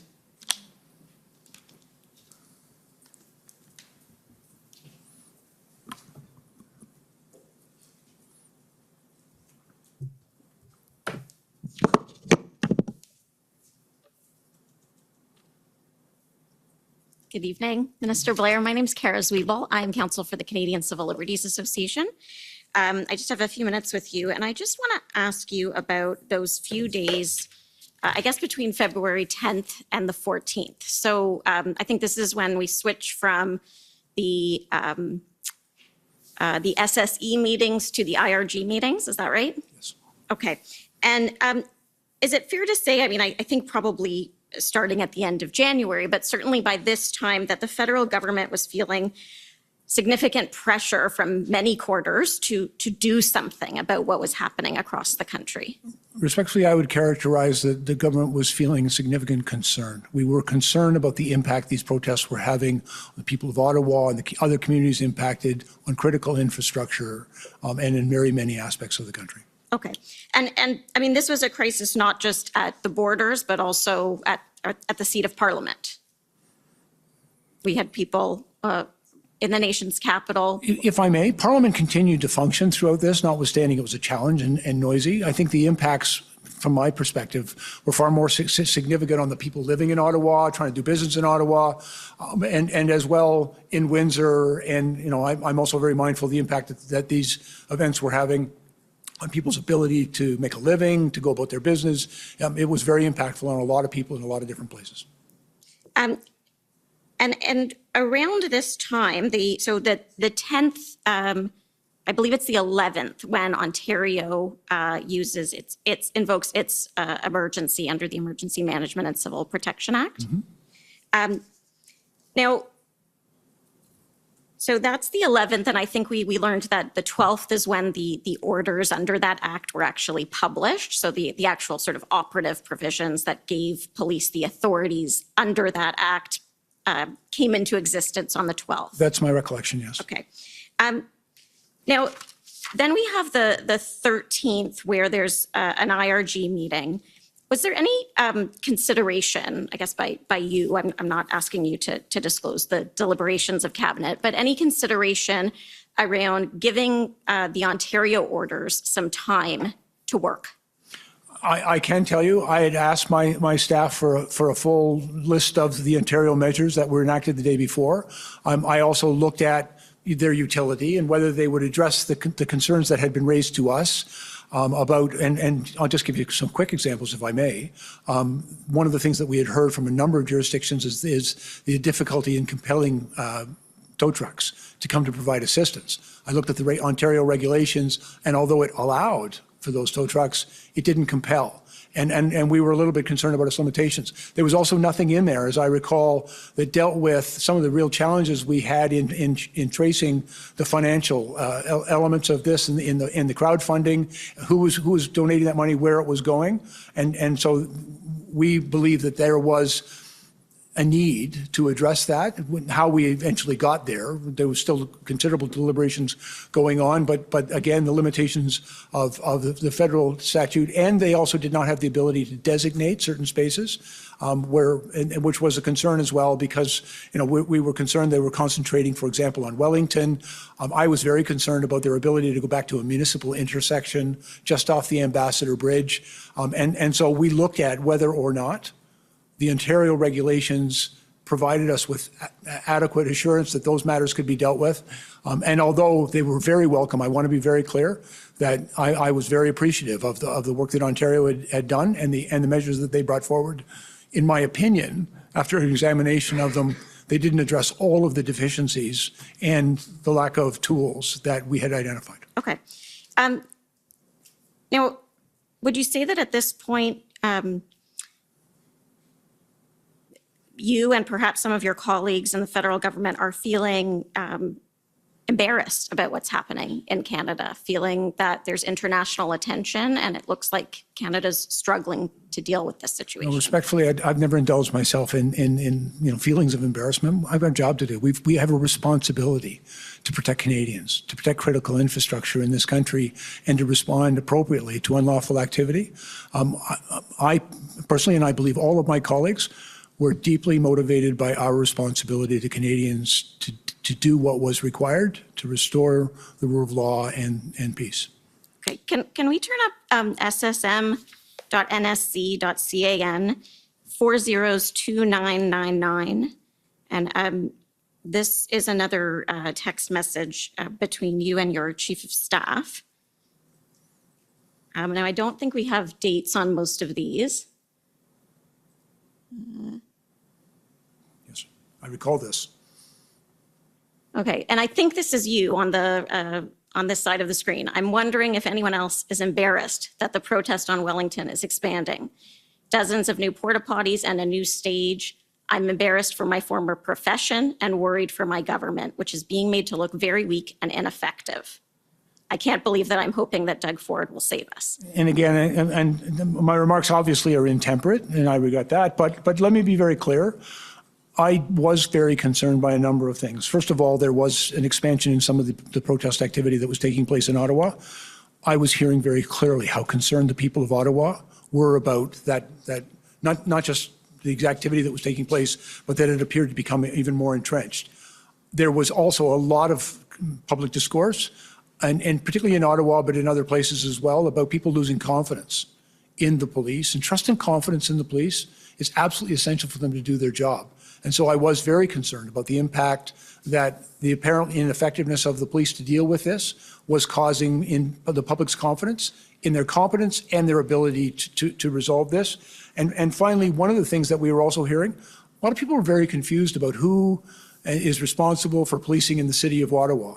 And you know, for most people, they don't differentiate between the responsibilities of different orders of government. And what I was also hearing is that many people assumed that the federal government was responsible for this. And my comment was that I knew it was primarily the provincial responsibility, the province's responsibility under their Police Services Act to take certain steps. And I was hoping that they would take those steps. And by the way, subsequently on, I believe, December 11th, they did, in fact, pass their own Emergencies Act and introduce regulations on the 12th. Okay, and I know I'm out of time. Can I just have one more moment to wrap up? Thank you, Commissioner. So the IRG on the 13th, and then there's a cabinet meeting the night of the 13th as well. And then the following morning is when there's the First Minister's meeting, and then the act is invoked. But we know that the morning of or overnight leading into the 14th, the blockade at Coots was dealt with and arrests were made. And the Ambassador Bridge, I believe, had also been cleared. Is there anything that could have happened between the 13th and the 14th that in your view would have caused the government or should have caused the government to pause and say, perhaps we don't need to take this nuclear option that we're about to take? Well, thank you for the question. I want to be very clear. We approach, and certainly my approach to this, but I believe an approach shared by my colleagues and the Prime Minister, we approached the invocation of the Emergency Act with great caution, with real reluctance. We saw it as a last resort, and we were prepared to do what was required, but only if required, and only for as long as was required. And so throughout all of our deliberations, there was that concern. You asked what circumstances might have enabled us to say we're done. If we'd been able to receive some assurances that, the blockade at Coots had gone on for almost, I think, 13 days. Its resolution was not as a result of the towing away of those trucks or people deciding to leave. It was a direct result of an RCMP investigation in which several people were arrested, charged with very serious criminal offenses and the seizure of quite a number of weapons. And then they moved very quickly. We still had significant blockades at Emerson. We were seeing them in the Pacific Highway. Although the Ambassador Bridge had been reopened, there was lots of intelligence suggesting that they would return. The police were telling us they had the ability to clear it, but not the ability to hold it. And we were hearing of an intention to go to the Point Edwards Bridge at Sarnia, to go to the Priest Bridge, to go to other bridges, all of which would have had a similar effect of significantly impacting Canadians and Canadian interests. And so we were still dealing with a set of circumstances where, although, yes, some very positive things had happened at Coots and at Windsor, the threat that existed had not yet abated. And we were still dealing with that. Thank you very much. Those are my questions. Okay, next, the Criminal Lawyers Association.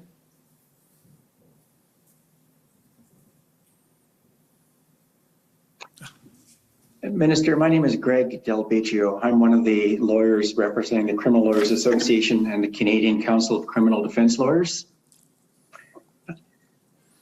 You have testified that, in your view, reliance upon the Emergencies Act was a matter of last resort, and I'm going to pick up on that theme, okay? When Commission Counsel asked you questions, what now probably feels like some time ago, he asked you questions about why there was about mistrust between, as I understood it, police agencies. He used the phrase ships passing in the night. He, in a question, suggests there was confusion and disagreement about who goes where and does what. Your answer to that was in reference to governance. But my question is, as you look back today, to what extent do you believe that better communications, more effective communications between police agencies and within police agencies might have avoided the need for resort upon the Emergencies Act? And first of all, let me agree vigorously that good communications within police services and between police services is very important in them doing the important job that we task them with in our society to keep the public safe. What we were also dealing with, however, in government was the reality that that communication perhaps had not been as effective. And as a result of, and again, it's not my job here to assess responsibility, but the reality was this had persisted for a very long time. In many respects, it had gotten more difficult and dangerous, and we were concerned that it had to be resolved. And so, I'm in complete agreement that good communications within police services and between police services, and I would also add, between those governance bodies responsible for policing and the public. I think those communications really critically important on all aspects of this. But in the event that that had not been as effective as perhaps we would have preferred or wanted it to be, we were dealing with a situation that was uniquely challenging and required, unfortunately, in my opinion, an extraordinary response. You looked at the Emergencies Act because circumstances pushed it onto your plate and you had to deal with it. Well, my responsibility is to look at all federal authorities in existing legislation. And because of, frankly, my background, I also look at municipal bylaws in their application and highway, like Ontario statutes, such as the Highway Traffic Act, which can also be applicable and useful in these circumstances. And so one of my responsibilities is to look at every legal authority. I've already mentioned, for example, at Windsor, we looked at the International Bridges and Tunnels Act to see if there was any application that would assist us with. And what we found in the unique and challenging circumstances that police and communities were confronted with as a result of these blockades, there were, I think, a need for additional tools and authorities to enable them to affect the important lawful purpose of restoring the peace. And finally, Minister, when you testify that about your belief that the Emergencies Act is a matter of last resort, that's not just a personal preference you're expressing, that's your belief with respect to what the law requires, right? Yes, I believe that is a requirement. And as well, the law also requires that it be charter compliant, that it be time limited, and it also provides a number of parliamentary processes and an inquiry. All of those are very high standards that the law puts in place, and in my opinion, appropriately high standards. Thank you. Those are my questions. Thank you. Call on the Government of Canada, please. Commissioner? Yes. Before he begins, my colleagues at the Government of Canada have moments ago provided some unredacted records finally based on our motions. One of those records is relevant and material to this witness extraordinarily. And if my friend, I'd be asking to deviate on that basis because they were just provided moments ago. To be able to ask this witness for 5 more minutes so I may question them about this new document. I can advise it's February 12th minutes readout from a ministerial meeting about this very issue, and it's very enlightening. Does it involve this witness? It does. Okay. What's your position on that?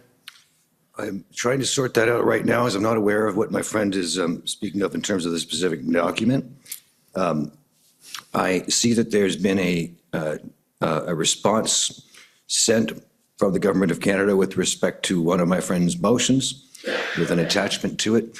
And frankly, Commissioner, I don't think I'm informed enough, nor are those at the council table at the moment to respond to what my friend has. If we took 2 minutes, we may be able to get there. Yeah, maybe we'll take 5 minutes, a 5-minute break, and probably the witness can appreciate it.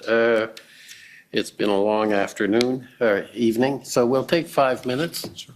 And then maybe you can sort it out and we can come back, because obviously it's better to have the questioning before your final questioning. And you can also deal with Commission Counsel. I don't know if they can help, but I'm sure they're willing to help if possible. Okay, thank you.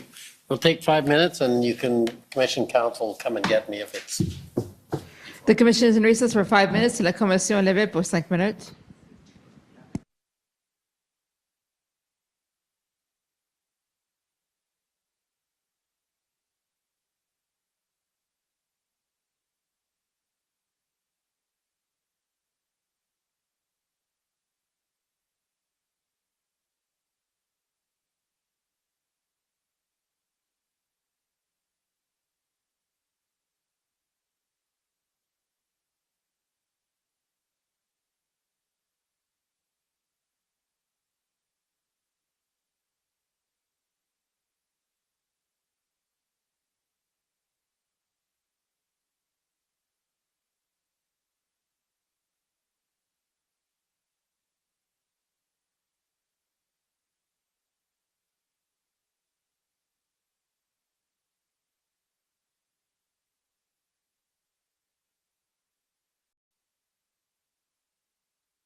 For just $67, you can make as many videos as you want, and you never need to pick up a camera. I've been watching you for a few weeks. Nice to meet you. So just a couple of things. I want to get some things clarified here. You haven't been very clear with dates about when things happen, so I want to get that hammered down. Is that okay? Sure. All right. I understand on February 4th, 2022, or maybe it was the 3rd, you were in a car accident out in Kingston. You ended up in a ditch. Is that right? I ended up in a ditch in a tree on February 3rd, and 45 minutes later, I was in Tim Hortons doing an interview on Steven Crowder. Okay. And so you were in Kingston, and then I take it you got in back to... Kemptville, sorry. In Kemptville, and then you got back to Ottawa the evening of February 4th. Is that fair? No, February 3rd. February 3rd. I was picked up by a friend who came to rescue me after the interview to get back into Ottawa. Right. And then was it the 3rd or the 4th where you broke your leg? The 4th. The 4th. So February 4th. And after you broke your leg, I take it you were in the hospital for a brief period of time, or were you? I got out of the hospital the next morning at 7 o'clock in the morning. I don't remember much of that day because of Dilaudid and all the medication, but midway through the day, I started at least to become aware and got back to slowly working through media and stuff like that. Okay, so February 5th, you get out of the hospital. No. I was out of the hospital on February 5th. Yeah, the morning of February 5th. So morning February 5th. So you get out of the hospital and your leg's broken. I understand it was a pretty bad break, eh? Still hurts so much. Still hurts, right. And so you said just now you were on a bunch of medication. Is that correct? Yep, for 24 hours. Yeah. And what was that? Dilaudid. Okay. And I take it then after that, you would have still been on some form of pain medication, would you not? Oh, just Advil. Okay. Advil. And so after that time, so after February 4th, you're pretty restricted mobile-wise. You stayed in essentially in your hotel room for most of the time, right? Yep. Okay. So you weren't out on the street talking to anybody or anything like that? I tried to go out every Sunday, and I did, to when Pastor Hildebrand did his service. There was the Lubavitch Jewish community that wanted to see me for whatever reason. So I would go every Sunday. The pastors would give their service. And started the first weekend, me, Tamara, and Chris were on stage. And my idea was we have to be here every Sunday to thank everybody for coming out and supporting us and all that. So I did that. But other than that, you were pretty much confined to your room, right? I was confined to the hotel. I did manage to go to one meeting at the Ark when my leg was broken. That was the meeting with all the road captains. There was like 40 of them in there. One of the people working with me said it would be a good sentiment, even though you can't. So I did, yeah. Right. Sure. And you weren't a road captain, right? No. Right. Okay. And so it's fair to say that from February 4th onward, you weren't really on the street talking physically in their presence to any of the truckers, right? No, but I had the person who was assisting me on messaging. She was going to the ARC Hotel and the Swiss Hotel meetings every morning, keeping me up to date. I was in communication with Tamara and the group over Signal, so there was no lack of communication there. And then I had two friends that had come up, well, friends, one's a reporter and another friend who came up to Toronto, and he came up to Ottawa. We're staying, sleeping over in the adjacent suite. And they were going out to the groups, talking to people, bringing people back to the hotel. Like that's how I managed. So this individual you were saying was keeping you up to date other than Tamara. You said you had somebody in communications working with you. Who was that? His name is Salman Sima. He is an activist from Iran. Okay, thank you. And you'd said in your evidence in chief that Ms. Litch was constantly coming to your room every day, and that was happening all the time? There were a few days that she disappeared. I remember one day I couldn't get a hold of her all day, and you had to see the stress that she was under. I really sympathized with her. Right. So she went to Quebec, for example, a day, and she got back to me at 6, 7 o'clock. That happened a few times, but whenever she was in the hotel, we would see each other fairly frequently. And I take it that frequency of seeing her, it declined after February 7th. The commission Would is you agree? reconvened. The commission reprend. No, I wouldn't agree. Okay. I saw her at my promo video. Has it been sorted out? Commissioner, I've had a chance to speak to my friend with respect to the lifting of a redaction in document nssm.can.nsc 00002872. And I've undertaken to my friend that I'm happy to ask the witness, I'm not sure if it's technically feasible to put it on the screen, but to ask the witness the question whether he was advised of the information that has now been unredacted in a document that's previously been seen as a ministerial update readout. Okay, and is that acceptable? No, I advised my friend it wasn't. I would like to ask 5 minutes worth of questions. That's it, sir. That's all I would ask. Okay. Well, I think I'm going to exercise my discretion and let the convoy ask a few questions. And the reason is this has been a very difficult inquiry given the time constraints. The government has had a lot of pressure to produce documents, and we're very appreciative of their continuing efforts. And similarly with redactions have been done quickly, and in some cases we appreciate the government reviews those redactions and can then provide more clarity when after they review them. And all of this is, I think, to the government's credit. Having said that, it does in some cases result in the parties having missed opportunities, and I would feel much better allowing the convoy to do the 5 minutes if they hadn't well exceeded their time, but in the circumstances, I'm still prepared to give them some time. And it's no negative reflection on the government, and nor on your ability to question. I'm not questioning that you would do it fairly. It's simply in recognition of the circumstances we're operating under, and I think an accommodation is appropriate. So I accept that, Your Honor. Okay, so we'll give them, but it is, please be respectful of what the ruling is.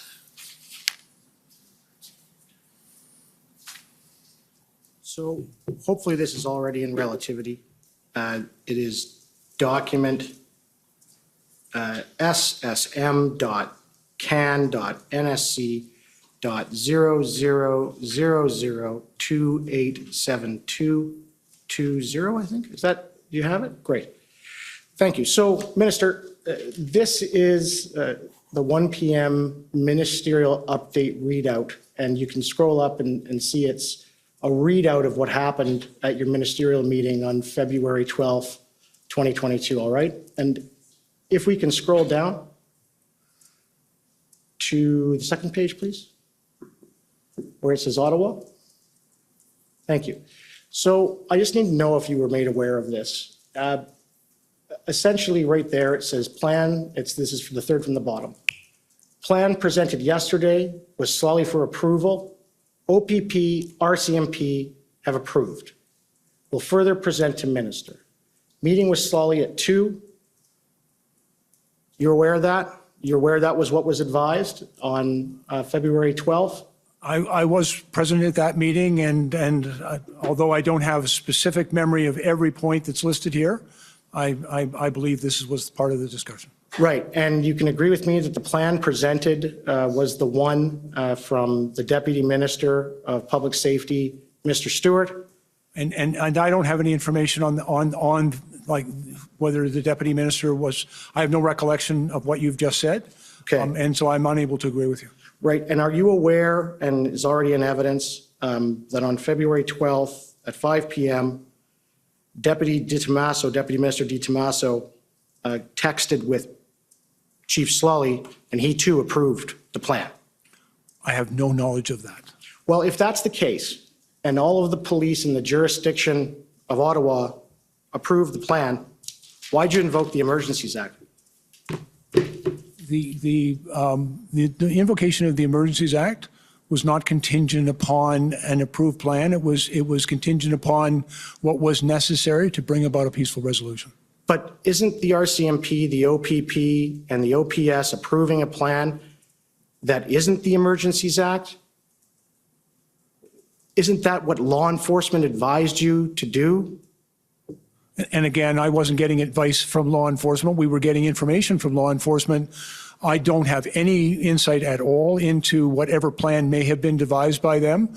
I had every expectation that they were working together and would develop a plan, but I don't know its particulars. And frankly, our decision was based on the threat assessment, the determination of the circumstances that existed across the country. And yes, I think it's a positive development that the police are working together in a plan, but the execution of that plan had not yet been realized and the threat had not yet abated. Last question. The plan, all right, the engagement plan or proposal, in all of the cabinet minute meetings where it was discussed, it's attached to the minutes as a document that was discussed. So I take it, can you agree that the engagement proposal, you had that document, right?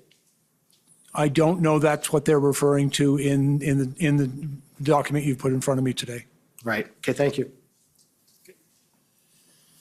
Okay, now I'm calling on the Government of Canada again.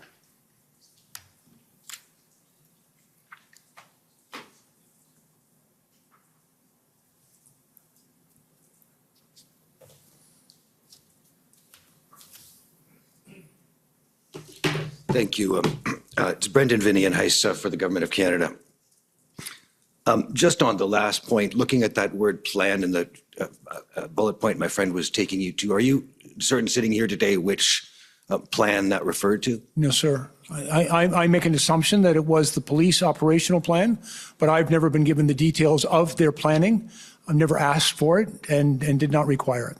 Okay. So is it, looking at what's noted there, is it equally possible sitting here today as far as you know that that's the engagement plan as opposed to an enforcement plan? And I don't know and wouldn't, I don't think it's appropriate to try to venture a guess. It's clear that there was discussion that they had come to an agreement with respect to a plan, but I don't know its particulars. All right. I would like to come back now to the broader issues here and ask you some questions about the environment that you were assessing as one of a number of members of cabinet. This morning, Commission Council asked, or this afternoon, Commission Council had asked you a number of questions about your perspective on the policing of public protest, which included a couple of well-known protest events that occurred when you were the Chief of Police at the Toronto Police Service. Do you recall that? I'm taking you through the 2009 Tamil protests, for example. Yes, sir. And another well-known protest event in Toronto when you were the chief was the G20 held in June of 2010, right? Yes, sir. I think you and I are both quite familiar with that event as well as the later process of accountability for some of the orders that were given by the Bronze Level Incident Commander on this Sunday, June 27th. Yes, sir. And as I recall, the evidence, in that example, you ultimately intervened and ordered that an end be brought to certain of those operations when they came to your attention. That's correct, sir. I would like to ask you to focus for a moment on the events in Toronto on Saturday, June the 26th, in thinking about the scenario before us here in this inquiry. Do you recall what happened on June the 26th of 2010 in Toronto? On the Saturday, sir? Yes, sir. Yes, sir. There was a very difficult situation. What had been a relatively peaceful protest, although involving a very significant number of protesters, and there had been some incidents leading up to that. But on Saturday, unfortunately, a very significant portion of the protest began to riot.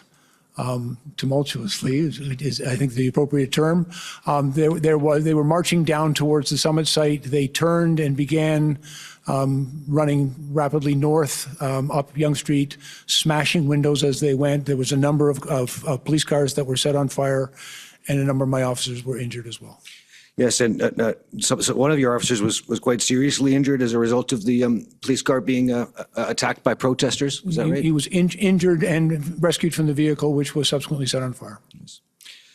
Now, leading up to that event, sir, were you aware that there was a not insignificant amount of advance information and intelligence available with respect to certain actors, I think most famously associated with the Black Bloc, actors that were shared with the Toronto Police Service? Yes, sir. I recall that vividly. And those individuals and groups were assessed as intending to cause violence to property and potentially persons during the course of the G20 protests, yes? Yes, sir. That was the intelligence we'd received. And in fact, am I correct that some of these identifiable groups or individuals warranted or were found to warrant the issuance and execution of search warrants in advance of the protests? Yes, sir, that's correct. But the events you described on Saturday, June the 26th, they involved individuals who were not on your radar specifically, didn't they? That's correct, sir. The groups that smashed stores and laid waste to a long section of Yonge Street in downtown Toronto, do you know whether all of them were part of the target group assessed or as subjects of interest ahead of the summit? I believe many of them were not previously identified as subject of interest. I also believe, sir, that a number of people, frankly, get caught up in the moment. And it's part of the mob mentality sometimes when people begin to riot, that others who may not have come with that intention join in, and it becomes very challenging for the police to restore order. Do you have the same perspective with respect to what occurred on Queen Street West, where at least two of the burning police cars, I understand, occurred? Yes, sir. I recall watching that actually on video from police headquarters, and again, there was an element of that protest on Queen West, which was directly related to a number of identified anarchist groups, including the Black Bloc, but there were also very many other people that had not previously been identified and who joined in. And putting yourself back to the situation in the streets of Toronto on June the 26th, sitting there in the middle of that afternoon, would you have had any reason to think that obtaining more surveillance or monitoring authorities or wiretap authorities would have been useful as a response to what was going on in the streets amongst that mass of people? It's very difficult to say, if I may. I would also remind you, sir, that at that time I was the chief of police in Toronto, but there was an integrated command team that was put in place. The leadership of that response, planned well in advance and agreed to by all parties, was led by the RCMP. There was also integrated intelligence gathering units related to that. Certainly, we had a fair bit of intelligence available to us, but it was clearly not entirely complete. I think in hindsight, we could always hopefully have done more. Would that have been a useful public order response on June the 26th of 2010, when those events were occurring in plain sight on broadcast and social media in real time? Yes, and unfortunately, law enforcement did not have the capacity to monitor all social media, and neither do we now, by the way, or neither do they now have that capacity. But again, the extent to which more information is available, better intelligence can enable a more effective response. Now, coming back to February the 14th or 13th, the period in question leading up to the invocation of the Emergencies Act, did you have a view about whether there was an atmosphere of lawlessness in the city of Ottawa? Yes, sir. And not, I think to be very clear, not just simply characterized by, some of the activities which were bouncy castles and hot tubs, but there was a number of activities which were concerning as I viewed them. And for example, there was a very real concern being expressed by citizens about people bringing jerry cans full of gasoline into the demonstration site. It is rather unusual. I will tell you, for flammable liquids, potentially explosive liquids being brought into a demonstration site, it can create a manifestly dangerous situation. And so the police had said they were not going to allow it. But what we then witnessed is all sorts of people were coming into the site, carrying jerry cans, some of which had water, some of which may have had fluid, but it had the effect of thwarting the ability of the police to affect the purpose that they had stated that was their intention, to keep those gas cans out of the area. And we saw, there was a clear anticipation of police tactics. There was, I think, a very thoughtful effort to thwart those tactics and render them ineffective, which to me is also characterized, a commitment to continue and persist with the unlawful activity. So when you draw on that example, when you assess the environment of lawlessness or relative lawlessness in that scenario, is your assessment based only on information received from public officials, intelligence agencies, and police channels, or does it include what you can see with your own eyes? Yeah, I was obviously being briefed by our officials, but I was in the city of Ottawa at the time. I reside in the downtown area. I was in that area and saw some of this behavior firsthand. Where an environment of lawlessness persists for a protracted period, does that, in your view, affect the likelihood that there will be acts of serious violence against persons or property in a given city? I think it can. We also recognize that in areas where there is significant disorder, and that can manifest itself in many ways, but certainly during this protest, I think we could characterize a lot of the behavior as significant disorder in the downtown core. It has the effect, first of all, it has the effect on everyone else in the neighborhood, the law-abiding citizens. They stop using public space. They stop shopping on their main streets. They stay in their houses, lock their doors, put bars in the windows, and they're fearful of going outside and engaging with each other. And where that lawlessness becomes really entrenched, in my experience, that can actually create a very unsafe situation. And even behaviors that people might otherwise not be inclined to engage in more serious criminal behaviors, I think when you create a situation of significant disorder, they're more likely to occur. We heard from Commissioner Carrique in this proceeding about his fears that his officers were being stretched between the extreme ends of this province, that is to say Windsor and Ottawa, so that it would become impossible or extremely difficult at any rate to have an effective public order response occur in both places at once. And my question for you, sir, is looking from the federal perspective, did you have a similar concern about the potential stretching of resources amongst the RCMP? I was witnessing very clearly the challenges that the OPP was having, not just for their activities in Windsor and Ottawa, but also having to cover off the Peace Bridge, assist the Niagara Regional Police, the Sarnia Police over at Point Edwards. There was also other activities on other highways, 402, for example, all of which had the effect of really pulling and stretching the capacity to respond of the OPP and their policing partners in Ontario. We also saw, for example, as a result of the Coutts blockade, there was an Article 9 request from the province of Alberta to move additional RCMP officers into Alberta to assist with managing that particular event. They were drawn primarily from British Columbia. But then we saw almost immediately there was protest and blockade activity taking place at the Pacific Highway. So the place from which those resources had been drawn was then being challenged.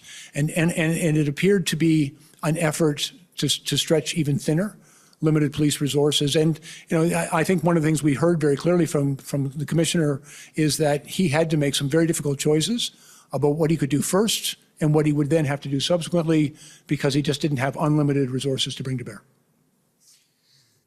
If there are inadequate numbers of police officers available to maintain law and order in a given location, do you consider that might affect the likelihood that there will be acts of serious violence that occur in that location against persons or property? I think it's very important to have enough resources to effect a lawful purpose.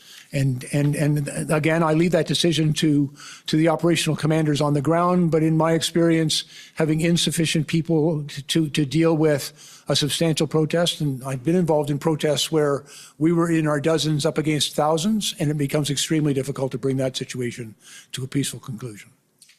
I'd like to ask you about the risk of counter-protest.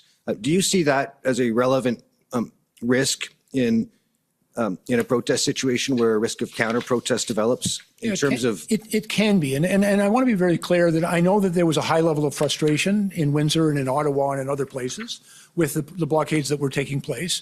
And I did not see evidence of a violent response. But when there has been counter demonstrations, the police are also very challenged to sort of stand between the two protesting groups to maintain the peace between them. And that can be a very challenging environment. And it's because people who become quite upset and emotional and feel that they're being treated unfairly may, and I say may very carefully because we did not see evidence of this in Ottawa, certainly, but they can become quite agitated and upset, and that could lead to confrontation. Did it affect your sense whether there was a risk of serious violence against persons or property when you learned about the seizure of a large quantity of guns, ammunition, and body armor from Coots on February 14? Yeah, actually, I had been advised earlier in the week, I believe around the 10th, by the RCMP commissioner speaking at an IRG that I had convened, that there was concern about the presence of firearms at Coots. That immediately alerted, like for me, was a very significant potential escalation of violence and risk at that site. Where the police advised that they had that information and that they were dealing with it. And when the investigation was complete, I believe on the morning of, or on the 13th, going over into the 14th, and they began making arrests, the weapons that were seized, the charges that were laid, were deeply concerning. I can't comment on any aspect of that matter now before the courts, but I can tell you it was deeply concerning. That, and that's not to suggest, I want to be very clear, that's not to suggest that I came to believe that everyone involved in these protests was potentially armed, but it was deeply concerning that embedded within that protest in Alberta was a number of people who did appear to be armed, and that there clearly was some evidence that they intended to cause harm. Did it have any effect on your view of the likelihood or the risk level that there would be acts of serious violence against persons or property in Ontario when you learned on February 13 of the theft of a trailer of 2,000 guns near Peterborough, Ontario? Yeah, that was concerning, and we were getting information from the police. I'm aware as well that subsequently it was determined that that was not related to the protest activities. But in the moment of their theft and not knowing where they were, it was concerning that there was that many guns out there in unknown hands. Thank you. I'd like to ask you about a subject some of the lawyers in this inquiry have repeatedly asked witnesses about, and that is whether or not you believe in the rule of law. I spent my whole life upholding the rule of law, sir, so yes, I do. Does the rule of law include the sense that citizens will generally acknowledge and abide by the law of their own volition? I think overwhelmingly in our country, the vast majority of Canadians embrace the rule of law. It's frankly part of our social contract, that we all agree that these are the laws and that we will all obey them. What happens to the capacity of police to do their jobs if the vast majority of people do not voluntarily abide by the law? I can advise it. It can be very difficult. If a large number of people choose not to obey the law, the capacity of the police, and frankly, I don't think it's necessary or appropriate for the police to charge everybody. It would overwhelm our criminal justice system. You couldn't bring all those people before the court. I think the law works best when it's done with the consent of the people, and we all agree to abide by those rules in how we treat each other and how we live together. Do you see that if large numbers of Canadians repeatedly and for extended periods refuse or fail to abide by laws, by court orders, and so forth, do you think this has any effect on the willingness of other Canadians to follow the law themselves? I remain optimistic, and I would hope that the vast majority of Canadians would understand the importance of the rule of law. And it's foundational to our society. And we live we talk about peace, order, good government, and Canada is one of the safest large countries in the world. So I think that one of the reasons that it is such a livable country is because we all agree that the rule of law is important and should prevail. But let's say that they didn't. Let's say that large numbers of Canadians for a long period of time declined to obey the law, to abide by court orders, and so forth. Do you think that there'd be a greater likelihood that others would take the law into their own hands, so to speak? I think when people lose confidence in the rule of law, when they lose confidence in their police services to uphold and maintain the rule of law, when they lose confidence in the criminal justice system to provide justice for everyone, like when that confidence is lost, then I think it's far more likely that people will ignore the law and would engage in criminal behavior. And in that situation, do you see that it has any effect on the likelihood that there will be serious acts of violence committed by someone or other against persons or property? I think as we saw the persistence of clearly unlawful and disorderly behaviors around these convoys, I think the situation, in my opinion, was escalating towards a greater likelihood of a violent outcome. All right. I want to ask about one more area, which is with respect to, and Mr. Cameron had asked about this to some extent earlier, and I think you'd referenced it as well in later testimony. But it's with respect to the implementation or execution of the ultimate public order operation that occurred in Ottawa, specifically after the invocation of the Emergencies Act. I wonder if we could call up pb.ken.401805_REL01, and it will be at 1 minute 35 seconds. And while this is coming up, Minister, in this inquiry, there have been some evidence or suggestion that the enforcement operation in the city of Ottawa on February 18th and following was conducted in an excessively brutal fashion. One witness, I believe, suggested that they couldn't believe that something like this was happening in Canada. Did you observe the public order operation at any time? Yes, sir, I did.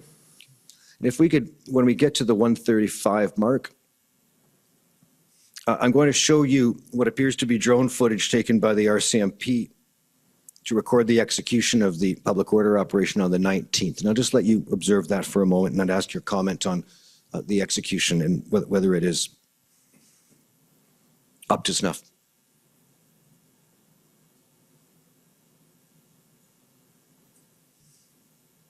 And I'll note as we go that it appears that at a certain point the footage will be sped up and that'll be indicated on the screen.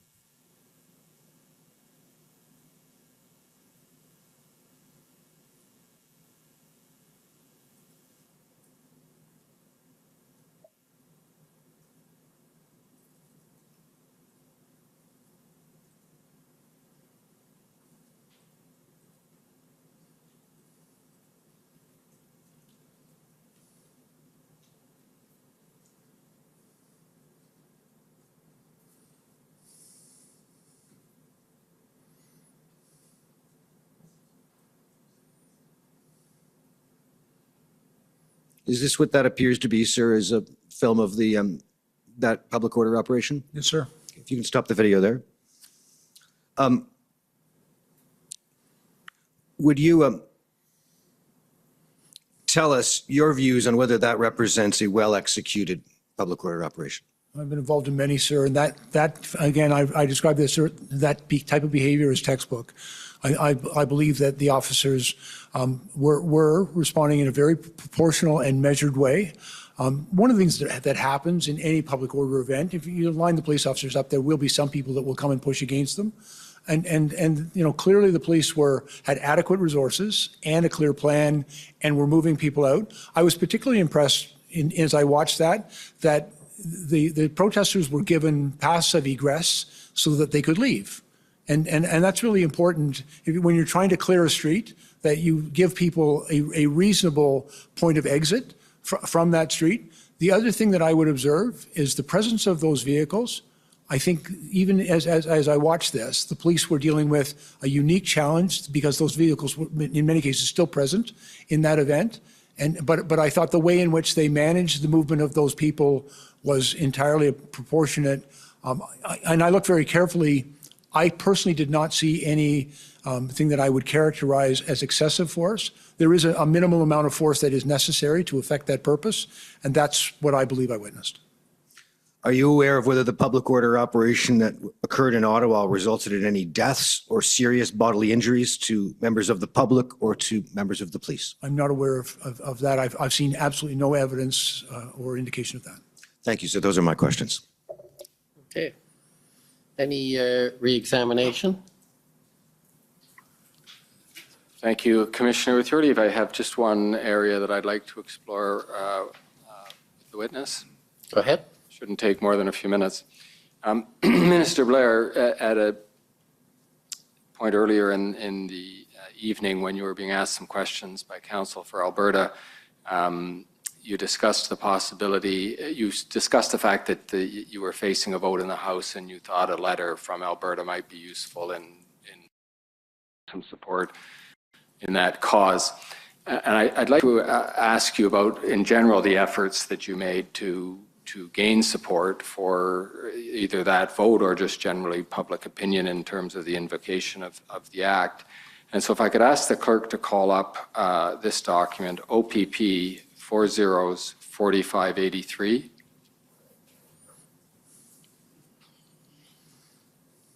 And when you get it, to go to page 54.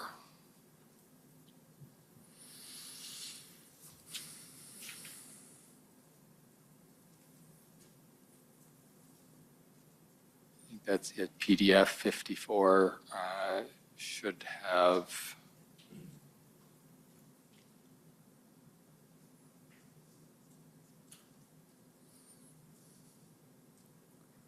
Yes, there we are. Thank you. This isn't an exchange that you're involved in, Minister Blair, but you're mentioned in it. Commissioner Creek is in green on the right of the screen, and Commissioner Lucky is in blue on the left of the screen. And she says this, the text begins with something that appears just a continuation of an earlier conversation, and then she says, has Minister Blair hit you up for a letter to support the EA? Question mark. And I guess the first question is, did you hit up Commissioner Carrick for a letter to support the EA? And we're using that colloquially, and we wouldn't be suggesting there was necessarily anything wrong in you having contacted Can I say, Commissioner sir, I personally believe it would have been wrong. Okay. I know Tom Carrick, we're friends. I would not have called Commissioner Carrick or any other police chief to seek their support for essentially a political move. I did have conversations. There are a number of organizations, police chief organizations, who are advocacy organizations. The Canadian Association of Chiefs of Police Justice and the Ontario Association of Chiefs of Police. I'm quite familiar with those organizations. I was previously the president of both. Those organizations are advocates for policing and public safety. And yes, we did receive support from the OACP and the CACP, but I did not. I have no idea what Commissioner Lucky was referring to there, but I would have considered it entirely inappropriate to call Commissioner Creek. I didn't call the chief of my old service. I did reach out to the associations through their executive directors, not chiefs of police, to allow those associations to comment, and they said whatever they said. I also had all communication with the president of the Canadian Police Association, which represents all the unions in police unions in Canada, and all three organizations, the CPA, the OACP, and the CACP, all sent very strong letters of support for the Emergencies Act and the measures that were provided. Well, you've, as in some other instances, you've followed right to the end of my line of questions, and so thank you, Commissioner. That completes the questions on that topic. Okay, thank you. If I can just ask a few short questions, and some of them it's for a little clarification. And I know it's been a long afternoon, evening. I just want to confirm the point you made about the Police Services Act and requesting the OPP assist.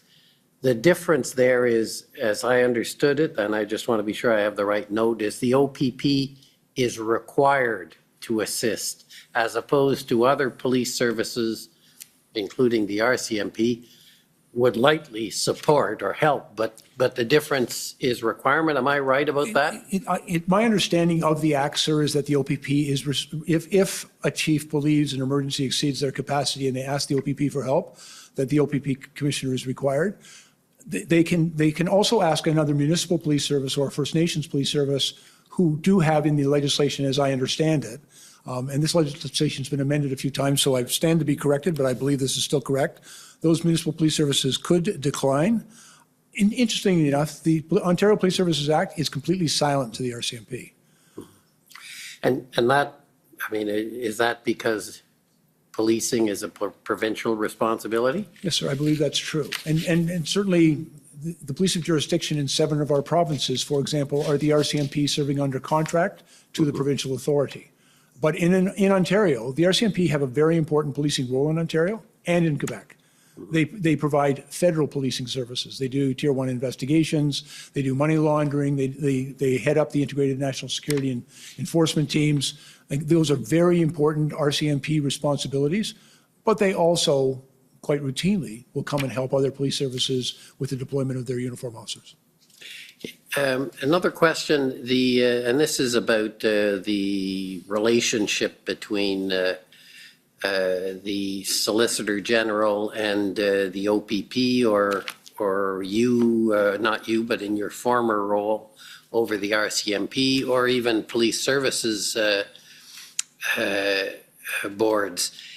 And I guess to use a concrete example, is it appropriate in your view, or could it be that the board or the Solicitor General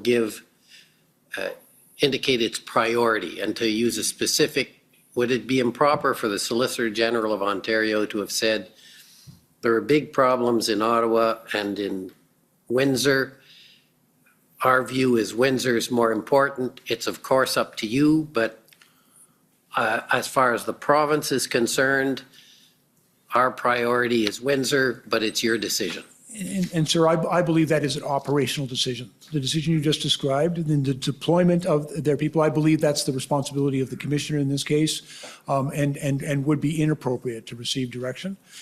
Direction, and if I may, I'll just give you a quick example. When I was the public safety minister, I only issued one direction to the commissioner of the RCMP, and it was a ministerial directive in writing, which I made public, and it was to require that they respond to ATIP requests in a timely way, and that was it.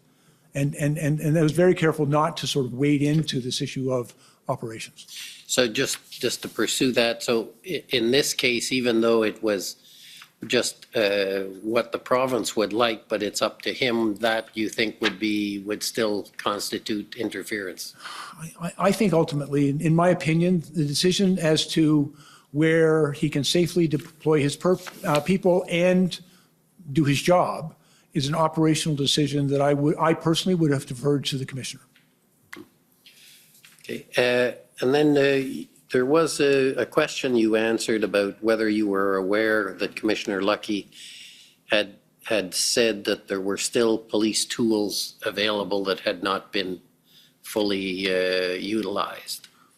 I was not made aware, I've subsequently heard through this inquiry that information was available, but I was not aware of it at that cabinet meeting. Now, leaving aside Commissioner Lucky's comments, were you aware that the police had tools available to it that they had not utilized? I believe that, I always believe, quite frankly, that the police have to utilize all of the tools that are available to them. And where they have an existing authority, then that authority is the one that should stand. But I had also come to believe, sir, that there were a number of circumstances and challenges that the police were facing where they did not have the appropriate tools to deal with it. They had not asked specifically, and had not certainly asked me specifically for those tools, but they had indicated, the insufficiency of their existing authorities and tools, and had indicated that I believe was necessary for us to remedy and address. Okay,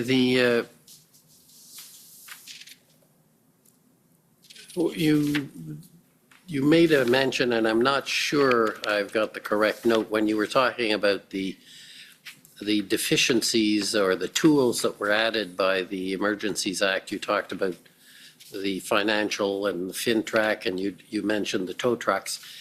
I'm just trying to, you did mention designated spaces, and I'm just trying to understand, because we've had a fair amount of evidence here, let's just say, I'm not quite clear for sake of argument, on whether the common law powers to create exclusion zones was adequate to deal with the Ottawa situation, or whether it required the act, the Emergencies Act.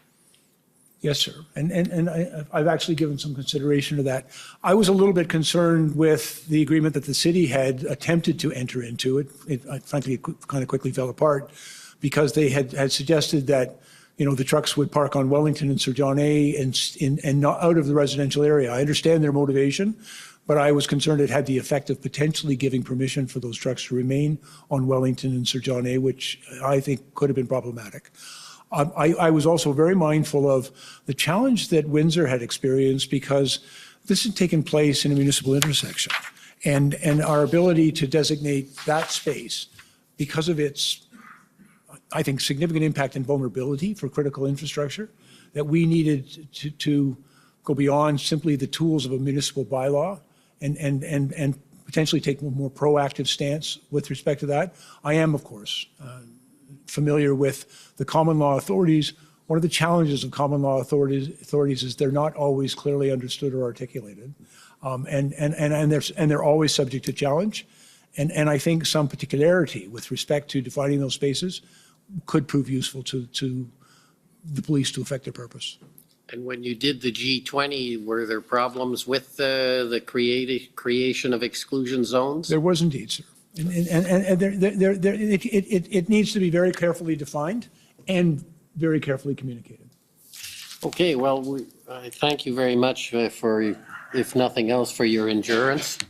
And thank you for coming. And that ends the examination and your testimony. Thank you, Justice. So thank you and have a good evening. We're going to adjourn until tomorrow morning at 9:30. And we'll have, I think, 2 new witnesses tomorrow. The commission is adjourned. La commission est adjournée.